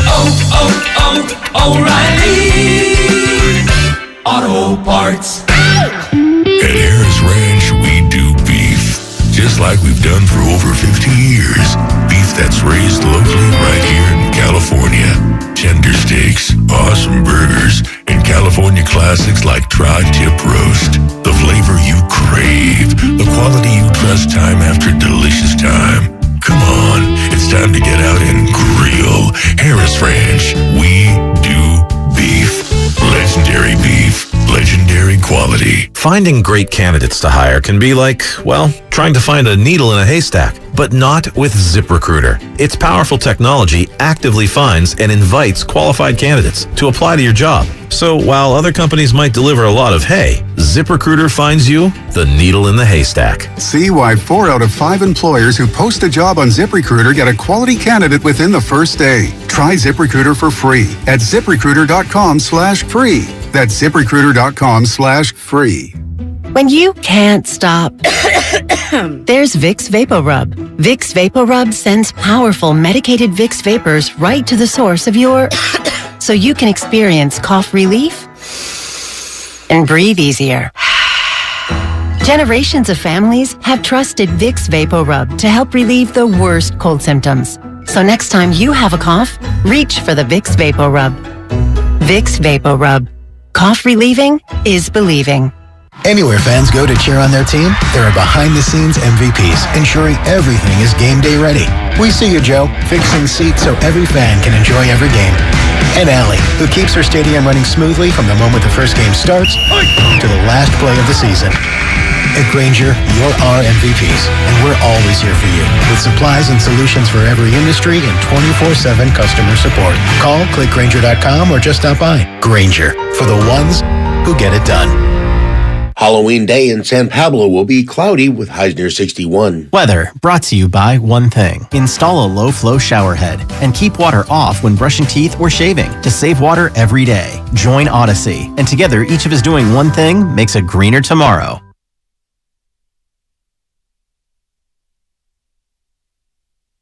Rollins will throw it into Kuminga. Ball game's over. And the Warriors lose here in Detroit, 128-114. They fall to 3-4 in the season, 0-3 on the road. Now, back to Steiny and Guru on 95.7 The Game. Yeah, Warriors haven't won on the road. They're 3-4. Back-to-back losses to Charlotte and Detroit. The defense has been abysmal. All right. You know, you said something earlier in the show, and I'm gonna highlight it. Okay. How about that? Yeah. You said, you know what? It feels like this. Kuminga and Wiseman are paying too much of a price for the Warriors. Okay. Yes. Okay. Little bit, Steiny. That was my take. Go ahead. Okay.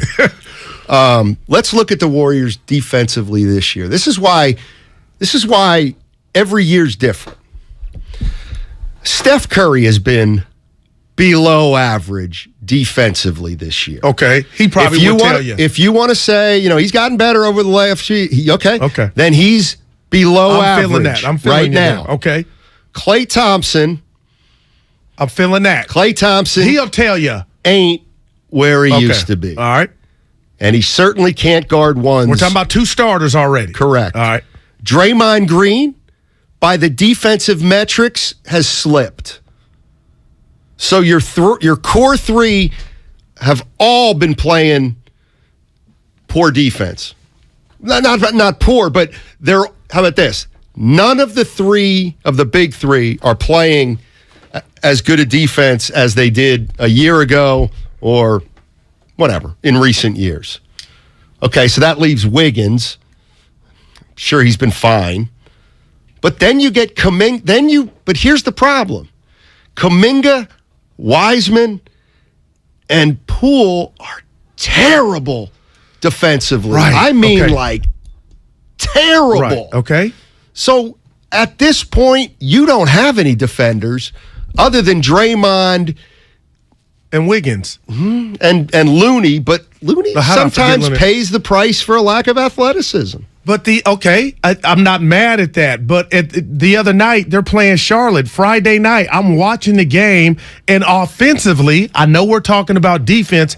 Offensively, James Wiseman's doing okay. So if you're going to give up 120 points to Charlotte in overtime without James Wiseman playing the second half, to me, that was too big of a restriction. He wasn't the reason they got 120. He was part of it. But if you want to get these youngsters out of it and see some tangible things, I think you need to go with them a little longer. And I'm not second-guessing Kerr, but I'm watching this like... No, you are. PJ Yes, you are. Washington Friday you night. Can own that. They had no answer for him. No answer. And Wiseman, to me, was like an option. He stunk. That first Did he game, really? He stunk. But what about he had everybody? He had 3,000 You're right. But you get 6, Steiny. And you know what? He's thicker than a snick. He plays under his size and strength. You know what? I'm going to give you that. I don't give you a lot. I'm noticing that on the defensive end and even rebounded. But yet, do you think not playing the whole second half was the way to go that game when Washington was punishing Dre? He was punishing the undersized Dubs. Right, and he would punish Wiseman more. But when Wiseman gets in the game, would the end result he is attacked. Right. No, Steiny, I'm with you. What can I ask you? Yeah. What don't you understand about Wiseman makes you worse defensively?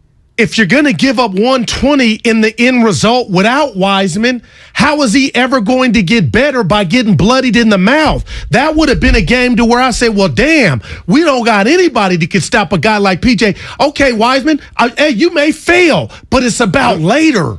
No, well, he didn't play the second half. I was like, well, damn, go. I get it. I'm also, I also want to remind people that even though it's the NBA, you still earn your playing time during practice. And the fact that Kuminga, that tells me something about Wiseman's practice. playing May longer than Kuminga. Wow, Steiny, keep going. But Wiseman's ahead of Kuminga. Yes, he is. Moody, too. But Wiseman still is very, he's still thinking the game too much. But because he's got to guard some strong, older, sometimes younger, some studs, Steiny, some big men, punishers. But that's why they have Looney, because he's more equipped to do that, and probably even Draymond. Like people, real quick, Xfinity Mobile text line, I'm not in denial. Let me see. Wiseman is soft. Steiny, Wiseman's slow and soft. No, he's not. Well. He's a puppy that's put on some pounds. But to say he's soft, and now they got the out. See, do you believe you could take your offense to the defensive end? And that's what I think James is getting yanked too quick. He'll have some success, and I get defensively, he might have just took it to the cleaners. But damn, coach, you don't know how that's going to be late in the fourth quarter. And then when you take him out, you're still soft as Charmin. That's my only issue. Well, and Friday was a perfect example of damn. Okay. See, that's where I kind of vehemently disagree with you. The Warriors start at center, Kevon Looney, and at power forward, Draymond Green. If Wiseman comes in for either of those players, you're worse defensively because both those players are above average defenders. Looney is a really good defender. Okay. So, again, in the context of, guys, we're trying to win another championship. We know whenever we put Wiseman in, we're getting worse defensively. So how do you juggle that all year? How do you juggle it all year? I don't know. Well, that's how they're going to figure out. That's how they better figure out this year. So right now, when you look at these numbers they're giving up, it ain't just practice that's going to improve. It's not denial, but that's what scared me Saturday is this is who they got. GP2's not walking through that door. How are you going to remodel Wiseman to where if you're going to pull him sooner than I think he should be or not allow him to make mistakes on the job, Steiny, how's he going to be better 20 games from now? And that's for Kuminga, That's why he's not going to play when chips are down, probably. Oh, man. And here's the thing. Let's talk about this defense for a minute. And I just said Curry's been bad. Wiggins is in. But the Warriors get the benefit of the doubt. Certain Warriors. Steph Curry knows a little something about championship defense. Right. Clay's a little bit of an outlier because I don't know how healthy he is. Wiggins, we saw how he can defend. He can defend at a high level on a championship team. Ditto with Draymond Green and Kevon Looney. So we know Curry, Wiggins, Draymond, and Looney, and if Clay's right, we know all five of those guys can defend. Curry probably the least of anybody. Gotcha. But we've all acknowledged he's gotten better over the years. So anytime you go to your bench, you're going to get worse defensively for the most part because your first three subs a lot of times are Poole, Kuminga, and Wiseman, and they are liabilities. Okay, I'm feeling that. But Steiny, I'm watching first quarters go by to where Wiseman doesn't touch the court and Kuminga's not on there, and they're giving up a 40 burger. So that's the part that's scary. So is that where you say the OGs get the benefit of the doubt? Absolutely, and they do. It's like what you're saying that's kind of funny. Worry about your own neighborhood. Who cares about what's going on in somebody else? Yeah. Who cares what the neighbors, the Seahawks are doing? Yeah. That's what I am with the young guys. Don't you worry about what the veterans are doing. Ain't your concern how the veterans are playing defense. I'll deal with that if I'm Steve Kerr. Just because they're not playing great defense doesn't mean you can't either.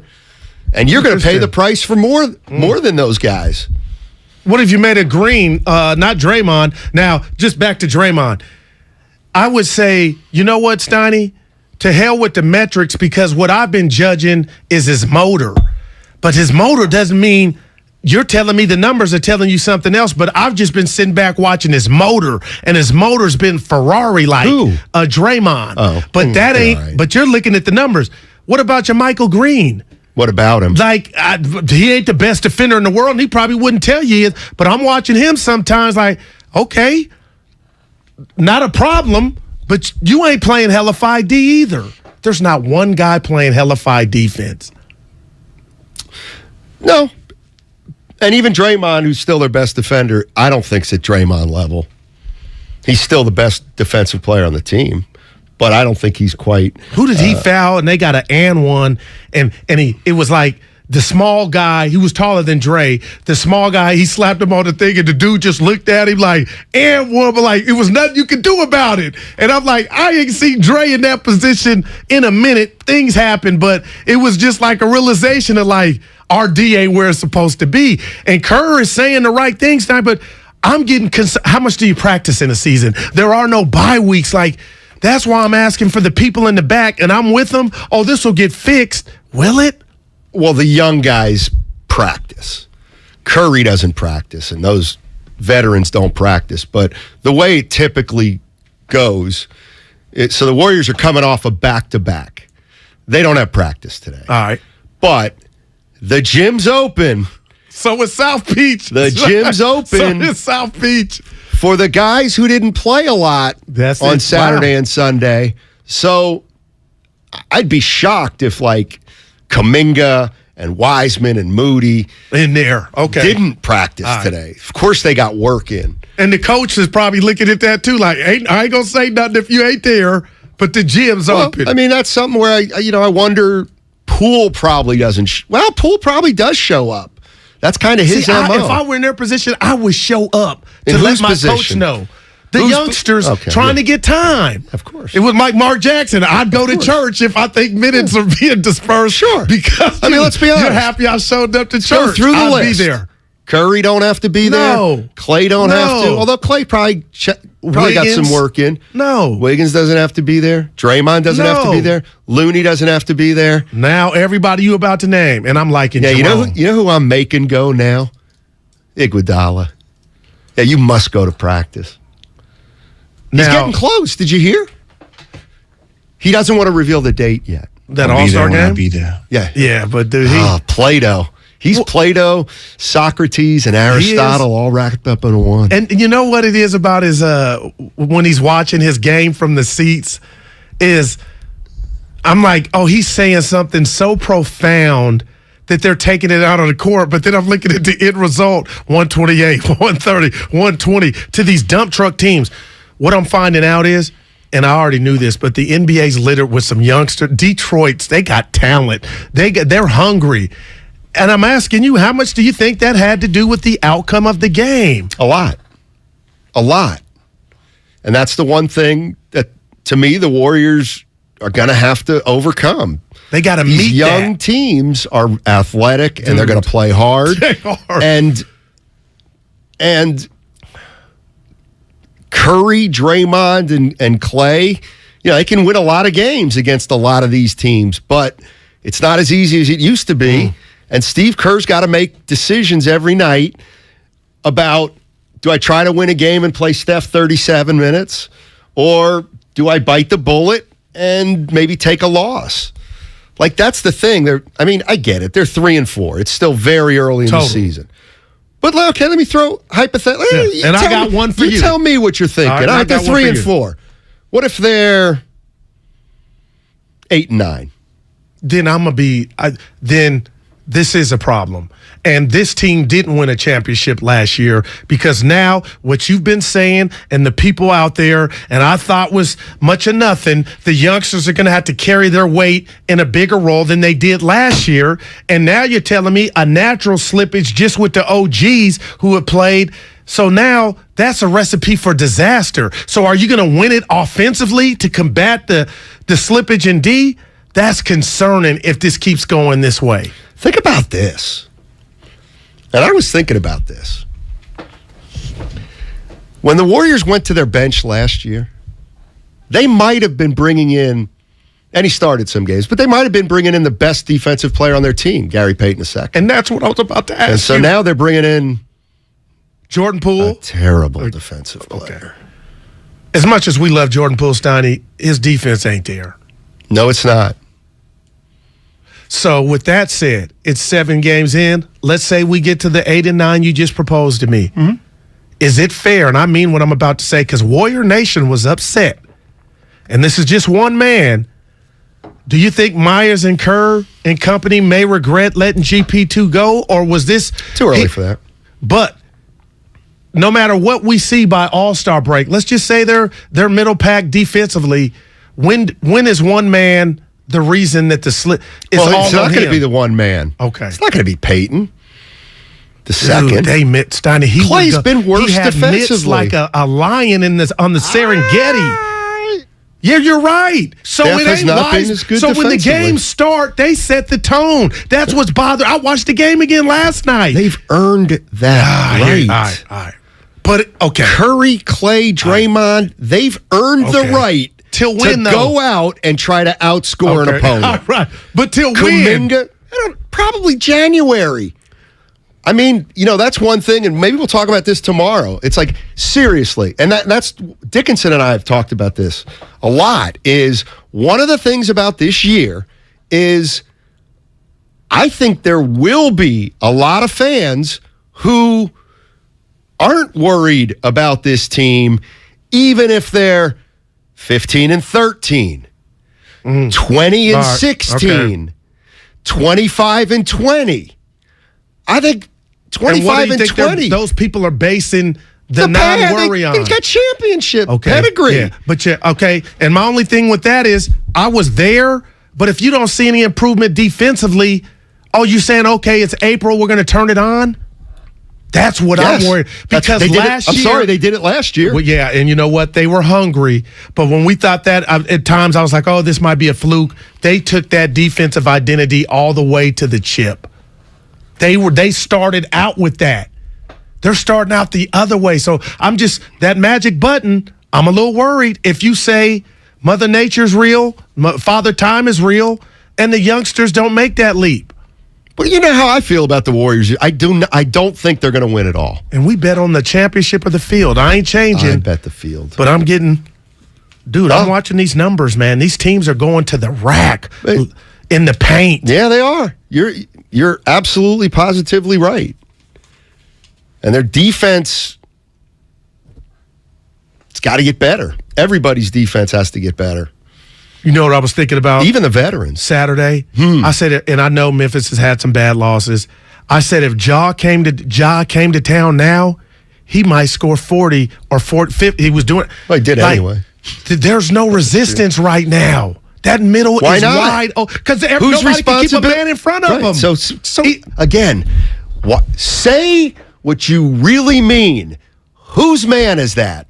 Oh, no. Say it. No, I'm not. Whose man is it? It's all of them. No, everybody's it isn't. getting beat off the dribble. No. To me, everybody's getting beat off the dribble, Steiny. I'm not Steph Curry. Up for it's it ain't Curry. just Steph? No, it is. You think so? At the top of the circle?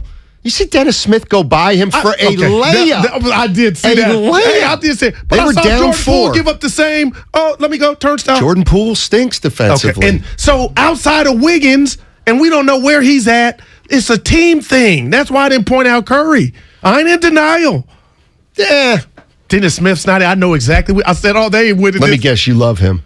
No, he flamed out. But he went to the rack. He's playing the best basketball of his career right now. That defense on Curry, he stayed down.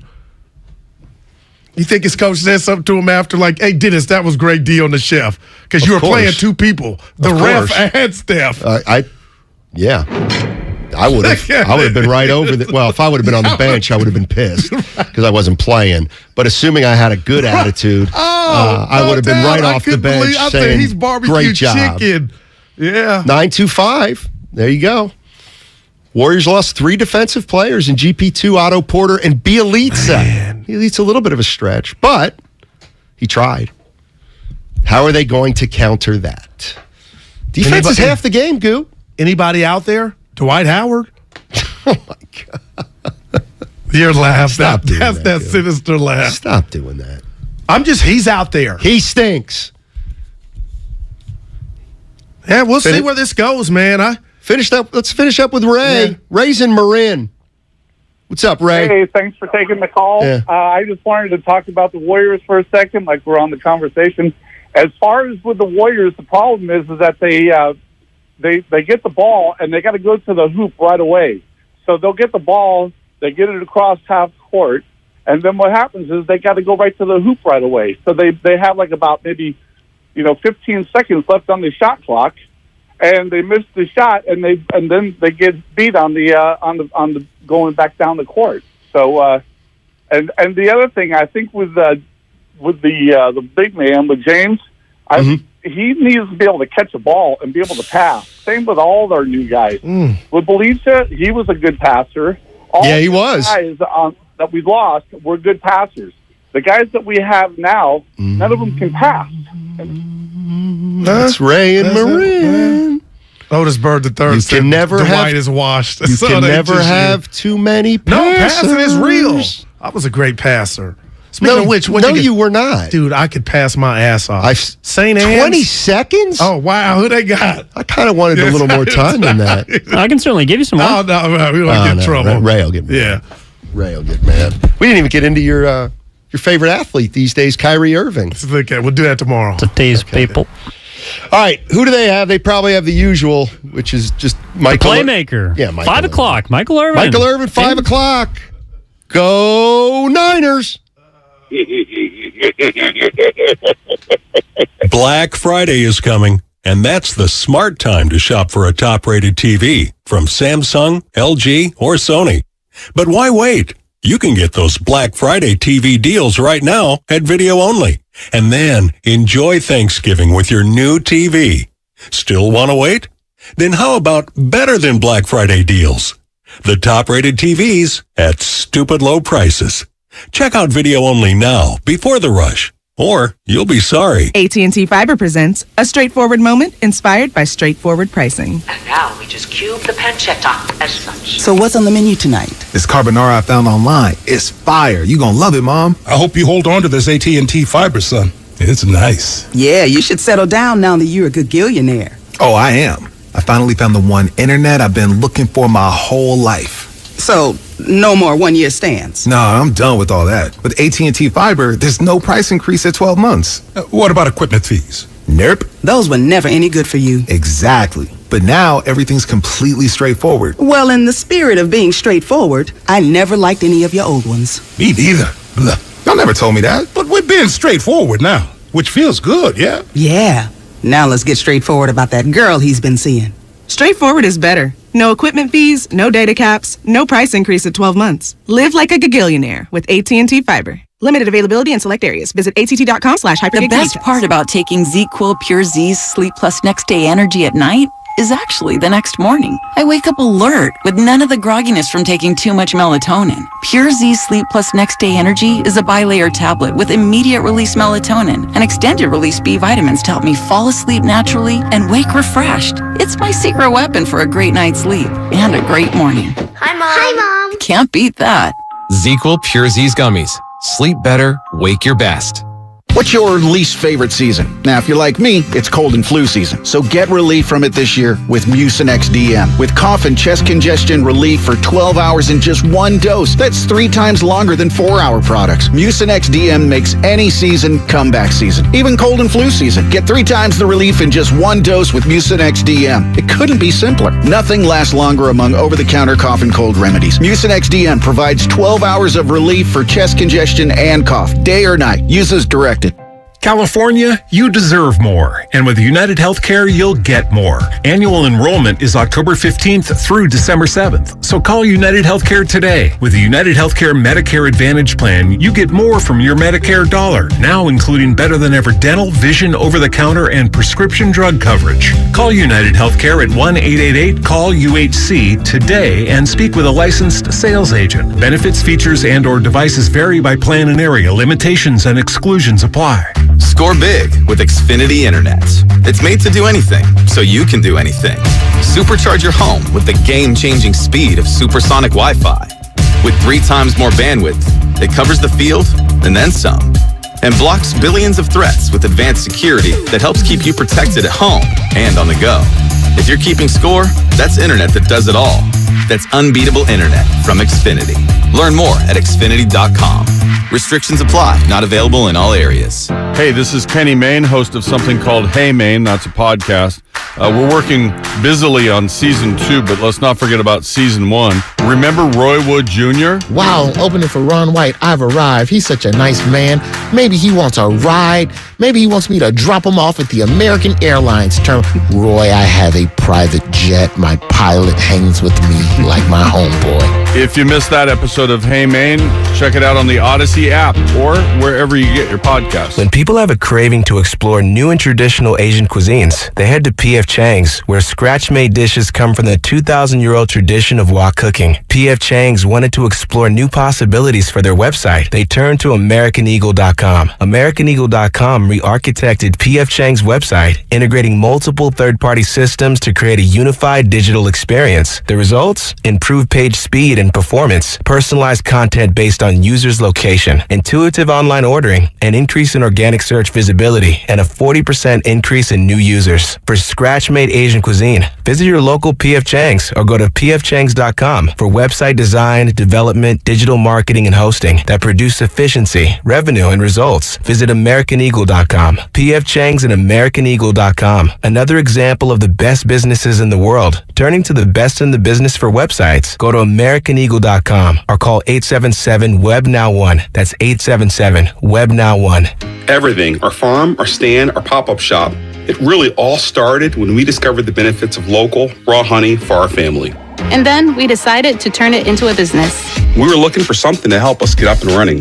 So we got the Chase Business Complete Banking Account. It's more than a bank account. It comes with Quick Accept, which lets us take card payments anytime, anywhere in the U.S. using the Chase mobile app. Plus, we get same-day deposits at no extra cost.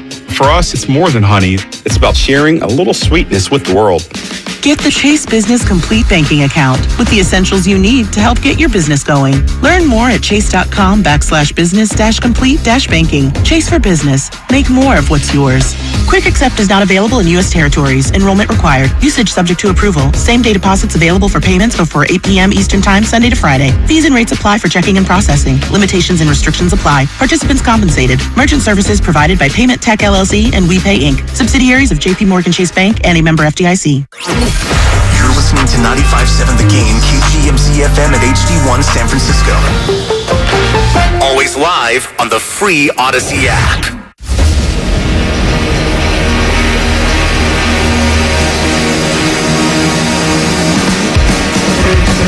Live from the corner of Broadway and Battery, you're listening to Damon Bruce and Ray Ratto on 95.7 The Game. Oh, welcome. Got ourselves a Christian McCaffrey Monday here on 95.7 The Game. My goodness. I mean, it was nothing short of one of the more impressive individual performances any NFL game has seen in the last 20-something years. It goes into the all-time individual performances, really, in league history in terms of how well-rounded Christian McCaffrey's day of scoring was. And, Ray, we begin with a declaration, an absolute declaration that I want this made. I need to get Mayor London Breed involved, I think, to officially sign this into the city's charter. Maybe we're going to need the Los Angeles mayor. SoFi Stadium shall now and forever be known as Fancy Candlestick. Fancy Candlestick. And finally, the 49ers have a modern, great, up-to-date, cutting-edge stadium in the state of California. Unfortunately, like their current stadium is nowhere near San Francisco, California, their actual home stadium now, Fancy Candlestick, is even further away than the stadium that they put in Gilroy. But it's one of the best stadiums in the NFL, and it's absolutely Fancy Candlestick now. I have rarely seen any crowd ever take over any team's building the way 49ers fans did yesterday at Fancy Candlestick. Unless you want to count when they did it last year. They did it last year. Yeah, it's there. This is a message about a number of things. One, 49er fans will travel wherever they're allowed to get tickets. Because you have to think that there are a lot of Ram fans just said, you know what? We got people who will pay money to have this ticket. I can watch at home. So they do. But the other thing is, for the mad dash that the NFL wanted to put on to put teams back in the southwestern part of the country, The Raiders survive only on out-of-town fans. The Rams, not a remotely close to a home field advantage, and the Chargers are worse than that. It leads me to think that maybe LA should have stayed open. No, it was just a real estate deal. SoFi Stadium, Fancy Candlestick was really all the NFL wanted, and now Fancy Candlestick is what the NFL has. It is the 49ers' home. It's the rare football team with 2 home stadiums. They absolutely have it now, and I don't want to hear another word about Levi South. Levi South is, number one, unimaginative. It's unimaginative, and it's also nothing that you'd want to duplicate. No one even likes Levi's North, so there is no Levi's South. That's Fancy Candlestick. And the other, don't forget, too, that when they play in Arizona, they'll get the same thing because the Cardinal fans don't go there. So, I mean, there's yet another opportunity. So, I guess Fancy Candlestick Southeast. Yeah. More Fancy Candlestick 2, Electric, also Fancy Candlestick. It's amazing what a week can do for a football team when the arrows start pointing back in the direction everyone's hoped that they would point in to begin with. One of the predictions, we'll go ahead and go over some of the predictions we made for this game. One of the ones that we made turned out absolutely on the money, that I don't think Deebo Samuel's absence is going to be much of a hindrance to winning this game. And then hopefully when Deebo is present again, it only makes what was difficult to defend yesterday even that much more difficult. The planets have absolutely aligned for Kyle Shanahan for the first time this season, for the first time from a health standpoint. It's going to get better this bye week. 4-4 isn't where anyone wanted to be, unless, of course, you had 4-4, including a 3-0 in-division start, which this 4-4 record has baked into it. They now have a premier playmaker in Christian McCaffrey coming out of their backfield and scoring in almost every conceivable way you can score on a football field. And the planets, for the first time this year, Ray, it feels like they're starting to align for the 49ers. I don't want to jump to too many conclusions here, but Kyle Shanahan is now off the hot seat. People who wanted to complain about his play calling found out that there's nothing wrong with his play calling at all. All he needs is somebody to be able to fill the roles that he's looking for. The second thing is Kyle Shanahan, the general manager, has probably turned around his team's next couple of years, because now they have, in addition to everything else, the one linchpin player on the offensive side that's probably foolproof. As long as Christian McCaffrey can stay healthy, Kyle Shanahan will be remembered as the guy who fleeced the Carolina Panthers in a year when they wanted to be fleeced. And I don't know what the draft picks traded to Carolina, who they turn into.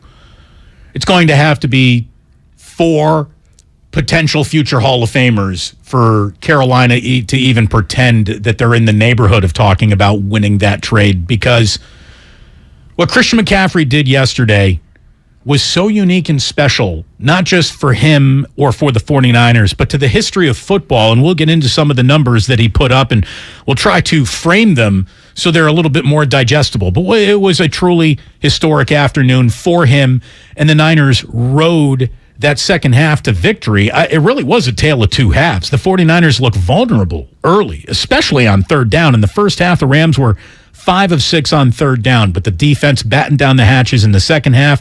The Rams only going 3 of 7 on third down in the second half.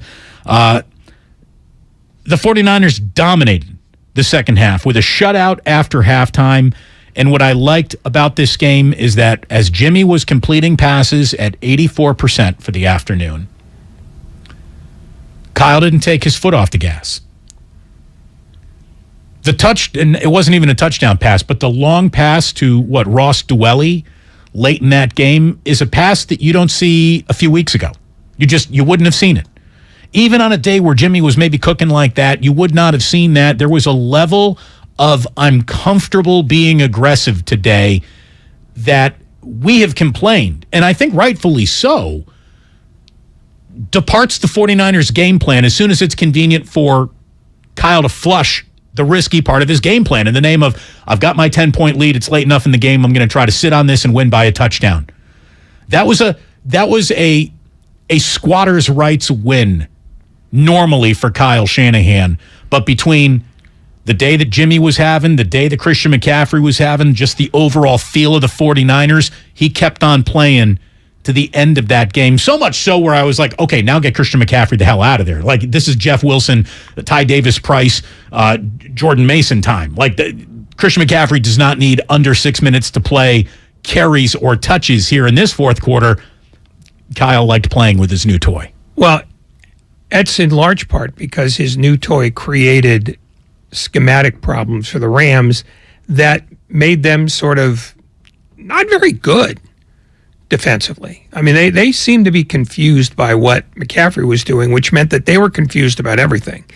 Because the Dwelly pass is not a great pass, except for the fact that he's open by 20 yards, because nobody's thinking, why would you guard him? And so I think, McCaffrey makes, brave coaching decisions all along the offense. And that's the key to Kyle Shanahan in general. If he has a game breaker, no matter how you define it, he can find ways to change the dynamic of how he wants to run a football game. And it happened last year when they took Deebo Samuel and made him a de facto running back. You give him a chance to put in a new wrinkle, he absorbs it, and all of a sudden he can do things that he's not comfortable doing, with a more ordinary attack. I mean, he needs that one sort of weird Swiss Army knife to allow him to open up everything else that he wants to do. I don't think it's been about cowardice. I think he hasn't had the right players to do the stuff that he enjoys most doing, which is what you saw yesterday. If the Warriors are going to enjoy playing some defense, hopefully it'll show up tomorrow night in Miami, because it has been absent the first two games of this road trip. We're not going to have much on the Warriors today, obviously. We're going to have a short show tomorrow because of the Warriors in Miami. We'll talk more about them at that particular time. But it is up to the NBA. It's up to Monday Night Football. It's up to 3 NHL games. And it's up to Mother Nature in Philadelphia to see if the planets can align for a sports equinox. The third and final sports equinox of this calendar year could be tonight if weather starts cooperating in Philadelphia and we can get Game 3 of the World Series in. It's just the 29th time ever all 4 major men's sports leagues will be in action. Again, we're supposed to have Game 3 of the World Series. We will have Monday Night Football. There will be NHL hockey, 3 games tonight. 7 NBA games are on the schedule. The Warriors, though, are not. They'll be back at it tomorrow, and we are happy to be at it right now. Boy, we got an awful lot to talk about from a very interesting afternoon for the 49ers down at Fancy Candlestick. We've got Michael Irvin joining us at 5 o'clock this afternoon, a conversation we're already looking forward to. Otherwise, we got open lines, 888-957-9570, and a hell of a week 8 in the books, a hell of a week for the 49ers, a great week for 49er fans. Again, Fancy Candlestick, you never look so fancy. Very, very impressive.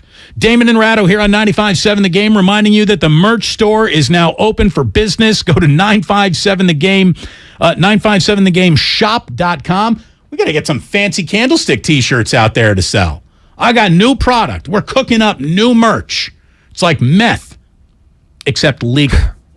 Except it's legal. Like meth. It's like meth. We're just cooking up ideas over here out in the RV in the desert. It's Damon and Ratto. Get yourself to the merch store for all the fun you can shake a stick at. 957thegameshop.com. It's good to be here with you on a McCaffrey Monday on 95.7 The Game. Neuropathy pain? Call Dr. Robert Dees, DC, 925-393-0100. Kirby is your driveway mechanic. They bring the shop to you with brake replacements, oil changes, washes, and so much more. Get $50 off your first oil change with code OIL50 at Kirby.com. That's CURBEE.com and use code OIL50. My husband and I live next door to a haunted graveyard. It's a little creepy, but we manage. Just like we manage without home internet. Do I wish my mobile hotspot was faster? Yes, but I make it work. Kinda. Just like we make it work sleeping next to a 17th century burial ground. Honey, can you move your hand? That's not my hand. It's mine. Not having home internet? It's not that bad. Grab my hand. Wait, okay. No, not up the stairs. We tried that last time. Run over. You can literally run through him. It is that bad. Don't settle for just mobile. Get Xfinity Home Internet for just $24.99 a month for 2 years with no annual contract and a free streaming box included.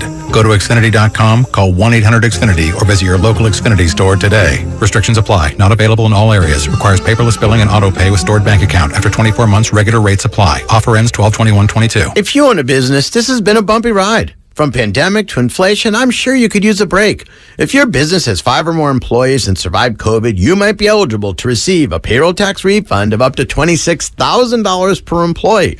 The challenge is getting your hands on it. Hi, I'm Howard Mackler, and that's why I founded GetRefunds.com to cut through the red tape and get you that money.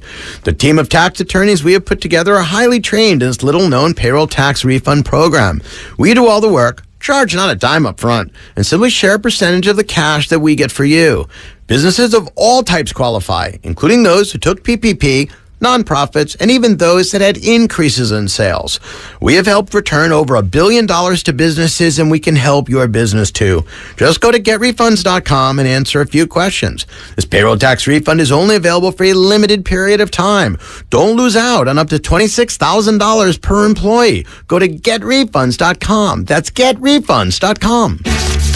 It's the bottom of the ninth, the game's on the line, and your small business needs a loan fast. What's your move? Go to OnDeck.com, America's largest online small business lender. With OnDeck, you can apply in minutes, and if approved, get your funds as soon as the same day. Go to OnDeck.com. Your loan is on deck. Depending on certain loan attributes, your business loan may be issued by OnDeck or Celtic Bank, a Utah Chartered Industrial Bank member FDIC. Limited eligibility for same-day funding. OnDeck does not lend in every state. All loans subject to lender approval. Start your celebrations with Outdoor Supply Hardware. Get ahead of the season with holiday inflatables, artificial trees, and LED lights. On sale at Osh now. Plus extension cords and light timers to brighten with ease. Cozy up al fresco evenings with propane patio heaters, smokeless fire pit, fire and tables. Osh is talking turkey. From roasting racks, turkey fryers and smokers to specialty rubs and spices. From Traeger, Bad Bones, Dizzy Pig, and more. Turn holiday meals into mouth-watering memories. Find it all at Outdoor Supply Hardware's 14 neighborhood stores. Home, hardware, and happiness.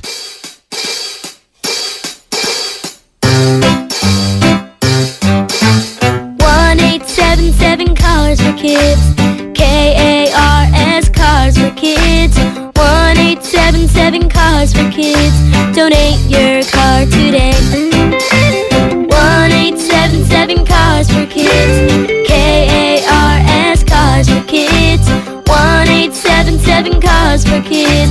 Donate your car today. Donate your car today at carsforkids.org.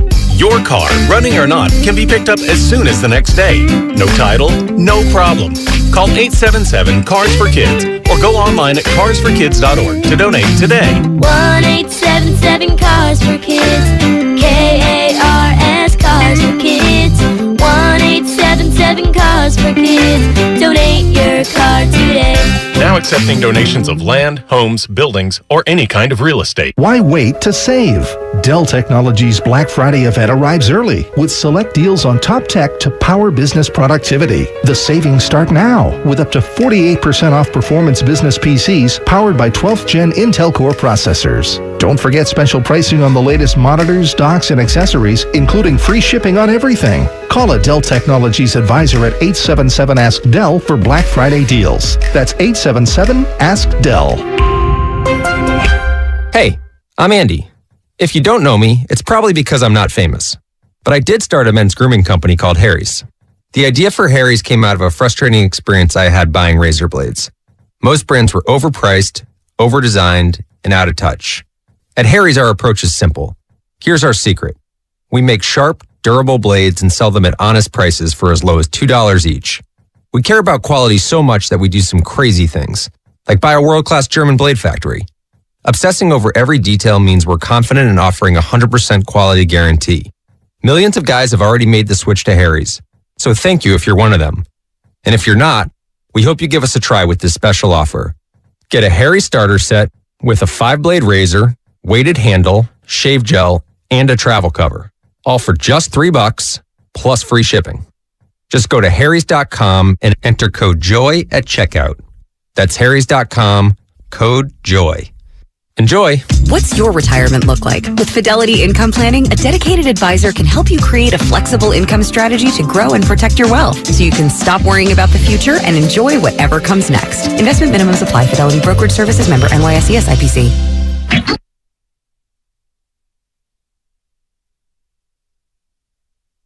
Now it's Garoppolo. He's got time. He's got a man wide open. It's Dwelly. Makes the catch. 35. Ross Dwelly inside the 20 and down inside the 15. 56 yards to Dwelly. Just his third catch of the year.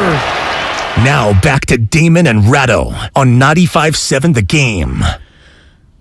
Kyle Shanahan kept it on aggressive. Kevin Burkhardt with the call on Fox. It is good to have you here today after the 49ers handled their business down at Fancy Candlestick. By the way, it is good to see you all on the Xfinity Mobile text line. Good to see all the regulars, some newcomers on the YouTube chat page. Let's see, a guy in here named Sean John says, Damon, you're just blatant and factually wrong saying we wouldn't see that past Dwelly weeks earlier. Remember the complaint about the drops targeting tight end, Kittle, Werner? Like, we've seen that exact play already. Again, there's a reason why you're in the audience. There's a reason why I'm on the air. You might have seen plays that were similar, but I'm not talking about the play. I'm talking about when it was run.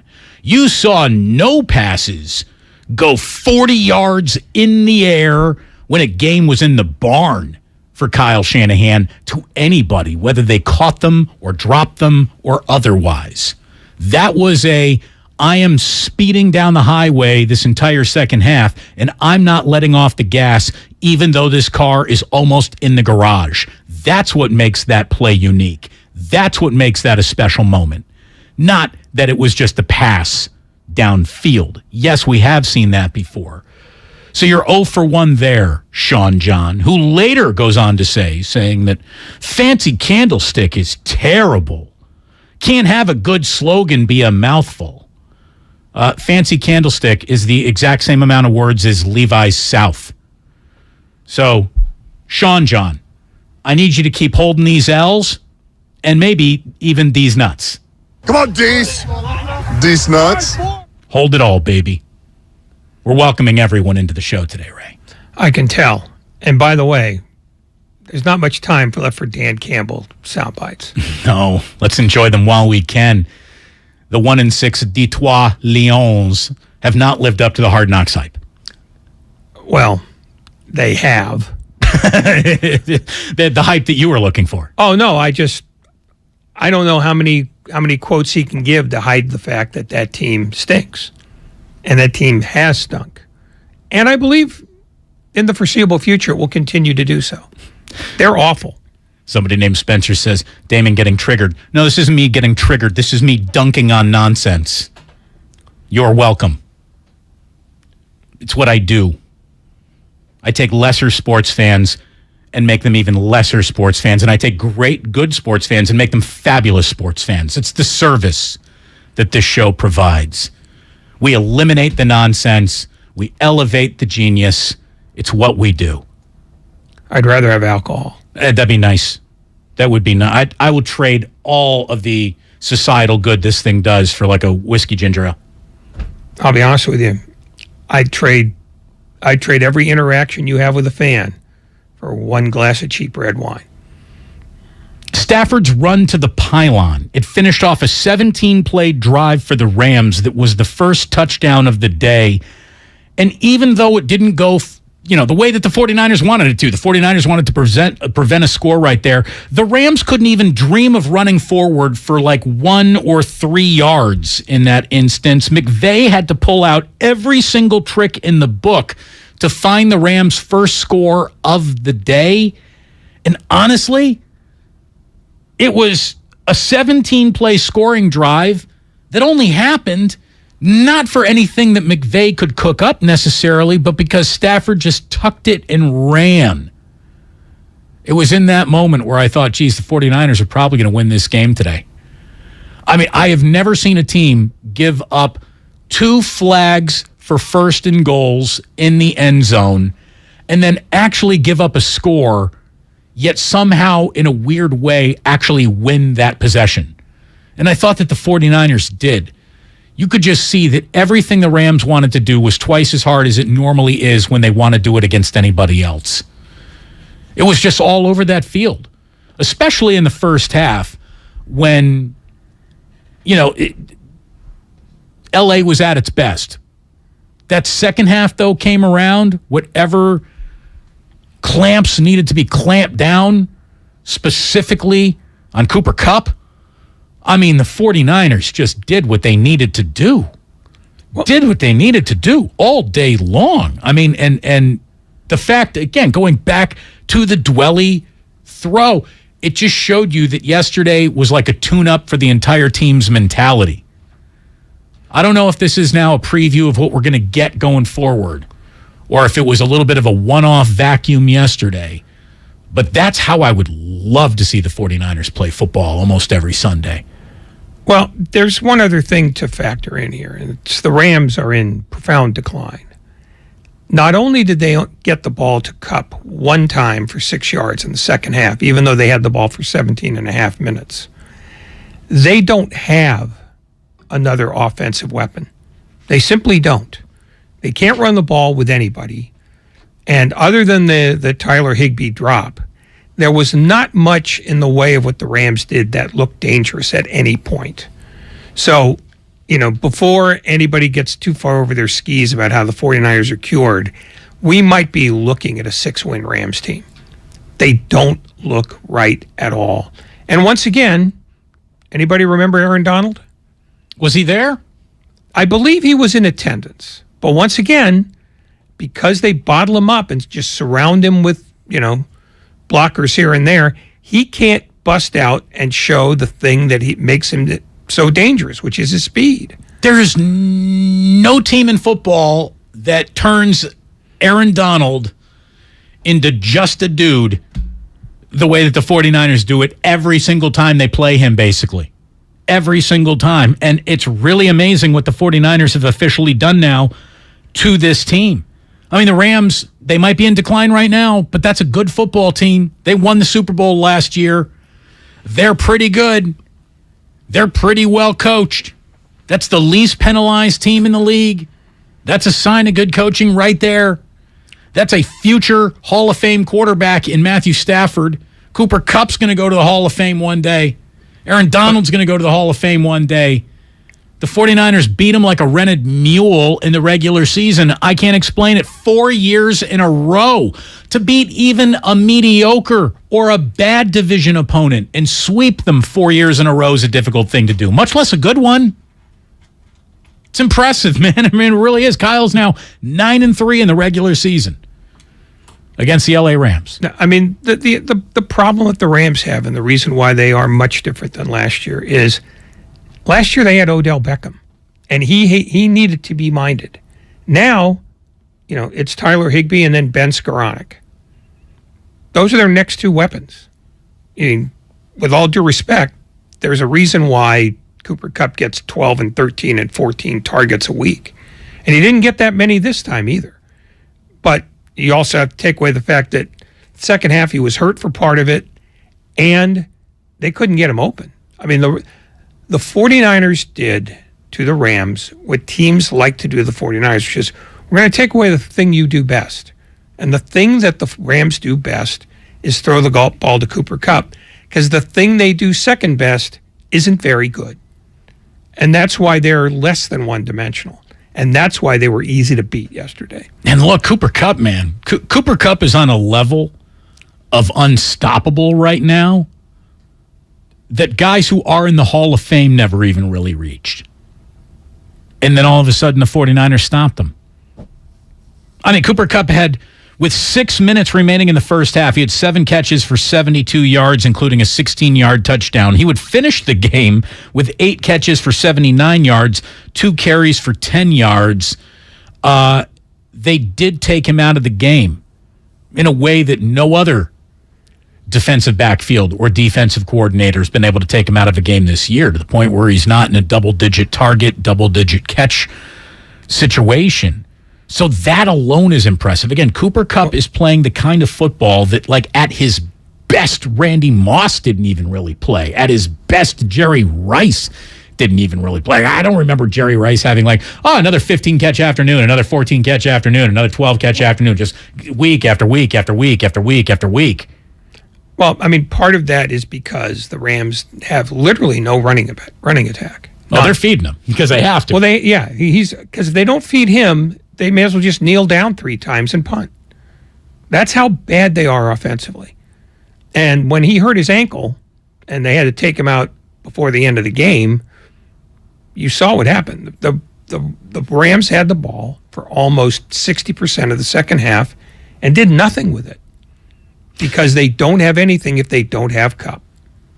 So in the grand tradition of sports talk radio, everyone must have one complaint on a Monday, no matter how great everything went. Nothing's perfect, so there's got to be one complaint.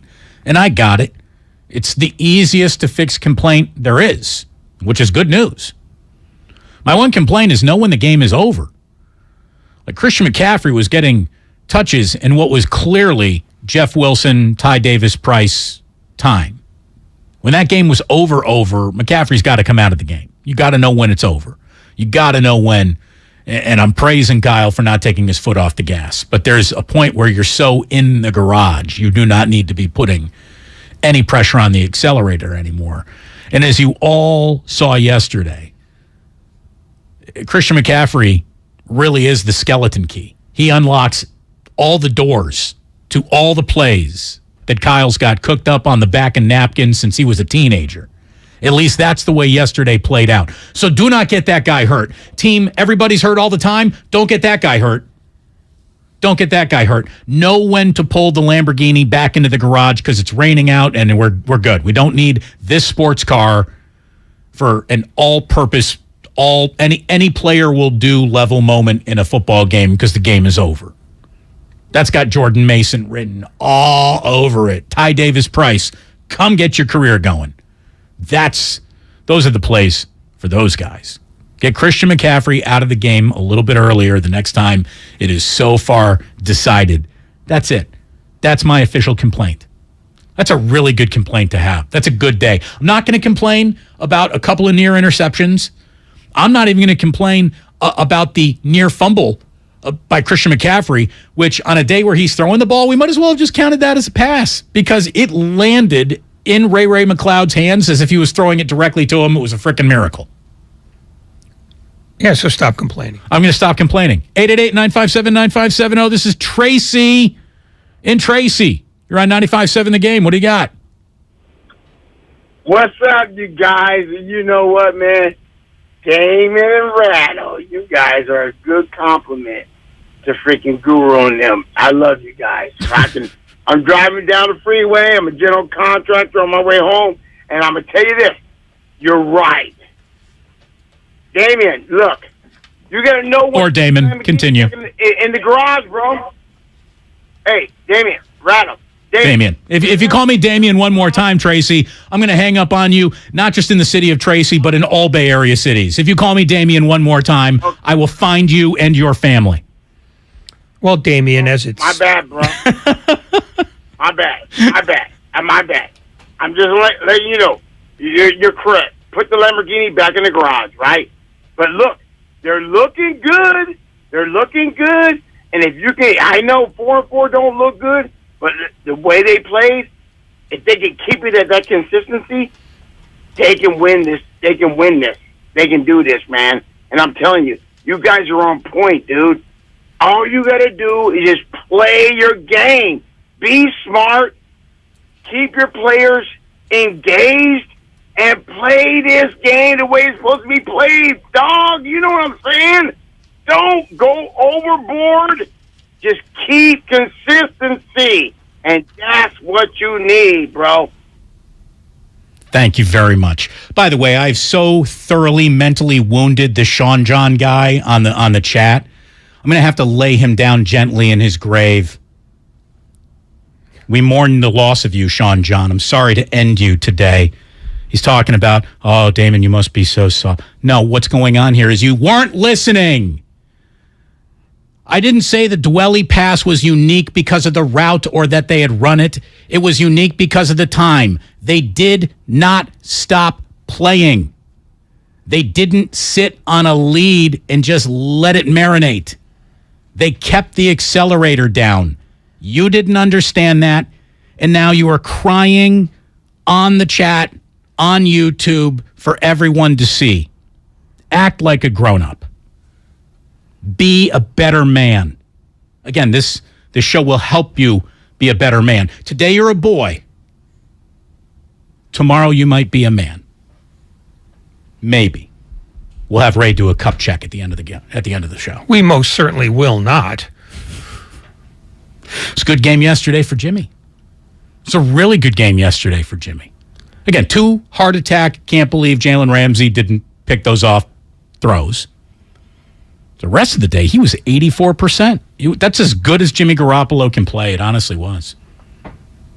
That's about as good as he can play. It was a hell of a day for him. But nobody had a better day than Christian McCaffrey. Running it, catching it, throwing it. Yes, even throwing it. Kyle, when did you know we could do that? I remember Thursday night when we were doing the red zone, me yelling down the rooms, just anyone will answer. Does anyone know if Christian can throw? And then Brian Fleury emailed or sent through text a video of him throwing like a 53-yarder a few years ago. So when I saw that, I felt he could throw, and we repped it in practice the next day, and he did throw good then and threw great today. I mean, you put something on tape that the rest of the NFL's got to be paying attention to for the rest of the season. Christian McCaffrey's got that club in his bag. You have to treat him as if he might do that any single time there is a pitch way out left or he's going way right. I mean, that is just now something you got to think about, which should freeze a safety, freeze a linebacker just a little bit to open up more room. I mean, if Shanahan's offense accelerates in created space, that pass to Brandon Ayuk created space. He should be enjoying the rest of the year. Well, that's why he threw it early in the second quarter, so that the Rams could have to think about it the rest of the game. I mean, he didn't save that for some key moment later. He played his ace early in the hand. And that's one of those things that people forget when they want to complain about Kyle Shanahan doesn't know how to run an offense. I mean, that's, having that weapon is one thing. Knowing when to display it is another. And the earlier you display it, the more you've got the other team thinking about it. Because if he throws once, he could certainly throw another time. So I thought when he did it was as important as the fact that he did it at all. And then you had the Jimmy pass in the end zone where, Christian McCaffrey went up and had his hands in a diamond pattern, almost like Dwight Clark did in the catch. Now, I'm not saying it's the catch, okay? It's not. It is game 8. It is game 8. But it reminded me of it. The way that he had the diamond in his, the tips of his index fingers and his thumbs, it was textbook the whole way through. And Kyle Shanahan talked about the pass that Jimmy uncorked there to Christian McCaffrey. Yeah, it was awesome. Jimmy went all the way across the board, started with a receiver on the left side. I think it was Ray. Went to the right, and we were pulling Christian out just on a wide route to kind of pull coverage, to open up other people, and they dropped in all zones, so everyone was sitting there in the middle, and Jimmy was allowed. It had to have been unbelievable protection, the fact that he was allowed to go all the way across, and then the buzzer kind of stepped up on Christian, and he just snuck by the end zone, and those two made a hell of a play, and it's a play you don't think you're going to have time for, so the defense did the O-line did a hell of a job giving time for that off schedule. It was a good day for the 49ers. There is no doubt about it. In the way that they're now positioned going into the bye week, they went from bad start to I don't like it to sitting pretty in the blink of an eye. It's a good thing to have happen. This is Ryan in San Francisco. What do you got, Ryan? Hey, just want to talk a little bit about Jimmy's performance. I think we haven't seen him throw the ball that well since the away game in New Orleans, where, Kittle carried a bunch of defenders. It was incredible. But if we look at Jimmy's performance, that is the peak of it. Probably the Denver game was as poor as it gets. And I'm just hoping that what we see the rest of the year is a little bit above average. We don't need him to be as incredible as he was on Sunday, but can his return to the mean be a little bit higher than it has been earlier this season? What are your thoughts? I mean, I think that is an incredibly reasonable position to take. No one is as bad as their worst days, you would think, in Carolina. And he didn't have a lot of bad days in Carolina, but he was the focal point of everything Carolina was doing. So his numbers across the board were a little down this year. He now is in a situation where he is just one of the places you got to have your eyeballs. And that is going to make Christian McCaffrey better than what he was in Carolina. But obviously, there should be no expectation that he'll be hitting, trifectas in scoring columns in every game going forward. What he did yesterday was rare. What he did yesterday is something that a Hall of Fame running back did once 17 years ago. It wasn't, no one's played a game like that since LaDainian Tomlinson almost 17 years ago to the day. I mean, it was middle of October, LaDainian Tomlinson that season, where he had a monster afternoon against, that's right, the Raiders. Yeah. It was an easy, It would have been easy if I, was prepared for the question. Yeah. But I wasn't. That's okay. I failed you. No, you didn't fail me. You failed the Raiders, who failed their fans yesterday, just a touch. And No. I was the best thing that happened to the Raiders this weekend. You really were. But it was an afternoon that was so great there should be no expectation of that being the norm. But yeah, somewhere in the middle of what they were getting yesterday and what they got in Carolina. You mean Atlanta? No, I'm talking about Christian McCaffrey before he left the Panthers. Because they did beat Carolina pretty stupid. Right. So the Niners got how many games remaining? 9. 9 games remaining. Christian McCaffrey plays in the neighborhood of that. They're winning 6 of them. So 6-3 the rest of the way you should be shooting at. That gets you to 10 wins if you can get there. And then better than 6-3, now you're dealing in the gravy. That's like last year. It's a lot like last year. 888-957-9570, the number. Matt in San Jose. What do you got, Matt? You're on 95.7 The Game. Okay, first of all, Damon. Not a hard name. Where'd the other guy get Damien from? I don't know. Damon and Ratto. Very simple. Thank you. Okay. I love them throwing the ball with Christian McCaffrey. If you drop back, you have Jimmy throw a backwards pass, McCaffrey catches it and throws it down the field to Ayuk. What that does, you mentioned putting it on film for others to see it, and now you have to respect when Ayuk or Debo or whoever's playing receiver runs the corner off and McCaffrey has the ball and he's behind the line of scrimmage still, and that's going to open up the dinks and dunks. It's going to open up some more off-tackle running. It just opens up the whole playbook because now you can do things where, you can run the safeties and the corners off and then just beat them in between and gash them with plays like that. There's so much that this team can do with a Swiss Army knife. There's so much Kyle Shanahan can do with a Swiss Army knife. If Jimmy can just get the ball into the hands of his playmakers where this offense ends, we don't even know. We don't know. So are we on the verge of finally 6 years into the Kyle Shanahan experiment? He's got a skeleton key. He can now open all the doors in his playbook, and we're going to finally see what you hope this might look like? Is that what we got the rest of the way? Because if it is, sign me up. That's going to be a hell of a show that I want to watch once a week for sure. This is a hell of a show. This show will be joined by a hell of a guest, Michael Irvin, at 5 o'clock this afternoon. In the meantime, we have open lines, and when we come on back, we're going to get into Christian McCaffrey's afternoon by the numbers. It is wildly impressive. Stay with us here. Damon and Ratto, not Damien. Damon and Ratto on 95.7 The Game, brought to you by Fremont Bank, full-service banking, no compromises. If you own a business, this has been a bumpy ride. From pandemic to inflation, I'm sure you could use a break. If your business has 5 or more employees and survived COVID, you might be eligible to receive a payroll tax refund of up to $26,000 per employee. The challenge is getting your hands on it. Hi, I'm Howard Mackler, and that's why I founded GetRefunds.com to cut through the red tape and get you the money. The team of tax attorneys we have put together are highly trained in this little-known payroll tax refund program. We do all the work, charge not a dime up front, and simply share a percentage of the cash that we get for you. Businesses of all types can qualify, including those that took PPP, nonprofits, and even those that had increases in sales. We have helped return over $1 billion to businesses, and we can help you too. Just go to getrefunds.com/sports, click on Qualify Me, and answer a few questions. This payroll tax refund is only available for a limited period of time. Don't lose out on up to $26,000 per employee. Go to getrefunds.com/sports. That's getrefunds.com/sports. There's a reason Comcast Business powers more businesses than any other provider. Actually, there's a few. Comcast Business offers the fastest, reliable network, the peace of mind that comes with Security Edge, helping to protect all your connected devices, and the most reliable 5G mobile network. Want me to keep going? I can. Whether your small business is starting or growing, you need Comcast Business. Technology solutions that put you ahead and give you serious savings. Comcast Business, powering possibilities.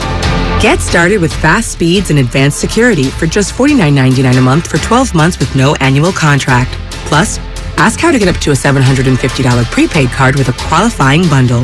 Offer ends 12/5/2022. Restrictions apply. New Comcast Business 50 megabits per second internet and Security Edge customers only. EcoBill and autopay required. Equipment, taxes, and fees extra and subject to change.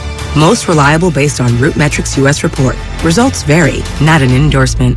California, you deserve more. And with United Healthcare, you'll get more. Annual enrollment is October 15th through December 7th. So call United Healthcare today. With the United Healthcare Medicare Advantage Plan, you get more from your Medicare dollar, now including better than ever dental, vision, over-the-counter, and prescription drug coverage. Call United Healthcare at 1-888-CALL-UHC today and speak with a licensed sales agent. Benefits, features, and/or devices vary by plan and area. Limitations and exclusions apply. O'Reilly. Don't miss See Better, Drive Safer Month at O'Reilly Auto Parts with great deals on wiper blades, headlight bulbs, and more. Right now, get up to a $20 gift card after mail-in rebate with the purchase of select Sylvania bulbs. Plus, get double O Rewards points with your purchase. Prepare for the weather ahead during See Better, Drive Safer Month at O'Reilly Auto Parts.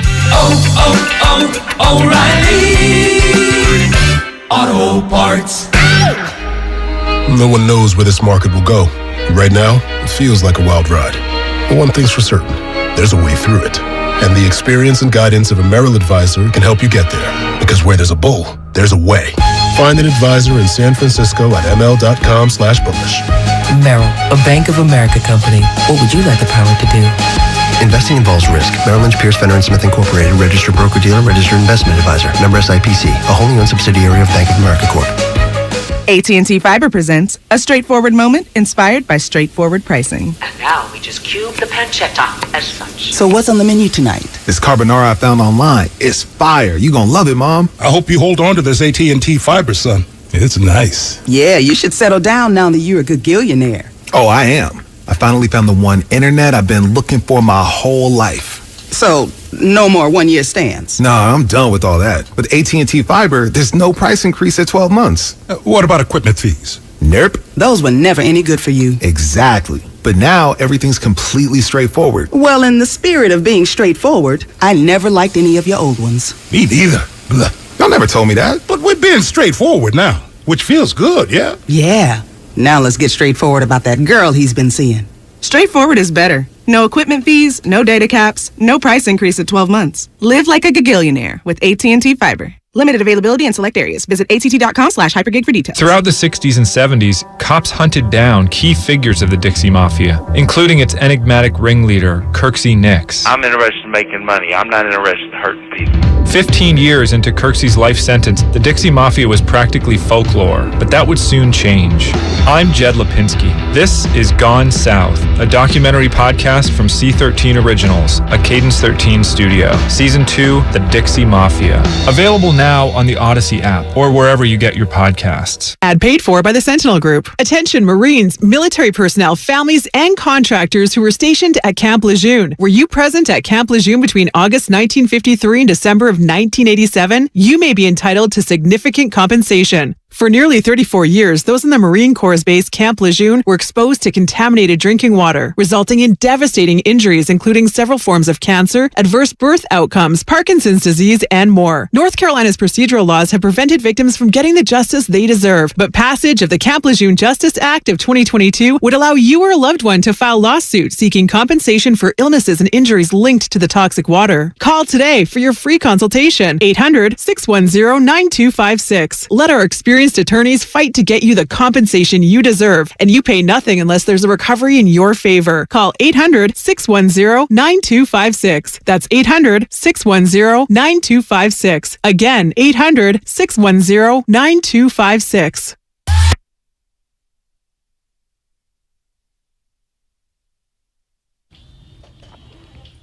Now back to Damon and Ratto on 95.7 The Game. Sean Salisbury and Lorenzo Neal coming up tonight from 6 to 7 o'clock. It is the football hour, Mondays on 95.7 The Game.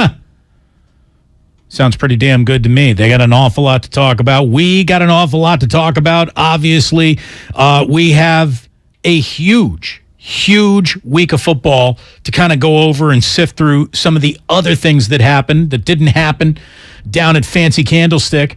But man, oh man, what happened in Los Angeles was so impressive, and I mean, it starts with Christian McCaffrey. By the way, somebody... Excuse me. Yes? I don't mean to interrupt, but... What happened? Game 3 has been postponed. Oh, well, then that screws up the sports equinox, man. I mean, the planets were aligning. We were going to have Monday Night Football, 3 hockey games, 7 NBA games, and the World Series for the rare all 4 major sports being played at the same time. Yes, they'll be playing tomorrow night, Wednesday night, and Thursday night. So Thursday night is no longer an off day. Which means we have just rescheduled a sports equinox. Yes. We're going to make it happen, everybody. Who are you saying we? They. It's the royal we. Oh. I always thought you had delusions of grandeur, but now it's proven. Always. This is from Mike on the YouTube chat page saying, Damon, didn't you get the feeling that Ray was about to break free on a couple of those returns? Yeah, I mean, I think Ray's about to have a huge show today. Oh, you mean Ray McLeod? Yeah, so here's the deal. He did have his best kick return of the year, but he's an adventure, man. I mean, I don't know what to tell you about Ray McLeod. I want to be in. I love the name. The fumbling has yet to begin. And there are about 3 or 4 big Ray fumbles baked into every year he's kind of ever played. Haven't seen one yet. As a matter of fact, the fumble that he had just pop into his hands, that Christian McCaffrey, I mean, that ball popped out like it was a Pez dispenser, and it landed right in his hands. It was if McCaffrey completed his second pass of the afternoon. Thank God that ball didn't squirt away. It could have been a much different game. But yeah, I mean, it was just an awesome afternoon for the 49ers. And we haven't been able to say that very much this week or this season. So, when you get an opportunity to throw some bouquets around, you do it. And again, when Christian McCaffrey has an opportunity to throw a football around, he usually does it and puts it in the end zone. McCaffrey behind the line, looking to throw it, airs it out, has Ayuk wide open, he's got it for the touchdown! McCaffrey, the touchdown pass to Ayuk from 34. What a dandy. Oh, but he wasn't done. He does it with his arms, and then he does it with his hands. McCaffrey's back in. 3rd and 2. Garoppolo, pressure, sees it, throws it, McCaffrey, he's got it for the touchdown! Wow! All right, we got arms, we got hands. So Kevin Burkhardt, the only thing that we need left are legs. Wouldn't be surprised to give him another shot here to complete the old Triple Crown. They do. And he is in for the touchdown. A passing touchdown, a receiving touchdown, a rushing touchdown. LaDainian Tomlinson, last one to do that in 05. I mean, really impressive. That's the way it sounded yesterday on Fox. Kevin Burkhardt, Greg Olson. By the way, that's a good booth. They do a good job together. They really do. The only thing that Kevin Burkhardt went way out of his way to do, because I'm guessing like the Cronkies had his either a really nice parking spot reserved for him or his family in a suite somewhere. Kevin Burkhardt sold an awful lot of water for Stan Kroenke, trying to say that, hey, it's a mixed crowd in here today. Is he colorblind? Is he deaf? There was nothing mixed about that crowd. That was easily, and I'm not saying, this is a number that I have factored very mathematically and scientifically and carefully. Easily 82.5% of the fans in there were 49ers fans. Easily. More than 8 out of every 10 fans in that building were wearing a red football jersey. He wasn't carrying Stan Kroenke's water. He was carrying the league's water. Because Stan Kroenke isn't making that call to Kevin Burkhardt or Fox. He's having the league do it. But the league is very careful about protecting its investment. Does the league first of all, say whatever you want. That investment's paying off. Every single one of those fans bought those tickets. Yeah. It didn't prevent a single person from tuning in. As a matter of fact, if your whole point is we now get TV ratings in the LA market, well, you got more Rams fans staying at home than ever before to watch that game on TV. That sounds like a business win to me. But do they think we have black and white TVs? Is my ultimate follow-up question to you, right? They don't care what you believe. They just don't want Kevin Burkhardt to say, boy, there are a lot of 49er fans here today. They are very careful about stuff like that because Jerry Jones, who has put more ex-Cowboys in broadcast booths than all the other owners combined, pays a lot of attention to what gets said on television, and Stan Kroenke takes all of his cues from Jerry Jones.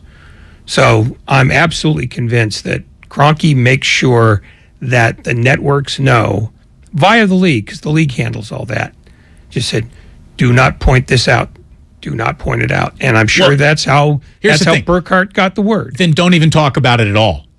I mean, don't sell me a big bucket of nonsense that my ears and my eyes are telling me is nonsense. Yeah, but you're getting sold nonsense every week in every game. Watch the Red Zone and see how they pimp bad teams whenever they get inside the 30. That's fine, because they're just talking about scores for your fantasy football team. That's great. That's fine. Every bad team's got a good fantasy football player on it, except the Bears. But that's neither here nor there. There's no reason to pretend that what we're seeing today isn't happening today. And I got to tell you that before we got down to Fancy Candlestick and we were still at actual Candlestick, there was a game that the 49ers played in there during the absolute dearth, the rock bottom of like the Mike Nolan era. It was against the Philadelphia Eagles. And that thing was greener than a St. Patrick's Day parade. And they talked about it on TV. Look at all of these Eagles fans in Candlestick today. I remember it. I was there. Even a buddy of mine texted me saying, man, they're talking about how many Eagles fans are in Candlestick today. Is it true? And I wrote back, I'm like, hell yeah, it's true. They took this place over. And that stopped because owners are more sensitive about it, particularly a guy who owns his own building and has to keep selling that building. I'm saying, I'm not arguing that Kevin Burkhardt was imagining things that weren't there, but he wasn't imagining. He got marching orders, and he got marching orders from the league, who went through the network and said, do not refer to the red in the crowd. In fact, spin it the other way, because it's about a show. It's not about Kevin Burkhardt being journalistically. But that's nonsense because the show is the fans have taken over this stadium. It doesn't matter. That's part of the show, and it's the only part of the show that the actual fans can affect or have something to do about. Like, you can't call a play, you can't score a touchdown, you can't fire a coach. What can you do? You can buy the ticket, show up, and take over the stadium. When fans do that, it should be highlighted. It should be, but not in the new, Politburo run NFL broadcast. I'm never surprised when something you see that could clearly be embarrassing to the league or one of its franchises, gets papered over. That's standard operating procedure. And they'd rather lie than not say anything about it. Here's the thing.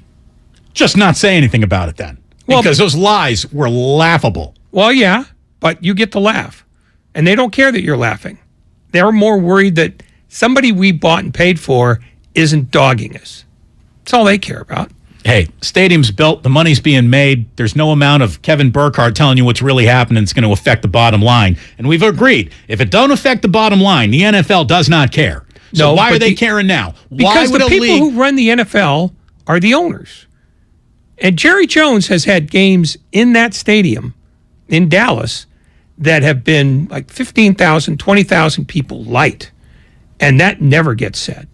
For the same reason that Stan Kroenke makes sure. Well, you got a 90,000 seat stadium. Doesn't matter. If you have 20,000 empty seats, what do? You don't show them. Schedule the Niners. Schedule the Niners. They'll take them. And here's the deal.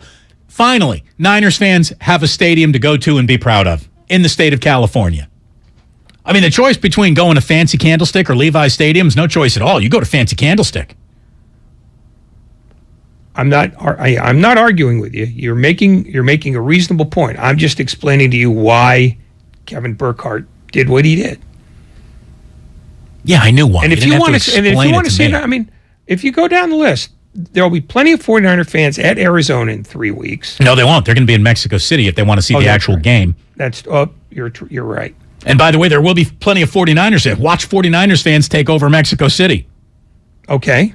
And then there will be a ton of 49ers fans on January 1st in Vegas. There's only one remaining game in the entire remaining schedule where there will not be a ton of 49er fans in the crowd. Seattle. At Seattle. That's it.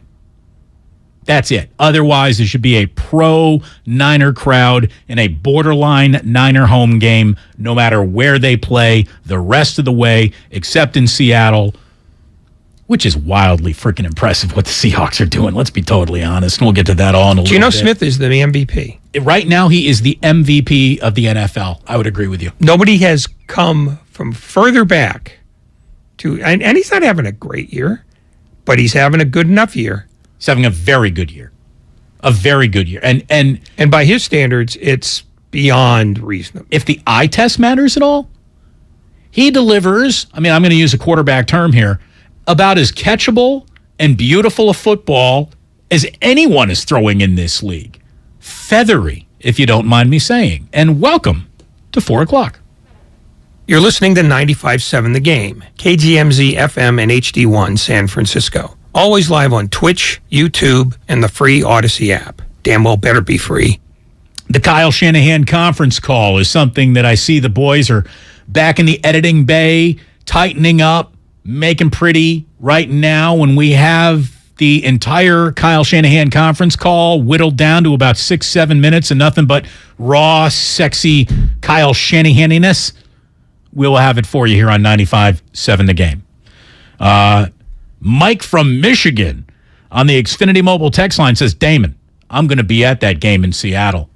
Dude, have a great time, man.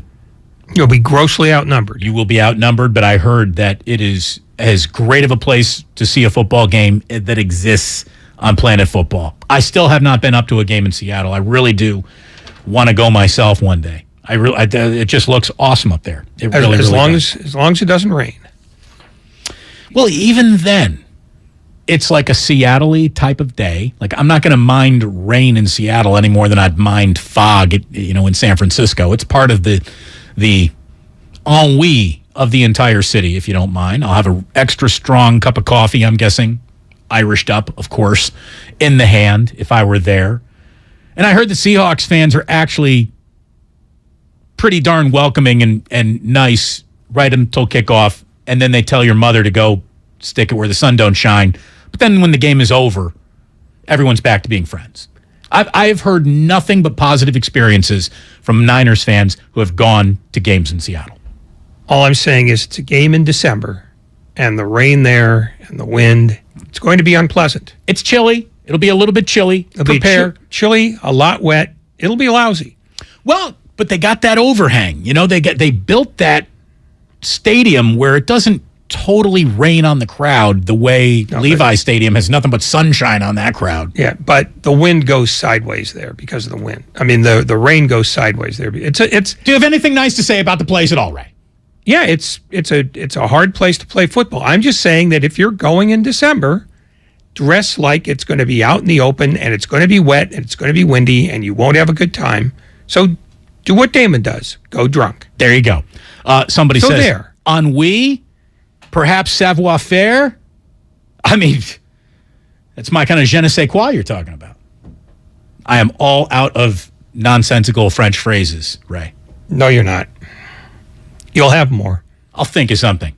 Oh, absolutely you will. Voulez-vous coucher? No, never mind. I want to get into Christian McCaffrey by the numbers here because the numbers are seriously impressive. Okay, 18 carries, 94 yards. That's a 5.2 average, boys and girls. A long of 25 and a touchdown run. One touchdown pass that covered 34 yards to Brandon Ayuk, who, by the way, has now played enough of a month where I'm comfortable saying that Brandon Ayuk is playing the best football of his career, bar none, and it's happening right now. 8 catches, 9 targets, 55 yards, a receiving touchdown on one of the best catches you've seen any 49er player make in the end zone this decade, and one near pop-out fumble that, you know, might as well have been a second pass of the day because it landed right in Ray McLeod's lap. It was just, you knew it was going to be your afternoon when. When you can fumble into someone's breadbasket who's laying on the ground about 5 yards away from you, you're having yourself one hell of an afternoon. When you can fumble into the stomach of a guy with a history of fumbling who doesn't fumble. It's like fumble inception. Yeah. It was an elite afternoon for Christian McCaffrey. Second best day of the weekend. I'm just going to take this right out of the 49ers book. Where, are you talking about Derrick Henry's best day? No. No, not Derrick. Are you talking about A.J. Brown? No. No? Nope. I'm not even talking about Alvin Kamara. Those were the two performances that absolutely popped up in my mind. What are you talking about? The home plate umpire, Pat Hoberg, in Game 2. You're right. I'm so sorry. You have the floor. The first umpire since umpire scorecards came out, I want to say like 4 years ago, who had a perfect night behind the plate. Had 129 decisions to make on pitches. Got every one of them right. All of them. And he was facing a pitcher in Framber Valdez of the Astros who throws a ton of sinkers and curveballs, which are the two hardest pitches to call. And he got 129 of 129. And earlier in the year, he got 122 of 123 in a regular season game. He is the best umpire in baseball. He is the anti-Angel Hernandez. He needs to be given the home plate assignment going forward in every World Series game. There should be no, this is how the crew normally works, and you go down to third base the night after you work home plate. He should just be the World Series' home plate umpire. There's only so many foul balls off the mask you can take, though, before you say, give me the right field line. All right, when he's in concussion protocol, we'll give him a night off from behind the dish. But otherwise, that's the guy you want on that wall. You need him on that wall. That was a great. I'm so sorry. I'm so sorry I forgot about that. And I'm so glad that you brought it up. We had a home plate umpire with a 100% accuracy score on his scorecard in the World Series. Not since Don Larson, right? Yeah, not since the best World Series performance you've ever seen has anyone had that good. Yeah, weirdly, you don't need robot umpires if you train good guys well. Très bien. Another one. I'm waiting for Frere Jacques. Thank you very much. Oh, dormez-vous. See? Dormez-vous. You got tons of them. and you're going to crush us with them the rest of the day. Ding, dang, dong. Although that's really not the French part of French. No, that really isn't. Can I get back to McCaffrey's day? Let's get back to McCaffrey's day. What's the name of the home plate umpire again? Pat Hoberg. Pat Hoberg, this is for you. You're our hero. Christian McCaffrey became the fourth player to register at least one passing touchdown, one rushing touchdown, and one receiving touchdown in the same game in the NFL since 1970, and he became the first since Hall of Fame running back LaDainian Tomlinson destroyed the Raiders in similar fashion back in 2005. McCaffrey also became the only player in the Super Bowl era to register at least one passing touchdown, one rushing touchdown, and one receiving touchdown of 30 or more passing yards, 30 or more rushing yards, and 30 or more receiving yards in the single game. McCaffrey registered 183 all-purpose yards on the day, marking his sixth game of the season and 38th game of his career with 100 or more all-purpose yards. With 94 rushing yards and 55 receiving yards on the day, McCaffrey registered 50 or more rushing yards with 50 or more receiving yards in the same game for the 25th time in his career, the most in the NFL since he entered the league in 2017. With 8 catches on the day, McCaffrey has now registered 400 receptions in his career, joining Hall of Fame running back Roger Craig, who is not is Roger Craig now in the Hall of... Did he get in? I don't think so. I think he's still on the outside. I will look. Go ahead. Because, by the way, these were Niners notes. I don't think Roger Craig has been in yet. I don't think he is. Anyways, he joins Roger Craig and Alvin Kamara as the only running backs with 400 or more catches in their first 6 seasons in NFL history. He is not. So there you go. So Christian McCaffrey is putting up numbers that are commiserate with other Hall of Fame running backs. That's good. I'd say that's going to benefit the 49ers and what they want to do. He is incredibly versatile, and you see that his versatility doesn't belie, his effectiveness, where if you start him here, he'll give you this amount of effort. But if you play him over here, he's much, much better. He's pretty much a beast to handle no matter where he starts the play from. And honestly, that pass to Ayuk, Christian McCaffrey was asked whether or not he knew he was going to be passing the ball this afternoon. Did you know that was going to be part of your day?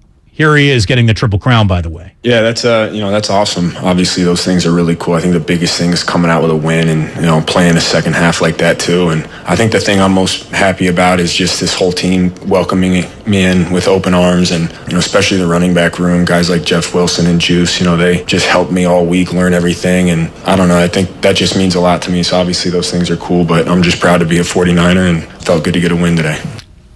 And by the way, he brought up an element in that soundbite that we haven't even discussed yet. He had that afternoon without the best fullback in football. Kyle Juszczyk didn't play yesterday. He's nursing that broken finger. Ross Dwelly did a pretty damn good job as your spot fullback yesterday. So the team's only going to get better. You're going to get the best fullback in football back. You're going to get the only Debo in the NFL back. You're going to get healthier during a bye week. And now it feels like sky's the limit for an offense that just 2 games ago we were looking at only through the prism of their limitations. It's amazing what a McCaffrey will do. By the way, he was asked if he was nervous about that first pass play, if it caught him off guard after it was sent into the huddle. Oh, no, that didn't catch me off guard. You got to be ready for everything, but it's obviously a great call, dialed it up at a perfect time. And like I said, the guys did a good job blocking. BA made a great play. And let's be totally honest. Kyle's been waiting to run that sucker for 6 years. I mean, I can't even imagine, now that McCaffrey has done that, the different slices of razzle-dazzle that have never appeared as any Niner game plan because he just didn't have the guy to do it, what we might get now. maybe I'm a little over my skis on this, right? You kind of are.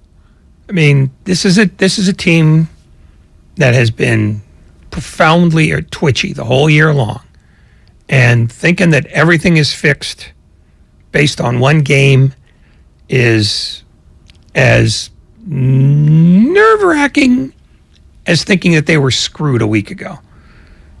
Just, they're better than they were. That's all you can bank on right now. They won't lose this week. You can take that to the bank. That's guaranteed. And then their next 4 games are against teams with bad defenses. So in 4 weeks, you can get out over your skis. It was a good day to be Christian McCaffrey.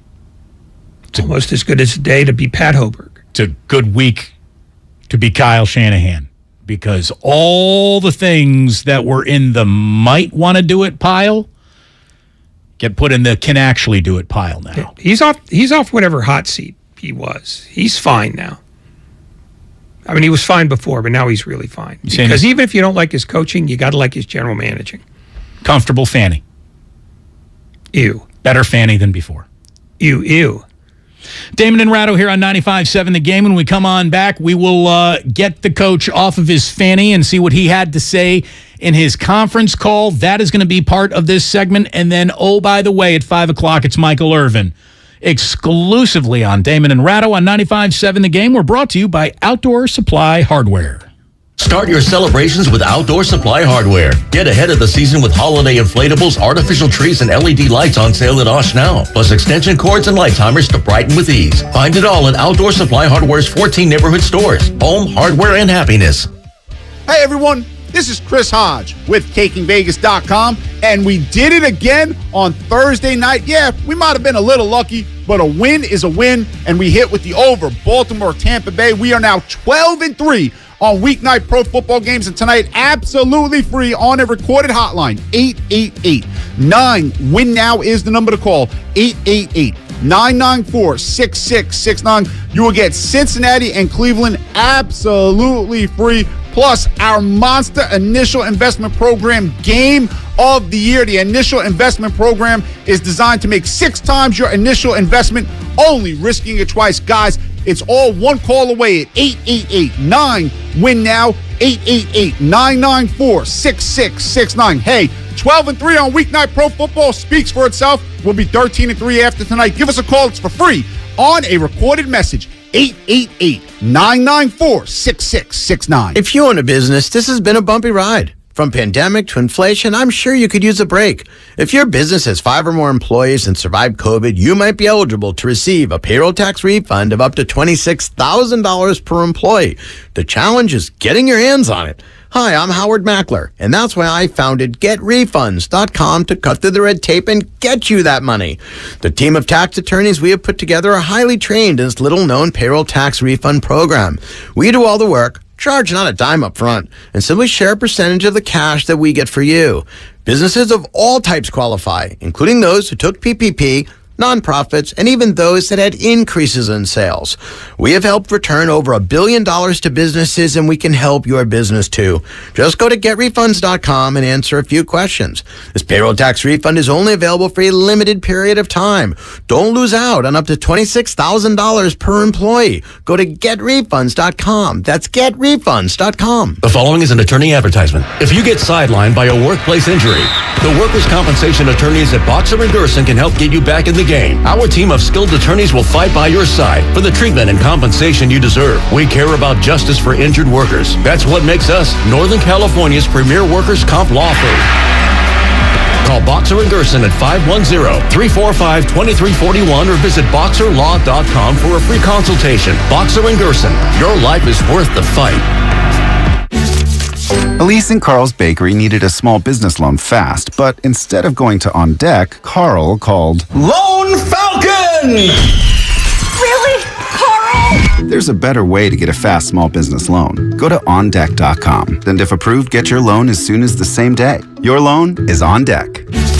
Depending on certain loan attributes, your business loan may be issued by OnDeck or Celtic Bank, a Utah Chartered Industrial Bank member FDIC. Limited eligibility for same-day funding. OnDeck does not lend in every state. All loans subject to lender approval. The world is a vampire. 2 of rock's biggest bands in a must The monumental night, Spirits on Fire Tour, The Smashing Pumpkins. With very special guest, Jane's Addiction. November 15th, Chase Center. Spirits on Fire Tour, The Smashing Pumpkins with Jane's Addiction and Poppy. On sale now. Buy tickets at Ticketmaster.com.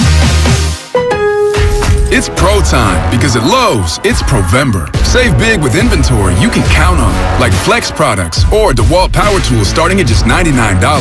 Plus, Lowe's MVPs members earn up to 3 times bonus points per dollar on select items. Save all Provember long. Bonus points calculated before taxes and fees after applicable discounts, if any. MVP's Pro Rewards Program. Terms and restrictions apply. See Lowe's.com/L/Pro Loyalty Terms. Subject to change. Prices valid from 10/17/22 to 2/3/23 or until supplies last. Hey, I'm Andy. If you don't know me, it's probably because I'm not famous. But I did start a men's grooming company called Harry's. The idea for Harry's came out of a frustrating experience I had buying razor blades. Most brands were overpriced, overdesigned, and out of touch. At Harry's, our approach is simple. Here's our secret. We make sharp, durable blades and sell them at honest prices for as low as $2 each. We care about quality so much that we do some crazy things, like buy a world-class German blade factory. Obsessing over every detail means we're confident in offering a 100% quality guarantee. Millions of guys have already made the switch to Harry's, so thank you if you're one of them. And if you're not, we hope you give us a try with this special offer. Get a Harry starter set with a 5-blade razor, weighted handle, shave gel, and a travel cover, all for just $3 plus free shipping. Just go to harrys.com and enter code JOY at checkout. That's harrys.com, code JOY. Enjoy. In Fairfield, mostly cloudy overnight, lows in the mid-50s. Weather brought to you by Pfizer and BioNTech. This fall, there are now updated COVID-19 booster shots designed for recent Omicron variants. Learn more and schedule your updated booster at vaccines.gov.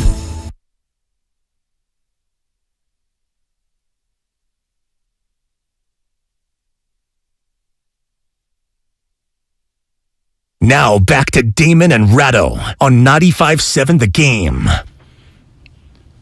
Grandy, it should be a hot, I'm talking H-O-T hot week of the 415ers podcast with you and our man Evan Giddings and Grandy.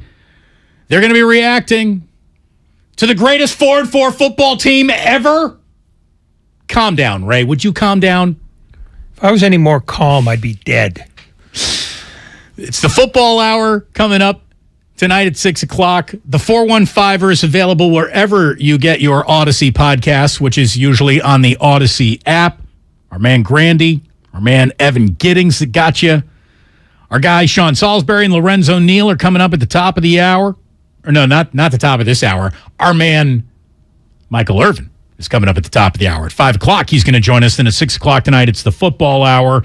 We're about to get you out to Kyle Shanahan's conference call from earlier today. We have cut it down to a beautiful, smooth, well-edited. All ums and ahs have been deleted for your listening pleasure. That is coming up in just a matter of moments here. So Christian McCaffrey became the first 49ers running back to ever have a receiving and passing touchdown in the same game.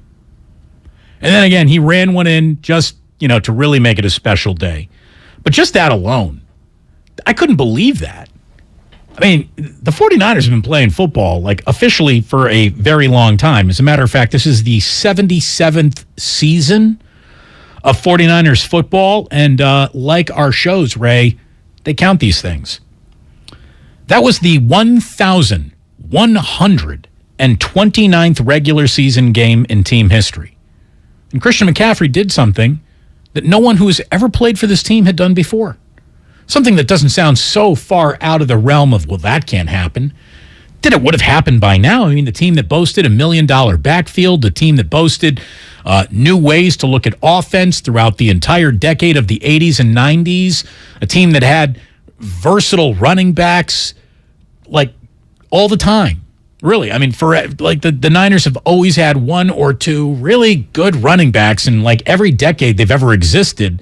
It's amazing to me that it took 1,129 regular season games to find anybody who threw one in and ran one in who played running back.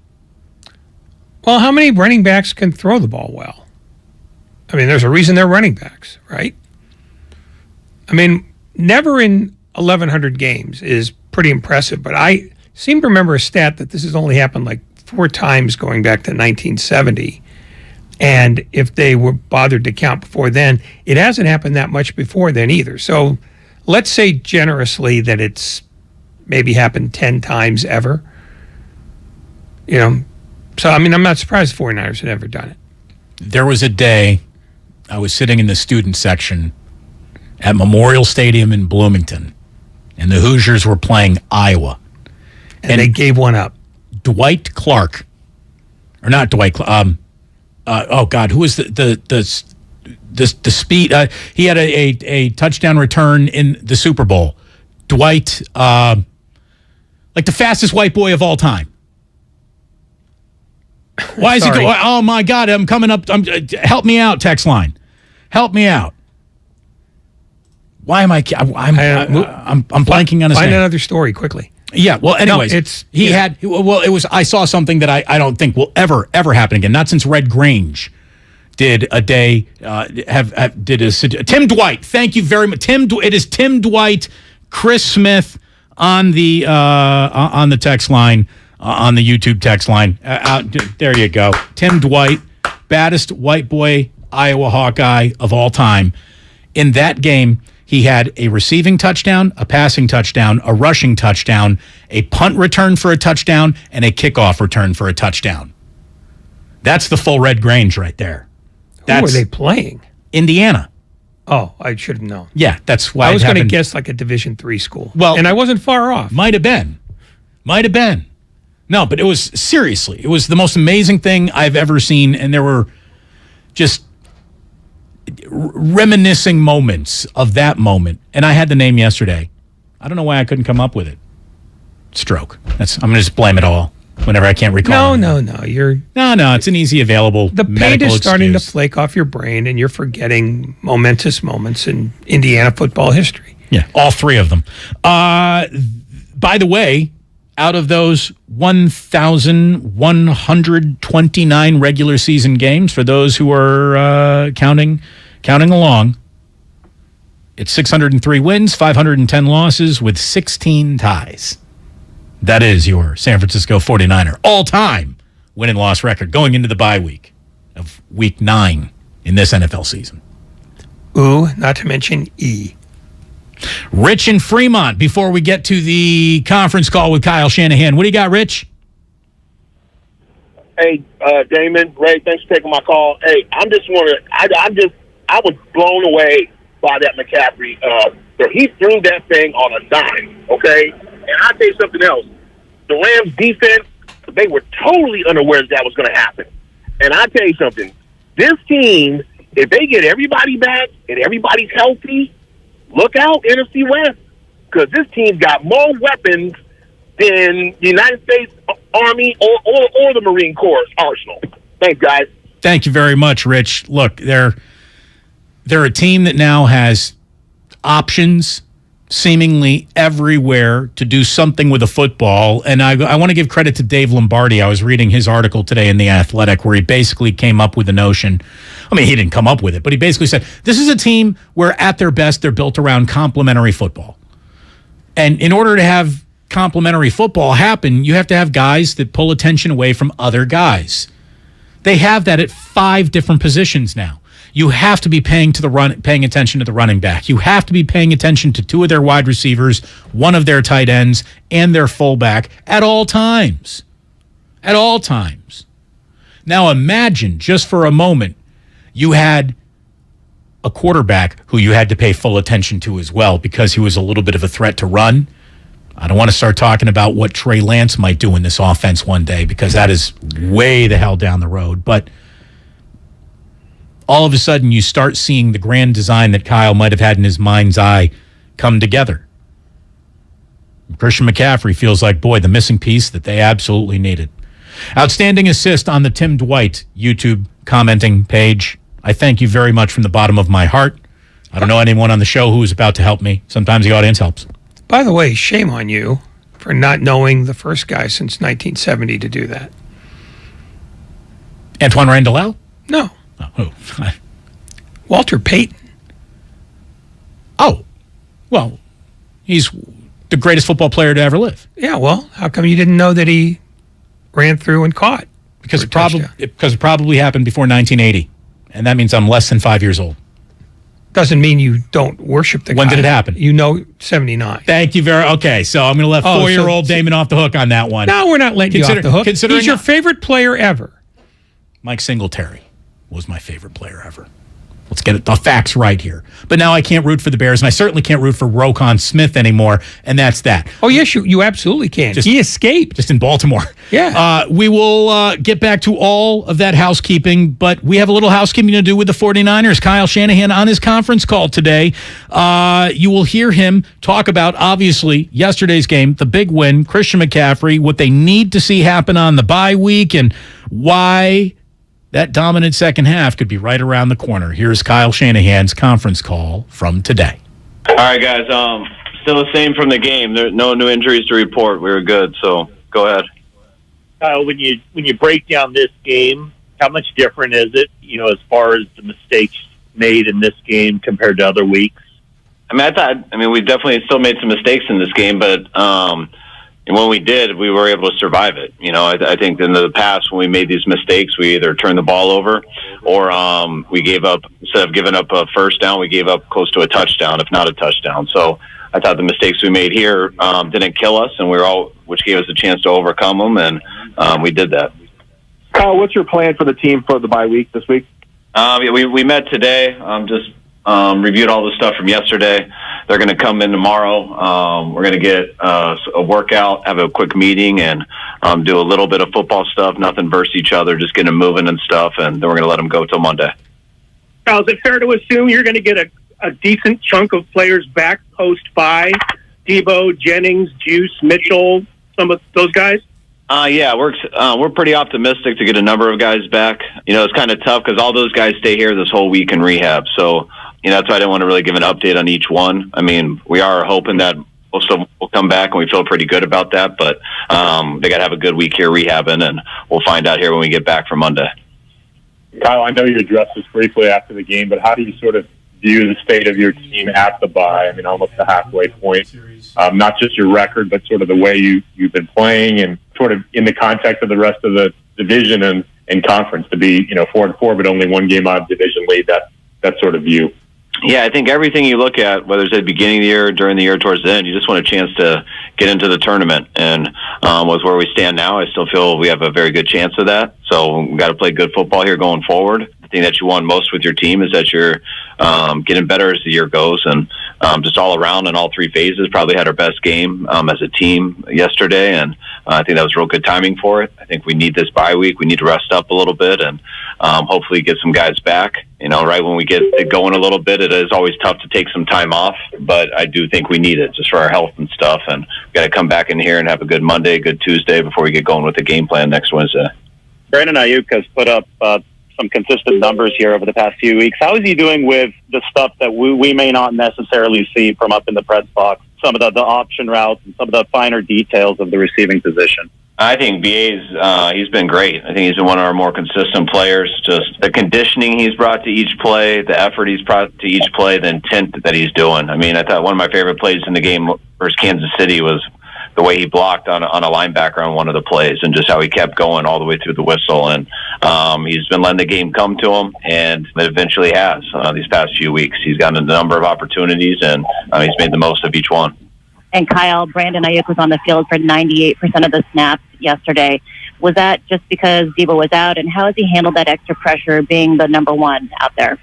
Yeah, I think once we found out, on Saturday that Juwan was not going to go also, we had to move Ray back to a different position and spot play Willie there and to bring in Danny also. So really the pressure put on was Ayuk that we were going to rotate the other guys more. So we thought he was conditioned enough and was playing consistently enough that he could stay out there longer, and he rose to the occasion. Sometimes when guys get too many reps, their play gets sloppy and they pick and choose when to go and when not to, trying to conserve energy. And that wasn't the case with BA. He's conditioned to handle that, and he handled it well. The trade deadline tomorrow, are you fielding any calls? Are you looking to do anything? Or are you pretty set at this point? I think we're pretty set, but we listen to a call on anybody. We're never not going to listen to people, but I'd be surprised if anything goes down. But until the deadline, we're always listening.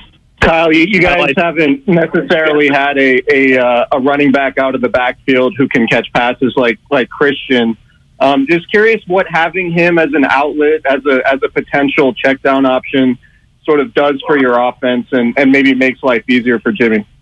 It adds an element for more people, for other things for people to worry about. It adds an element on areas to go when you think it's a weakness in the defense. It adds a better. Quarterbacks can always get to check downs as an outlet, but it gives it more percentage of that outlet being a bigger play too. So the more different things that a player can bring to the offense, the harder all the areas become to defend. How important was it for you guys to score to answer a score with a Rams score yesterday? I feel like that's what really kept the game within striking distance for you guys.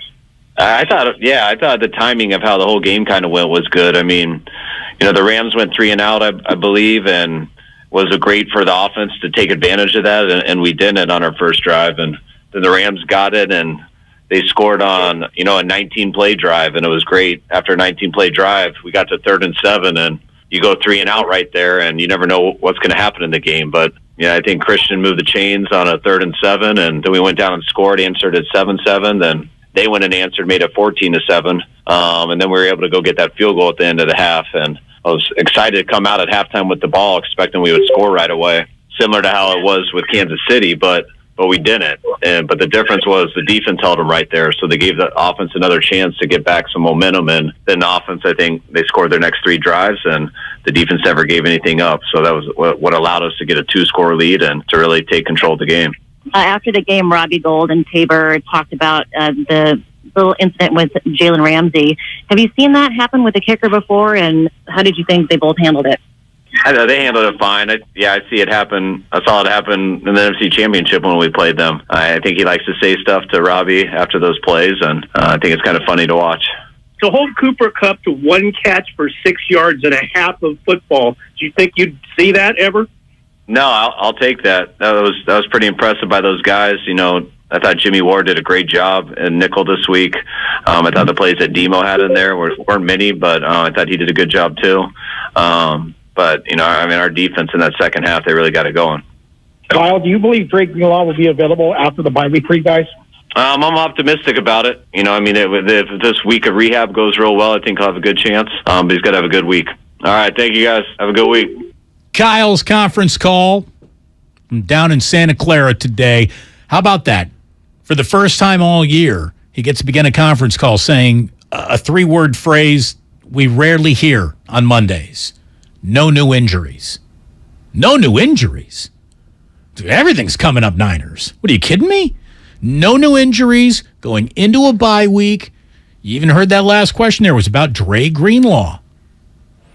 No new injuries with a roster that includes Christian McCaffrey is particularly rare. Yeah, and let's keep Christian out of any play that isn't a leverage play. My only complaint about yesterday is they didn't pull him off the field when it was time to pull him off the field. I think Kyle got a little excited. Maybe he was looking for that 100-yard game rushing for Christian McCaffrey or something. I don't know. But use that guy and then put him away as soon as you can. As soon as you put the other team away, you put Christian McCaffrey away. Because he is way too valuable, and we know that after just 1 week of full-time practice with the 49ers. And again, he flashed against the Kansas City Chiefs. He absolutely just exploded at Fancy Candlestick yesterday. Don't say exploded with Christian McCaffrey. He might do that at some point. I'm telling you, man, he gets so skinny through holes. He just, the speed and the shimmy that he's got is just elite. The balance and body control, his touchdown catch. And what player from last year does that remind you of? Deebo Samuel. Exactly. And when did the 49ers suddenly become a difficult team to play? When Deebo Samuel is carrying the ball 8 to 10 times a game, in addition to catching it. Maybe this is all that Kyle Shanahan needs, is a guy who can do both things and then throw in the odd touchdown pass. So, you would say that maybe you're not a great chess player if you need 2 queens on the chessboard, pieces that can move anywhere in any direction, attack anyhow. But it's nice to have, though. It sure isn't. Exactly. Maybe you aren't playing with a normal chess set if you have 2 queens. But if you have 2 queens, you should be pretty tough to beat. Yeah. Magnus Carlsen. Thank you very much. Is that the guy with the egg timer up his butt? No, that's the guy who caught the guy. And it wasn't an egg timer, and it's pretty much been debunked that it was there. Debunked? Debunked. He did not apparently have a thing. So it wasn't there? It apparently was not, but he's still being accused of cheating. So, how'd you like to do that check? Oh, I'd live for it. Hell of a day by Christian McCaffrey. Hell of a day for the 49ers. Now they got a hell of a week to kind of just rest up, get healthy. They've got a grand total of 3 hotel rooms remaining on their schedule. That's what's really amazing. The way that this is finally starting to break in their direction. You can say, hey, the Rams are regressing. That was a big win over a bad team at a fancy stadium. Fancy candlestick. But it's okay. I'll give that to you. I'll give that to you. If you want to say on a sliding scale of impressive wins, the Rams aren't good enough for that to be that impressive of a win. Okay. I'll concede that. What you want to concede, what I hope you'll concede, is that for the first time, though, this year, everything's starting to bounce in the Niners' direction. That includes the way they're playing, the roster, their overall health, and the remaining schedule. Because if your argument is who the Niners play is a big part of how they play, there should be a lot of really good 49ers games coming up between now and the end of the year. They got some real, let's call it, comfortable football games if they show up with that effort in their own stadium, much less on the road, which will only be 3 more instances. Yeah, they're not playing against any team that you could call elite anymore. Kansas City was the last of those. Everybody else is in their neighborhood, record-wise. And, again, the next 4 teams, not good defensively. So there are 3 really good football teams right now in the NFL. It's the Chiefs, it's the Bills, it's the Cowboys. You're not counting the Eagles. I'm going to count the... I'm so sorry. I forgot you, Eagles. You're a very loud 7-0. But I'm going to tell you what the Eagles got written all over them. Peaking too early. Doesn't it feel like it a little bit? It would if the rest of the conference didn't stink on ice. I mean, their schedule down the stretch is not terribly difficult either. I mean, I think it's safe to say they've got 12, 13 wins in them. Well, and I wouldn't have bet you that. Start 7-0. Well, but I'm saying that still means you're going to be, 6-4 down the stretch. Can I give you 2 other teams just to keep an eye on? Just, for giggles. The Minnesota Vikings are a very quiet 6-1. Just throwing that out there. Just throwing that. I don't know where it goes. I don't know what it means, but they're a very quiet 6-1. And in the other neighborhood of very quietly, the Tennessee Titans have won 5 in a row. And Derrick Henry is all kinds of Derrick Henry again. At least he is right now. He has looked like a monster the past couple of weeks. He had another 200-yard performance. As a matter of fact, he puts up 200-yard, 2-touchdown performances at a rate that the greatest running backs of all time didn't even think of doing it at. As long as he's playing Houston. He's had 4 200-yard games, and they're all against the Texans. Hey, it's It's the company you keep. It's a game on your schedule. Always play a bad team when you possibly can. Whenever you can schedule a bad football team. It's why Indiana was everyone's homecoming opponent. I felt that very early in my college career. I still feel it now, as a matter of fact. How long did it take Christian McCaffrey to dive into this playbook? How long does it take a Stanford man to catch up? Well, he talked about that, and we'll have it for you next year on 95.7 The Game. And the planets have not aligned to give us a sports equinox. We got rain in Philadelphia, which means there is no Game 3 of the World Series tonight, but we have 3 World Series games over our next 3 nights, which means we can have a sports equinox happening again on Thursday, as long as the NBA and the NHL aren't dark on Thursday, which I don't believe they are. I don't think so either. By the way, Derrick Henry's had 6 200-yard games, 4 against Houston, 2 against Jacksonville. Considering no one in the history of football has ever had 5 or 4, that's pretty impressive. We'll tell you who. But they haven't had a chance to play those 2 teams. No, they really haven't. But, considering those teams didn't even exist, I believe, that's not Derrick Henry's fault. No, it's not. And it certainly wasn't the fault of Barry Sanders or Jim Brown, and I forgot the other guy was. We'll have it all for you. You will be amazed by the information we share.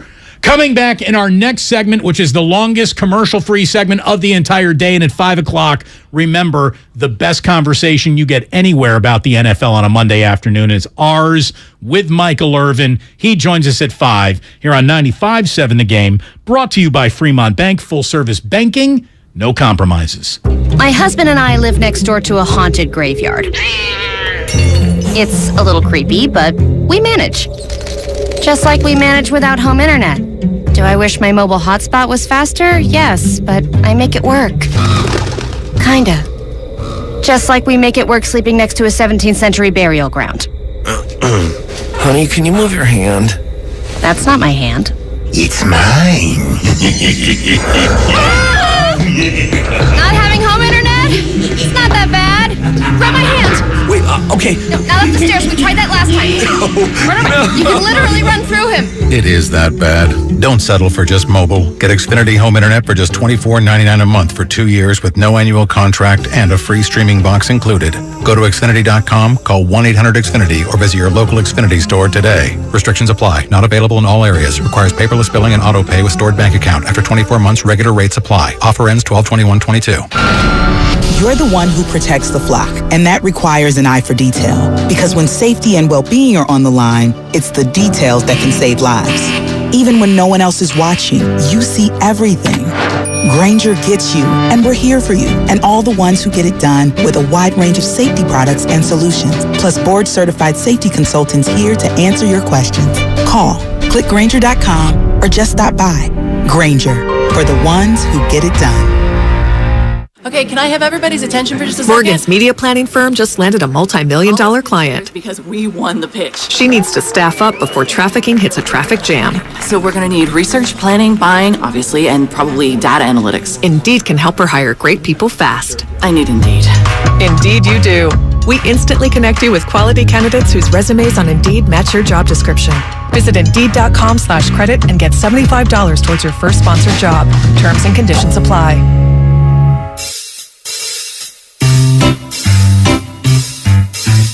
1-877 Cards for Kids. KARS Cards for Kids. 1-877 Cards for Kids. Donate your card today.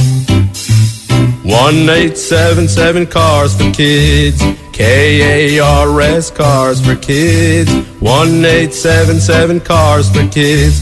Donate your car today. Donate your car today at carsforkids.org. That's cars with a K.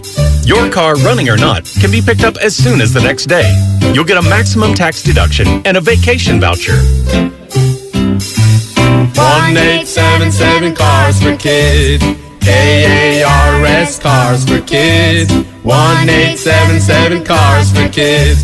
Donate your car today. Now accepting donations of land, homes, buildings, or any kind of real estate. No one knows where this market will go. Things could change tomorrow, next week, or next month. At Merrill, we've been here before, and history shows this is the time to stay focused on your future. Because through every market, the bull will always have your back. Find an advisor in San Francisco at ml.com/bullish. Merrill, a Bank of America company. What would you like the power to do?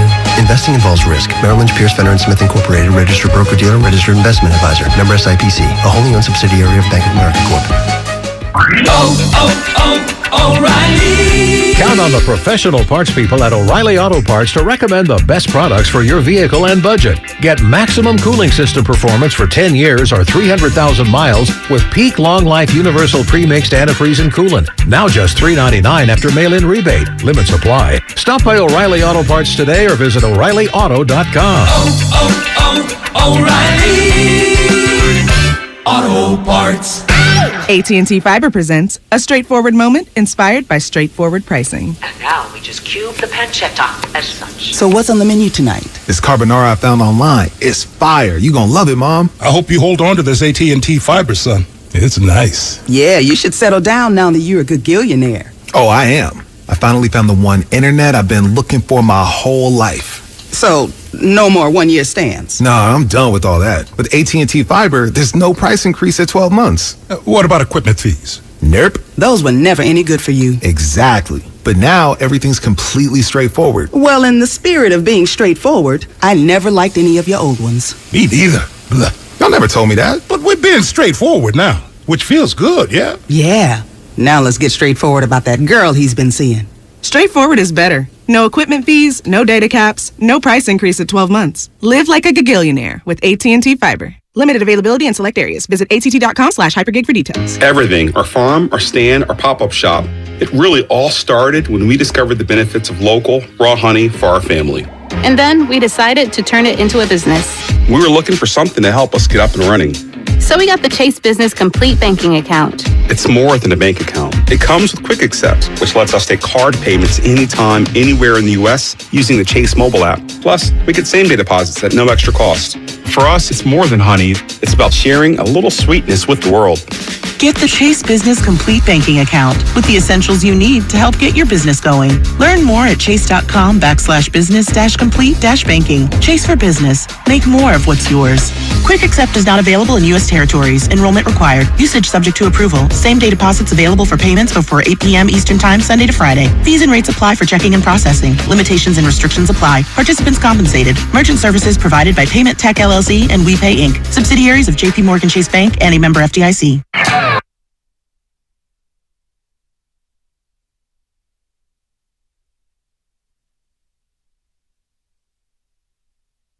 Now back to Damon and Ratto on 95.7 The Game. Let me tell you one more time that the merch store is officially open. All the Arbor Day shopping that you could possibly get done, you can do it 957thegameshop.com. Bask in it, boys and girls. Bask in all that Damon is Ratto. We are streaming on Twitch, on YouTube. Of course, you can find us on good old-fashioned terrestrial radio.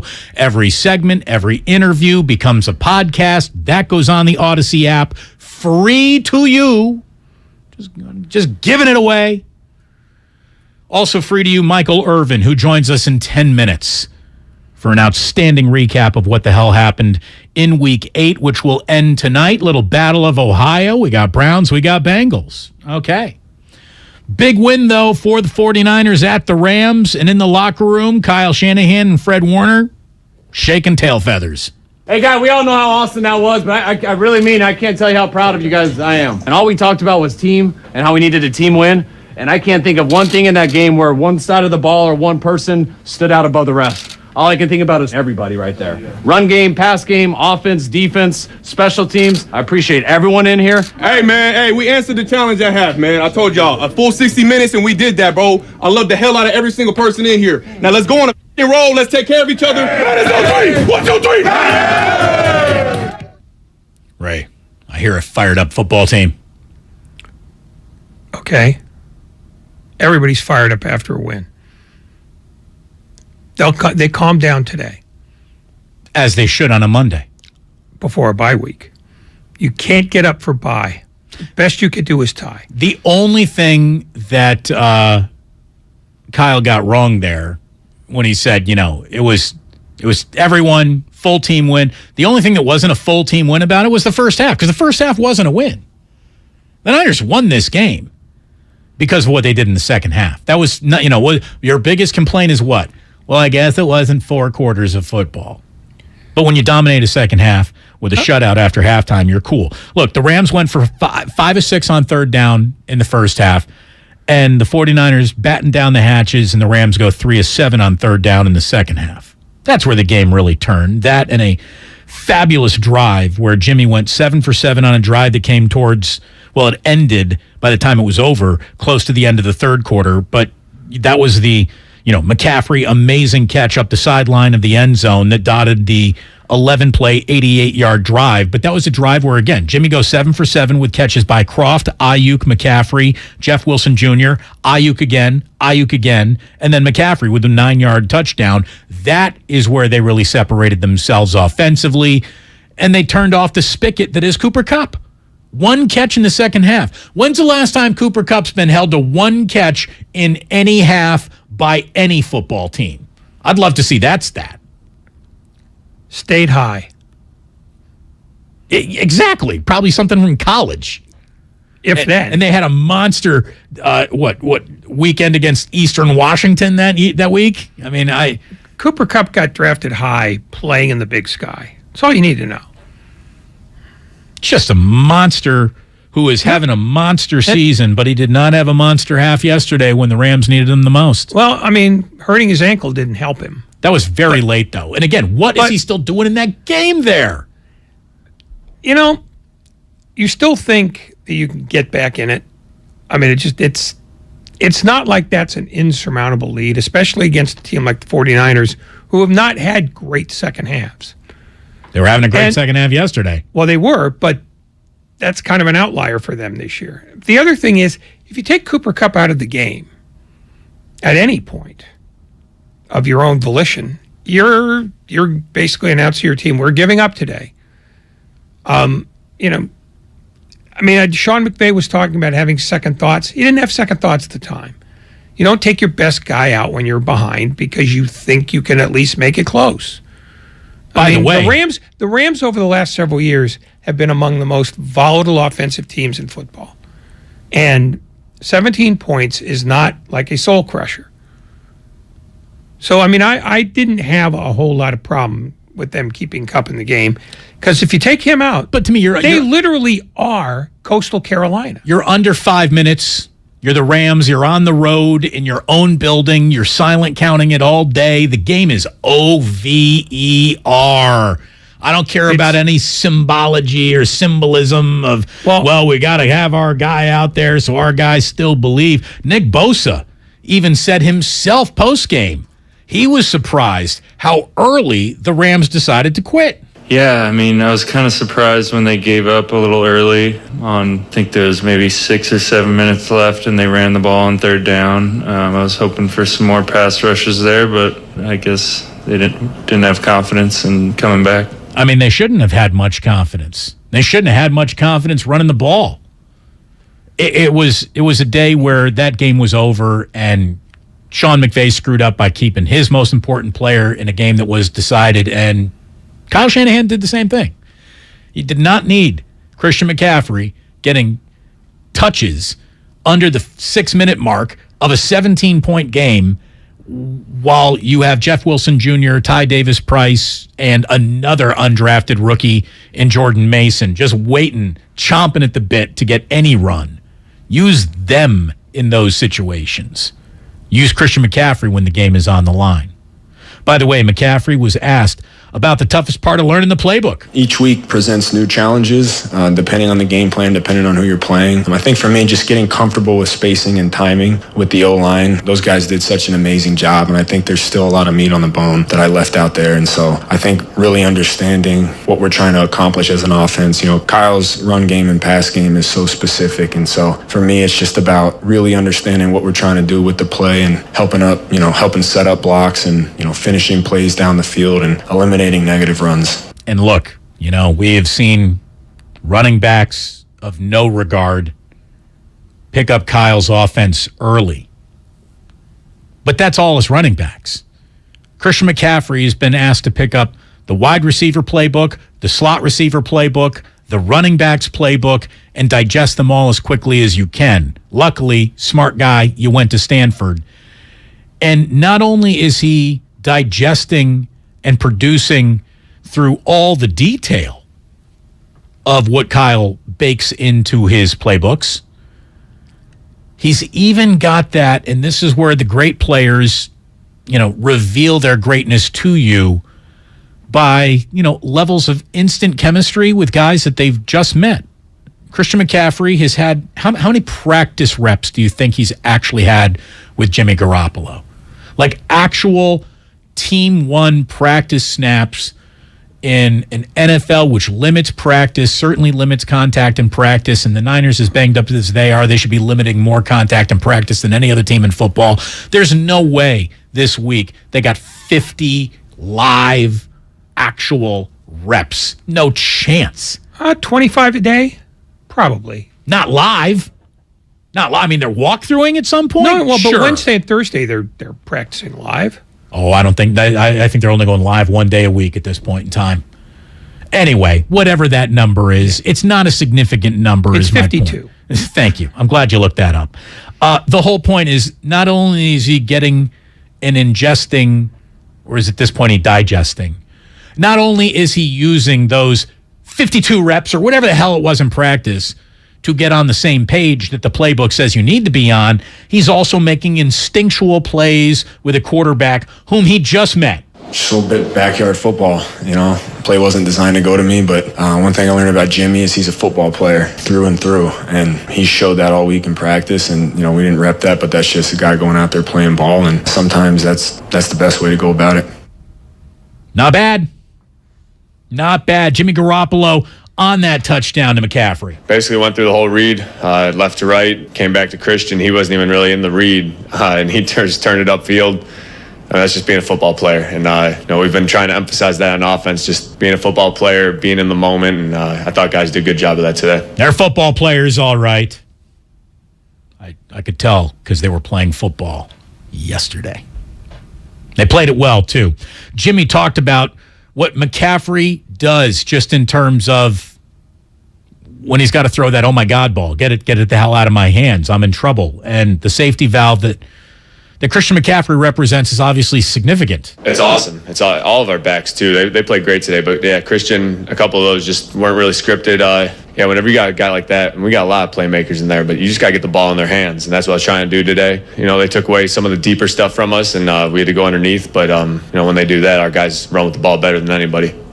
Hey, it's a good day for the Niners yesterday, especially in that second half, especially on that drive where Jimmy goes 7 for 7 that we were just talking about. I think that's what he's talking about right here. No, that third quarter stuff, though, honestly, we talked about it as skill guys.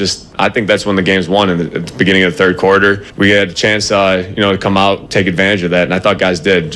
We calmed down. We settled into our game plan, and guys just stuck with it, and, I think the results speak for themselves. I really wonder what it does for a player's just feel of the afternoon when you're out there and you're warming up in another team stadium and you realize this is a home game. This is going to be a home game for us.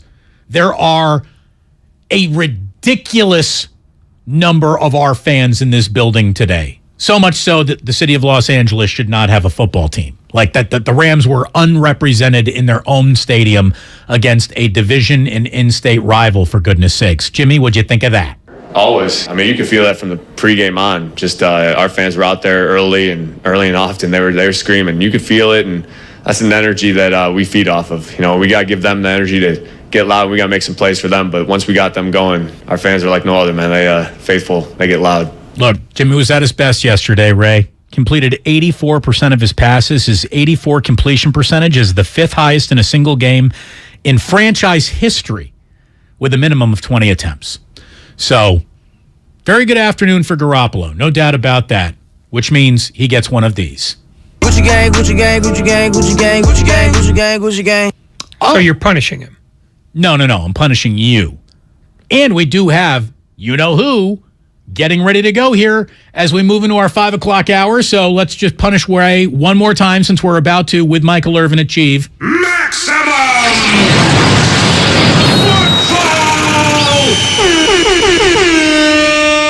You having fun yet on Halloween, Ray?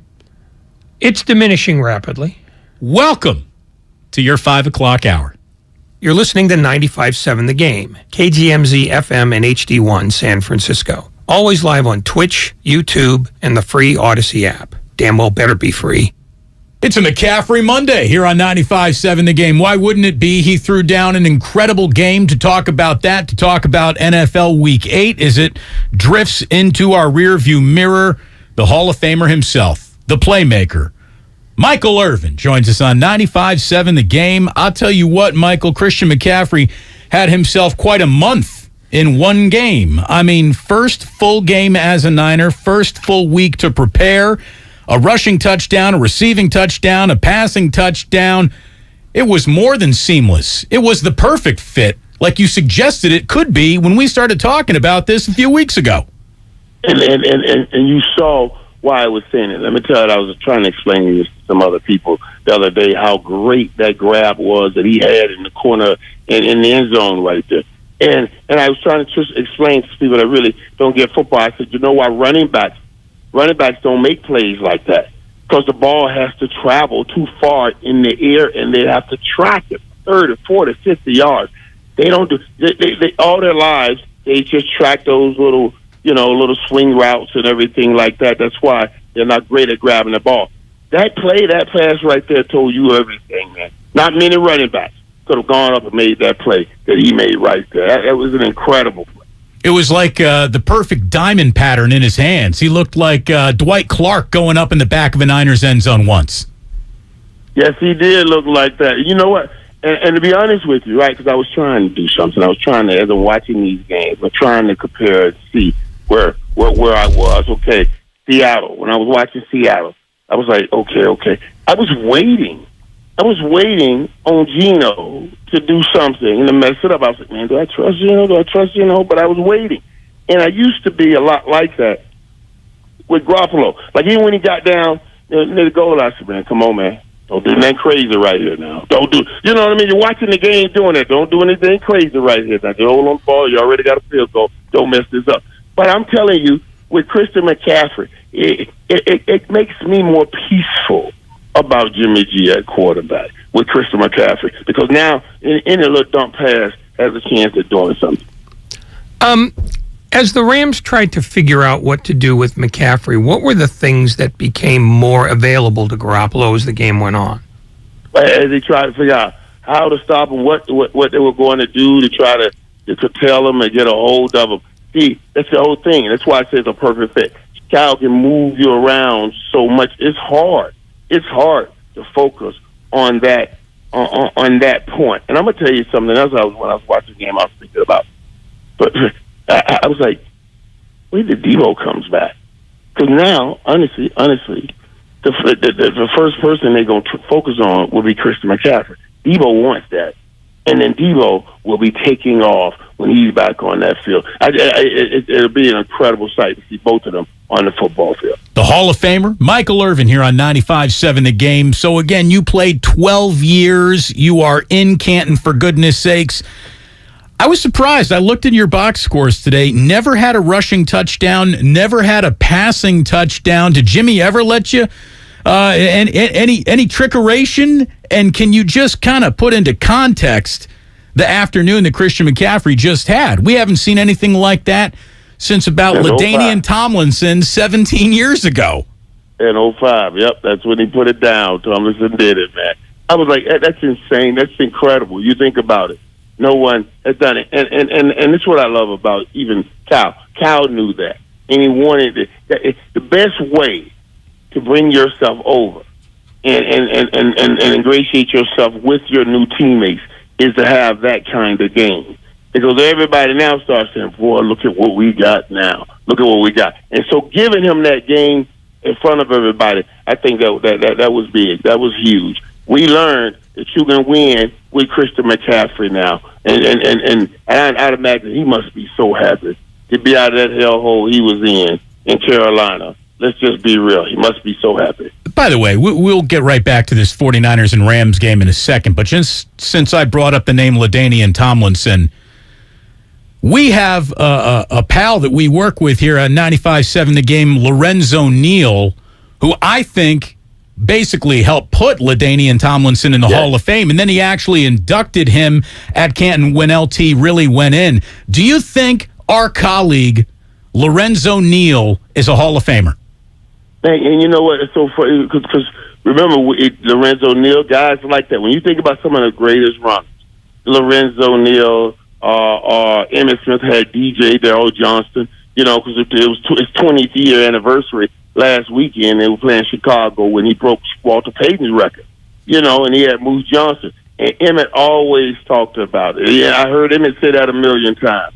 When I went in, Darrell Johnson went in because every yard I got, Darrell was leading the way. So I don't know if that'll ever happen, if that will ever happen, because we just don't give there are no stats for great blocks and leaders and blocking leads like that. It's not a catch or a touchdown or anything like that. But yeah, the value is understood. And you guys understand the value of that fullback more than anybody. You know what I'm saying? You understand the value of the fullback also. As a practical matter, I know it's only been 8 weeks, but how much damage have the Rams done to their playoff chances? Basically they lost the 49ers twice. They're 3-4 and looking bad, and now there are 5 teams that are clearly running away with the first 5 spots in the order. Are the Rams doomed already? Boy, it just doesn't look like they can come up out of it. I really don't believe they can come up out of it. You know, and as much talent as they got on that football team, and they have so much talent, you're still missing something on that football team. That offense, man. First half, you got Cooper Kupp, and then they slow him down, they shut him down because they stopped making them available, and that offense just stalls completely. Just stalls. Yeah, that's why that was so important, that Christian McCaffrey swing. Because, trust me now, if they would have gotten Christian McCaffrey, it would have made a huge difference if the Rams had gotten him. They didn't get him, and I do believe it's over for the Rams also. Michael, the 49ers have beaten the Rams 8 times in a row. It's hard to beat anybody 8 times in a row when they're bad in your own division, much less when they've been pretty darn good. And the Rams were good enough last year to win a Super Bowl, for goodness sakes. How difficult is it to have that much ownage over a team over that long of a period of time? It seems next to impossible to dominate a team, any team in football, that decisively over 4 years. Especially when they're dominating. Let's be real here now. You got that when the Rams they won a Super Bowl last year. And you still talking about we got 8 straight over you. That's pretty amazing right there when you think about that. That's pretty amazing. And you can't tell me it doesn't play. It doesn't play a role. Look at the Jets yesterday. I was like, come on, Zach, what is that? You just throwing that ball up in the air like that and letting them, you know what I mean? All the Jets had done up to that time, they needed to beat the Patriots to solidify the success that they've had this year. And losing that game kind of threw them all the way back, threw them all the way back closer to 0 and starting over. You know what I'm saying? And they couldn't get over that hump. So the hump it's real, and it's not easy to get over when you feel somebody has your number like that. And by the way that 49ers fans took over SoFi Stadium was really impressive. We got a new nickname for SoFi Stadium. I know a lot of fans were saying it's Levi South. I think we can do better than that, Michael. From now on, that stadium will be known as Fancy Candlestick. Fancy Candlestick. Hey, listen, I like that. I don't see a stadium. I feel like I don't. How old am I? Everywhere I go, I don't see a stadium. My son said, "Dad, is any other stadiums that you played in still up?" I said, "I don't know, son. I just don't know." You know what I'm saying? But Candlestick, yeah, I played there. I'm thinking Lambeau Field and what's left of Soldier Field might be the only 2 stadiums that you actually play. And Arrowhead, if you ever got to Arrowhead, that was around, but. Yeah, there aren't a lot of stadiums from your playing days still open and running. That's for sure. Right. Isn't that crazy? And even if they were, they look like high school stadiums now. Right. The stadiums we have, high schools are getting now, and we're getting these things. The NFL, you know what they got. Look at SoFi. You see what these new stadiums look like. They're just something, just a whole new world. You were referring to Christian McCaffrey's old team, Carolina, in passing earlier, and they lost the game in the weirdest way possible. Yeah. As you look at it as a receiver who enjoyed his touchdowns as much as anybody, is DJ more to blame there than Eddie Pinheiro? And is the rule too strict about, celebrations after a score? Yeah, well, and I kind of lean on some of that. I mean, I even said that today on TV. You guys just said, I'm not saying, right, he has to keep his helmet on. But, boy, I can understand. He had just dropped that huge pass that could have kept them in the game. He thought he just lost the game for his team. And it goes on the sideline. And then he gets back. He has this one opportunity. And I don't know. I just don't know. And I can use all 5 of my eyes to look for it. The 2 in my head, the 3 in my name. And I can't see why they let him in back of them that way. How did you let this guy get in back of you, but DJ Moore got in back of him and made a great play? So I know his emotions overtook him and everything. So yeah.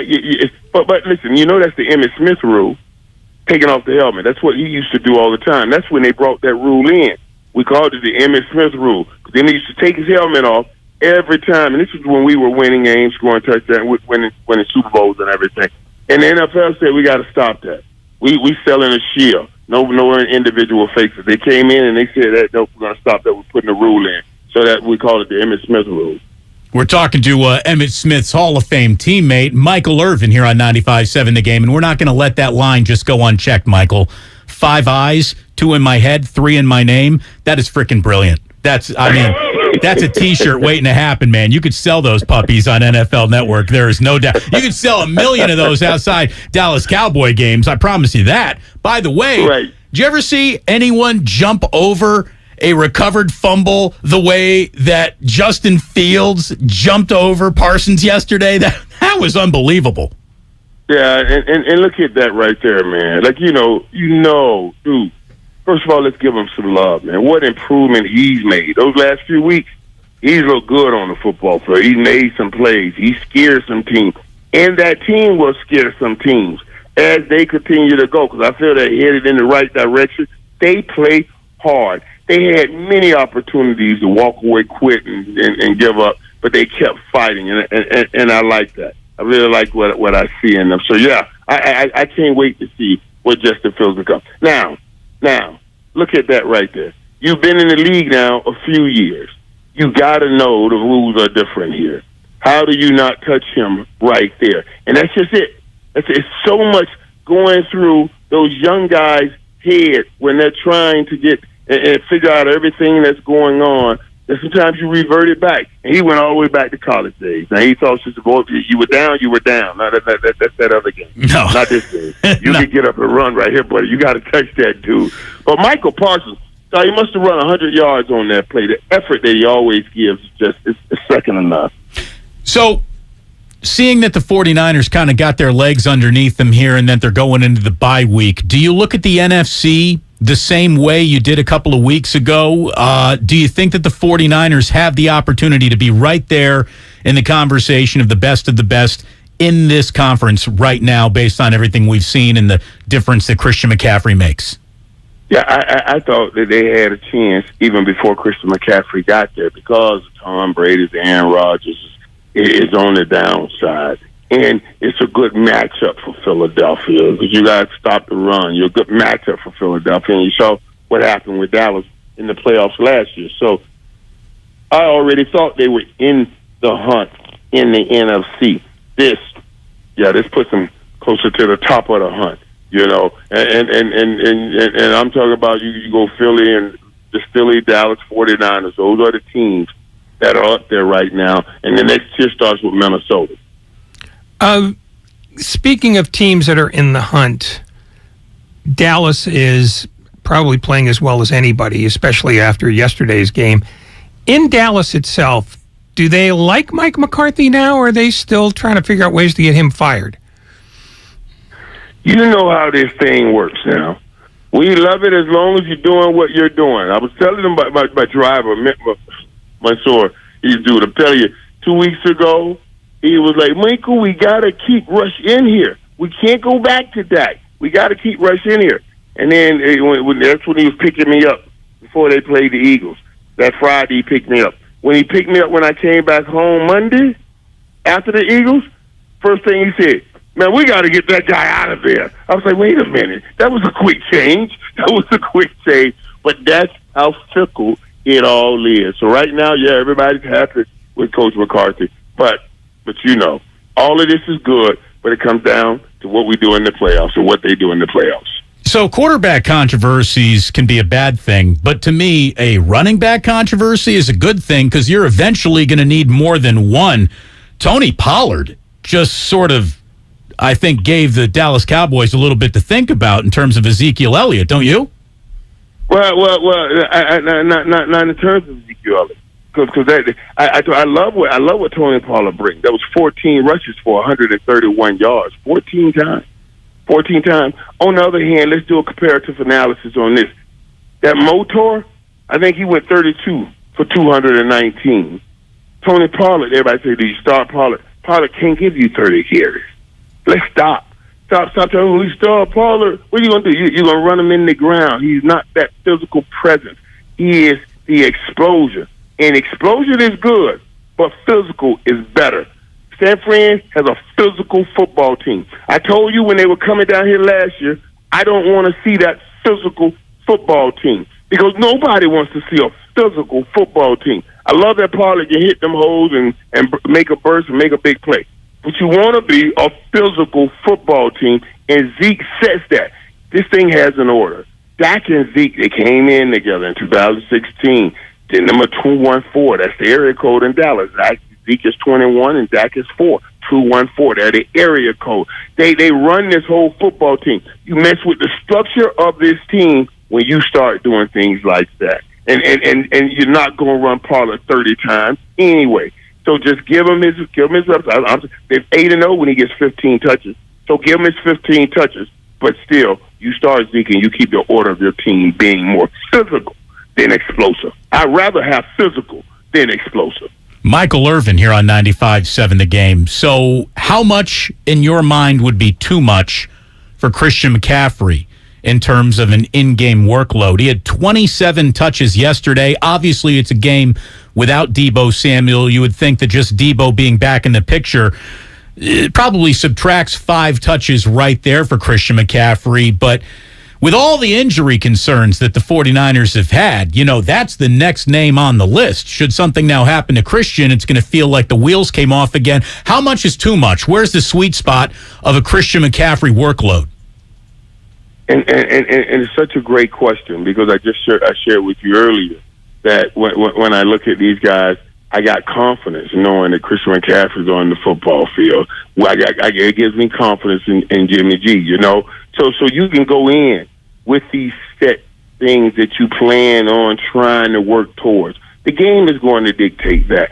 And I believe that's why I love Christian McCaffrey being there for him because I believe what he gives, Christian McCaffrey gives, is perfect for what Jimmy Garoppolo does, and it helps me with faith in him. You can see 25 touches.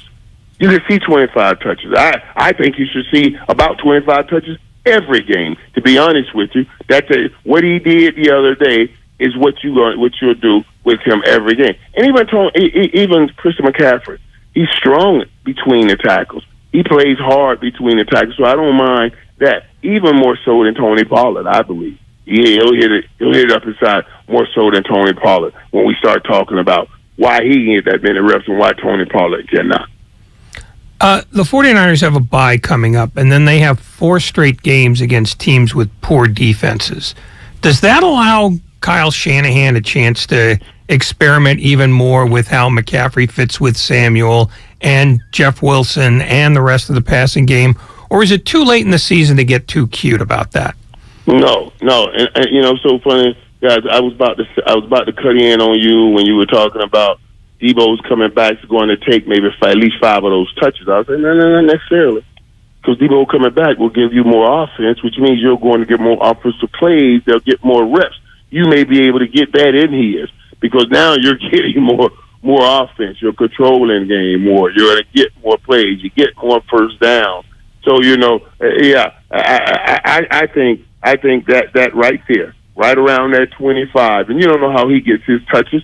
That might be, 10, 12 times he'll slam it up in there. But, you're dropping off dump passes, you're throwing the ball out the backfield, you're getting them around the edge. Yeah, about 25 times I want to see him with that football in his hands. Michael, sometimes a bye week is just a chance to get healthy, catch your breath, do a little inventory about the team, and then go about whatever season you are going to have.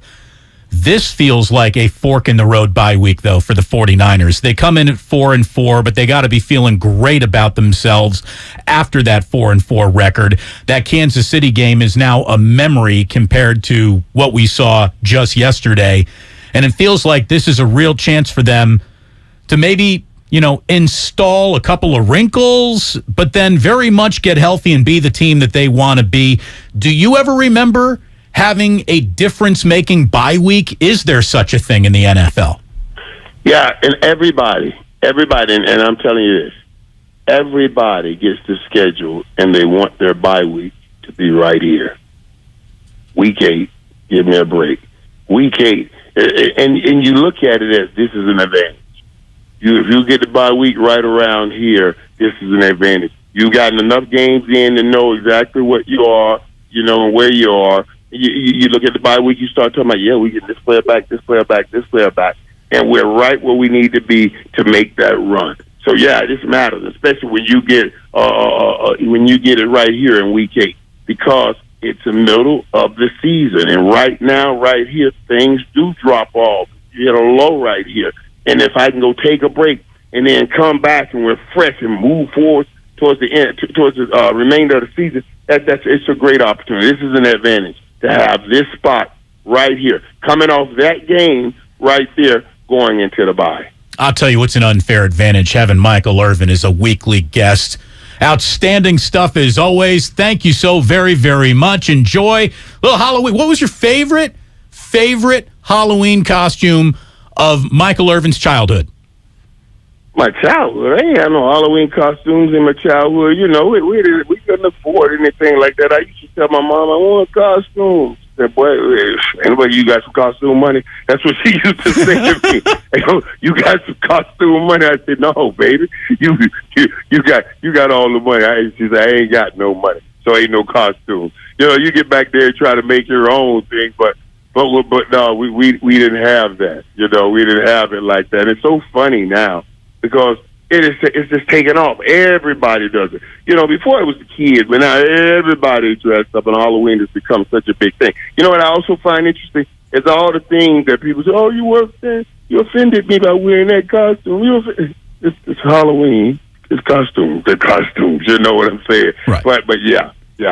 I always like to tell people, number one, you don't have a right to an unoffended life. Welcome to America. And by the way, multiple I got a 3-year-old. See, that's a great thing to say, D. And why do people think that? Like, you think you ain't going to be offended walking around here? Come on, man. There's something all the time. You know what I'm saying? There's something all the time. I started to text you, right? But I was on the plane watching the game, and I have a game. I got all my devices up. When they part the Red Sea and just let Aaron Donald come right in, I said, wait, what the? How do you let Aaron Donald run right to the quarterback? Of all the people in the National Football League, the last person you should let go unblocked towards the quarterback is Aaron Donald. And I was like, what is that? Wow, how could you do that where you don't block Aaron Donald? Of course, they ended up winning the game somehow anyway. It's amazing how they do that. Michael, thanks as always. By the way, my 3-year-old, he's got 3 Halloween costumes. He's got more costume changes than a Barry Manilow concert. It's ridiculous. It's just, it's the world we live in. Michael, thank you for helping us. And that's what you're supposed to be, buddy. You're supposed to be. I didn't have all of those things, so I got to make sure my kid do. Any man worth any salt, worth anything, should always say to himself, I want my ceiling to be my kid's floor. The best I can be, I'm gonna be the best I can be. And I want my kid to step on that and make that ceiling his floor and go higher. That's why you're doing it. You want your kid to have the opportunity that you did not. And I'll just say this about you, from a man who didn't have any childhood Halloween costumes. He wears about $35,000 of tailored suits a week on my television, so I'm not feeling bad for him at all. You're the man, Michael. Thank you so much. Yeah. Hey, thanks, D. Appreciate you guys. Michael Irvin. Xfinity Mobile text line says, Michael Irvin, the GOAT in interviews. He is phenomenal. I mean, if I had... To me, him and Steve Kerr are two sides of the same coin. Always a phenomenal appearance. Always. It's always interesting. So, really glad that he came on. Ray, what was your favorite childhood Halloween costume? I don't remember ever having one. A childhood or a Halloween costume? Either. No, I can't remember any Halloween. Halloween never did much for me. No? I had a phase where I was a ninja, like 6 years in a row. Because I actually had a nice... That's more than a phase. Yeah, well, I had a collection That's a cry for help. It was a collection of throwing stars that the Duchess was never a fan of. Gee, I wonder why. I vaguely remember a picture of me at age 4 wearing a cowboy costume, but I wasn't making memories back then. So That's all right. That's I have okay. no knowledge of it. It was probably a lie. What, the existence of cowboys or your childhood? My childhood. Oh, okay. Well, I hope you have a lovely Halloween tonight. I'm sure you will be regaling child after child, making them feel warm for just gracing your threshold. I might have to figure out a way not to be home tonight now that there's no baseball game. It's too bad, isn't it? I wanted a World Series. And here's the deal. It's been a really good World Series so far. It also allows the Phillies to skip the no Syndergaard start till Thursday, which does not please Astros fans. It allows them to recalibrate their rotation. Are we getting closer, though, to your dream, which is always Game 7? I think this throws stuff up in the air. I mean, because from what I've been able to read, the Astros are still going to start McCullers in Game 3, even though it's tomorrow night. But I think the weird thing is it's going to be now 5 days in a row that they play. You don't get the extra break, and so if on the assumption that Syndergaard still goes in Game 5, it means the Phillies could be looking at elimination with an opener game, with a bullpen ready game in Game 5. That puts a lot of onus on them to be really good in 3 and 4. Think about all the time Framber Valdez has to find a new place to hide gunk in his glove as he's loading up his fingers. The fact that he threw a bunch of sinkers and curveballs, that's what he always does. And they checked him essentially at the end of every half inning. So if he's cheating, he's a genius. He is. And more to the point, that was on me, not on you. If he's cheating that often, then where are the Phillies in this? Because the Phillies dismissed that story right away. They said, no, he wasn't doing that. I will say this. The video that I saw, although video makes eyewitnesses out of all of us, and eyewitnesses are lousy witnesses in a courtroom. Yeah. He's absolutely in his glove. He's doing something. I mean, he is wiping on or wiping off something. And look, I saw somebody say, what's the difference between this and steroids? Well, hitters actually want pitchers to have control over the ball. Even if it means one more strikeout for me a night, it means I'm not going to get beamed and killed by this thing. So whatever you got to do to grip that bad boy, for the most part, I'm good with it. I don't know if the Phillies would have been good with it the other night. Well, they were getting hosed, too. Yeah. And besides, if he's cheating that much, Pat Hoberg wouldn't have had the night he had. Spectacular night for home plate umpire Pat Hoberg, who was 100% behind home plate. Didn't miss a call in 129 pitches where he had to make one. I don't know if anyone in sports will be that good over a game all year. Can't be. There were plays when Christian McCaffrey did not gain yardage. It's a perfect play. It's a perfect game.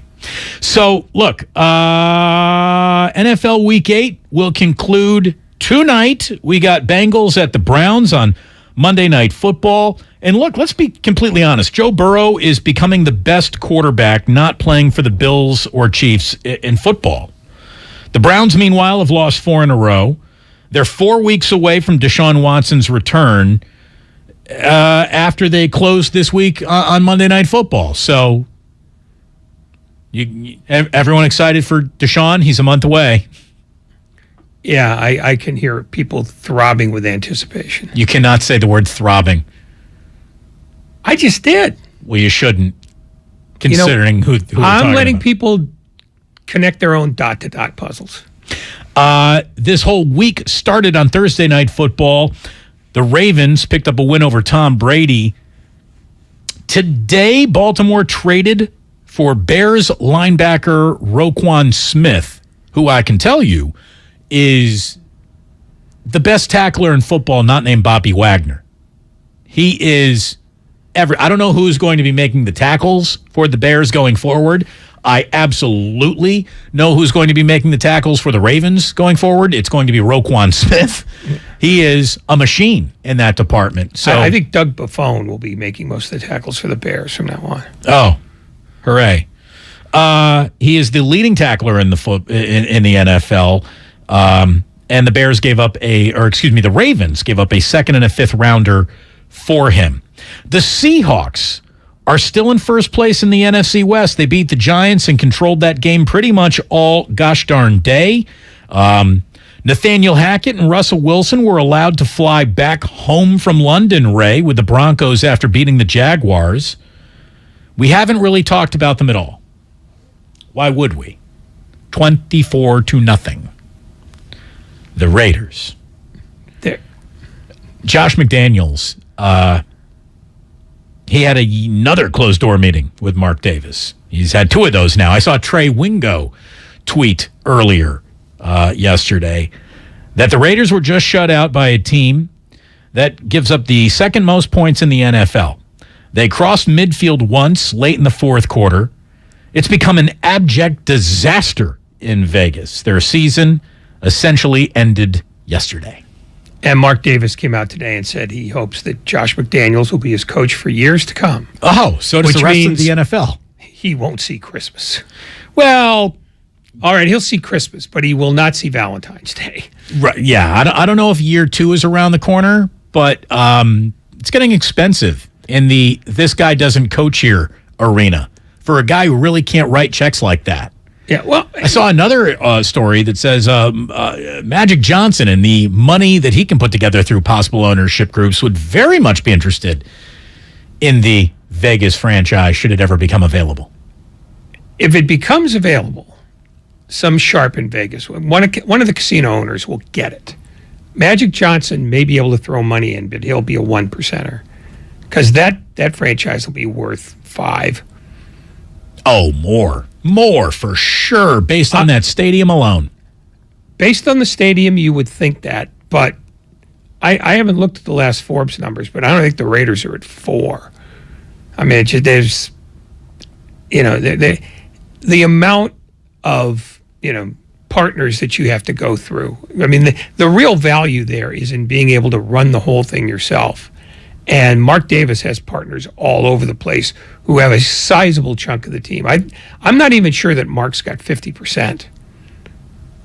I guarantee you if the Raiders were put on the open market right now, they'd be north of $5 billion. Well, you can't guarantee that, but you might be right. I don't know. I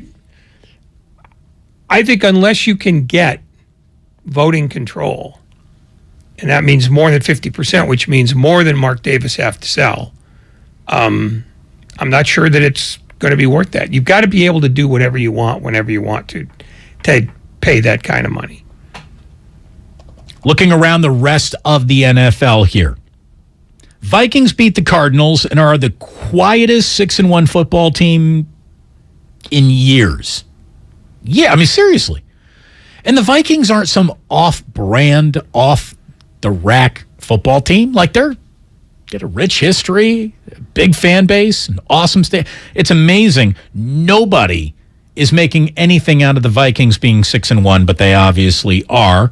The Bears embarrassed Dallas. Justin Fields somewhere jumping over Micah Parsons as we speak still. That was just a chef's kiss moment. We talked about that with Michael Irvin. Aaron Rodgers covered the 10.5. Bills beat the Packers, though, with ease. Green Bay has lost 4 in a row for the first time in the LaFleur era. Welcome to your new life there, Matt LaFleur. Aaron Rodgers is miserable, by the way. The Titans with very little fanfare. Playing miserably or is miserable? Both. The Titans have won 5 in a row. How about this on Derrick Henry? He notched his 6th NFL game with 200-plus rushing yards and at least 2 touchdowns. He's got 6 of those bad boys now in his career. I don't care how many have come against the Texans and Jaguars. All of them. But no one else has 4. No one else has 5. LaDainian Tomlinson, Barry Sanders, and Jim Brown each have 3 such games in their careers. So that's pretty impressive, Derrick Henry. Nobody more impressive than the Philadelphia Eagles.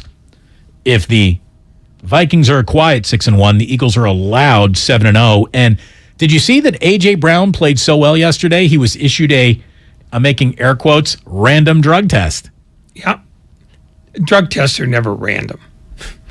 That's the thing to remember here is they're not picking out the long snapper for those. Oh, and by the way, I have to correct myself. This is from Forbes in August. Apparently, there is an offer for a limited partner stake that puts an enterprise value, which is the valuation of the entire team, including debt, of $6.5 billion. That's for the Raiders. So you were right. I was wrong. Excuse me? You heard me. I'm not saying it again. Don't pretend to be deaf. When it comes to market sizes, teams value, just trust your boy over here. When it comes to TV market sizes, Mr. Phoenix, trust your boy over here. Yeah, you're a genius. I don't know why I know these things. I know these things. What are the names of your kids? Both of them? Time's up. Both of them. How do you know it's only 2? Well, it'll only be 2 going forward. I can assure you that. Oh, you can never assure me of that. Oh no, You've got some rogue child in downstate Indiana and has 3 pairs of overalls that they wear at the same time. Just money from the free throw line. Probably not. Oh no, that's it. Moving screens and free throws. It's what There's we do. only been one guy like that ever, and he's probably in his 70s now. It ain't you. No, the kid. Oh, the kid, no chance. The bastard. The bastard. The Southern Indiana bastard. SIB. Sounds like a directional school, really does. One more thing. The Panthers, and you got into this with Michael Irvin. Like, who do you blame more? An over-judicious judge, a field goal kicker who missed a long point-after touchdown, or DJ Moore for hauling in a 62-yard touchdown pass with 12 seconds left and getting a celebration foul to back up an entire team? The Panthers scored 21 fourth-quarter points to force overtime, and instead of being covered in glory, they just get cloaked in shame when it was all said and done with. That was an amazing ending. Like, I watched the play to DJ Moore, and I was just like, wow! And then the flag came in, and I'm like, is that going to actually knock them back far enough to where this is going to... It did. They go to overtime, and they lose. Oh, not only did they... Well, first of all, on the DJ Moore play, there was a question about whether he took his helmet off when he was out of the end zone and therefore not in the field of play. But another Panther came on the field to celebrate, took his helmet off while he was in the end zone. So that is illegal. So either way, that penalty is going to be called. But I think I might blame Pinheiro, not because he missed the 48-yard extra point, but because he missed the 32-yard chip field goal in overtime that would have won it. That might have gone a long way to getting the Panthers into the win column, who actually have been playing better football since Christian McCaffrey got traded to... I forgot where he is now, but man, he had a hell of a week. That team is lucky to have him. Saskatchewan. Good for him. We have one segment left in this program. It is Ray's favorite segment. It's our final segment of the day. One more time, I need to remind you that the merch store is open for you at 957thegameshop.com. Behold the glory that is. And I want to let you know that coming up at the top of the hour at 6 o'clock, it's the football hour with Sean Salisbury and Lorenzo Neal. That's next. Ray and I are going to come back to put a bow on what has been a tremendous Monday afternoon. Here on 95.7 The Game, we are brought to you by Fremont Bank. Full service banking, no compromises. 95.7 The Game. wishes you a happy Halloween.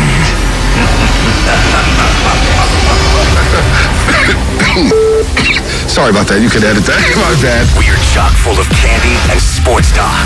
Full-size candy bars, too. We're the silkiest in the city. What is going on here? On 95.7, The Game.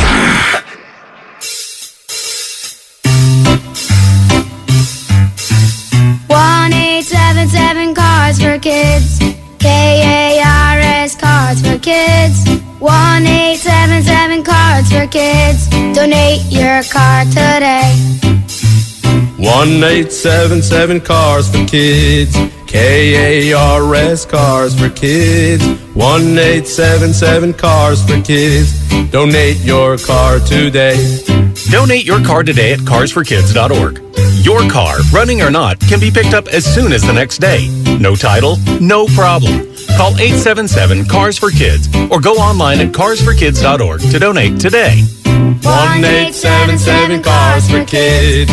KARS Cars for Kids. 1-877 Cars for Kids. Donate your car today. Now accepting donations of land, homes, buildings, or any kind of real estate. At Fisher Investments, our clients know we have their backs. How do your clients know that? Because Fisher Investments is a fiduciary, the highest standard for a financial advisor. It means we're there for our clients and always put their interests first. So wait, you do it because you have to? No, we do it because it's the right thing to do. Our clients trust us with their retirement savings, and we know how important that responsibility is. So we take the time to really get to know them. Get to know them how? We make sure we understand their unique goals, finances, health, family, and lifestyle so we can tailor their portfolio to their specific needs. Our goal is to help them achieve a comfortable retirement. Sounds like a big responsibility. You must make big commissions then, right? No, we don't sell commission-based products. We have one single transparent fee that's structured so we do better when our clients do better. Visit FisherInvestments.com to find out why investors like you are switching to us. Fisher Investments. Clearly different money management. Investing in securities involves the risk of loss. California, you deserve more. And with United Healthcare, you'll get more. Annual enrollment is October 15th through December 7th. So call United Healthcare today. With the United Healthcare Medicare Advantage Plan, you get more from your Medicare dollar, now including better than ever dental, vision, over-the-counter, and prescription drug coverage. Call United Healthcare at 1-888-CALL-UHC today and speak with a licensed sales agent. Benefits, features, and/or devices vary by plan and area. Limitations and exclusions apply. It's the bottom of the ninth, the game's on the line, and your small business needs a loan fast. What's your move? Go to OnDeck.com, America's largest online small business lender. With OnDeck, you can apply in minutes, and if approved, get your funds as soon as the same day. Go to OnDeck.com. Your loan is on deck. Depending on certain loan attributes, your business loan may be issued by OnDeck or Celtic Bank, a Utah Chartered Industrial Bank member FDIC. Limited eligibility for same-day funding. OnDeck does not lend in every state. All loans subject to lender approval. My husband and I live next door to a haunted graveyard. It's a little creepy, but we manage. Just like we manage without home internet. Do I wish my mobile hotspot was faster? Yes, but I make it work. Kinda. Just like we make it work sleeping next to a 17th century burial ground. Honey, can you move your hand? That's not my hand. It's mine.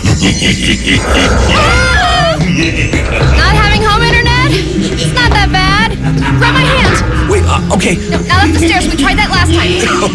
No. You can literally run through him. It is that bad. Don't settle for just mobile. Get Xfinity Home Internet for just $24.99 a month for 2 years with no annual contract and a free streaming box included. Go to Xfinity.com, call 1-800-XFINITY, or visit your local Xfinity store today. Restrictions apply. Not available in all areas. Requires paperless billing and auto pay with stored bank account. After 24 months, regular rates apply. Offer ends 12/21/22. My heart was racing just making spaghetti. I could have waited to tell my doctor, but I didn't wait. I was short of breath just reading a book. I could have delayed telling my doctor, but I didn't wait.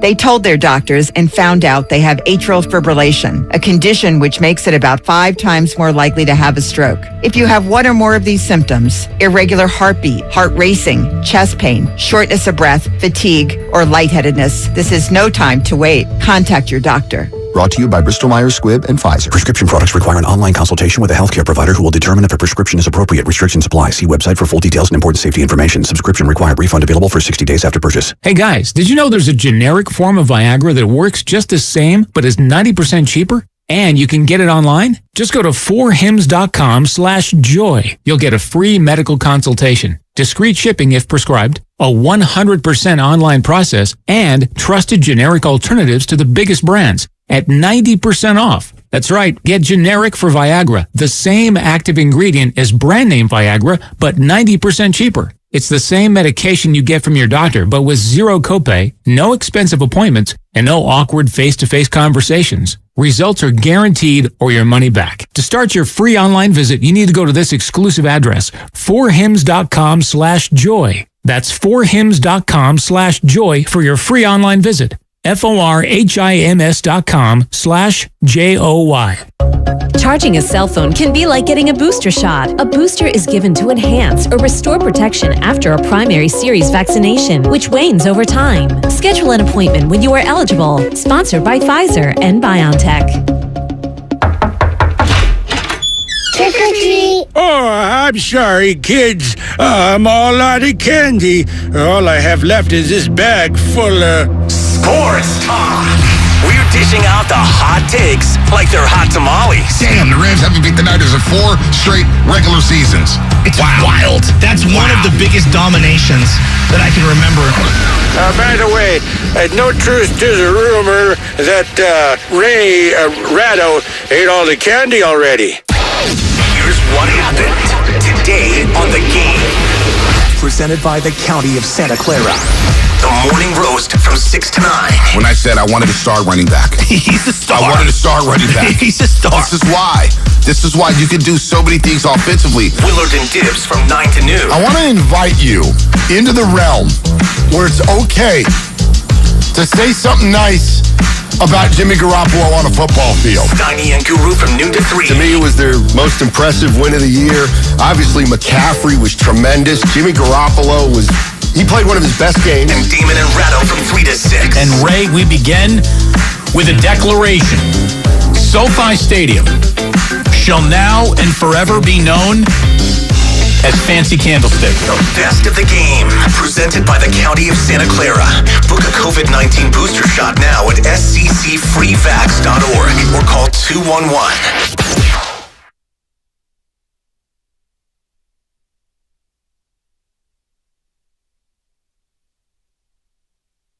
Now back to Damon and Ratto on 95.7 The Game. It's Ray's final segment of the day, our last segment of the day, Ray. I want to invite everybody to stick around this Monday night for the football hour with Sean Salisbury and Lorenzo Neal, a man who earlier this hour we heard from Michael Irvin himself should be considered a Hall of Famer. Too bad they don't have blocking metrics. He'd be in there. No, it's the problem with blocking metrics is if you let him in there are about 35 fullbacks who played before him that are right up there too. And there's already such a backlog of players that it's hard to all of a sudden create a new category that you've been ignoring forever. Let me help. Any deceased fullback? Sorry. This is about giving roses to people who are still here to smell them. So I just cleaned out half the room. Okay, so there's still 18 of them. I'd like to see Logo 1 of 18 for sure. So Lorenzo Neal and Sean Salisbury are coming up next year on 95.7 The Game. It is normally the time where we go to a little best of, but with the football hour around the corner, that's what's about to happen. Thanks so much to Michael Irvin for joining us early today. We went over what was really an exciting 49ers game and a very impressive performance from Christian McCaffrey. We discussed it thoroughly, but what we did not discuss, Ray, was the XFL 3.0. Are you ready to be excited? Are you ready to be excited, Ray? Not by that. Oh, come on. XFL 3.0, Ray. Are you ready for the Arlington Renegades? No. How about the DC Defenders? No. Houston Roughnecks? No. Orlando Guardians? Ugh. How about this? I've never seen this name attached to any sporting entity in my life. I guess there's a Brahma Bowl, right? A Brahma Bowl. Well, the San Antonio Brahmas, not the Bahamas, The San Antonio Brahmas. Are you excited about them? I would only be excited if it was the Bahama Brahmas. Seattle Sea Dragons, St. Louis Battlehawks, and the Las Vegas Vipers. Vipers, Raiders, who do you have in a contest between the two at a neutral site, which would basically be Allegiant Stadium? Yeah, the Vipers giving 10. Vipers, lay the 10. Lay the 10 with the team that doesn't exist yet. Do you realize that the Raiders have now had as many closed-door meetings between owner and coach as they have wins on the year? Is that a good sign? Yeah, it's a great sign. It's a great sign for Sean Payton, for example. Do you think?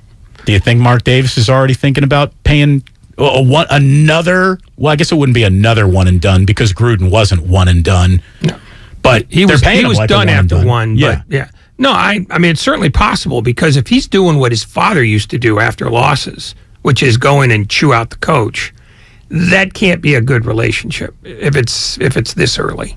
So anything is possible with those goofballs, including this. By the way, since we're talking about one and dones, I know it's not going to be a one-win team, but that's what Dan Campbell's looking at with the Detroit Lions right now. The Lions are 1-6. Their only win over the Commanders in Week 2. Andrew Siciliano had a really interesting fact about how bad the Detroit Lions have been defensively. They went 22 consecutive drives at home without forcing a punt. That spans from the second quarter of Week 2 to the fourth quarter on Sunday, all the way here in Week 8. 3 different games. That's 22 drives. The Lions defense allowed 12 touchdowns, 5 field goals, 1 missed field goal. They did force an interception. 1 drive ended on downs, which was a big moment for that Lions defense, Ray. 2 other drives were either end of game or end of half. So, not biting... look at it this way. In order to bite kneecaps, you'd have to bite 2 knees, and that's 1 more knee than the Lions have wins. Yeah, you better save those sound bites because he's not going to be able to recreate them next year. They've already gotten the dreaded vote of confidence from the owner. And that can only mean that at the end of the year, he's going to be looking for a cardboard box. The next 4 games for the Lions, because you are scoring at home, I'm guessing. The Packers at home, which is winnable. At the Bears. Winnable. At the New York Giants. Let's call that less winnable. Yeah, significantly less winnable. And then they have a Thanksgiving Day game at home against the Buffalo Bills. I'm going to go ahead and call that losable. Profoundly losable. But given the fact that it's the Lions, I'm confident that they will manage to lose to the Packers and the Bears as well. I honestly think the way they defend, they could easily go 1-16. It could happen. I mean, they're just awful. It's not out of the realm of possibility. Do you like the nickname Fancy Candlestick, by the way? It's better than what I've heard, which is Levi's South. Yeah, no one wants to be at Levi's North, so why would you want Levi's South? But it's a great reminder that 2 teams in Los Angeles and a team in Las Vegas needs fans from other places to even have a representative crowd. What does that tell you about football in Southern California? Did you hear If it's not in San Diego, it don't work. Did you hear the heavy lifting that Kevin Burkhardt was doing for that crowd? Like all of his... Stan Kroenke must have the entire Burkhardt family tucked away in a suite somewhere because he was doing a lot of sales jobs for, this is a split crowd. That was not a split crowd. There were 8 49er fans out of every 10 fans that were in that building. Well, let's be honest. Jerry Jones makes sure that everything on TV favors his team, and Stan Kroenke has learned from Jerry. So he's called the league, who's called the networks, and said, please don't mention the fact that the Rams play 17 road games this year. Hey, it was a good Monday for the 49ers here on 95.7 The Game. That was a good Sunday, and every time they have a good Sunday, we get to have a good Monday. Tomorrow, Ray, it's going to be a great Tuesday. We get to work from home. We have like a scant 20-minute long radio show before doing about a half an hour of Warriors pregame, getting you ready for a little Warriors in South Beach, 0-2 on this 5-game road trip. Heavy legs after that overtime opener in Charlotte. There's no heavy legs there. They haven't extended any energy, certainly not on the defensive end. They should be very well rested. But by the way, they have extended the rookies. Saw the news today from Anthony Slater that James Wiseman, Jonathan Kuminga, and Moses Moody have all had extensions picked up. So there you go. Probably a moment to just breathe easier if you're Jonathan Kuminga, who got basically left out of the game plan in overtime in Charlotte, but got 19 minutes almost by necessity last night in Detroit. But for those who think that Kuminga's stock is down, which, by the way, it technically is right now, they picked up his contract. So there is no permanent love loss going on between the Warriors and Jonathan Kuminga. Well, they haven't thrown the big plan away after 7 games, but they keep playing defense the way they are. All bets are off. Yeah, someone's getting yelled at for sure. We are all done yelling today. Thanks a lot to Michael Irvin for joining us earlier this hour. Have a great Halloween. Ray, go home, put on your kitty cat costume, go around, trick or treat. You're going to look fantastic. I love Ray as sexy kitty cat. Sports don't build character. They really O'Reilly. See better and drive safer with Rain-X Advantage wiper blades at O'Reilly Auto Parts. Right now, purchase a pair of Rain-X Advantage wiper blades and get a $15 gift card after mail-in